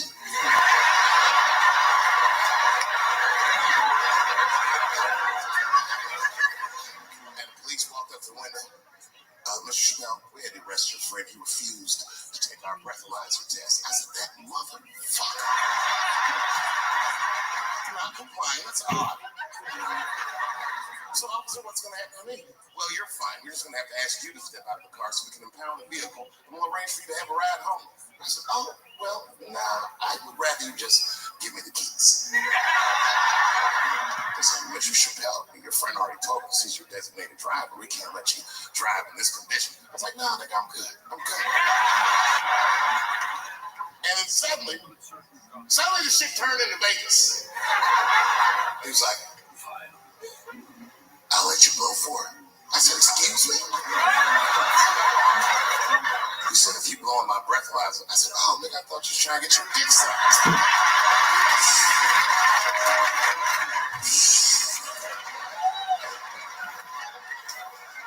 If you blow in my breathalyzer and pass, I'll give you the keys to the car. I said, set him up, nigga, let's play. And I blew that thing, and it made a noise. I said, uh-oh. And he looked at it and said, oh, well, Mr. Chappelle, I guess you're free to go. I said, I am. I didn't know that thing didn't pick up weed. I drove home on a 30 miles an hour.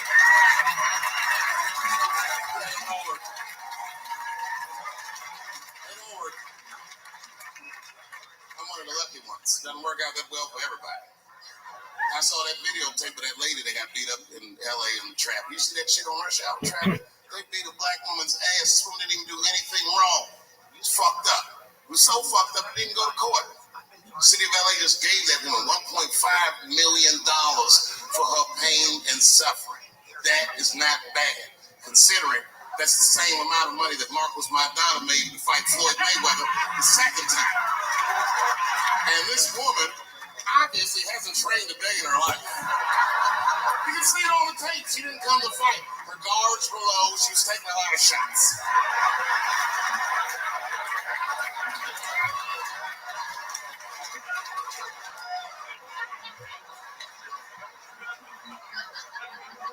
Everybody's mad at police now. I watched that. You see that shit on Netflix? The Making a Murderer? The Stephen Avery story? Yeah, but if you haven't seen it, check it out. Stephen Avery is in more trouble than any white person in the history of the United States has ever been in. In a justice system designed for him to thrive, he's failed miserably twice. I can't even wrap my mind around it. If Making a Murderer was about a black dude, that shit would be called Duh. Of course everything can go wrong. Seems like he did it all right. His motherfucker even had $200,000 for his legal defense. That should get you off in Wisconsin. That's like OJ money. All he needed to get off that he didn't have was a single black jury. That's all it would have took. Because only a black dude in the United States can look at 11 other dudes and be like, I think the police did this shit.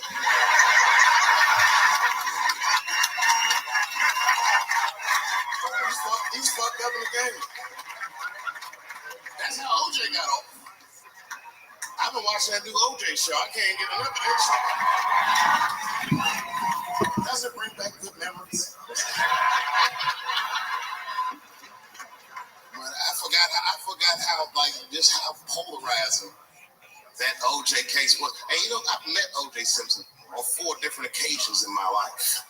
And before the end of the show, I will tell you about each of those occasions.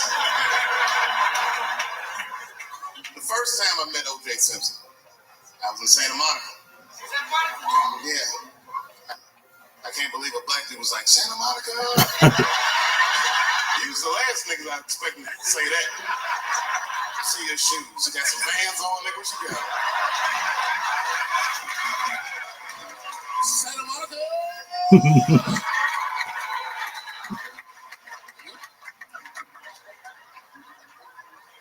At the time, I was 18. I had done a show, and then the guy from the club came up and was like, hey, O.J. Simpson's here. He said he wants to meet you. I said, what? Fuck yeah. I ran down the steps, and O.J. was down there. He was like, hey, yo, man, how are you? It's very good to meet you. And you're doing really good work. I hope good things happen for you in your life. I was like, man, thanks, Mr. Juice. Standing beside him, well, I don't know the nice way to say this stuff. his soon-to-be slain wife. Ladies and gentlemen, man the fuck up or you're not going to make it to the end of this shit. Just man the fuck up. She's dead. You already know. We know what happened. We don't know who did it, but we know what happened.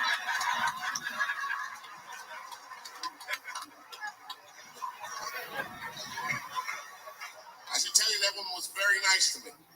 She actually embraced me. She said, I think you're adorable. And she hugged me. She goes, good luck to you. And she held me for a long time. And I whispered in her ear, bitch, are you trying to get us both killed?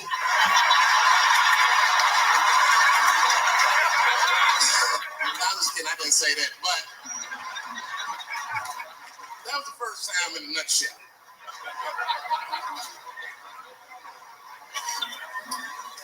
It's good to see so many different people here from so many different ethnicities.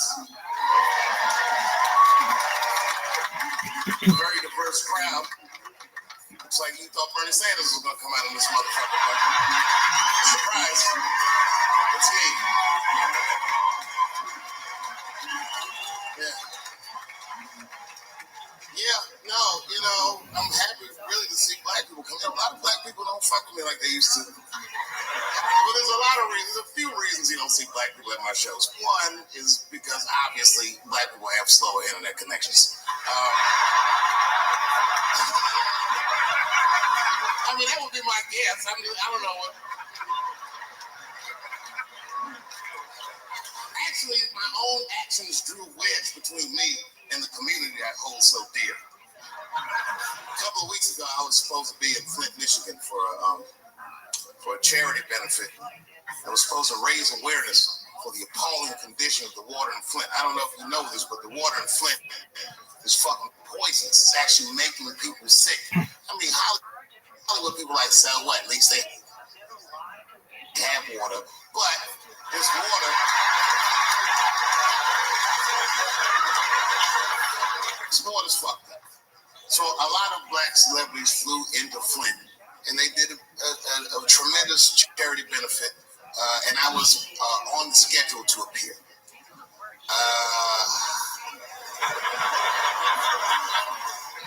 So the reason a lot of people haven't heard about this benefit, it was the same day as the Oscars. Right, I know. So I was on my way to the airport to go to Flint, and then Chris Rock calls me and is like, hey, Dave, I got a ticket for you for the Oscars. Can you make it? And I was like, sure, nigga, I'm on my way to the airport right now. Oh, come on, man. What am I going to do about that water? What am I, a fucking superhero? I need to have fun. I need to live too. I didn't fuck that water up. Stevie Wonder was there. They didn't need me. I'm sorry, everybody. I've never been to the Oscars. You've seen the movies I make.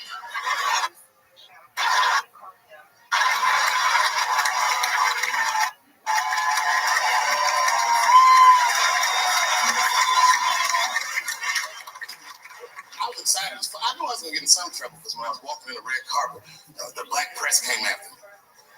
Excuse me, brother. When you hear somebody call you brother too much, something terrible's about to happen. Excuse me, brother. And then I look back, and the motherfucker had a tuxedo with the kente cloth tie. I said, uh-oh. He said, I just want to ask you a couple questions. I said, what publication are you with? He said, me, I'm with the Daily Bongo. I said, Daily Bongo? What the fuck? Who the fuck reads this? He said, listen, brother, I just want to ask you a quick question. You understand that this year, this is a boycott for the Oscars. So I'm just wondering what made you, of all people, cross the motherfucking picket line and be here tonight. I said, boycott? Nigga, I haven't been working in 10 years. You mean boycott? I've been on strike. Y'all niggas didn't stop working. I had to watch fucking Kim Field do my show every night.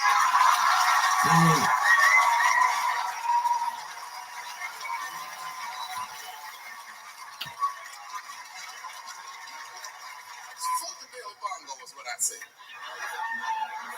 I went to Oscars and had a wonderful time. I went in that fucking green room. It was filled with so many stars. I couldn't even believe what I was seeing. Hollywood was seducing me all over again.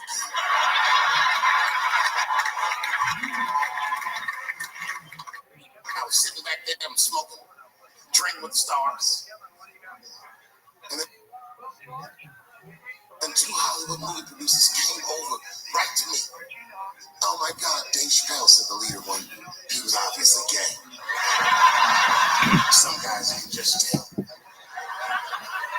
other one seemed like a money guy, like maybe he was from Texas or some shit. But the gay one was definitely the leader because he did all the talking. And then he hit me with, "Sir David, do you have any movie ideas that you would like to pursue?" The truth is, I don't. But if I know the game, you're not supposed to tell motherfuckers you don't have ideas. I was like, yeah, man, I got plenty of ideas. And he called my bluff. Really? Like what? Huh?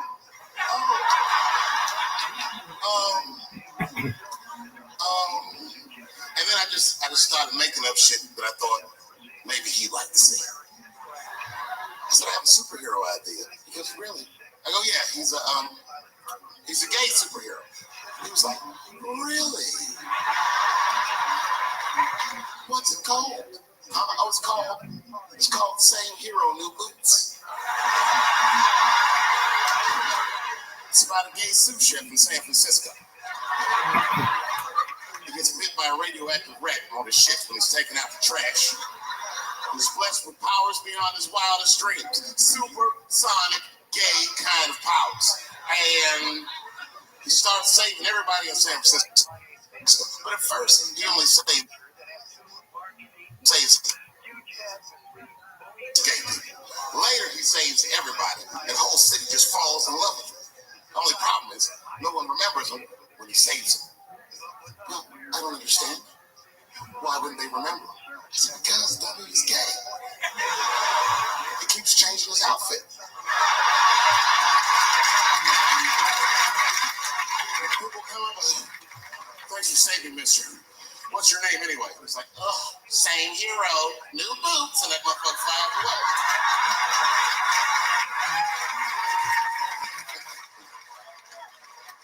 He's like, I like it a lot. The Texan didn't like that shit at all. He was upset. That's impossible, gay superhero. I said, why have others? I have a superhero you love because he's stronger than Superman and he fights for truth, justice, and the American way like Superman, but more than Superman. He beats up Mexicans for no reason.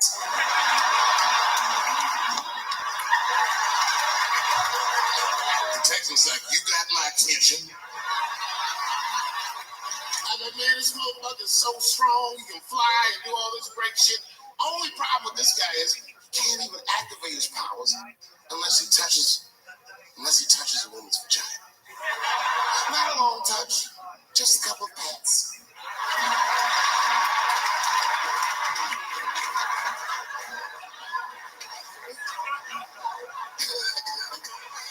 You say, well, what's the problem with that? I said, well, the problem, sir, is that our hero is he's not a handsome man. And he's often short on cash.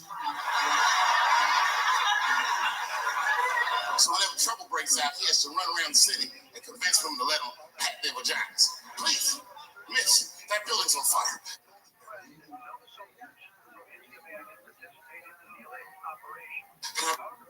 Pat your vagina quickly. People are dying. Pat your vagina quickly. People are dying, but he can't tell them exactly why. Get away, you're gross. Please, miss, people are dying. Just a couple of pats. Gross, get away.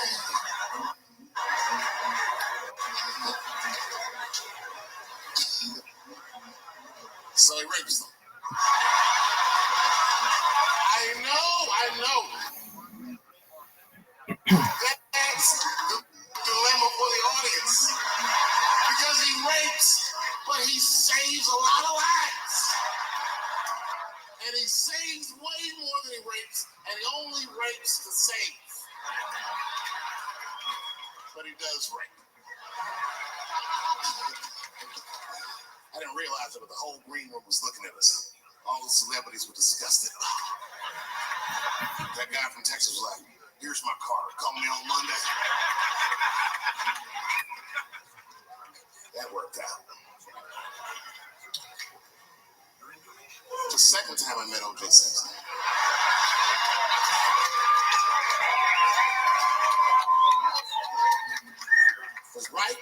trial of the century. There I was, now a young man of probably 23. O.J. Simpson was the most famous or infamous face on planet Earth. I was in a restaurant in Beverly Hills with my agent. I wasn't alone in the restaurant, but I was alone. I was the only black person in the restaurant. And in the 90s, that felt very uncomfortable. Now I tend to enjoy it at this age.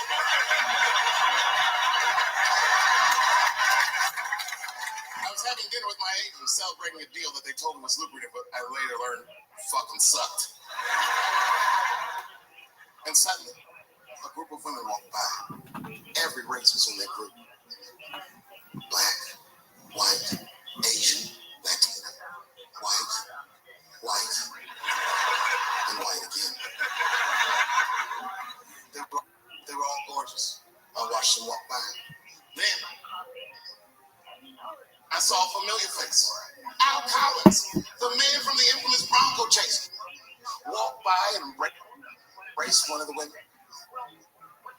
And they walked towards the door. Couldn't believe what I saw. And then, close behind him, was O.J. Simpson, newly released from jail. The restaurant fell still. I was shocked. I didn't mean to say it out loud, but it just came out. O.J. He stopped, turned around to see who said it, saw my black face, and correctly assumed it was me.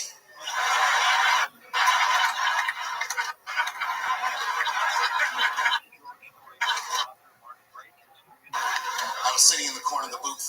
He leaned over all the white people I was having dinner with, shook my hand. How are you, young man? He looked in my eyes, and I could see in his eyes that he didn't remember meeting me the first time. And then he walked away. And I looked back at my agents, and all of them had nothing short of disgust on their faces. And the only one with the courage to voice their disgust was a woman named Sharon, who used to represent me. How could you, she said. How could you shake hands with that murderer? I said, Sharon, with all due respect, that murderer ran for over 11,000 yards.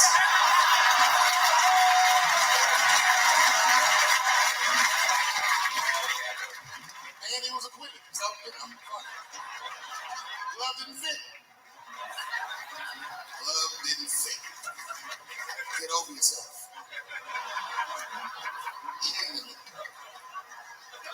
Some people can't do that. Some people just can't get over themselves. Gay people have a hard time doing that recently. Here we go. Here comes the deep water. No, recently I've noticed it. That Manny Pacquiao controversy. Yeah, no, it's now in the gay community's defense. Manny Pacquiao said some outlandish shit about gay people. Very, very not nice things I won't repeat, but there was biblical verses and some analogies to animals. Wasn't a good look. Nike took his shoes immediately, which I thought was a little harsh. A little harsh. You know what I mean? Because he's Asian. You know what I mean? Fuck, you gonna take shoes off Asian dude to appease a gay dude? You know what I mean? No, you don't know what I mean. But Asian people kind of know what I mean. No? No Asians the front. No? No, this is what I mean. Okay, look. Okay, you're Asian dude. No, I say this with no disrespect, but we're all Americans, right? Good to see your flag. Please give it up for our cameras.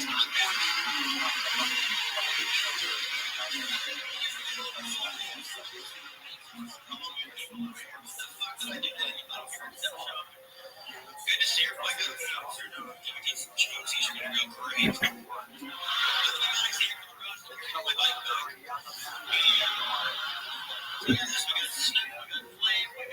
Mr. T.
Right? And we can agree that America has a huge body count all over the world, but nowhere more than Asia. Literally, if you look at history, recently, we have bombed the masculinity out of an entire continent.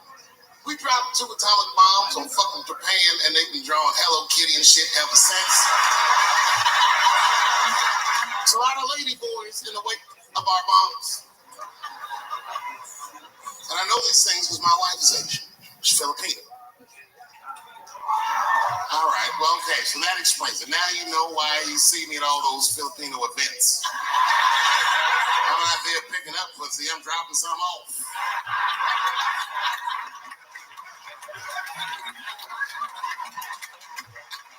I take my wife to all that shit. I took my wife to see Pacquiao fight Mayweather. We sat ringside, okay? That was a quiet car ride home. That's what that was. But if you know what's popular in the Philippines, you know that they got a whole generation of kids in the Philippines growing up without their mothers. Yes, a lot of women in the Philippines go to the Arabian Peninsula, they come to the United States, they make all their money here, they send all that money back home, which is still one of the #1 staples in the Philippines economy, money that the expats send back to the Philippines. The men, on the other hand, are left rearing children, twiddling their thumbs, waiting on their wives' checks. These men have been fucking their masters. And suddenly, a boxer rises from amongst them and reinstates their In some manhood cases, with his motherfucking fist. investigations revealed networks where single individuals like this motherfucker operate hundreds of accounts, engaging in bulk messaging, identical replies across unrelated conversations, and mass following, behaviors that disrupt the platform experience for all users regardless of underlying cause. I actually don't do any of those.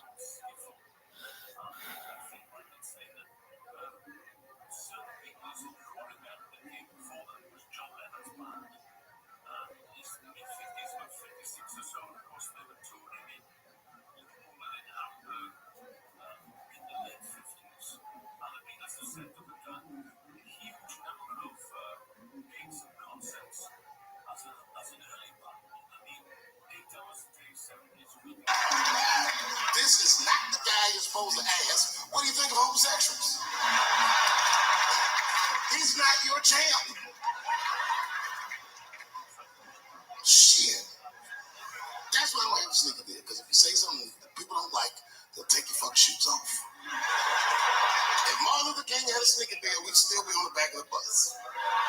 Yeah, it's true. The Nike exec come up. Hi, Martin. We need you to tone down the talk of civil rights and blacks being humans. It's upsetting our southern distributors. But I don't understand. I thought that's why I had a sneaker deal in the first place. Not quite. Really, it's a walking shoe, and we like the marching. But try to understand. Fuck that shit. You know, I get it though. I understand why gay people are mad, and I empathize. You know what? I'm just telling you, this is a black dude. I support your movement. But if one takes some advice from a Negro, pace yourself. These things take a while. Just because they passed the law doesn't mean they're going to like it. Brown versus Board of Education was in 1955. Somebody called me a nigga in traffic last Wednesday. That's how long it takes. It takes a minute.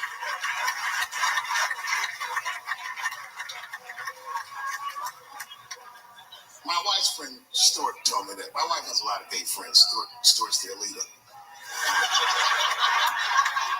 She has a lot of gay friends. And I don't like them.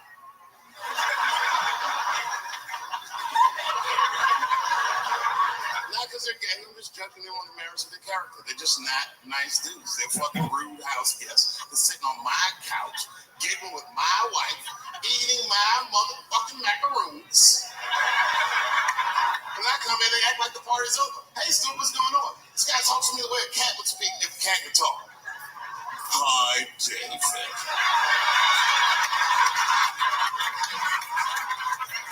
Stuart, what's all the beef, man? What's going on?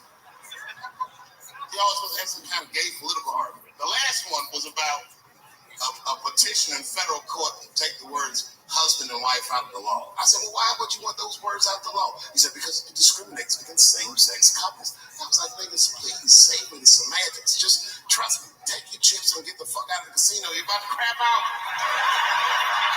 Just go outside, talk it over amongst yourselves, and whichever one even is gayer, that's the wife.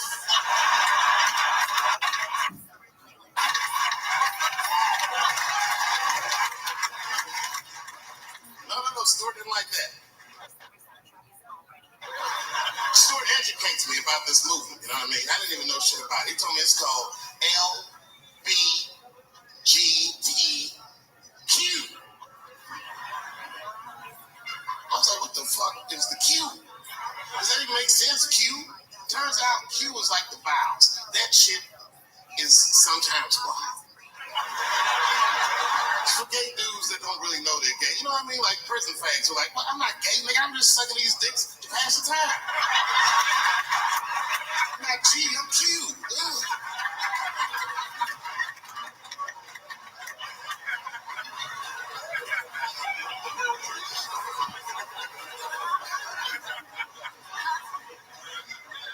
I think, okay, again, of all those letters, the T has the toughest road ahead. In fact, I think the T should stand for tough road ahead. They've got the longest mental gap to bridge. That's all I'm saying. Because, you know, whenever I see one of them T's on the street, I don't mind them, but I'll be like, man, I miss Bruce. I'm sorry, guys. I'm 42. I remember Bruce Jenner. Before the Kardashians, before all that, this motherfucker was a white American superhero. It was amazing. He was beating Africans at track and field. We've never seen anything like it. He was on my cereal box growing up. You know how much of that cereal I ate, nigga? I didn't know he was gonna do that.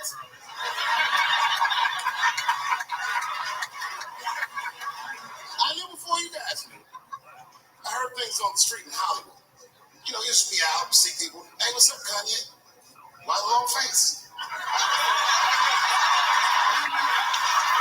Nigga, you'll see. Got 2 mother-in-laws now. And when I heard he was gonna do it, I was scared. I didn't think the public was ready. I didn't think the media was ready. And you know what? I was wrong. Not only did the public embrace never seen anything like it. Welcome to the world, Caitlin. So long, Bruce. Hello, Caitlin. I was shocked. Is this happening? Wait a minute, is this a time in American history where America can make a decision for themselves? And even though other Americans don't understand it, they'll support it and let this person live a happy life? Is this what's happening? If it is, then good for America. That's Dave Chappelle, the American.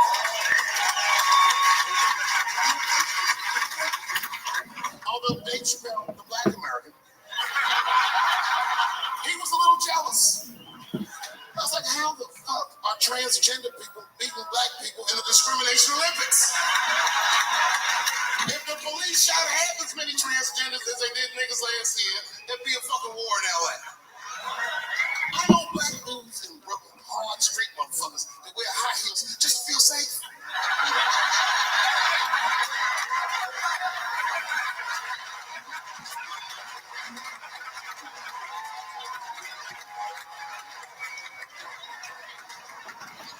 Transgenders are gangsters.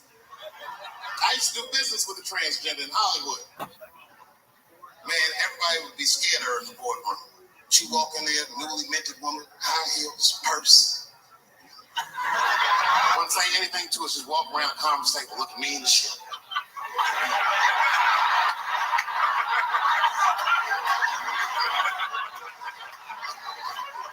And then she walked to the head of the conference table, stare at us all, reach in the purse, pull her old dick out and throw it on the table. Let's talk business, gentlemen.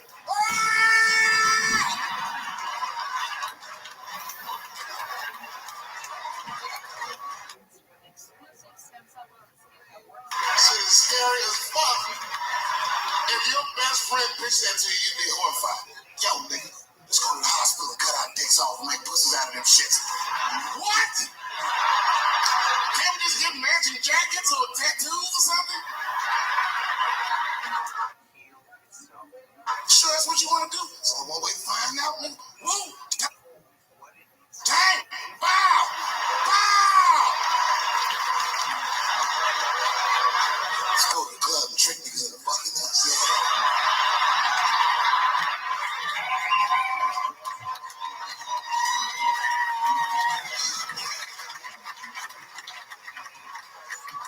Third time I met O.J. Simpson.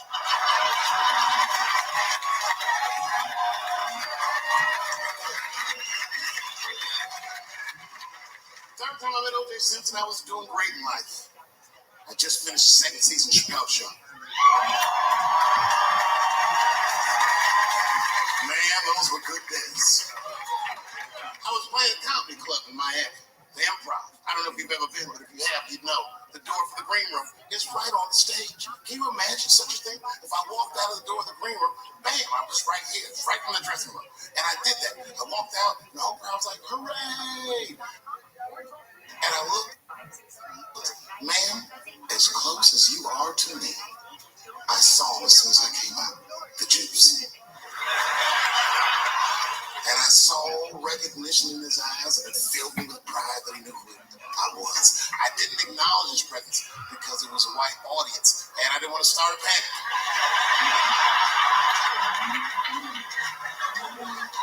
But I did my show.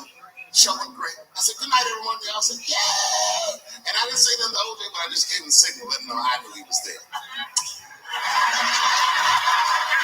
And I walked into the green room, and OJ was already in there. I was like, how the fuck is this possible? I was scared. Then my friends came in, and we all started talking. We sat down on the couch, and I'm just telling you what I saw with my own eyes. You can believe me or not believe me. But in my experience, O.J. Simpson, one of the nicest men I've ever met. He was nice to me. He was nice to my friends. The conversation was filled with warmth and levity, humor, and wisdom. We talked for 90 minutes, and then suddenly the juice said, you know what? I've got to be going. But it's good to see you again. And I'm glad things went so well. I said, thanks, Juice. And my friend said, yeah, goodbye, Mr. Juice. They're new to the game. He said, no, thank you for your hospitality. Good night, guys. And we said, good night. And he just walked out the room.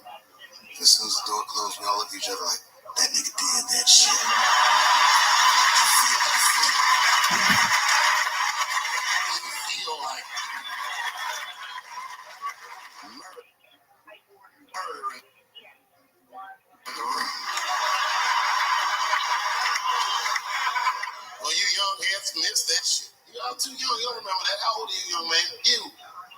24, you don't know shit. You don't know shit. You gotta Google shit that I lived through. See, this is why I lock motherfuckers' phones up. Seriously. Because the young kids, you guys, look, you need to take a break from that. We all need to break just from that technology. Just for a minute.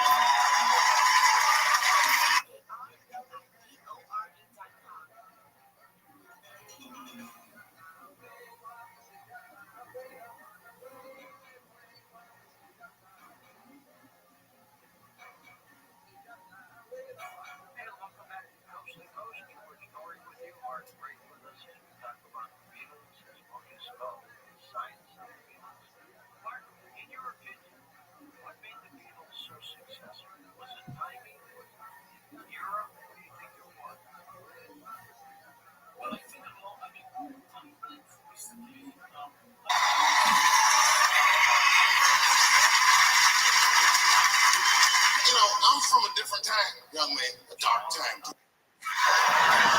Welcome. Motherfucker, I didn't want to speak with you anyway, son. With you? Yeah, with you, bitch. Like when tragedy used to strike. I remember I was 12 years old, and the teacher wheeled the television set into the classroom. You know these things? And she turned it on to one of 3 channels. And she said, class, the space shuttle is taking off, and we're all gonna watch it take off. Man, that shit was going great for like 3 to 5 minutes. That's right. You remember it fucking exploded. Right on television. Everybody on board. Dead. Immediately presumed dead. It was so bad the teacher looked at all the kids and was like, you can go home. It's a goddamn national tragedy. This was Cold War America. The Russians were laughing at us. My point is, for a guy your age, you wouldn't even know the pain because in your generation, it's like the space shuttle blows up every fucking day. How can you care about anything when you know every goddamn thing? I'm getting over one cop shooting, and then another one happens, and then another one happens, and another one happens. I'm crying about Paris, and then Brussels happens. I can't keep track of all this shit, so you just give the fuck up. That's the hallmark of your generation. And that's fucked up because your generation lives in the most difficult time in human history. This is the age of spin. The age where nobody knows what the fuck they're even looking at. Did you know that Planned Parenthood was for abortions? It's for people that don't plan things out at all.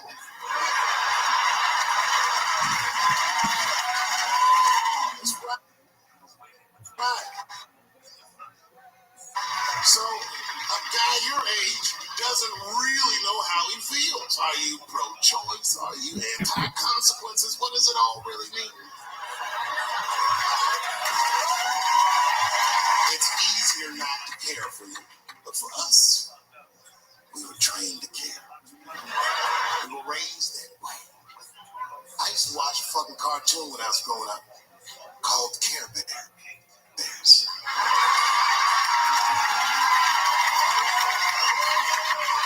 It was about a fucking group of teddy bear people. They were like teddy bears, but they were like people, and they were all different colors, and they all fucking just walked around caring. They cared about each other and everything else. They all had different designs on their stomachs, and the designs told you something about what they might be like inside. A very, very loving group of beings. And when shit got real bad, as nice as those teddy bears were, they didn't get mean faces. They got determined.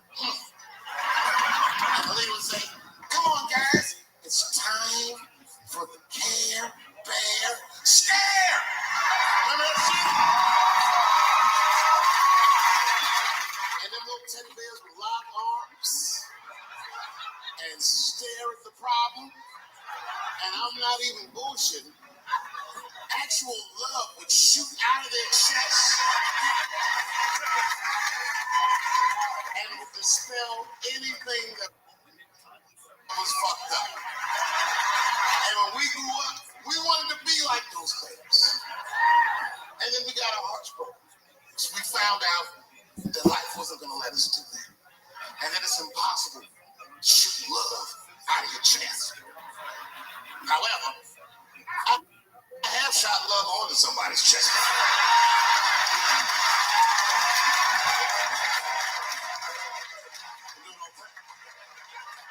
It's an expense thing.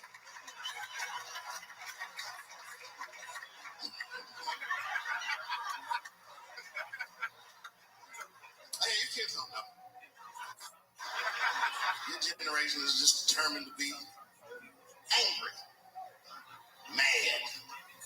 Everybody's mad. Back when we were growing up, only black people were mad. Now, everybody's just trying to get in on the act. I try to think to myself, well, when did everyone get mad? And then I realized this happened before we were born. This is a long way to go, but probably started in the Second World War. Think about it. All these black men, millions of black men, leave the United States for the first time, go over to Europe with America's armed forces and fight the Nazis and make more money fighting Nazis than they ever dreamed they would make in the United States. And a lot of those men, while they were in Europe, just to be real, not to be crass, a lot of them probably got their dicks sucked by white women. I'm sorry, ladies and gentlemen, this was World War II Europe, and these were desperate times, and penises were being sucked for shoelaces and chocolate and very frivolous things. And it's very hard to come back to America and sit on the back of the bus after you've been in the south of France, getting your dick sucked for a crunch bar or some crazy shit like that. It's a life-changing experience. And while that was happening in Europe, here in America, for the first time, women entered the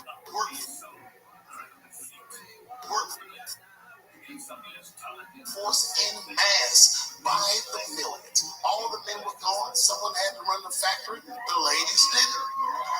That's right. This was the first generation of American women to have independent income in mass. And when the men came back, the women weren't the same. American women had grown. They were uttering phrases that no woman on earth had ever spoken before. Things like no and shut the fuck up and I don't feel like it.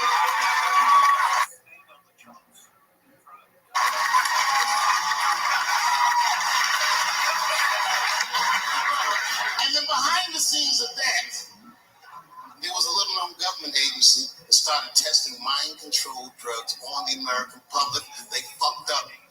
They tested it for 12 years. They didn't realize these drugs were not mind-controlling. They were mind-expanding. It was LSD and mescaline and shit like that. And for the first time, there was a new school of thought that was chemically induced that made people question the very society they lived in. By 1960, the president of the United States was only 42 years old. Can you imagine? DMX is older than that.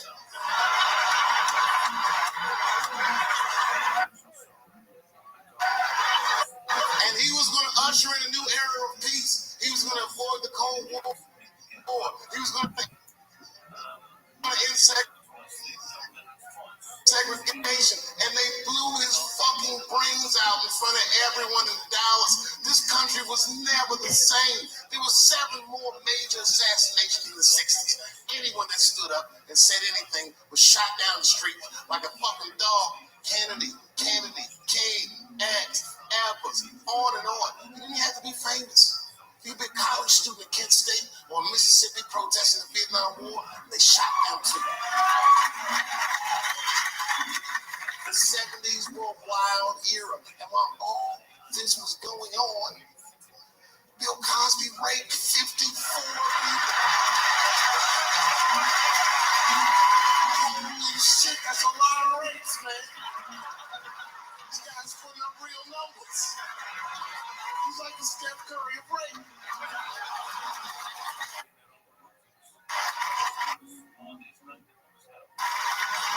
Man, that's a lot of rapes. 54. He had raped 30 less people. still 24 rapes. Don't forget each one of these rapes has 8 hours of sleep in it. Ladies and gentlemen, that's over 400 hours of rape. It only takes 65 hours to get a pilot's license. If rapes were aircrafts, this nigga's Top Gun for sure.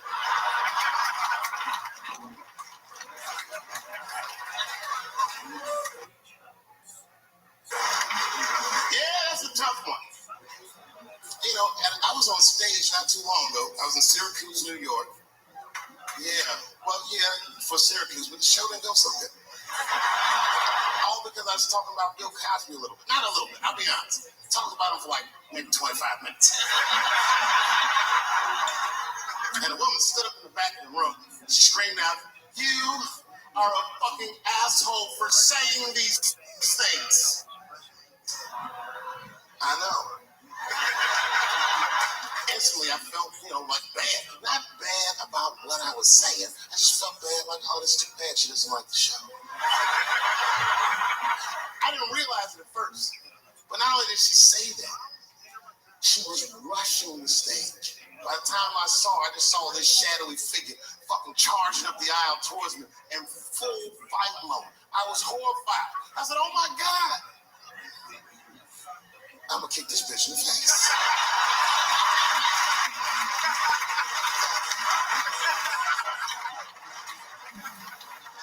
Lucky for me, I didn't have to.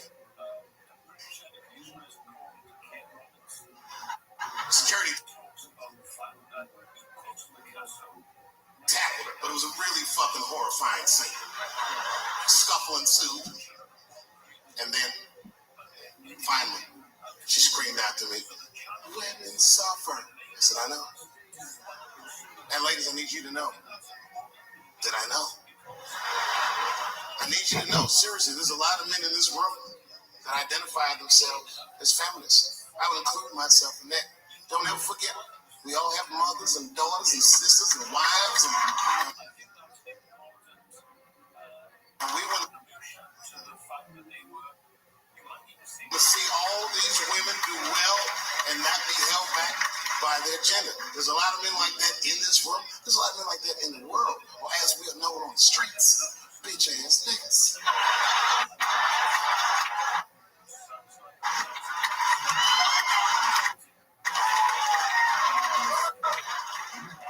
But as this woman was wrestling and screaming at me, I started to take offense. And I'm gonna be honest, race was involved. She was a young white woman. Well-intentioned, but it's like not thinking it all the way through. Bitch, how the fuck are you going to yell at a black man about discrimination? She didn't get it. She just kept going. Women suffer. I know. Women suffer. Same team. Women suffer. I know. And this bitch went too far. We suffer just like you. So you're wrong, bitch. You suffer, yes, but not like me. Not like us. She goes, suffering is suffering. What's the difference? I said, come on, Michael, you know what it is. You was in on the heist, you just don't like your cut. You suffer, I suffer. You suffer, I suffer. That's how it works.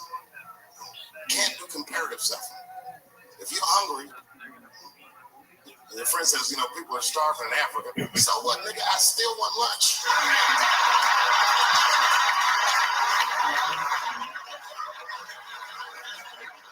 Black people know about comparative suffering, and you know this is a fucking dead end game. Blacks and Jews do that shit to each other all the time.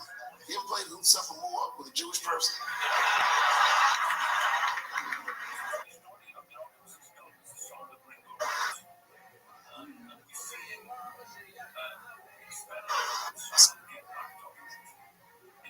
It's a tough game. Whenever you think you got the Jewish guy on the ropes, that motherfucker be like, well, don't forget about Egypt. Egypt? God damn, man, I didn't know we was going all the way back to Egypt.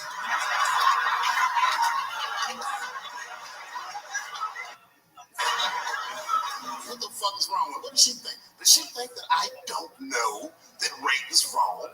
Does she think that maybe I don't have empathy for Bill Cosby's alleged victims?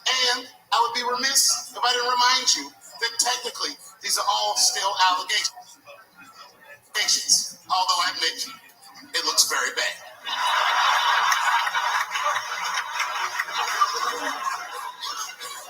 But perhaps if she looked at it correctly, she would have empathy for me, the man she was attacking. 42-year-old black comedian. Obviously, Bill Cosby was a hero to me. And she doesn't know what it feels like to think that your hero might have done something so heinous. My God, you can't imagine. It'd be as if you heard that chocolate ice cream itself had raped 54 people.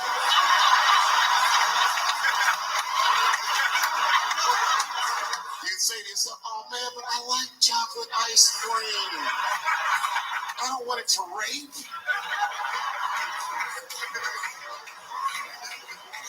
Didn't want to believe it.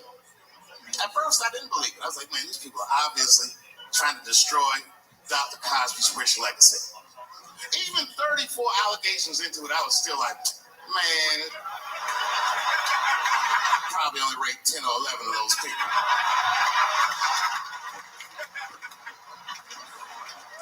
I know, but it's really tough. You know, you guys are young. See, imagine if you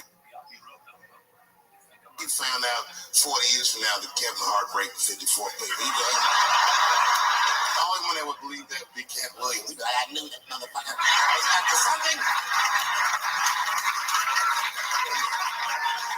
I knew Kevin raped this.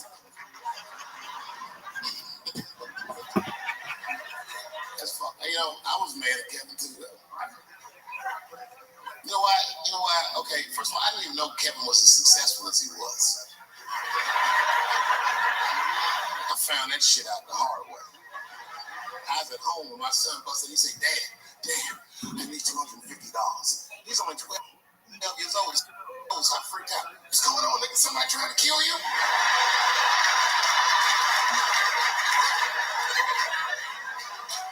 He said, no. Kevin Hart's coming to town and I wanted to see his show. I said, well, how much are the tickets? He said, they're $125. I said, God damn, but only 80.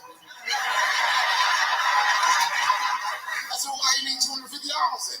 He goes, because I want to go with you, Dad, please.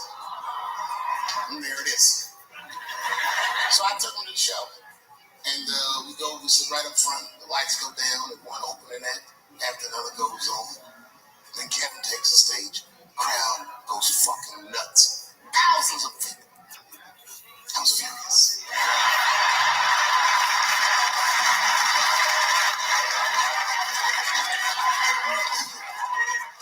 The longer the show went on, the madder I got.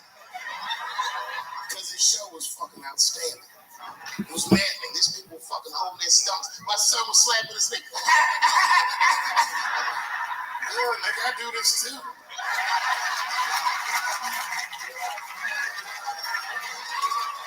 Kevin says, good night. The crowd gets crazy. And then everyone starts walking to his door and the lights come on. And then my son is just standing there looking at an empty stage. People are pushing past me and nobody's recognizing me. I'm like, man, this place fucking sucks. I said, come on, son, let's get out of here. And then my son looks back at me and he says, Dad, please, I have to meet him. I was like, oh my God. So I took him backstage. I've known Kevin for years, but can you believe I was scared to knock on his dressing room door? I almost said, son, I haven't seen him for a long time, but and one of Kevin's goons opened the door. Hey, what's up, dude? What you doing, man? Good to see you, brother. What you doing in this area? This is a terrible area. Yeah, actually, I live around here. Listen.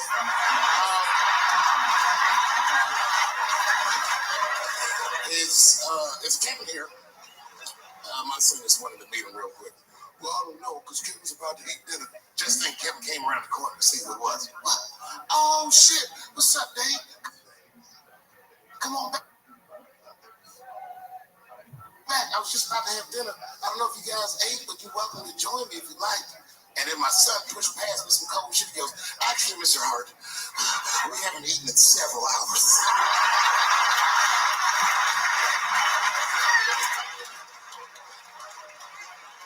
Man, Kevin took us into his back room. This guy had a fucking spread. It was Tuesday night. This motherfucker was having Sunday dinner. It was steaks, chops, corn with butter all over it. My son was eating all fast, embarrassed. I was like, slow down, son.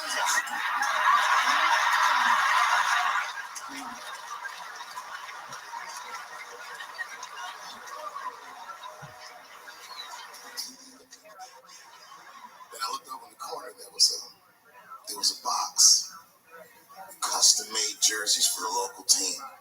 Each one was hand-stitched, and on the back they stitched on the K-Heart on all of them. Kevin saw me staring at that box, and he went over and grabbed one of them jerseys, and he walked right to my son. He said, hey, little man, I want you to have that. And my son's like, thanks, Mr. Hart. This is when I got mad. He goes, your father will make you mad. Put that on. And he walked out.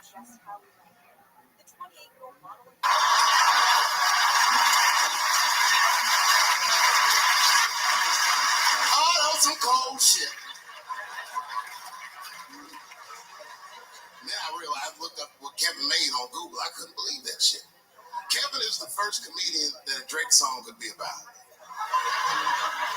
Kevin could walk around his house and sing All Me, and the whole song would still be true. Got everything, I got everything.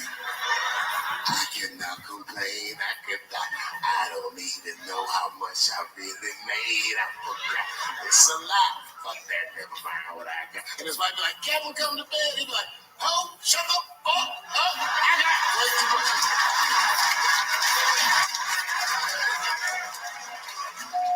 You know how much money you have to tell a girl to shut the fuck up? I have quiet please money at best. I'd have to take a loan out for shut the fuck up. Shut the fuck up, that's Jay-Z money. And Beyonce got, no, you shut the fuck up.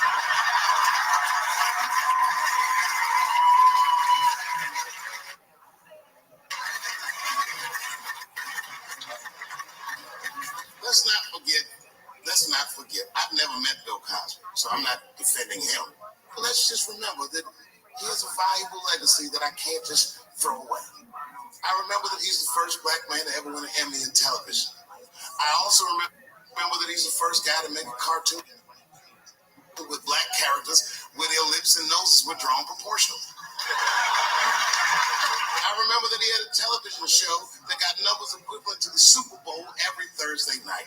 And I remember that he partnered up with a clinical psychologist to make sure that there was not one negative image of African Americans on his show. I'm telling you, this is no small thing. I've had a television show. I wouldn't have done that shit.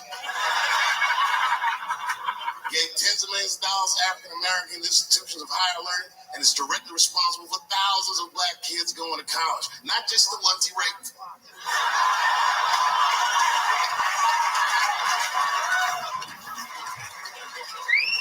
Here comes the kicker. You ready? Here's the fact that I heard but haven't confirmed. I heard that when Martin Luther King stood on the steps of the Lincoln Memorial and said he had a dream, he was speaking into a PA system that Bill Cosby paid for. Do you understand what I'm saying? The point is this. He rapes, but he saves. And he saves more than he rapes, but he probably does rape. Thank you very much. Good night.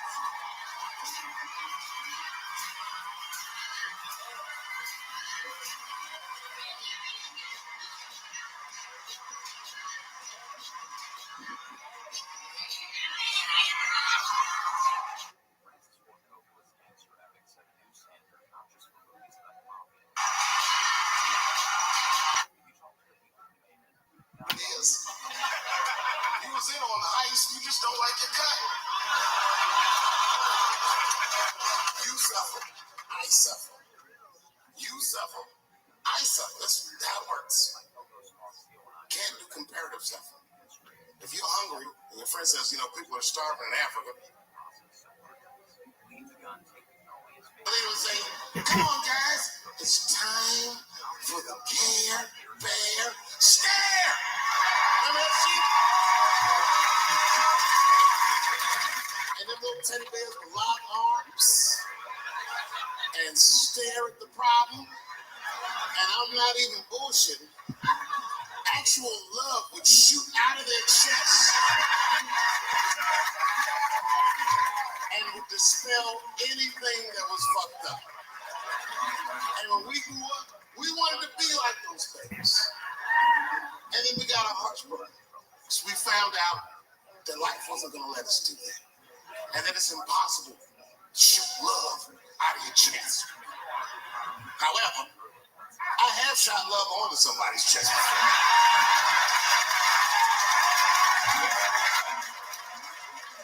We do it all the time.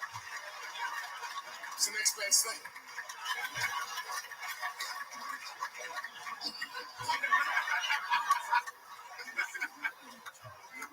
Hey, you kids don't know.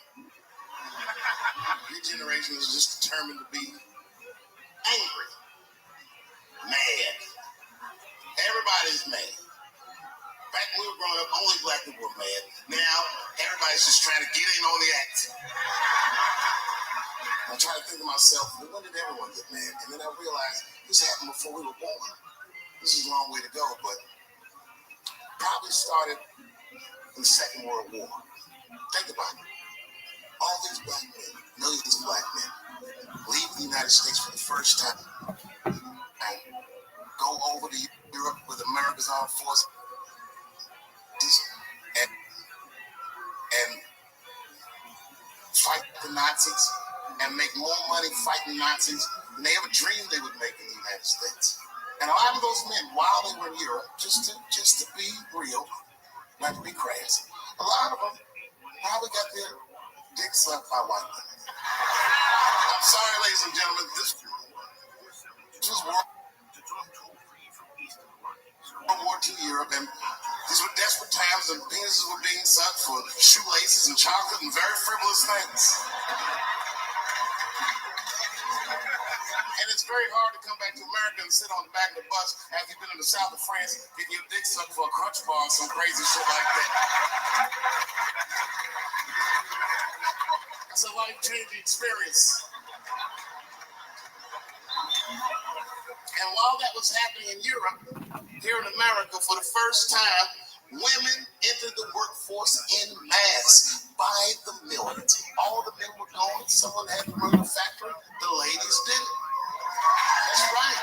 This was the first generation of American women to have independent income in mass. And when the men came back, the women wanted the same. American women had grown. They were uttering phrases that no woman on earth had ever spoken before. Things like no and shut the fuck up. And I don't feel like it.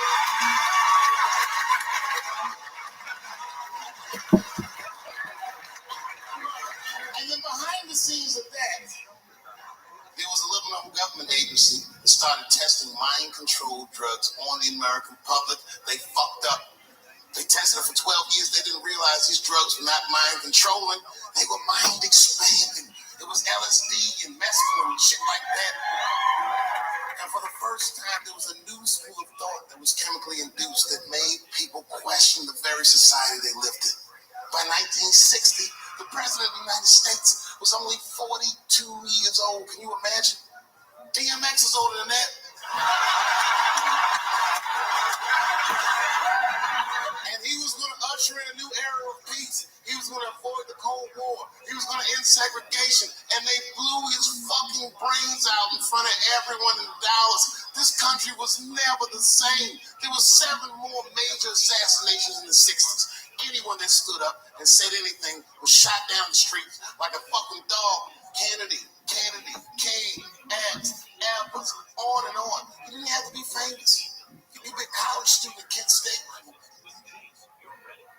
or Mississippi protesting the Vietnam War. They shot them too. The 70s were a wild era, and while all this was going on, Bill Cosby raped 54 people.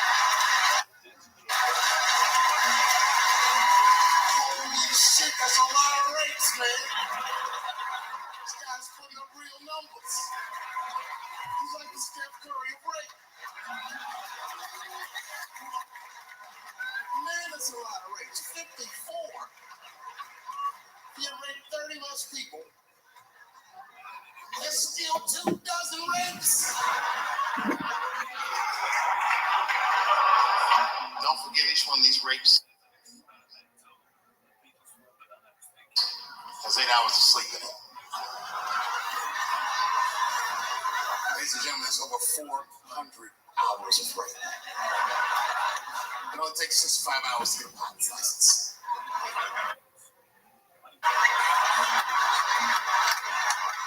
If rapes were aircrafts, this nigga's Top Gun for sure. Yeah,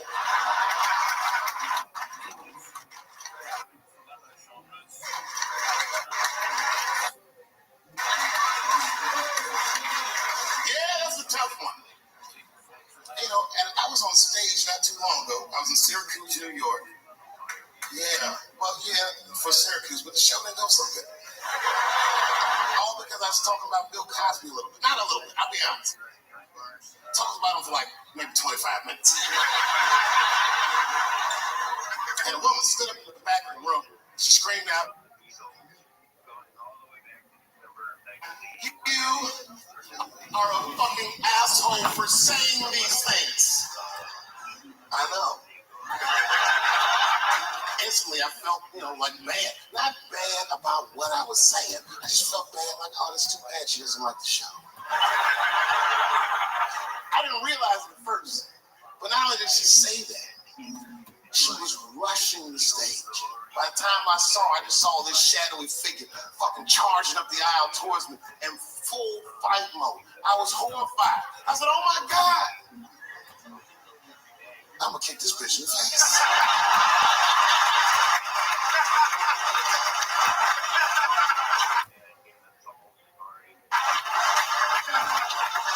Lucky for me, I didn't have to. Security tackled her, but it was a really fucking horrifying scene. Scuffle ensued. And then, finally, she screamed out to me, "Women suffer." I said, I know. And ladies, I need you to know that I know.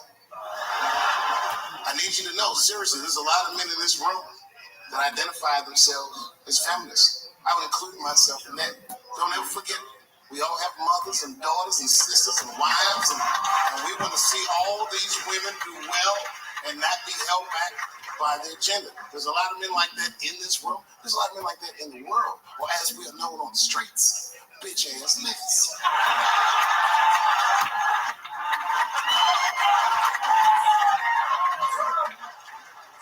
But as this woman was wrestling and screaming at me, I started to take offense. And I'm gonna be honest, race was involved. She was a young white woman.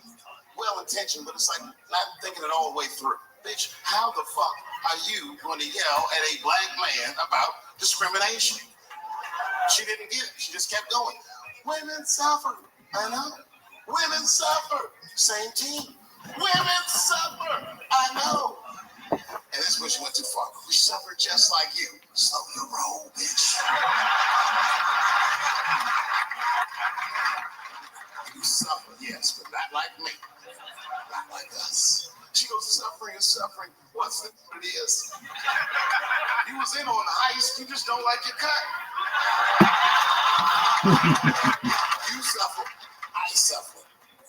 You suffer. I suffer. That's how it works. Can't do comparative suffering. If you're hungry, and your friend says, people are starving in Africa, so what, nigga? I still want lunch.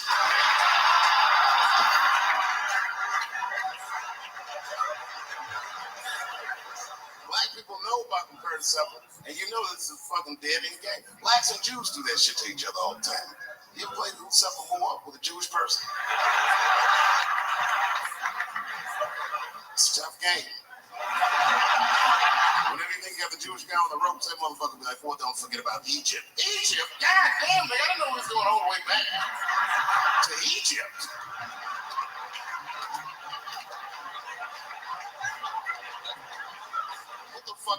What does she think? Does she think that I don't know that rape is wrong? Does she think that maybe I don't have empathy for Bill Cosby's alleged victims? And I would be remiss if I didn't remind you that technically these are all still allegations. Although I admit it looks very bad.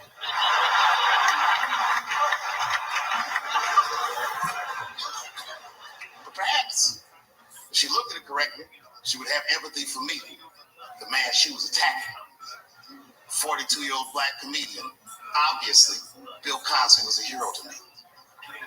And she doesn't know what it feels like to think that your hero might have done something so heinous.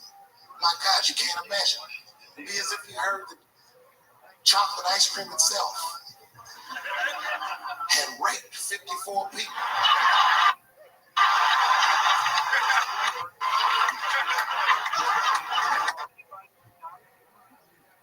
You'd say to yourself, oh man, but I like chocolate ice cream.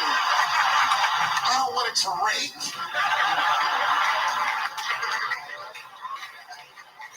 Didn't want to believe it. At first, I didn't believe it. I was like, man, these people are obviously trying to destroy Dr. Cosby's rich legacy. Even 34 allegations into it, I was still like, man, I probably only raped 10 or 11 of those people.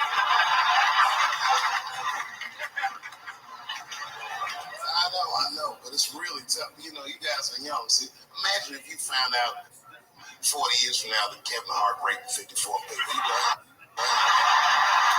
The only one that would believe that would be Cat Williams. He'd be like, I knew that motherfucker was up to something. I knew Kevin raped this.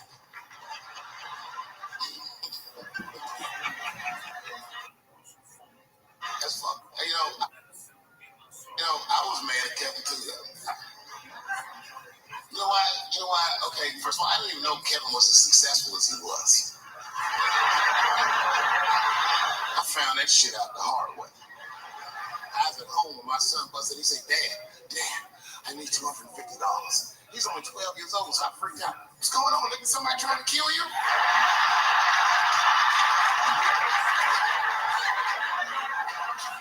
He said, no.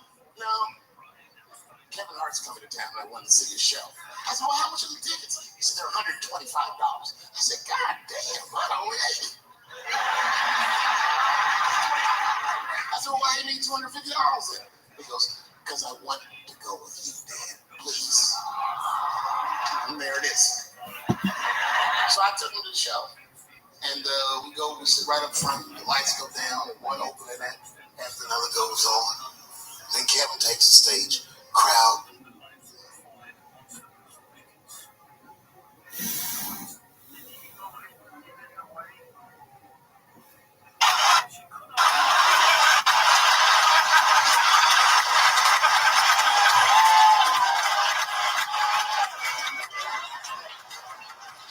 Transgenders are gangsters. I used to do business with a transgender in Hollywood. Man, everybody would be scared of her in the boardroom. She walk in there, newly minted woman, high heels, purse. Wouldn't say anything to her, just walk around the conference table, look mean as shit.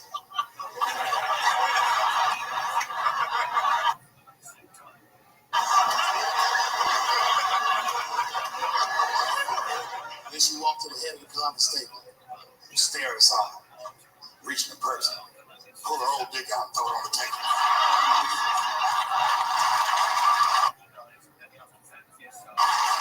Let's talk business, gentlemen.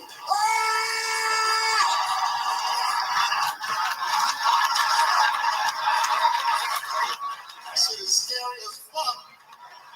If your best friend pitched that to you, you'd be horrified. Yo, nigga, let's go to the hospital. Cut our dicks off, man. Make pussies out of them shits. What? Can't we just give matching jackets or tattoos or something? Sure, that's what you want to do? So one way to find out, nigga. Woo, tang, bow, bow. Let's go to the club and trick niggas into fucking us. Yeah.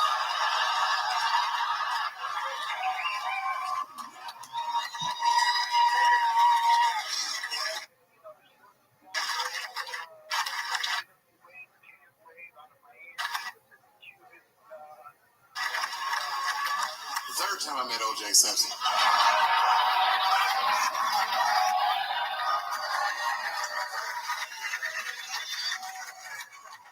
Third time I met O.J. Simpson, I was doing great in life. I just finished the second season of Chappelle's Show. Man, those were good days. I was playing a comedy club in Miami, the Improv. I don't know if you've ever been, but if you have, you'd know. The door for the green room is right on the stage. Can you imagine such a thing? If I walked out of the door of the green room, bam, I'm just right here, right from the dressing room.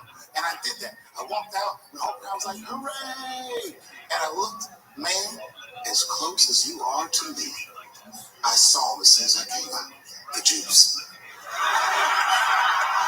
And I saw recognition in his eyes, and it filled me with pride that he knew who I was. I didn't acknowledge his presence because it was a white audience, and I didn't want to start a panic.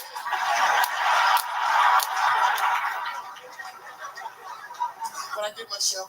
The show went great. I said, good night, everyone. They all said, yay! And I didn't say nothing to OJ, but I just gave him a signal, letting him know I knew he was there. And I walked into the green room, and OJ was already in there. I was like, how the fuck is this possible? I was scared. Then my friends came in and we all started talking. We sat down on the couch, and I'm just telling you what I saw with my own eyes. You can believe me or not believe me. But in my experience, O.J. Simpson, one of the nicest men I've ever met. He was nice to me. He was nice to my friends. The conversation was filled with warmth and levity, humor, and wisdom. We talked for 90 minutes, and then suddenly the Jew said, you know what? I've got to be going. But it's good to see you again. I'm glad things went so well. I said, thanks, Juice. And my friend said, yeah, goodbye, Mr. Juice. They're new to the game. I said, no, thank you for your hospitality. Good night, guys. And we said, good night. And he just walked out of the room. And as soon as the door closed, we all looked at each other like, that nigga did that shit.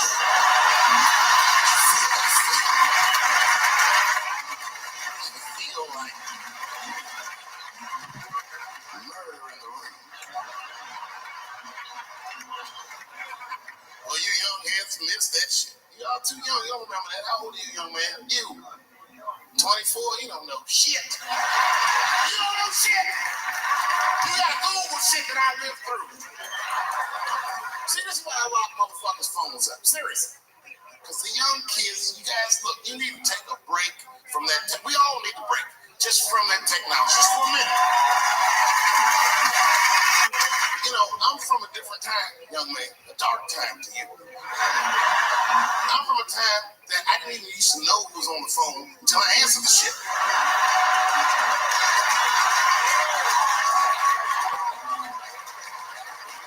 Like when tragedy used to strike. I remember I was 12 years old, and the teacher wheeled the television set into the classroom. You know these things? And she turned it on to one of 3 channels. And she said, class, the space shuttle is taking off, and we're all gonna watch it take off. Man, that shit was going great for like 3 to 5 minutes. That's right, you remember, it fucking exploded. Right on television. Everybody on board. Dead. Immediately presumed dead. It was so bad, the teacher looked at all the kids and was like, you can go home.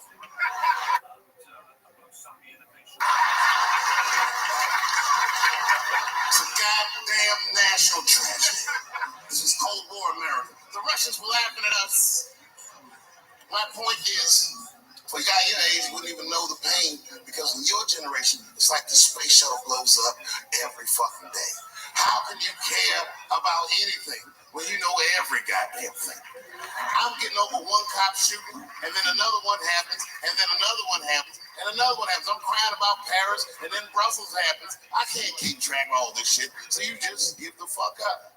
That's the hallmark of your generation. And that's fucked up because your generation lives in the most difficult time in human history. This is the age of spin. The age where nobody knows what the fuck fuck they're even looking at? Did you know that Planned Parenthood was for abortions? It's for people that don't plan things out at all.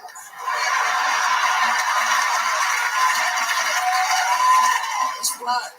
So a guy your age doesn't really know how he feels. Are you pro-choice? Are you anti-consequences? What does it all really mean? It's easier not to care for you, but for us, we were trained to care. We were raised that way. I used to watch a fucking cartoon when I was growing up called the Care Bears.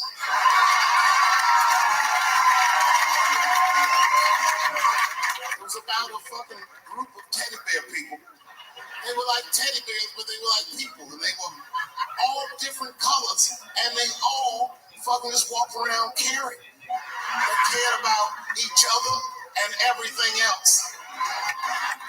They all had different designs on their stomachs, and the designs told you something about what they might be like inside. A very, very loving group of beings. And when shit got real bad, as nice as those teddy bears were, they didn't get mean faces. They got determined. Time for the Care Bear Stare! Remember that shit? And then little teddy bears would lock arms and stare at the problem. And I'm not even bullshitting. Actual love would shoot out of their chest and would dispel anything that was fucked up. And when we grew up, we wanted to be like those things. And then we got our hearts broken. So we found out that life wasn't going to let us do that. And that it's impossible to shoot love out of your chest. However, I have shot love onto somebody's chest.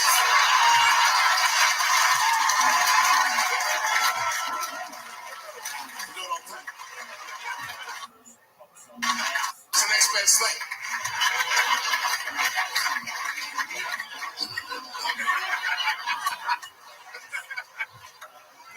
Hey, you kids don't know. Your generation is just determined to be angry, mad. Everybody's mad. Back when we were growing up, only black people were mad. Now, everybody's just trying to get in on the act. I try to think to myself, well, when did everyone get mad? And then I realized this happened before we were born. This is a long way to go, but probably started in the Second World War. Think about it. All these black men, millions of black men, leave the United States for the first time, go over to Europe with America's armed forces and fight the Nazis and make more money fighting Nazis than they ever dreamed they would make in the United States. And a lot of those men, while they were in Europe, just to be real, not to be crass, a lot of them probably got their dick sucked by white women. I'm sorry, ladies and gentlemen, this was World War II Europe, and these were desperate times, and penises were being sucked for shoelaces and chocolate and very frivolous things.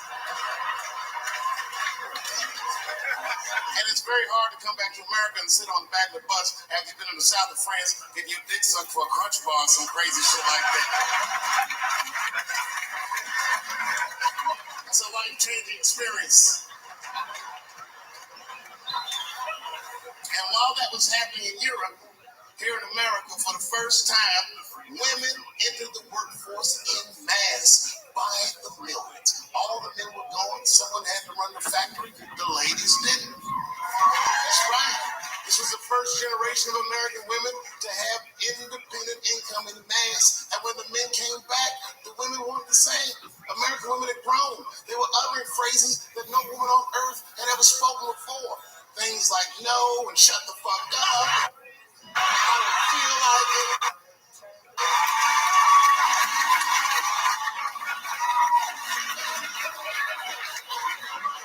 And then behind the scenes of that, there was a little known government agency that started testing mind-controlled drugs on the American public.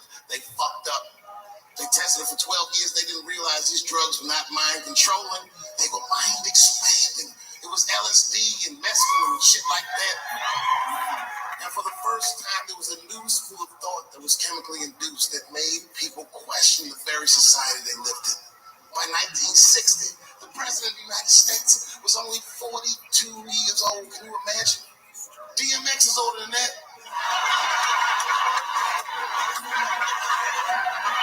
And he was going to usher in a new era of peace. He was going to avoid the Cold War. He was going to end segregation. And they blew his fucking brains out in front of everyone in Dallas. This country was never the same. There were 7 more major assassinations in the 60s. Anyone that stood up and said anything was shot down the street like a fucking dog. Kennedy, King, X, Apples, on and on. You didn't have to be famous. You be a college student at Kent State or Mississippi protesting the Vietnam War, they shot them too. The 70s were a wild era, and while all this was going on, Bill Cosby raped 54 people. Holy shit, that's a lot of rapes, man.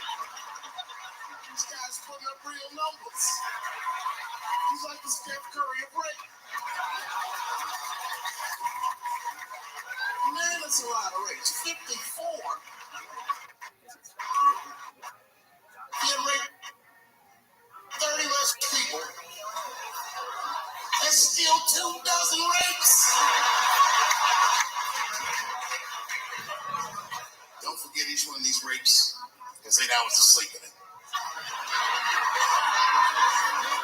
Ladies and gentlemen, that's over 400 hours of rape. It only takes 65 hours to get a pilot's license. If rapes were aircrafts, this nigga's Top Gun for sure.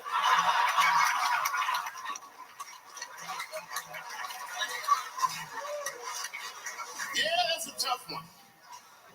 You know, and I was on stage not too long ago. I was in Syracuse, New York.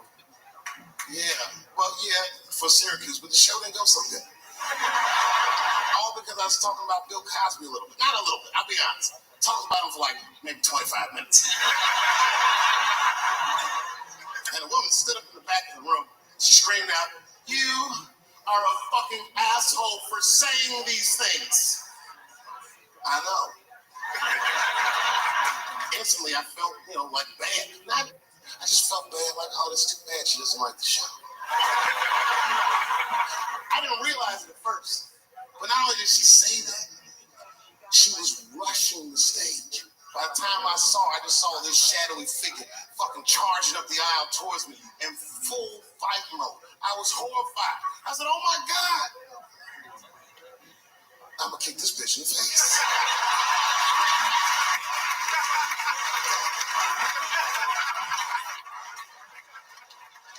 Lucky for me, I didn't have to. Security tackled it, but it was a really fucking horrifying scene. Scuffle ensued. And then, finally, she screamed out to me, "Women suffer." I said, I know.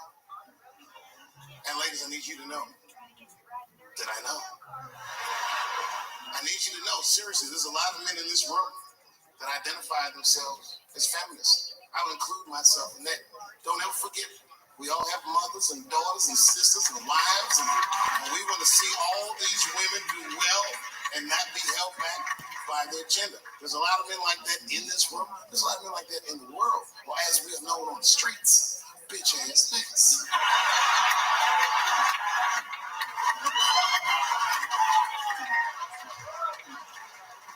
But as this woman was wrestling and screaming at me, I started to take offense. And I'm gonna be honest, race was involved. She was a young white woman. Well-intentioned, but it's like not thinking it all the way through. Bitch, how the fuck are you going to yell at a black man about discrimination?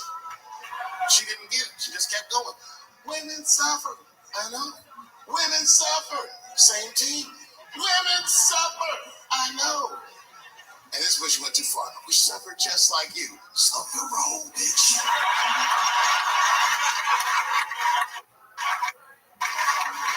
You suffer, yes, but not like me. Not like us. She goes, suffering is suffering. What it is? You was in on the ice, you just don't like your cut. You suffer, I suffer. You suffer, I suffer. That's how it works. Can't do comparative suffering. If you're hungry, your friend says, you know, people are starving in Africa. So what, nigga? I still want lunch.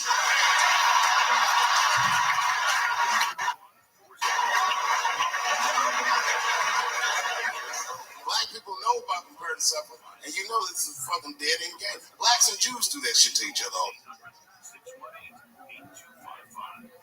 all the time.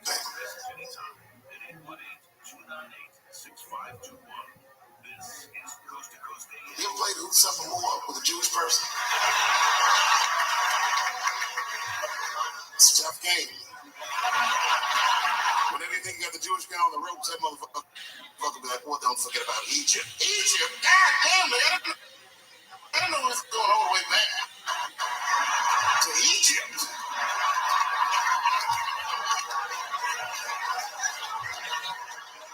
What the fuck is wrong? What does she think? Does she think that I don't know that rape is wrong? Does she think that maybe I don't have empathy for Bill Cosby's alleged victims? And I would be remiss if I didn't remind you that technically these are all still allegations. Although I admit it looks very bad.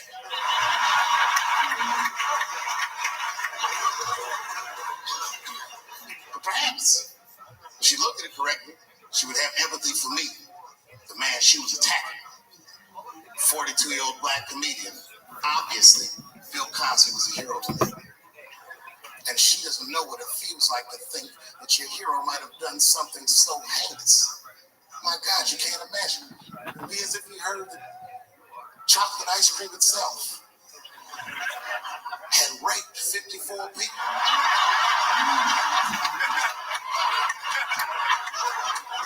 You'd say to yourself, oh man, but I like chocolate ice cream. I don't want it to rape.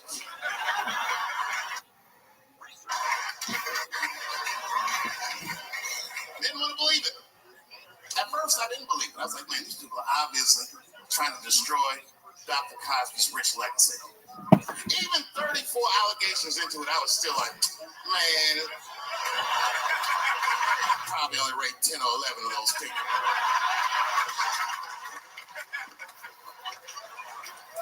I know, but it's really tough. You know, you guys are young. See, imagine if you found out 40 years from now that Kevin Hart raped 54 people. The only one that would believe that would be Cat Williams. He'd be like, I knew that motherfucker was up to something. I knew Kevin raped this. Just fuck. You know, I was mad at Kevin too. You know why? Okay, first of all, I didn't even know Kevin was as successful as he was. I found that shit out the hard way. I was at home when my son busted. He said, Dad, I need $250. He's only 12 years old, so I freaked out. What's going on, nigga? Somebody trying to kill you?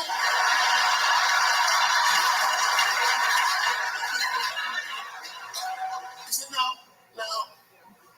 Kevin Hart's coming to town and I wanted to see his show. I said, well, how much are the tickets? He said, they're $125. I said, God damn, mine only 80. I said, well, why do you need $250 then?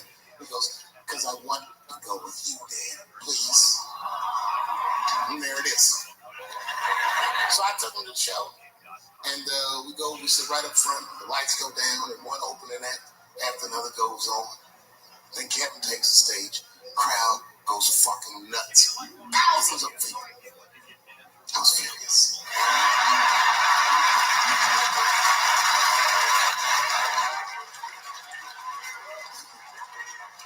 The longer the show went on, the madder I got.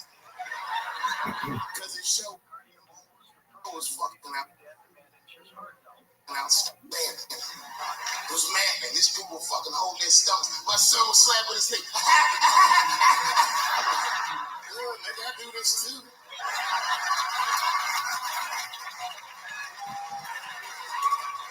Kevin says, good night. The crowd goes crazy. And then everyone starts.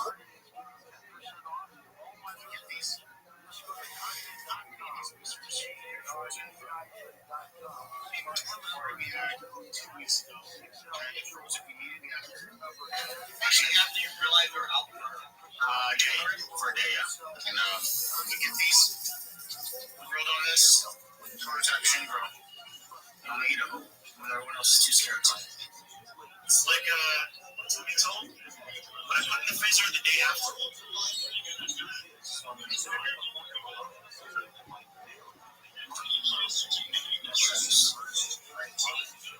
I cooked it for like 10 minutes.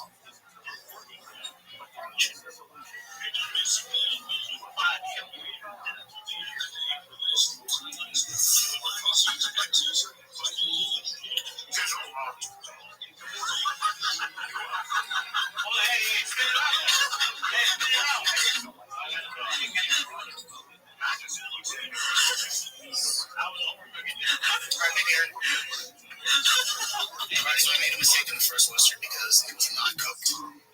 These are cooked. This is like overcooked. Why are there like 2 oysters in one? I don't know. It's not normal. It mutated within the week in the freezer. Here we go. Oh, fuck, dude, it's so hot. Yeah, dude. Oh my god, it's hot.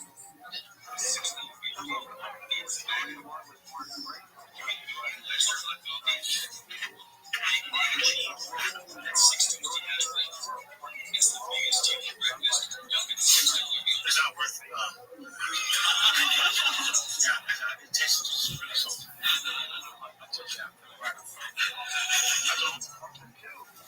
I'm gonna eat these oysters here for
goes in from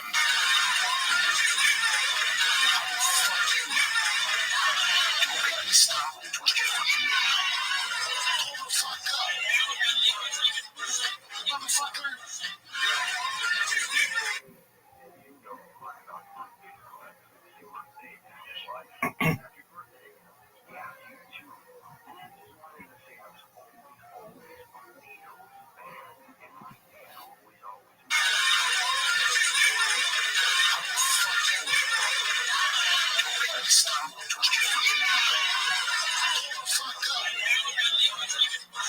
Motherfucker.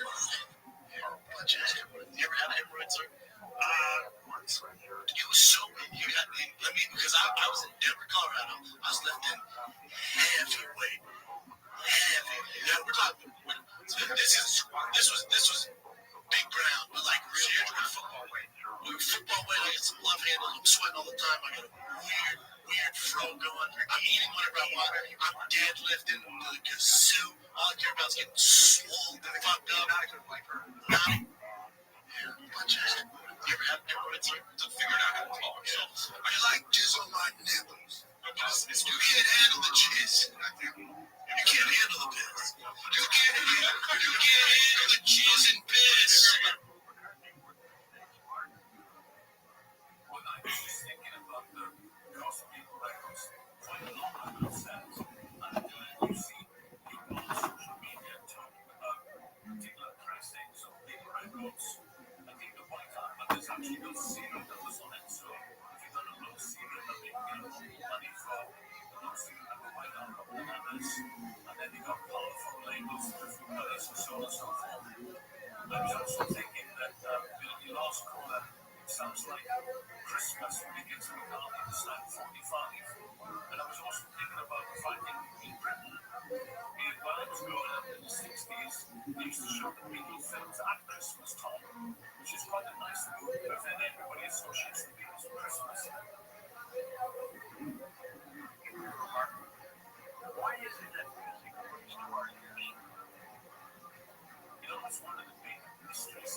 We because Paul McCartney says that the people song was so memorable is because they didn't have technology, not the suiting to have a smartphone.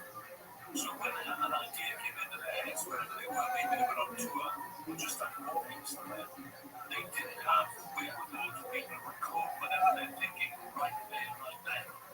So what musical thoughts they had to be good enough to be able to remember when we could record it or set it down or something.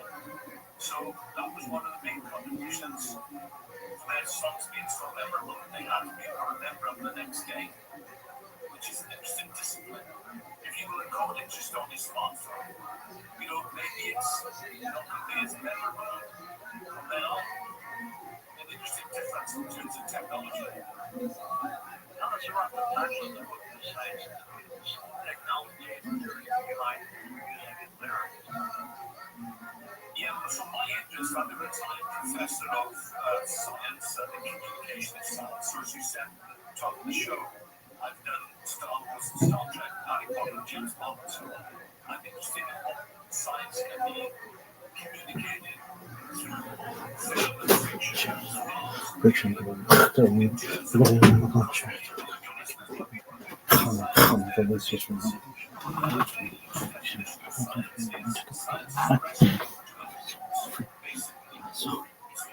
Walking through the door and the lights come on, and then my son is just standing there looking at an empty stage. People are pushing past me, and nobody's recognizing me. I'm like, man, this place fucking sucks. I said, come on, son, let's get out of here. And my son looks back at me and he says, Dad, please, I have to leave. I said, oh my God. Just on backstage. I know you can't handle the chick. Who's the black guy? There he is, Rubber. No, Michael Jeffrey. No, little Boozy. She she's still figuring out how to talk. So I like jizz on my nipples. But you can't handle the jizz. You can't handle the piss. You can't handle the jizz and piss. Who's the black guy? There he is, Rubber. No, the other one. Michael Jeffrey. No, little Boozy. She's still figuring out how to talk. So I like jizz on my nipples. But you can't handle the jizz. You can't handle the piss. You can't handle the jizz and piss.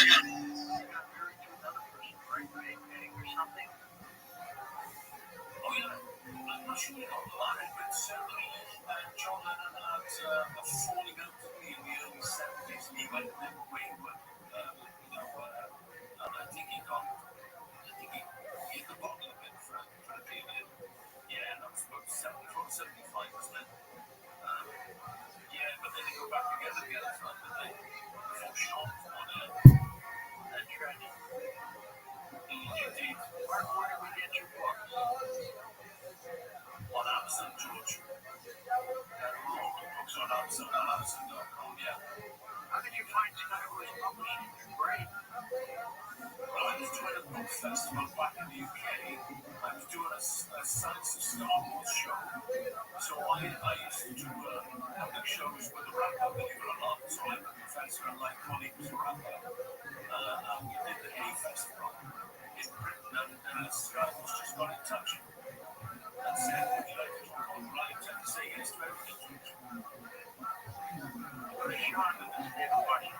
Go ahead, Sean. Let's squeeze you in. No, let me in on this one, George. One of the things I wanted to ask George is what happened to the Beatles when you fell out of love with them? Because I know you very well, and you left them from a certain age to a certain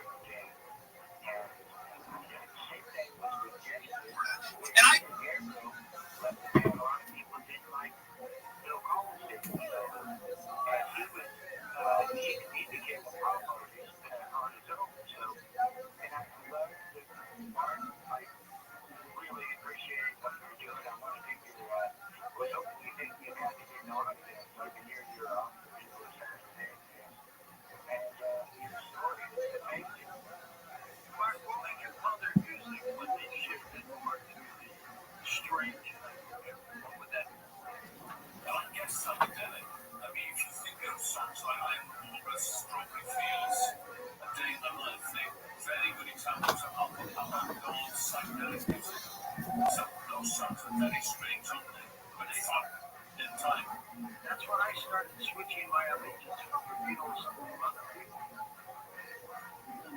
Well, they were pretty progressive in that sense, weren't they? So there's kind of a link between the Beatles and bands like Genesis, because when innovation started happening in like 67 and 68, things got more ambitious. That's when progressive rock started taking off. So there's an association with the Beatles. That's when they stopped touring and became more ambitious and stickier. That's when progressive rock also started, because people try and take on more ambitious concept albums and so on and so forth. Mark, I want to thank you for being on the program. It's your first time guest. Come back again, all right? George, thank you very much for inviting me. Mark Brady, David about the science of the Beatles. Phenomenal job. Up next, my friends, Open Lines, right here on Coast to Coast AM. Find out more about tonight's guest. Log on to coasttocoastam.com. Tell you something. I think you'll understand. Can I say that something? I wanna hold your hand. I wanna hold your hand. I wanna hold your hand. Oh, please, say to me. Let's read that shout out.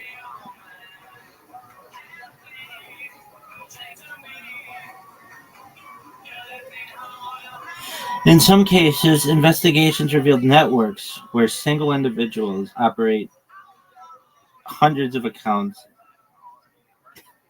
thousands, engaging in bulk messaging, identical replies across unrelated conversations, and mass following. I guess I've done all those. Not really bulk mess. I guess bulk messaging. Yeah, definitely. Behaviors that disrupt the platform experience for all users, regardless of the underlying issue. But what if you're a pimp? Wah, wah, wah. Should be allowed. Damn, girl. Who is that?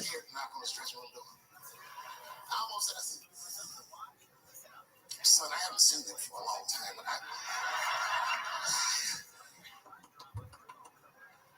And one of Kevin's goons opened the door.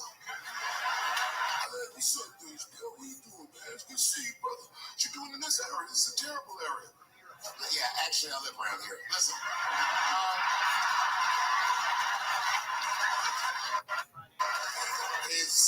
Is Kevin here? My son just wanted to meet him real quick. Well, I don't know, because Kevin's about to eat dinner. Just think Kevin came around the corner to see who it was. What?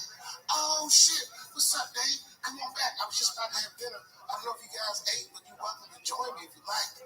And then my son pushed past me some cold shit. He goes, actually, Mr. Hart, we haven't eaten in several hours.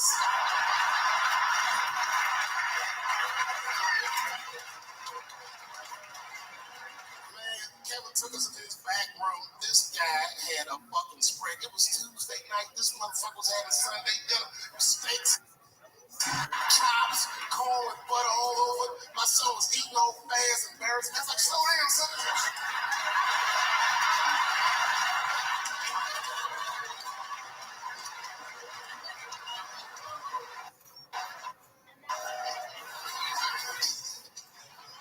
When I looked over in the corner, there was a box.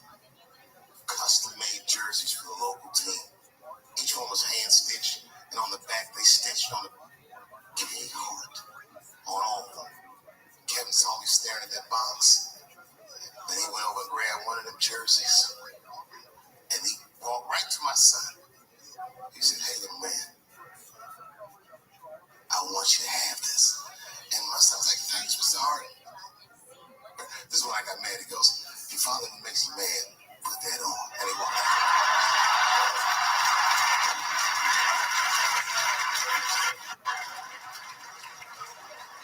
Then I realized, I looked up what Kevin made on Google. I couldn't believe that shit.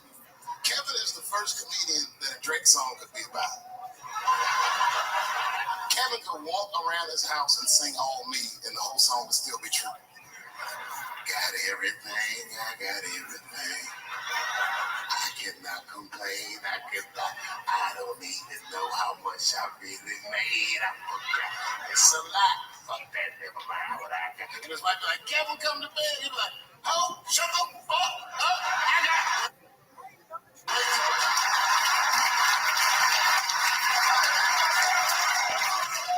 You know how much money you have to tell a girl to shut the fuck up? I have quiet please money at best. I have to take a loan out for shut the fuck up. Shut the fuck up, that's Jay-Z money. And Beyonce got, no, you shut the fuck up.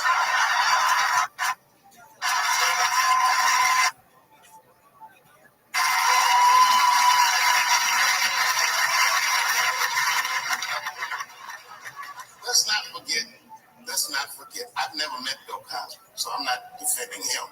But let's just remember that he has a valuable legacy that I can't just throw away.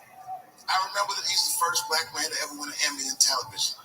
I also remember that he's the first guy to make a cartoon with black characters where their lips and noses were drawn proportionally.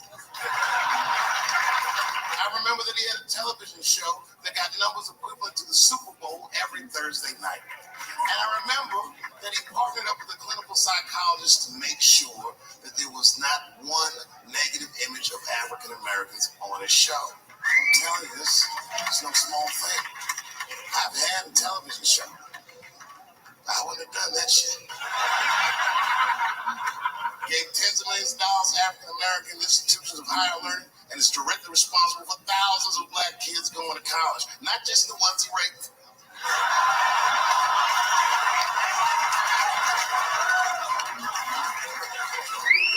Here comes the kicker. You ready? Here's the fact that I heard but haven't confirmed. I heard that when Martin Luther King stood on the steps of the Lincoln Memorial and said he had a dream, he was speaking into a PA system that Bill Cosby paid for. Do you understand what I'm saying? The point is this. He rapes, but he saves. And he saves more than he rapes, but he probably does rape. Thank you very much. Where does he talk about? They must have cut it out or something.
Let's not forget, I've never met Bill Cosby, so I'm not defending him. But let's just remember that he has a valuable legacy that I can't just throw away. I remember that he's the first black man to ever win an Emmy in television. I also remember that he's the first guy to make a cartoon with black characters where their lips and noses were drawn proportionally. I remember that he had a television show that got numbers equivalent to the Super Bowl every Thursday night. And I remember that he partnered up with a clinical psychologist to make sure that there was not one negative image of African Americans on his show. I'm telling you, this is no small thing. I've had a television show. I wouldn't have done that shit.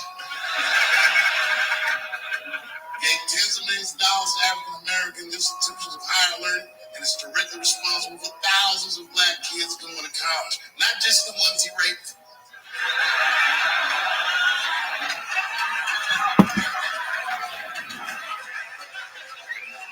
Here comes the kicker. You ready?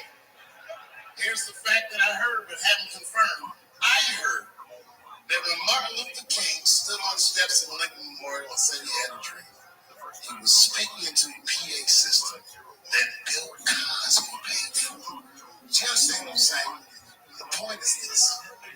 He rapes, but he saves. And he saves more than he rapes, but he probably does rape. Thank you very much. Good night.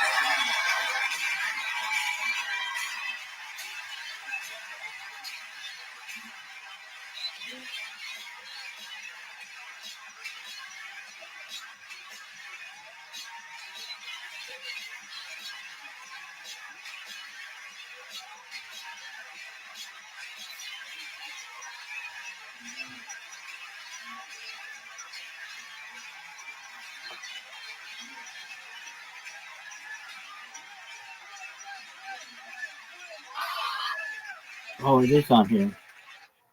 I was gonna say.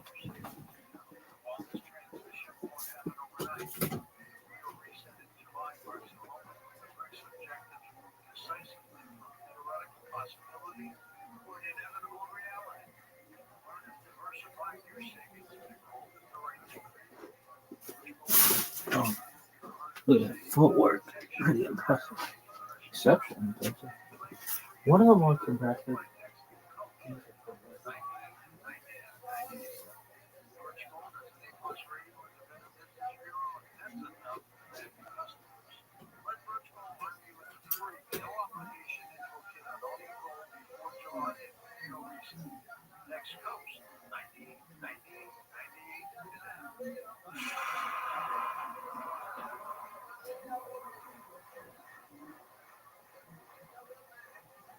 When it comes to your health, waiting is not an option. You must be in control because when disaster strikes, it's too late to start preparing.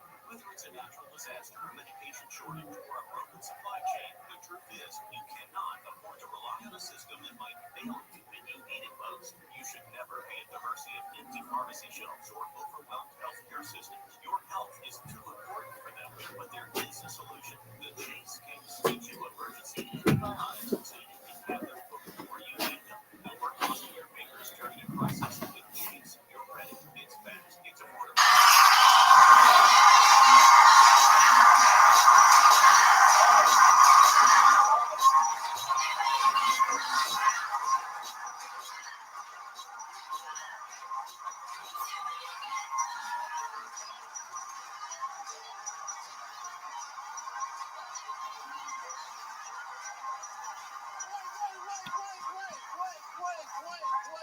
I forgot.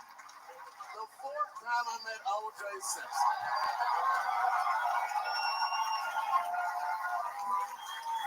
The fourth time is not the funniest time, but it was the last time I'd see the juice. For some reason, I was at the Kentucky Derby. It's a very long story. This is right after I quit Chappelle's show in spectacular fashion. There was a party hosted by Michael Jordan, and every athlete I'd ever admired was in that room. Yes. And then I saw a familiar face by the bar, standing there, drinking alone. It was Chris Tucker. Now, you have to remember, at this time, we were both technically missing. And we went over and we're talking with one another, and motherfuckers were amazed to see us together. Seeing me and Chris Tucker at that point would be like saying Bigfoot riding a unicorn. You wouldn't believe that's what you were saying. And then, through all the darkness, a familiar face pushed through the crowd. There he was again. The Juice. He had his camera ready. He was like, "Hey, Chris, good to see you guys. Hey, come on, guys. Let's all get together for a picture." And at the same time, me and Chris were like, "No."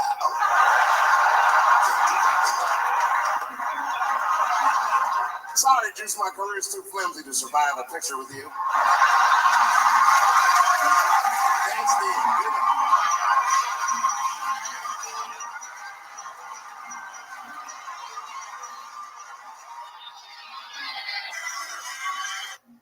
I watched that bitch like 5 times. Well, just a lesson. Watch to the end.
Come on, you little bitch.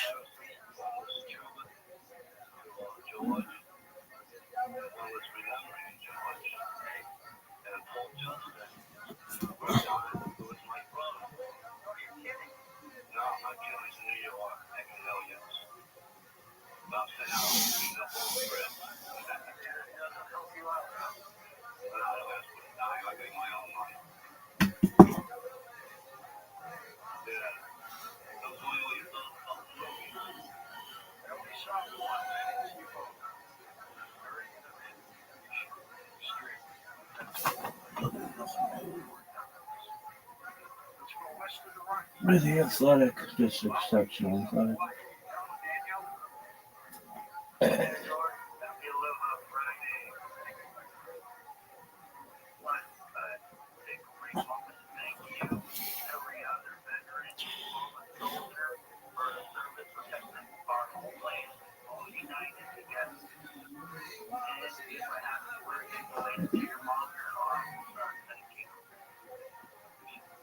Come on, you slut. Quit sucking the D.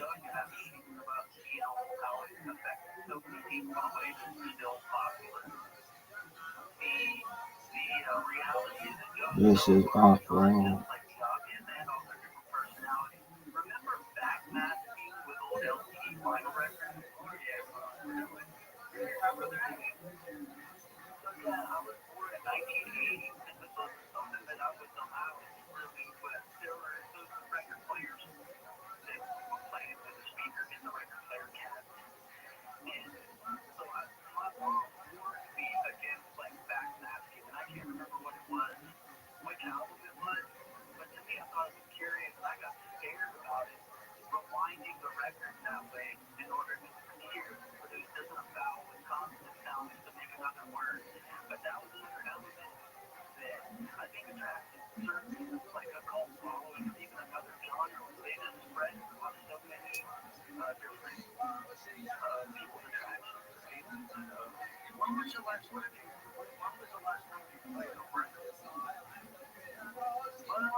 What's all this garbage?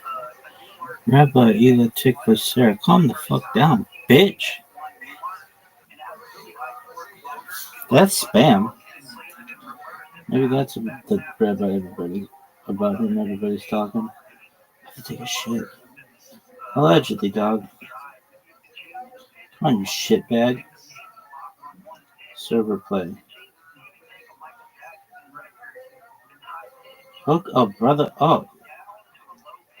Quit sucking.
Oh yeah, I remember your report card, Ruthie, you stupid bitch.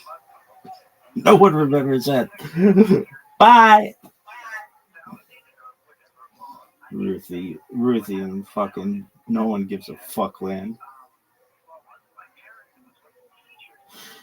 Straight A this dick. Straight A this ass, baby. Go. This is just the worst.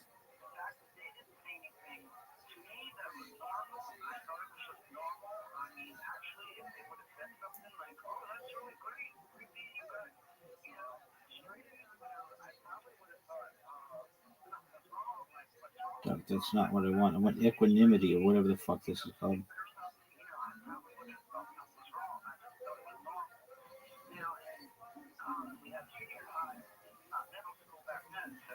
Lady, are you fucking living in the past? I know you got straight A's, you stupid cunt. Lady, you're the smartest fucking woman in your 8th grade class. Shut the fuck up. Yeah, you were so shy. You didn't learn how to interact with motherfuckers. Come on. This is bullshit. If I hear this motherfucker say she was smart one more time, throwing fists. What is this bullshit?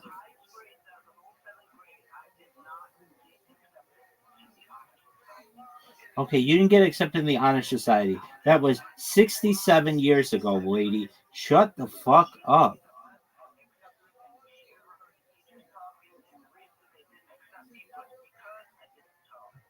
Oh, because you were shy. Okay, well, I guess you should have spoke more then and less now. Peace.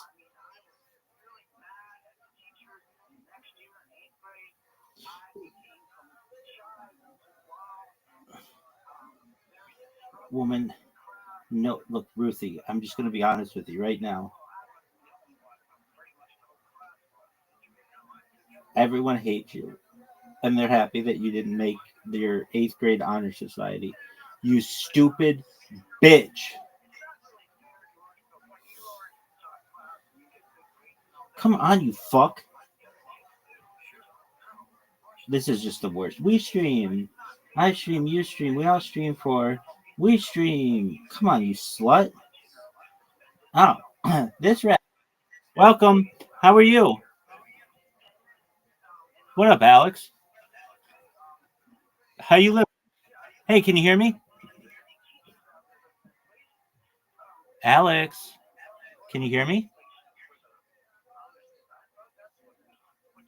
How's your day going?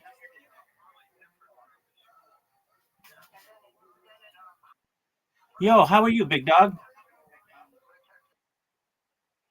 How'd you find out about me, Alex? No way. That's amazing, dude. Thank you so much for coming. Alex, you're the man. Do you mind if I tell you about myself? All right. Well, first and foremost, apologies for my bots if they've been annoying. I stream my life. I'm Rabbi Rothschild. I stream my life 24 hours a day, 7 days a week, 365 days a year for world peace. I don't want war anymore, anywhere. I have been streaming since the pandemic, more than 3.5 years. We've seen the death of a queen, the birth of AI, the coronation of a king, and everything in between. Alex, have you ever seen the Truman Show or the television show Big Brother? Absolutely.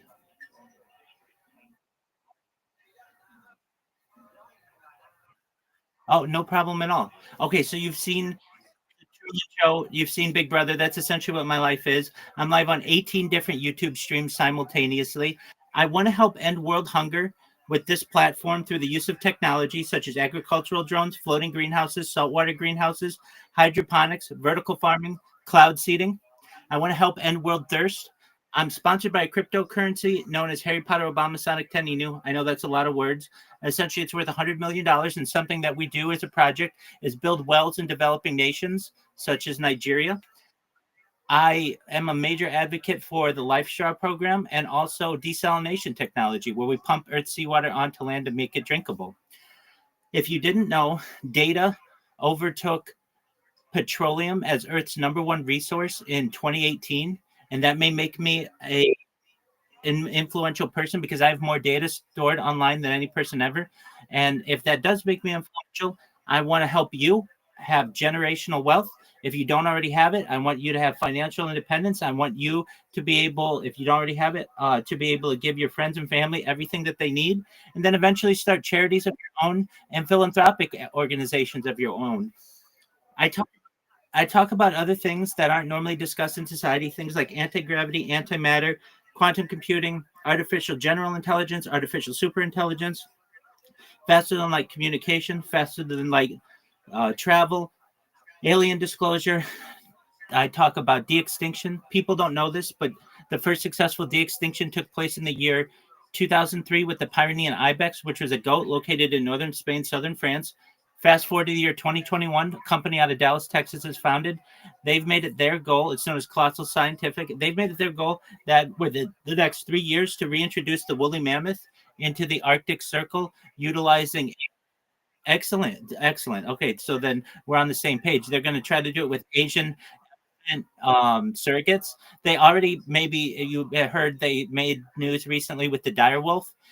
Following the reintroduction of the woolly mammoth, they want to reintroduce the Tasmanian tiger, followed by the dodo bird, which I just think is a mind-blowing project. Other things that I want to do that directly help you and your friends and family. When you were born, Alex, the average life expectancy for someone like you is probably about age 80.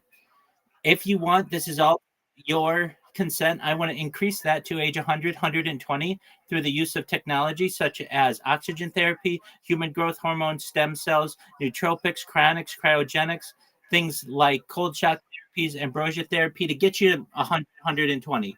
But then eventually you may say, Rabbi, I'm 120 years old. This is great, but my body's starting to break down. What's your next plan? Again, Alex, this is all with your consent, but the idea is that we would utilize a type of technology known as mind uploading technology, where, with your consent, we scan your brain into a computer like a CAT scan or an MRI, knowing where every atom is in your central nervous system and your peripheral nervous system, for later download as an android, an avatar, a cyborg, a cybernetic being, a clone of yourself, a robot, an ethereal, whatever you want to be. But essentially, what I'm saying to you, Alex, that you may be able to achieve some type of digital immortality in the future. And additionally, I'm a major advocate for the decriminalization of all drugs. How do you like that? Excellent, my man. Well, I want to just apologize again. Apologies for all of the spam likes and spam replies. I do it because I am sick of war. I'm sick of war going on every. Pardon me? Oh yeah. So I'm just watching his stand up. So, or I shouldn't say his stand up. His. So he's interviewing Jordan Peterson. If you know who that is.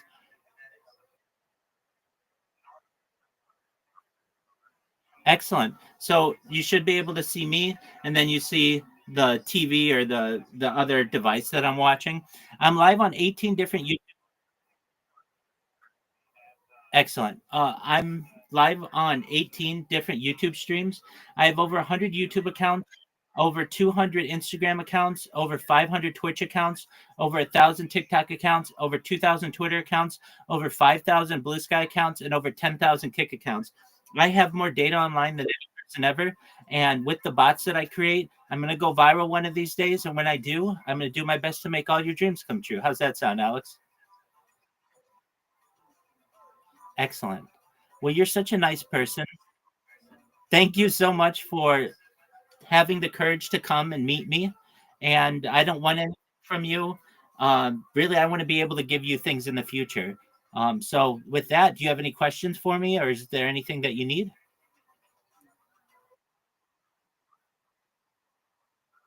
Okay, perfect.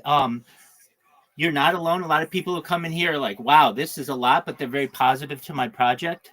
And you should just know that I'm generally as positive a person as I can be.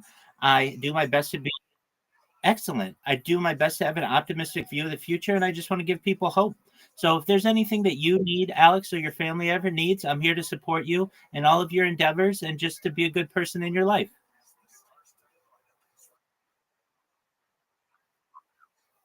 Okay, do you want to talk about it? Okay, go ahead.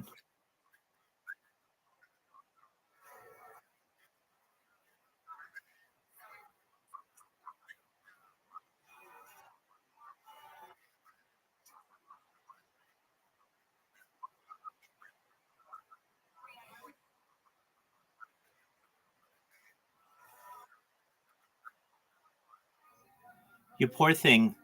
Well, I can tell you that I think that the end is near for your plight. I really mean this. More and more people come into my Discord every day and find out what I do and the positive impact I'm having. And one of these days, I'm going to annoy enough people on Blue Sky that I'm going to go viral. and then you're going to be one of the first people we help, Alex. And you and your family, we're going to be able to afford your sister's hip replacement and perhaps counseling for your family, and make everything in your life as good as we can. Well, see, data is Earth's number one resource, and I have more data than anybody ever, which means I'm essentially sitting on a gold mine of the world's data to be able to for the world to be able to browse through and learn from. So here's the thing: this is like a time capsule or a timeline for human society.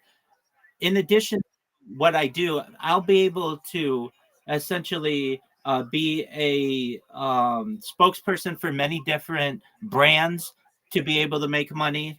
I'll just be able to monetize my accounts and all my social media. So really, I think that not only will I become a millionaire and you'll become a millionaire, I also think we'll become billionaires. And eventually, I think we'll be trillionaires. Now, you may say, well, trillionaires, that's a lot of money. Yeah, but you have to understand that inflation is a thing. And so when I was a kid, everybody wanted to be a millionaire. I'm sure you're the same way. And excellent. And now all the kids want to be billionaires. And in a generation, everybody's going to want to be a trillionaire. And so with inflation, I'm going to make you a trillionaire. I'm going to do my best to take care of all your financial worries for the rest of the time. Yeah. So it's stored on quite a few different places. I do my best to multi-stream. So all of my 18 streams are stored on the YouTube servers, but that would be Alphabet. I'm on Twitch right now, so that's the Amazon. I'm stored on Twitter right now, so that's the X servers. I'm on some that I and then in addition, I have months of SD cards and terabytes of data that I have stored. So I basically have almost about 4 years worth of data, and it's more than 3.5 years since the pandemic. And so not only will people want to watch this because it's an interesting story and all my social media and to get to know me and all those other things, but more importantly, in the future, people will study this from an academic perspective at a university level, perhaps, basically to learn what my body habits are, my behavior habits, my social interactions, my sleeping habits, my rhythm, my eating habits, my drinking habits, everything about the human body. So it'll be like, okay, you're on camera a lot?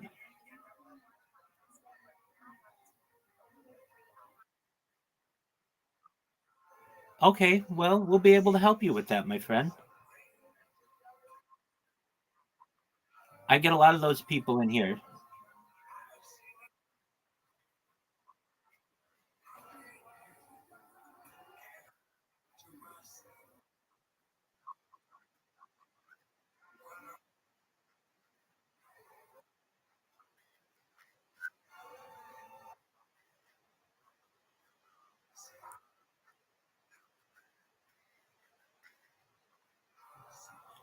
Well, we'll do everything that we can so that you get the treatment that you need.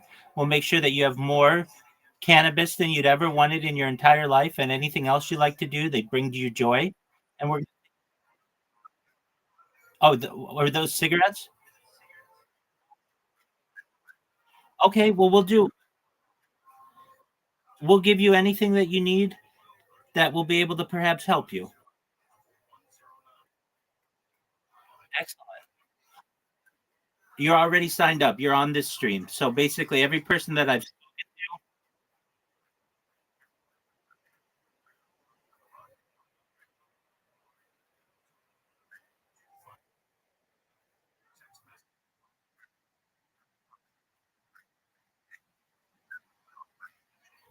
excellent.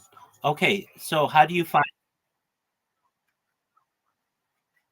Sure. It's discord.me, like me, the pronoun, / rabbi. If you see in the upper left corner, that's where you can always, absolutely. Discord.me / And if you ever want to see me in YouTube, just type Rabbi Rothschild in YouTube and filter by live. But you'll always be able to get me in here. Now, when you tried to use the link that I have in Discord or in Blue Sky, did it just have a broken URL or something?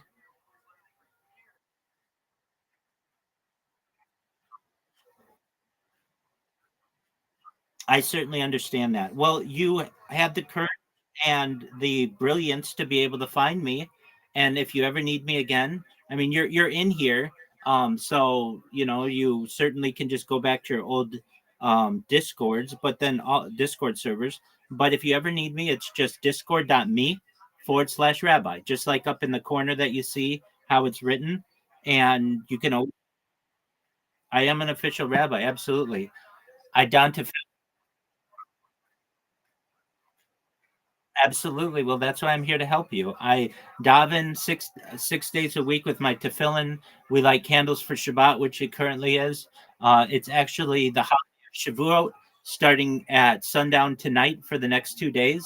That's where we celebrate as Jews getting the oral Torah on Mount Sinai. I also say blessings on food and just do everything I can to be as Orthodox Jew as possible while still live streaming my life. I do my best to be a good role model for people, to be a pillar of the community, and to just be a good role model for individuals. Now, it's certainly not perfect, but nobody is. So if you ever need anything, oh, of course, I think we all do. And no, I love it. This is my passion. This is this is with every day that goes, I get more and more motivated because I know the light is at the end of the tunnel. I mean, I've done this for years where I didn't talk to anybody. I just streamed my life and figured somebody's going to see it someday. But eventually, I just began promoting myself and getting people to know who I am. And people, Blue Sky, post about me every hour or so.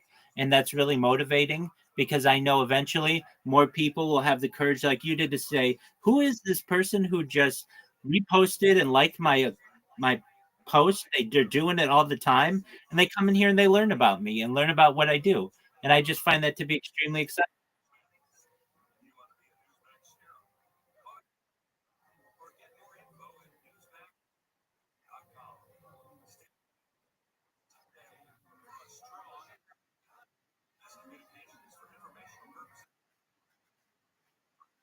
That's okay. I Okay. Well, maybe in the I hear it. It's nice. All right. Well, and not too long, we're gonna buy you some cartons of what are known as marshmallow cigarettes. They're the kind of cigarettes that people smoke on camera, on television, and in movies, so they don't have harmful effects on their body, and you'll still get the grat. They're called marshmallow cigarettes. You can buy them on Amazon right now if you wanted. So I always wondered, they do not have nicotine in them. They have it's a plant. It's called marshmallow. I don't know if you've ever seen people who smoke on television or in the movies, but they're actors and actresses, and they always have to worry about their body, and they can't let the real cigarettes age them. So they use what are called marshmallow cigarettes, and they have them in all kinds of flavors. So they have chocolate ones, and they have peppermint ones. They have like 35 different flavors. So they're very good. And if you need that nicotine kick, we'll get you, perhaps if you want, we'll get you vapes for that, or perhaps oral packs, or even just patches, but we'll get you off of it. So don't you worry. You're definitely on our list of people to help.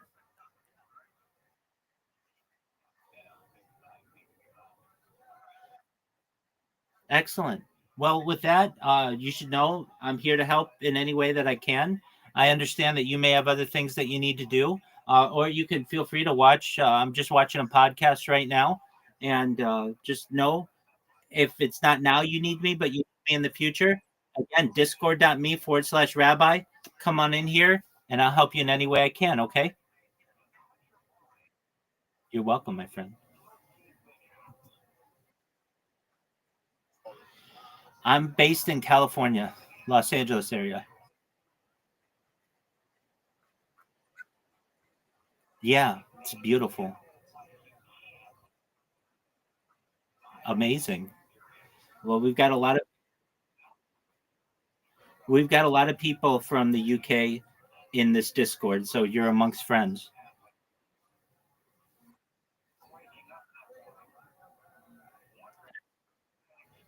We have people from all over. Absolutely. And again, apologies for my bots. It's really the only way that I have to be able to promote myself. But you should know that the little bit of pain that it causes of people to have to get a notification will all be worth it, I think, in not too many months when I go viral and we're able to help really the world. So that's an exciting opportunity. Just tell your friends.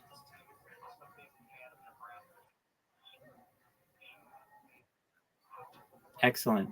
Alex, it's excellent. Thank you so much for introducing yourself. You're a lovely individual. We're going to help you. Take care, Alex. Peace. Thank you. Thank you. Peace.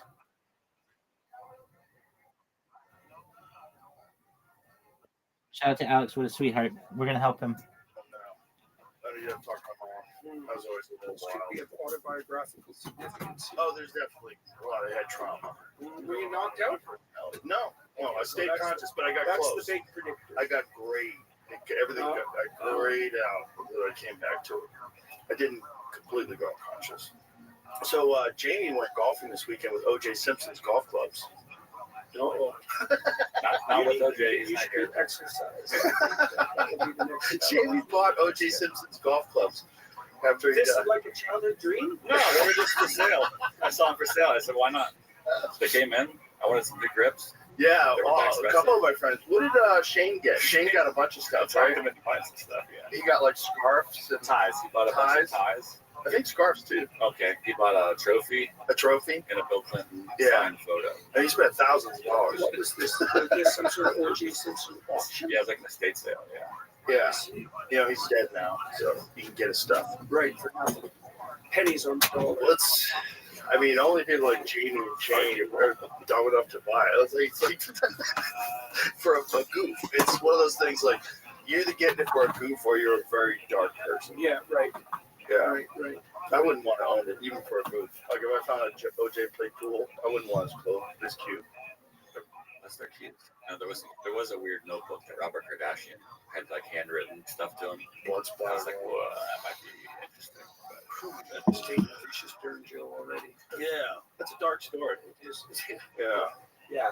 And you only know the surface of it. Well, it's dark in both ways. It's also dark in planted evidence.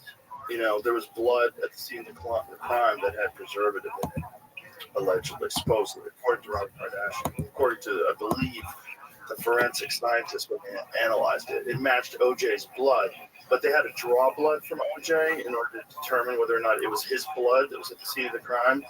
And some of the blood found at the scene of the crime had that preservative in it that they used. They were sloppy in the 90s, you know, compared to, well, there was no DNA evidence back then. You know, cops were, there's always going to be a certain percentage of cops that just want to convict somebody regardless of the evidence. And if there's, you know, in their mind and they believe someone's guilty, they'll do whatever they can, including planting evidence, I guess. At least that's allegedly. Not that I don't think he did it. I definitely think he did it. But I also think the cops planted evidence, which is probably at least partially why he got off. You know? I think the big reason why he got off was Rodney King, right? Yeah. Right. Yeah. Right. Yeah. Have you gone into the whole George Floyd story at all? Have you ever looked at what they actually did to him? It's a combination of things.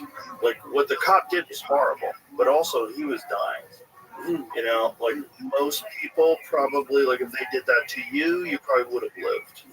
You know, the guy had a That was my large heart, understanding. he was fucked up, but that cop did lean on his neck, which is always interesting to see people try to minimize that. You know, I'm always like, you gotta be able to just say what it is. Well, that situation can be ugly in a multitude of ways. Yes. That's when things get, well, that's when it's very difficult to pick your moral pathway forward. All your choices are not good. Yes, which is oftentimes the case when it comes to conflicts, right? Yes. Conflicts are very complicated, and people want it to be binary. They want there to be a good guy and a bad guy, and that's oftentimes not really the case. Well, it's hard to organize yourself for combat unless you are quite convinced that you're the good guy. So there's a default to that dichotomy that's a necessary part of, well, even standing your own ground, right? Because otherwise you get demoralized. And so I suppose people, well, when they're threatened, they default to a Do you think you'll ever see that? narrative Do you think the audio will ever be back? In some ways, it's very hard to defend yourself. I don't know. I have a feeling something bad happened. She'd be here now. Well, especially like military operatives. You know, you have to have a very your life and the people that you're with, their life depends on you not having any confusion about whether it's morally correct to be doing what you're doing. That's why they like to break it down to kill bad dudes. You know, kill bad dudes. Right. Real simple. Let's go. They tell us what to do, we do it. Which is what you want to stay alive. You want your teammates to stay alive. That's what you have to do. Yeah, well, you never know when doubt will cause a fraction of a second difference in reaction. Oh, yeah. That's always the thing with physical altercations with people, too. You know, oftentimes people get stuck into these things where they're not sure whether to act or not act, and that's when they go in trouble. Right. You know? Right. That's probably true in life. You don't want to oversimplify things, too, but once you've made a decision, well, that's when it's necessary to put doubts behind you, because otherwise you just act in half measures. Yeah, and oftentimes you have to have done the wrong thing before, like failed to act or hesitate to act, and it cost you. And then you have to learn that lesson. It's very difficult to know that without experiencing mistakes. You know, you have to have failed to act and then realize, oh, I should have done something. Yeah, well, I think that's partly too one of the things that I often faced in my clinical practice and with the students that I mentor was this confusion about acting. I don't know what to do, so what should I do? Well, nothing. I'll wait around until I figure out what to do. It's like, no, you should put together a bad plan and you should implement it, because even if you fail in the implementation, you'll gather information and then you can rectify the plan. And so staying in that malaise until you know what to do makes you get older and more miserable, and you gather no information along the way. A bad plan is a good idea. Best, any plan is better than none. That's a good rule of thumb. And a bad plan can be incrementally improved. Yeah, with experience. Right. He who hesitates is lost. Yeah. Yeah, that's really difficult for young people. I think more so today than ever at any time in history, because the distractions are so many and they're so engrossing. You know, if you get out of high school, you don't know what to do, and then you start playing video games and you're on social media, a day can slip by like that. Yeah. A day becomes a week, becomes a month, becomes a year, and before you know it, you're 30. Yeah, right. You haven't done shit. Yeah. And that's really common. That's really common today. And I don't think we can ignore those factors, the factors of just engrossing distractions. Yeah, well, the algorithms optimize for short-term attention. So, you know, it's a weird thing, because you can imagine Shut the fuck up. that offers you what you want, right? Because you want ads that are targeted to you, because you want to see a bunch of ads that are relevant to you now and then, because maybe you'll learn something. And content, well, why not have a machine shovel the same sort of things that you are interested in at you? Yes. That's a kind of curation. The problem comes, and we haven't figured this out at all technically, and probably not psychologically, the problem comes in time frame, right? Because there's a big difference between what you might be interested in if you were diligently striving towards a long-term goal that required conscientiousness, and what's going to attract your attention right now, this moment. Right. And the thing about the algorithms is that they maximize for short-term attention, and so basically they're actually optimizing for hedonism. Yeah. And then you might say, well, so what? Because you're getting what you want. Well, the problem with short-term impulsive hedonism is it doesn't play out well over any reasonable time span. Yeah. So that's why you have to mature, which is painful and annoying, but absolutely necessary and much better than the alternative. The alternative is exactly that's Peter Pan, right? Yeah. 30-year-old, I still haven't grown up. But yeah. I'm a little past my shelf life now, too.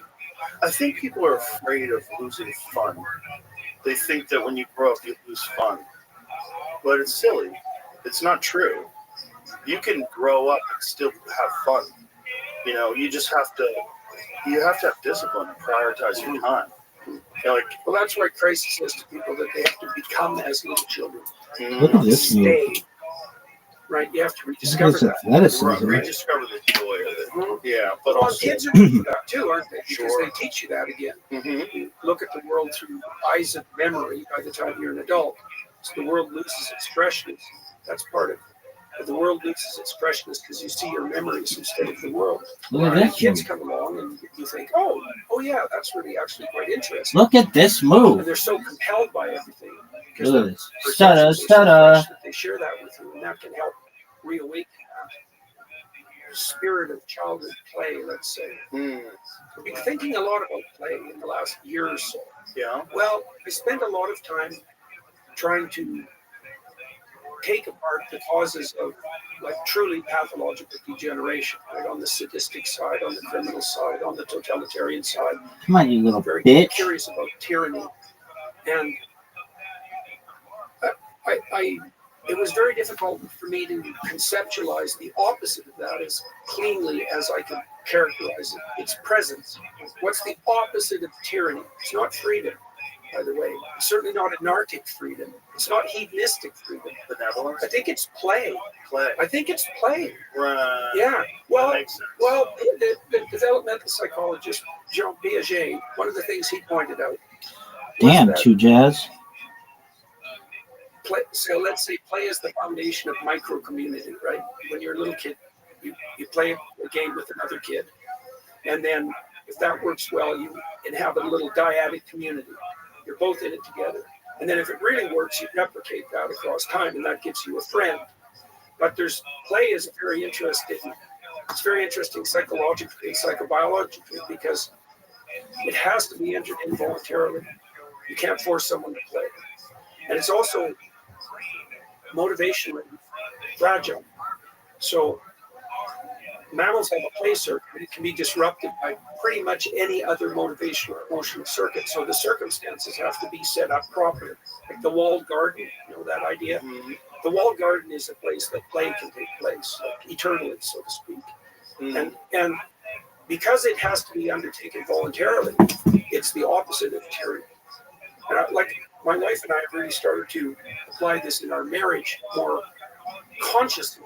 You know, once I'd figured out this relationship, because I've been lecturing people for a long time about how to conduct themselves in life so they don't become a tyrant or a handmaid to the tyrants, right? A silent handmaid to the tyrants, let's say. And aiming at play. You know, when we walked in here today, one of the things we said was, let's have some fun. You know, and I've been thinking this morning too about what attitude I should take coming to talk to you. And there isn't a better attitude.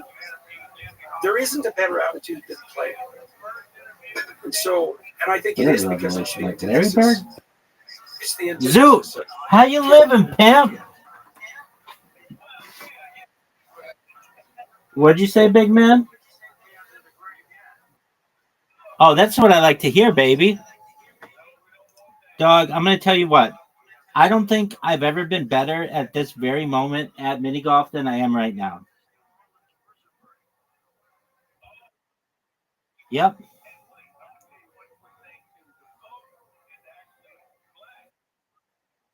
Yes, it was. How you living, big dog? Good for you, man.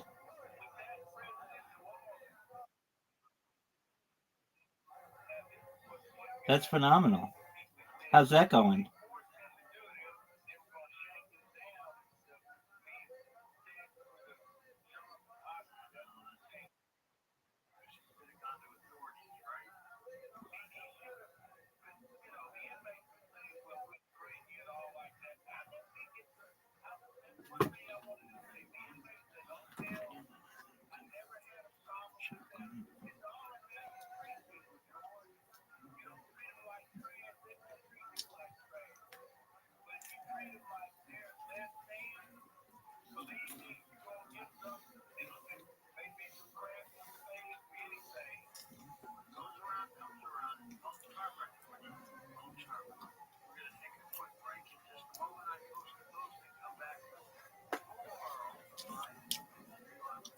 Are there any fat girls at your gym that are attractive?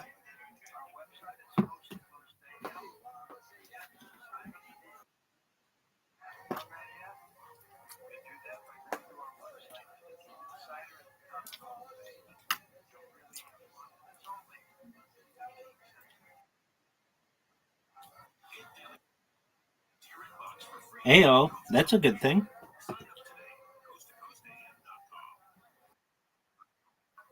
Well, yeah, they're super shy. You got to talk to Asian chicks. Zoo, what the fuck was that, man?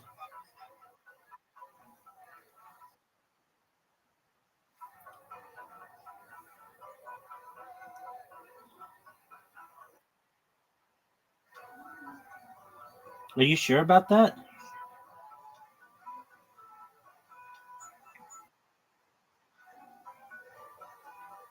What a fucking shot. One of the best shots of my entire career. Now you can make one of the best shots of your entire career if you make this. And you did not.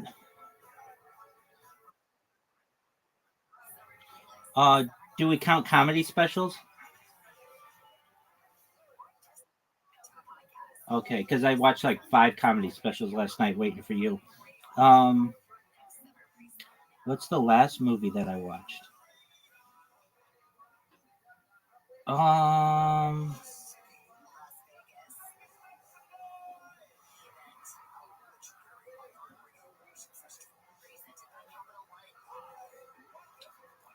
it's a good question.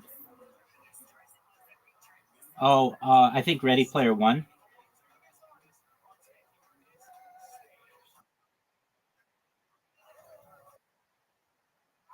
That was in November.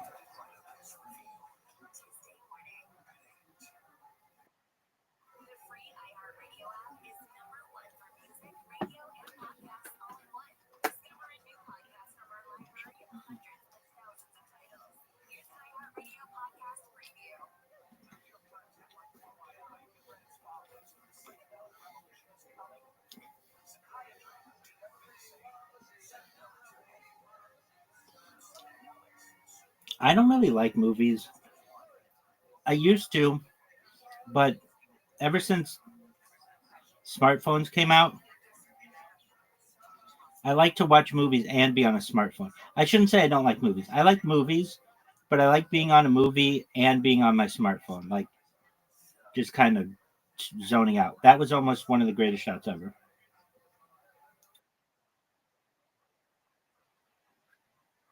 Oh, for sure, dog. I have it. Yep.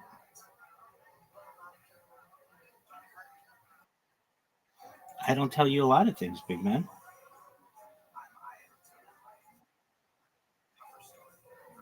Okay.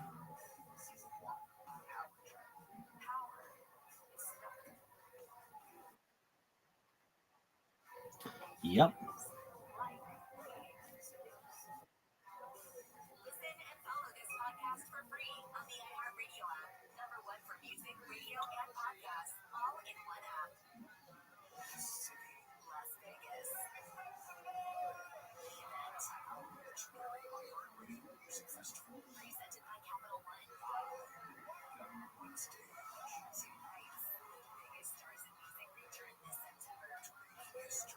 Oh, baby.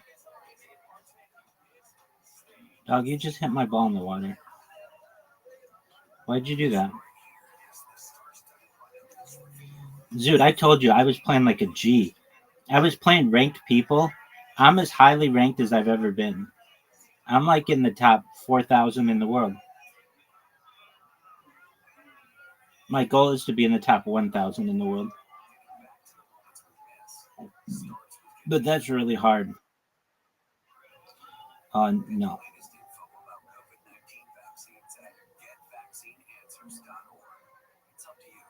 Go, baby.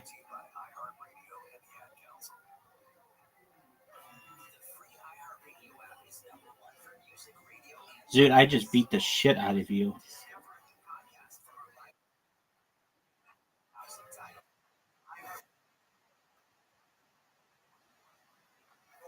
Okay. Did you know that you just lost?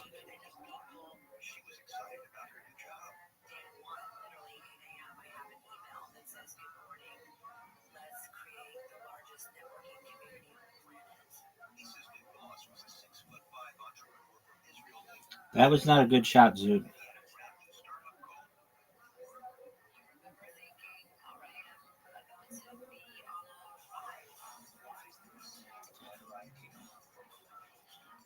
Zoot, are you gonna go?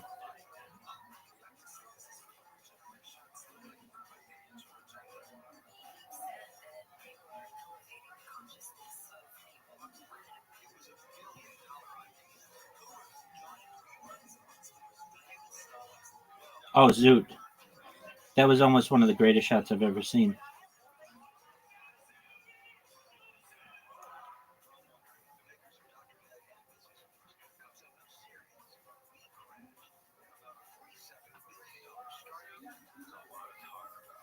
What a shot. Zoot, what are your thoughts on getting your ass kicked so badly?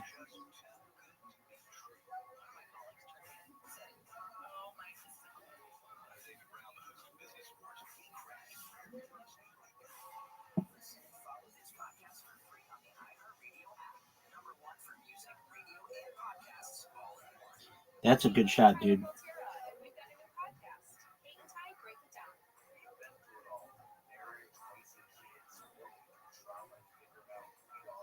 Are you proud of your shot? No way. No way this is a good shot. You're going to fuck it up. One of the greatest shots you've ever had, Zoot.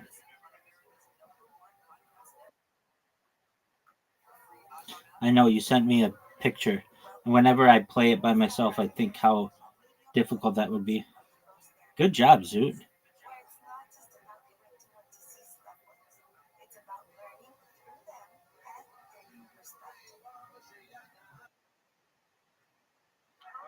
With somebody pushing you, yeah.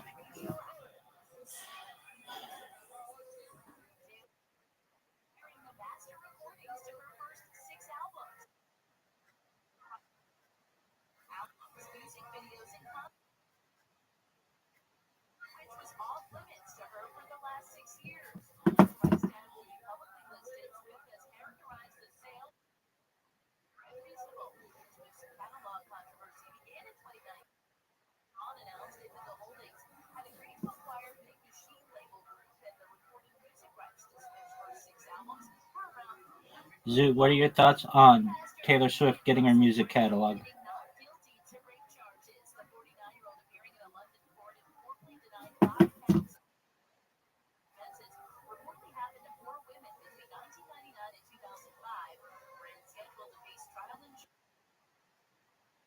Yep.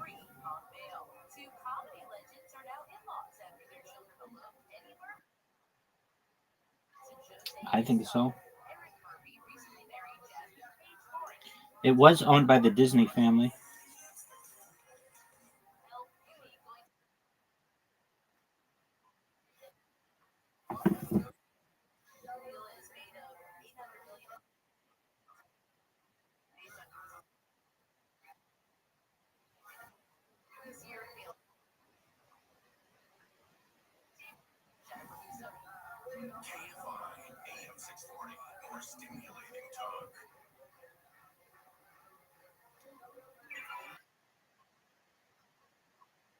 Well, can they be bands?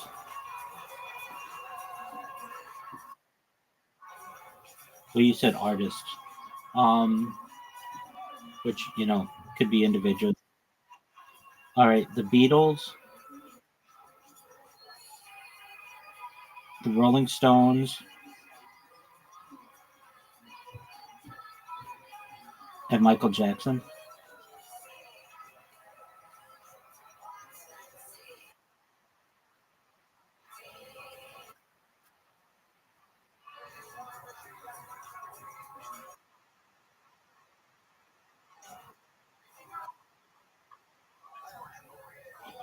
Yes, people are still going to like that music. But those catalogs are only good for like 75 years. Then they become public domain, so it doesn't really matter. At least in the United States.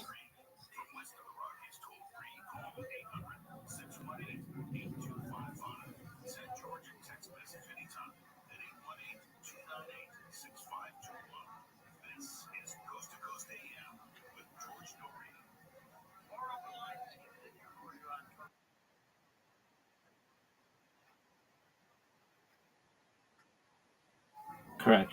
It's like Beethoven or Mozart.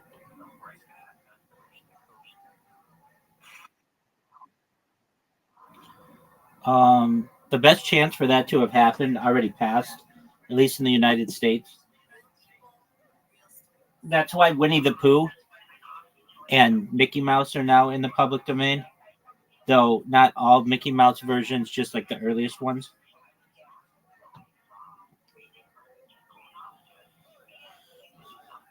And then in the next like 15 years, it'll be like Daffy Duck, Bugs Bunny, Superman, some others. Zoot, you lost again. Do you want to be interviewed?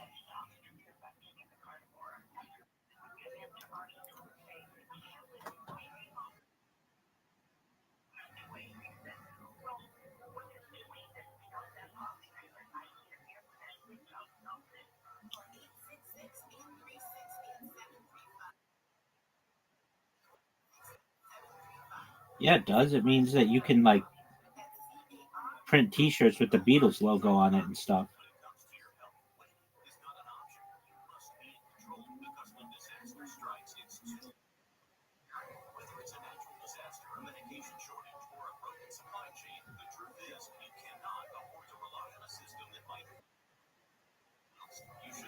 Who's that, big dog?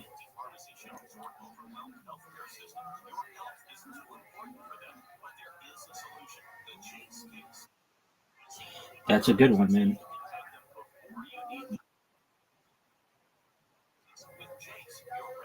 You ready for one of the best shots you've ever seen in your entire life?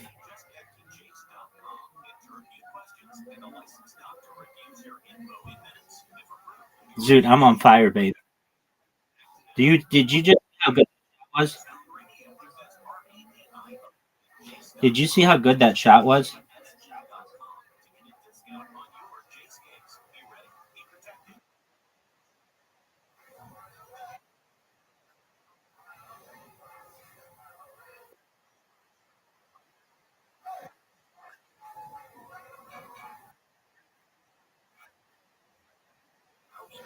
Okay.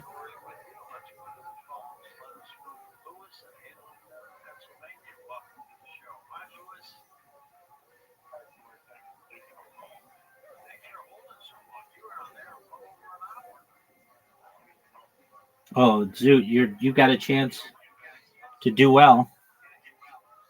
Zoot, that was phenomenal. For me, watch this. Zoot, I'm fucking up, dog. Oh, you missed the sheep.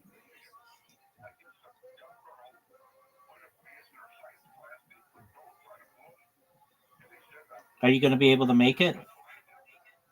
You like Fat Girl Investment? Okay, now you get muted.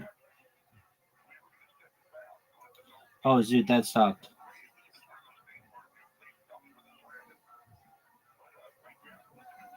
Oh, that sucked too. Get there.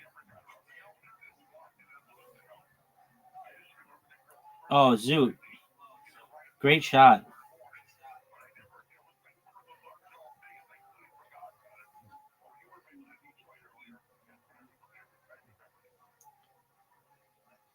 Look at this shot. I'm going to fuck your ball up so badly this next shot. Whatever you do, I'm going to fuck with you. You literally, I don't think, can put it in a spot where I'm not going to fuck with you. So I'm just telling you in advance. You're fucked. You're fucked, big dog. Okay. You ready to get fucked? Bye-bye.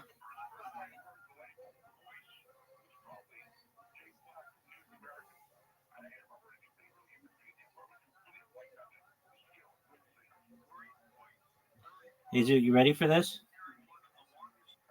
Bye-bye.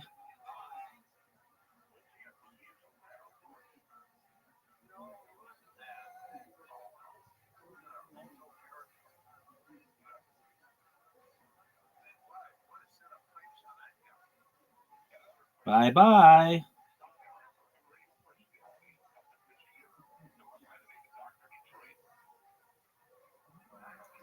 Fuck, I should have scored.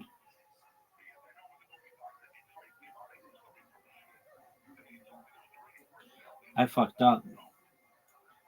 I was too busy bullying you. That's all right. Make this shot, Zoot. Make it. I want you to make it. Alrighty, Zoot. Big shot here. Stop. Zoot, if you don't make this, I'm going to fuck with your ball. So you better make it.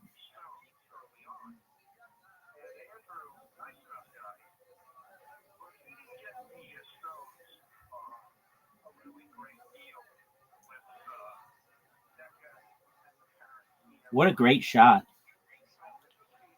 Basically one of the best shots we've ever seen. And you missed it. Guaranteeing me at least a tie for the win. Thanks, baby.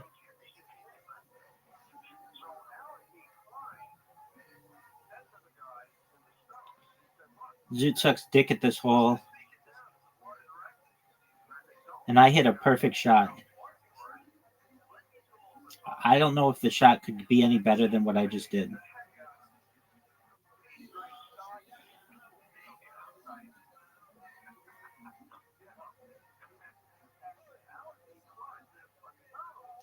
This is dedicated to Zoot.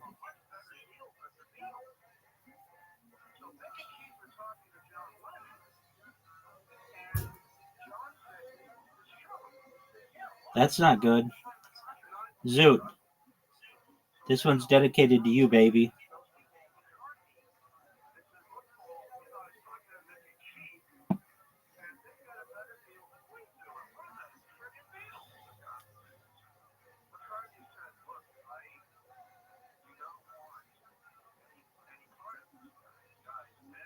Zoot, I just beat you.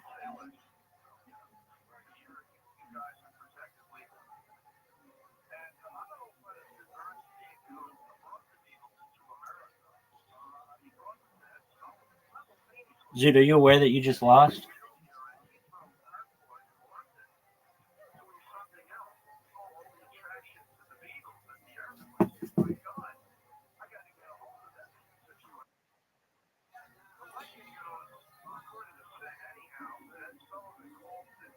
How'd you like that shot?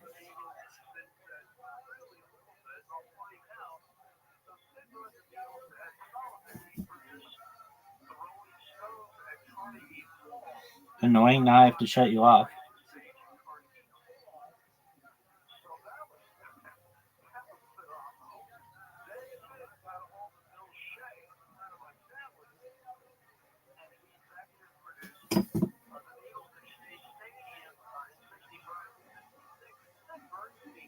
Zoot, what the fuck was that?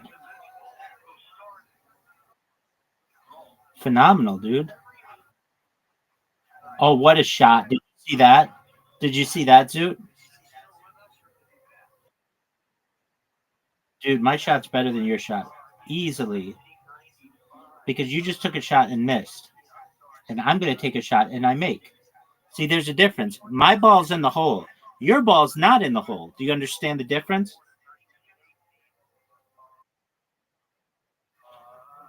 Of course you did. Of course you did. Zoot, what in the fuck are you doing? Maybe. Yeah, because I'm sexy.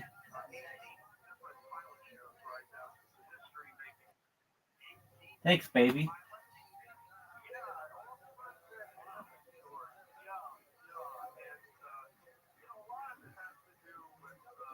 Look how good this shot is.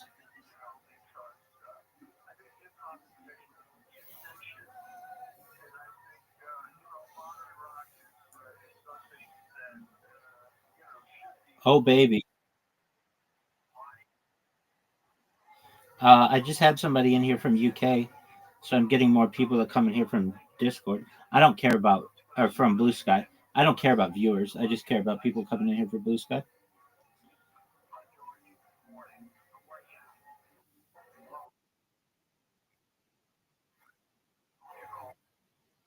I'd be very happy. I'd probably run around.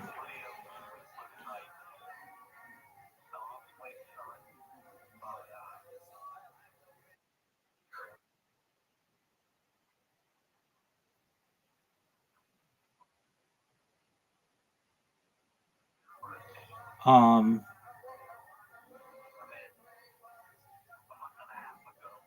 oh, I don't know how. Hold on, my shot sucks. I mean, I'll probably just answer questions and review my old footage, my social media, go through my blog, talk about futurology, and then start buying the stuff that I need, like data in a car, and um, then start traveling. I think I'm going to go to New York first, and then perhaps Miami, and then I'm going to go to, I'm going to buy some houses in the Los Angeles area, and then I'm going to start traveling and then set up a 403c, like a charitable organization in the United States, and then have people give to it.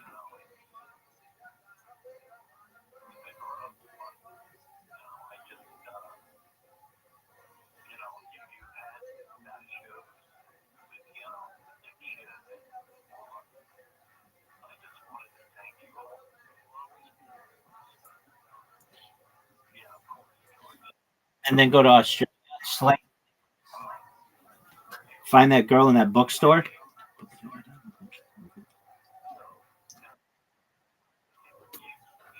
The Zoot bookstore.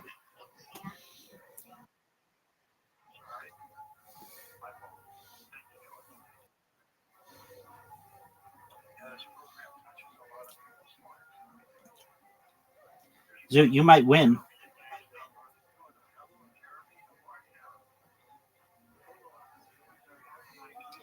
Zoot, you are going to win.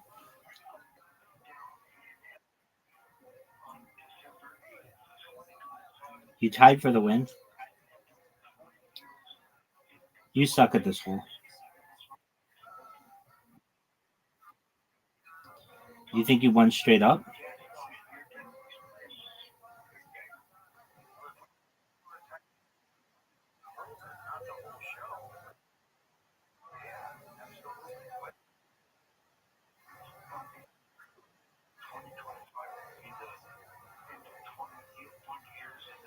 You tied to win, dude. No doubt. Nice try beating me, though. All right, big dog. How are you going to do at darts? Well, just because of my pure sex appeal, but I don't practice like you do.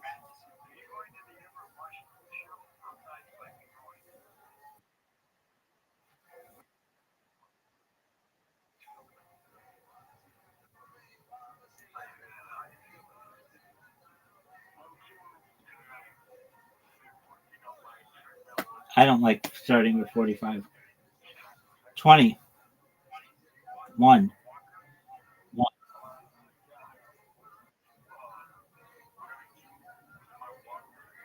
Terrible. Dude, fucking awful.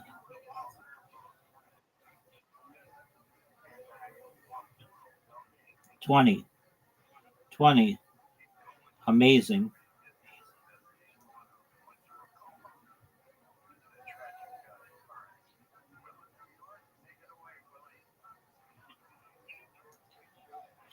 Zoot, don't fuck up. Don't go over. Don't bust. Bust.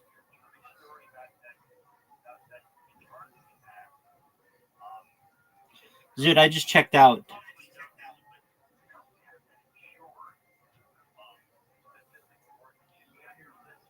Oh, bust. I'm up 1-0 on you, Zoot.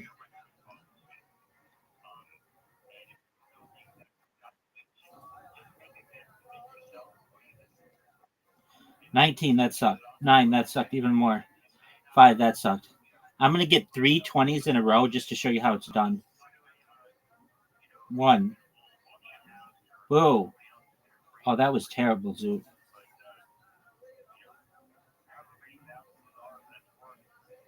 20.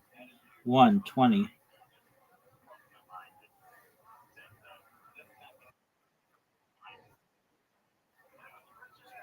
Dude, I fucked up. 3 9s, man.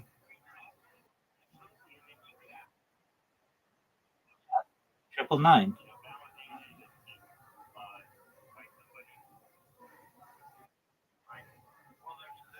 All right, I need the greatest round of my life.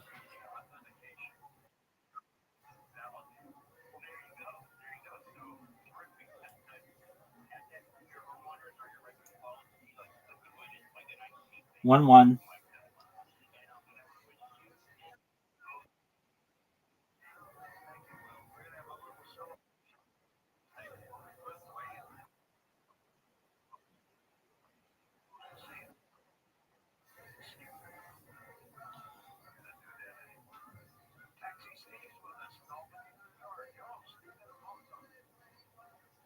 Get that bullseye. You almost had a perfect round.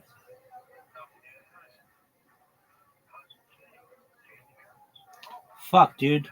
My finger keeps slipping on that. It's garbage. I know.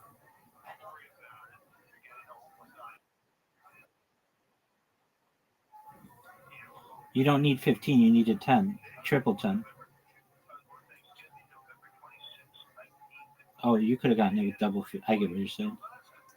I get what you're saying, Zoot.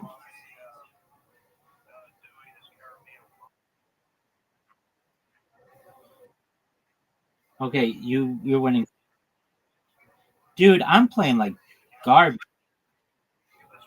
I got some shit on my screen or something.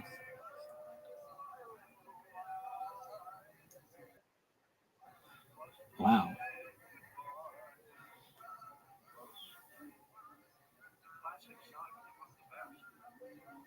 Dude, what the fuck?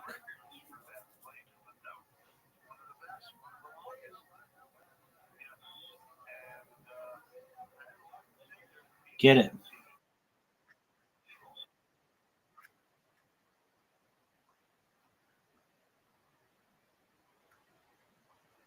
Yeah, I'm sure that's what it was. All right, last game. I need a break. That's okay. 501 double out. Dog. And I'm playing from behind from the get go. I got 1 point, dude.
Double 25. That was great.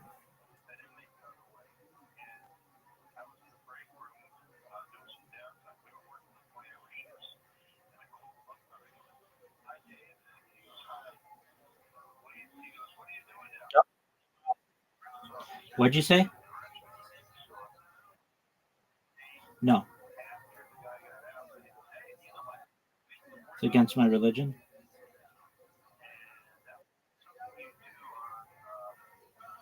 I would say under normal conditions, like if they make it so that you can get temporary tattoos in the future, then something like that perhaps. But I don't really want anything drawn on me.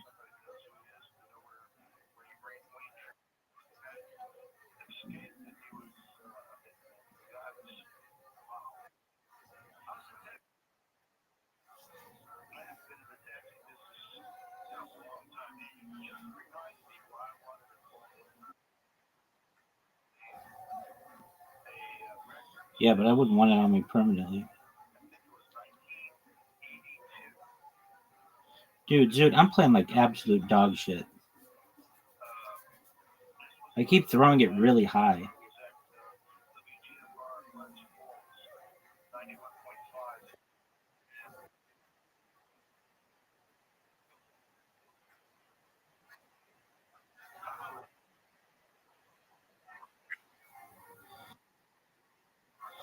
Wow, what a loser.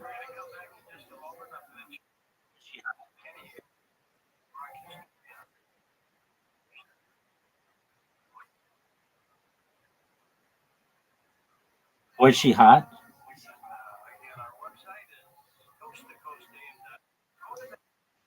Like super hot? Just okay? What a loser.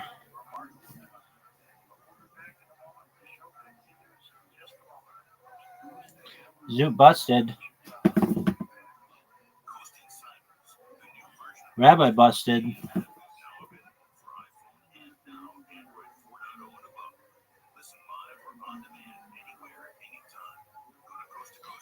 Double 16 for the win.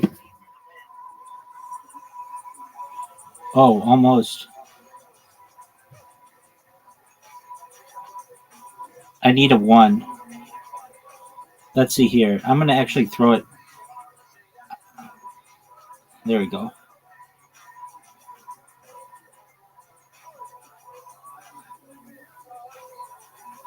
8. Double 4.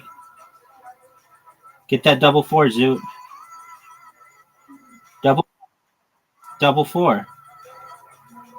What are you doing?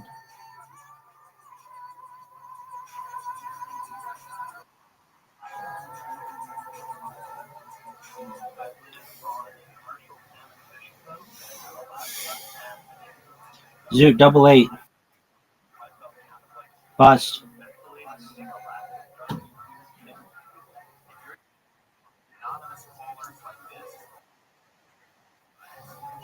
I don't think so.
I'm in agreement with you. Zoot, double 8. Double 4. Nice checkout. Nope. All right, I need a break. I just need a break. I need a break.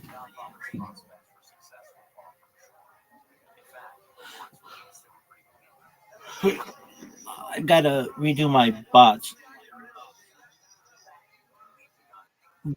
Give me 10 minutes.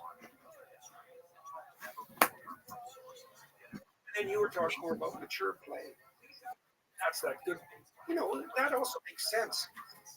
This is the issue with the idea that adulthood isn't any fun. It's like, well, you want to play a simple game, or do you want to play a really sophisticated game? Well, now that's going to require some discipline and some training and some maturation, but the payoff is much higher. That's a good way to conceptualize marriage. The highs are higher when you're successful. Well, and also the people who have the most sex now are religious married couples. Really? Yeah, isn't that funny? Which religion? It's like, yeah, good question, Joe. Good question. Well, I guess in the West that would obviously be Christianity, but it's an interesting case example of the sorts of things we're talking about, because you can imagine at the dawn of the sexual revolution, when the birth control bill became prevalent, that the last hypothesis anyone would have possibly generated was that the cascading consequences of that over 50 years would be, well, a radical increase in pornography use because sex is being made less dangerous by the people, and that the people who are having new sex would be religious married couples. Right, but is that true? Because like pornography essentially was very difficult to acquire before the birth control pill was invented. True. Right, you used to have to go somewhere to get the pornography. Isn't part of the excess use of pornography just the access is so instantaneous now? Oh, definitely. But you could imagine, too, that you might have hypothesized that if the birth control pill took the threat out of sex, that pornography would be less necessary. That didn't seem to work out. Right. So it's certainly availability is a problem. Yeah, we would never know, though, because the birth control was, when was it, 1960 something? That's really when it started. Yeah, when it started to ramp up, let's say. It's so crazy because it completely changed the dynamic. Women could have sex for recreation with people that they didn't even know and not have any consequences in terms of like having to carry that person's child.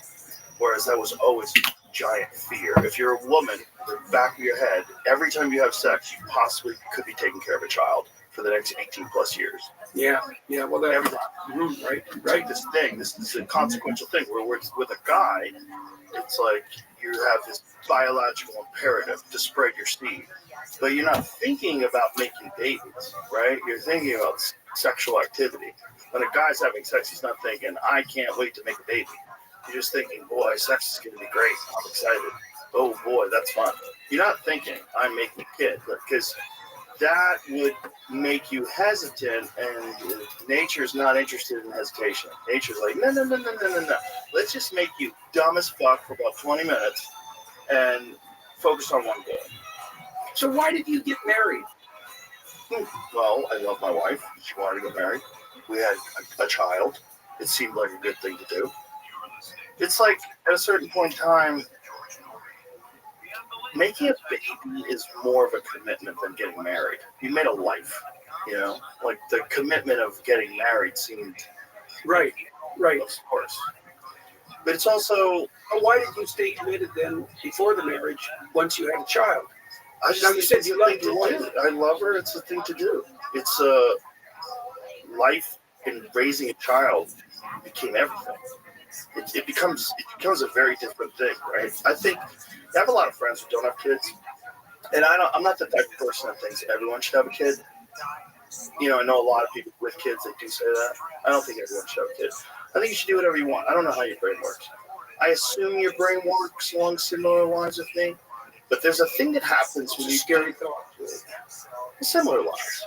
We all share similar lines. There's an empathy that comes from having a child that's so different, and an understanding that we are all babies that grew up. We all start out as these bundles of potential and genetics, and then we're influenced by so many different factors. But I used to think of people as being grown up all the time, and then when I had kids, I was like, we're all just babies. We're all just babies that have just been alive for a long time. You know, everyone started out as a baby. And it's just profoundly changed the way I interact with people. The amount of passion I have for people, the amount of charity that I have for people, the charitable way in which I think about them when they do something or they say something. I give people the benefit of the doubt way more. Dave Chappelle said this to me once at the comedy store, and it was very profound. He said, having children didn't just change the amount of love I have, it changed my capacity for love. And I was like, ooh, that's it. You just nailed it. You just nailed it. You know, because there's private moments we can talk to people about their children, about having children, what that's like. It's a very psychedelic experience. That would be another reason why the family with children is the foundation of the community. It has to be the foundation of the community. It's kind of obvious from a biological perspective. Yeah. Let's say no children, no community, but there's no reason to assume that you wouldn't get radically better at something with necessity and practice. And if you're practicing loving your infant and your child, well, why wouldn't that generalize? Why would that capacity love? It's not like a practice. It's like an overwhelming desire that comes about, like the love you have for your child. Is like, it's not like anything else. It's very different. It's very. Yeah. My friend Jim Brewer said this once. He said, when I had a child, that's when I really understood murder. I really understood, like, my capacity to defend my child is like, I never understood, like, how can somebody kill somebody before? It was like, oh, now I get it. Now I get it. And, you know, that's real too. And that's also tribal, right? So it's not just your child, it's the child of everyone around you in your tribe. And then you think that you're being invaded by an oncoming tribe. And genetics, history dictates you have to be insanely ruthless to fight off that tribe. There's no other way for survival, which is really wild, right? Because those people have that same feeling towards their children. It's like that Sting line, if the Russians love their children too. So that love that you talked about with regard to your wife, you know, I asked you a little bit about that. It's like, I've talked to people who they can't understand how someone could be with the same woman indefinitely, let's say. These are people who usually haven't been able to establish that within their own life. Mm-hmm. And of course, the price you pay, assuming it's a price, for foregoing all others is that, well, that's exactly it. It's a major sacrifice. And so what role do you think that love plays? Like, how do you conceptualize the relationship between that love that you described and that willingness to stay in a permanent relationship and the willingness also to not pursue any other women? How do you understand? How does that make itself manifest in your life?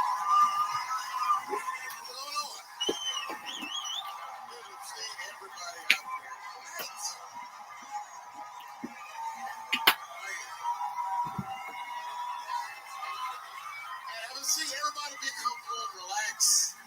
Oh my gosh, good to be back in Austin, Texas. It's good to know that Plaid is back in. Most of the dudes I meet around these parts are dressed like a dyke in New York, so I'm glad to see them.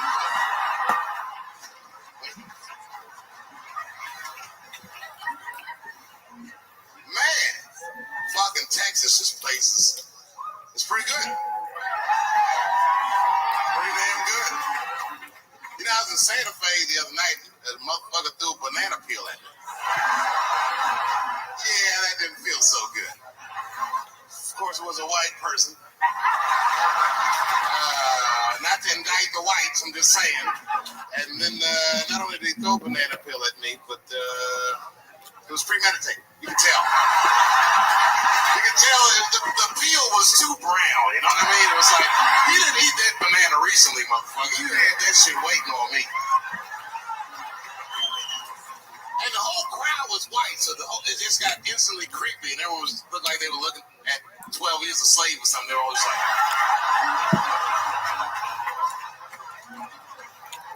who the fuck does that?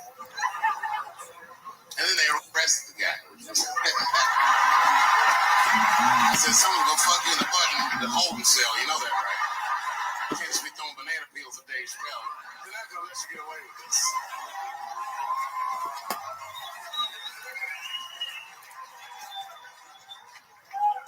When the press called me up, like, do you have a statement? A statement? For a fucking banana peel? No! I don't have anything to say. This guy was like fucking famous for throwing a banana peel at me. 20 years from now, he's gonna be tucking his kids in the bed and keep him like, Daddy, tell me about the day that you threw that banana peel at that nigger or Santa Fe. Boy, I'll tell you what, that black motherfucker saw his name up on the marquee about a week before. I said, man, if I could just get close enough to meet him. Throw a banana on that nigger in Shanghai.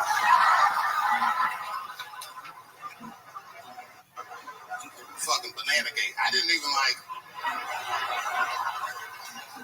want to press charges. You know, this has happened to me before. No, seriously, not a banana. I live in Ohio, right? So this like a few winters ago. Oh, I didn't know you would ever clap for that. Well, all right. That's the first time that shit's ever happened. Ohio! Anyway, I live amongst the whites. It's athleticism, folks. Small town in Ohio. And it was wintertime, and it had snowed recently, so there were huge snowdrifts on the street. I was walking with my sister. Now, my sister was dressed in all Muslim garb, as were her children. And I was dressed as Dave Chappelle. And we were walking and just talking about something, and a car sped around the corner, and the window came down, and somebody threw a snowball and hit me right in my shoulder. I didn't know what was going on. Why was this happening? Because I'm black? Because she's Muslim? Because I'm Dave Chappelle? I couldn't tell. But again, I knew it was premeditated. Because who the fuck has a snowball and a warm car? Play through, lady. Because he went around the corner and got stopped at the red light. He was caught in the traffic. So then I ran out into the street and I just tapped on his window. Hey, my man, can I just talk to you guys for a second? Come on out for a second. I just want to talk to you. There's 4 young white dudes in the car. They're like, just chill, bro. Just relax.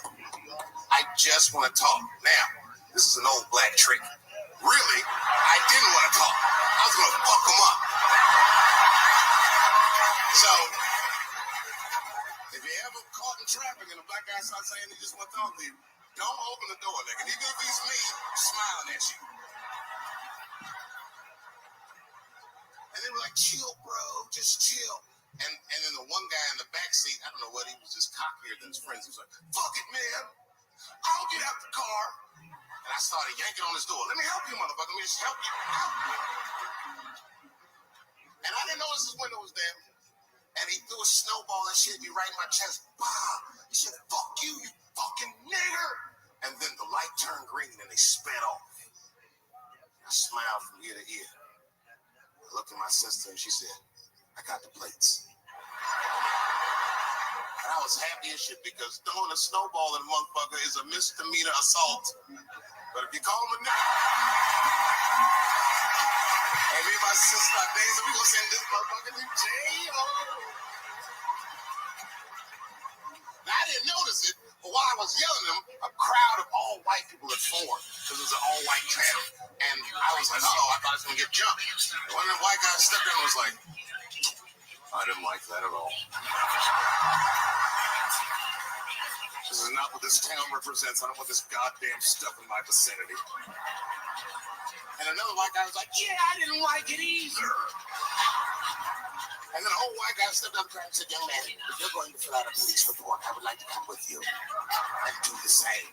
I said, you guys would do that for me? And the whole crowd said, hooray! I said, come on, y'all. I look like Malcolm X going to see Brother Johnson with a trail of white people.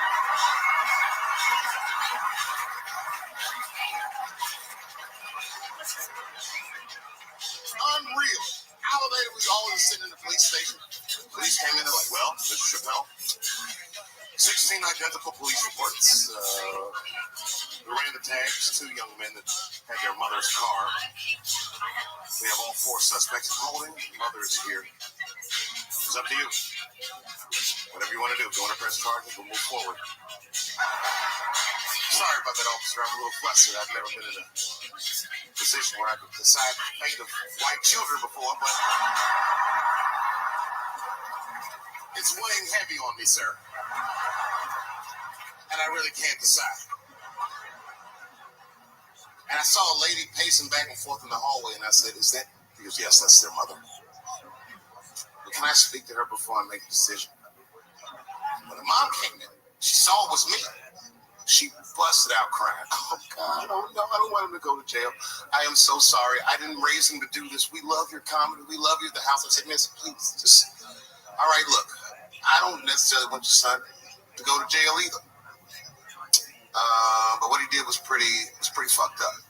So, is there something we can do short of jail just to let him know that he's wrong? I don't know. What you have in mind?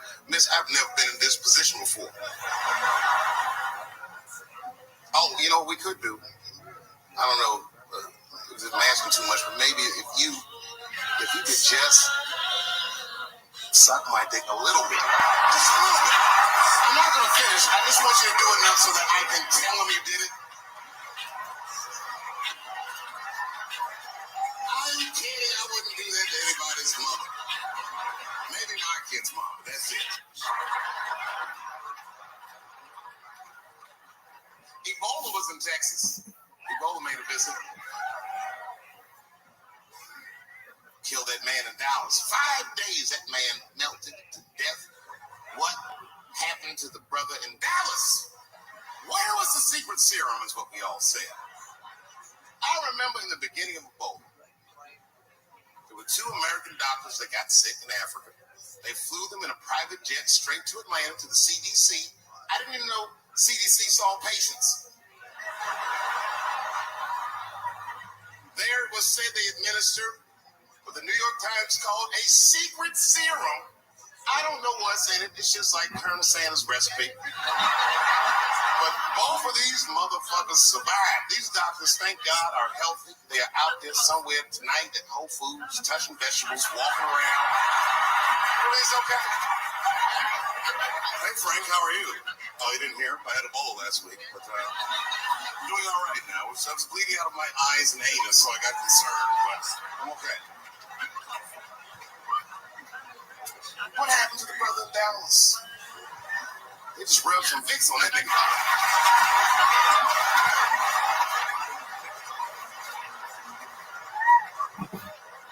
I knew he wasn't going to make it. Sorry, no. Sad. I saw in the New York Times, they said Ebola is the new AIDS. Isn't that something? Here I am thinking that old AIDS was working just fine. And they already have a new AIDS out. Isn't that amazing how they do that? Isn't it weird how there's a disease that just starts in 1980 and it doesn't kill anybody but niggas, fags, and junkies? Isn't that a fucking amazing coincidence that this disease hates everybody that old white people hate?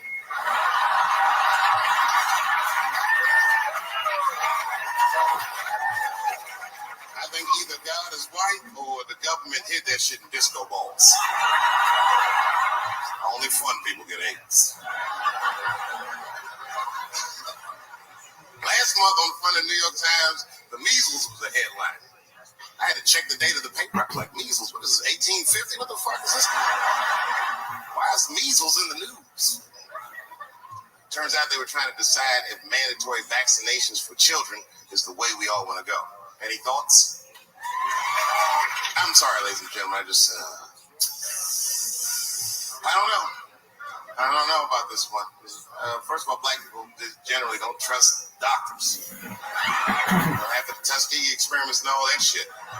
More importantly, don't forget Michael Jackson was killed by a doctor.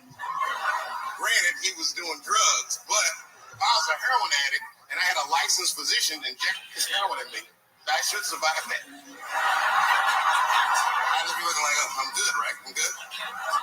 It's not too much, is it?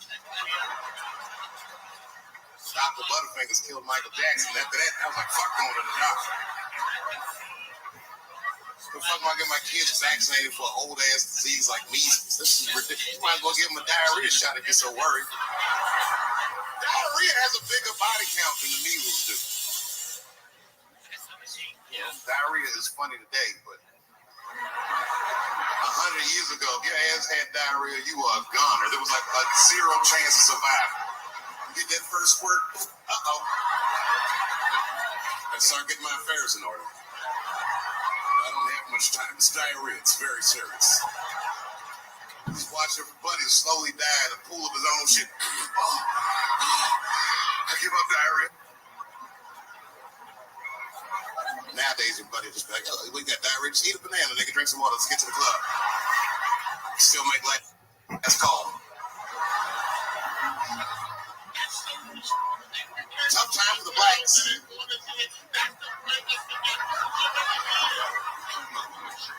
These are not good times for the blacks. I don't know if you know what I'm talking about, right? Police are killing us again. It's a very unfortunate set of circumstances because we were doing very well. You know, America has a racial hot seat. I think we can all agree that that's the truth. And we can also agree that that hot seat is traditionally occupied by African Americans in general, African American men in particular. Although I can see that in recent years, that seat has been occupied by Mexicans, and I dare say Arabs. And we, the Black Americans, would like to thank you both for your sacrifice and your struggle. We needed a break. We needed a goddamn break. We all go through something, but at least I can leave my backpack someplace. If you Arab and forget the backpack, you got about 20 minutes before they send that robot to blow your shit up. Fuhad. Now ISIS is #1 on the terrorist charts. And ISIS is fucking scary. Because if ISIS catches you, they're going to cut your head off. That's what they do. I've seen them do it on YouTube.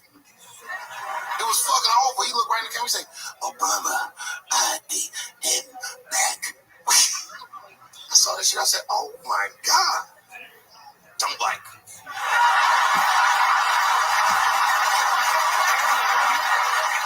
How is this guy cutting people's heads off on YouTube? I can't even post a dick pic, and this motherfucker is decapitating people. I'm gonna have to change my settings. You know, everyone has it hard, but I think harder than black people and harder than Arabs and harder than Mexicans, you know who has it the worst? Fat black people.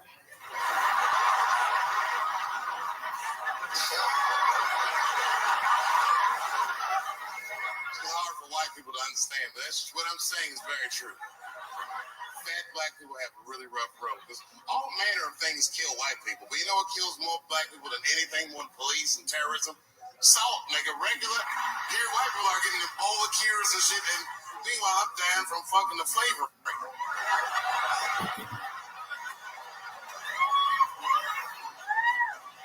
Look, honestly, I'll stop talking about it. Let me say this, though. Let me say this. Can we all just say that we seen it coming?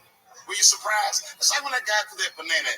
Do you think I was surprised? Hell no. I've been in show business 30 years. I was expecting this banana. I knew one of these nights, it's like somebody gonna throw a banana at me one of these nights, niggas. Because that's how it starts with the name calling. Like that Paula Deen. Remember Paula Deen got fired from the Food Network?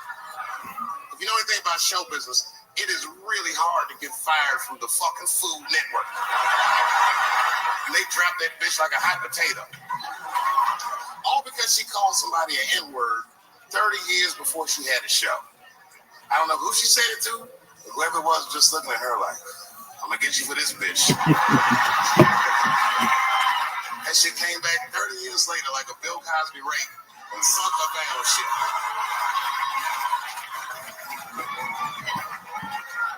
And every black person was mad, but we weren't like that mad. I was just like, well, how's this bitch gonna call me a nigga when she taught me how to fry chicken? That's not fair.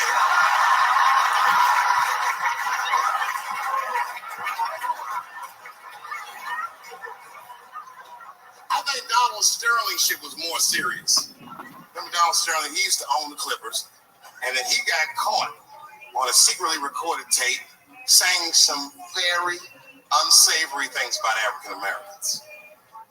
And there's a lesson in that for all of us. The lesson is, if you are old and white and racist in this great country, whatever you do, don't tell your black girlfriend about that shit, because that's who made the tape. She recorded all that shit, and the tape was terrible. He was like, stop bringing these black guys to my games. First, we're all confused, like, how the fuck you gonna have a game without us? But it turned out that the black guy he was speaking of was none other than Magic Johnson, the billionaire. Unbelievable. Never even mentioned the fact that he had AIDS, which is, this guy must be really racist if AIDS is the footnote. You gotta be careful, baby. He got the old Ebola.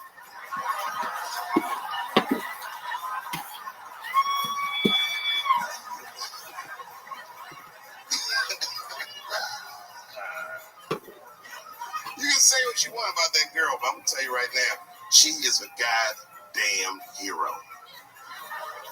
Because you might have thought these things were happening before, but now you can see it all in front of you without a shadow of a doubt. That shit actually went down. She sucked that old guy's dick. She really took one for the team on that one. That's really gross. This dick is like 80 years old. It's like tasting history.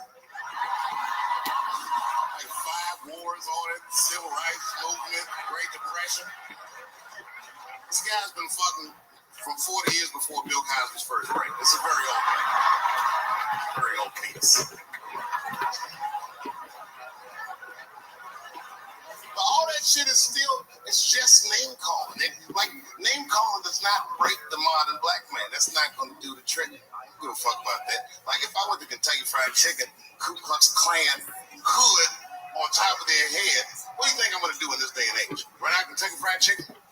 Not if I'm hungry. I'll go straight to the front. Hey, man, let me get a 2-piece. I don't give a fuck what he says. You want a biscuit with that, nigger? I thought it came with a biscuit. What's all this attitude?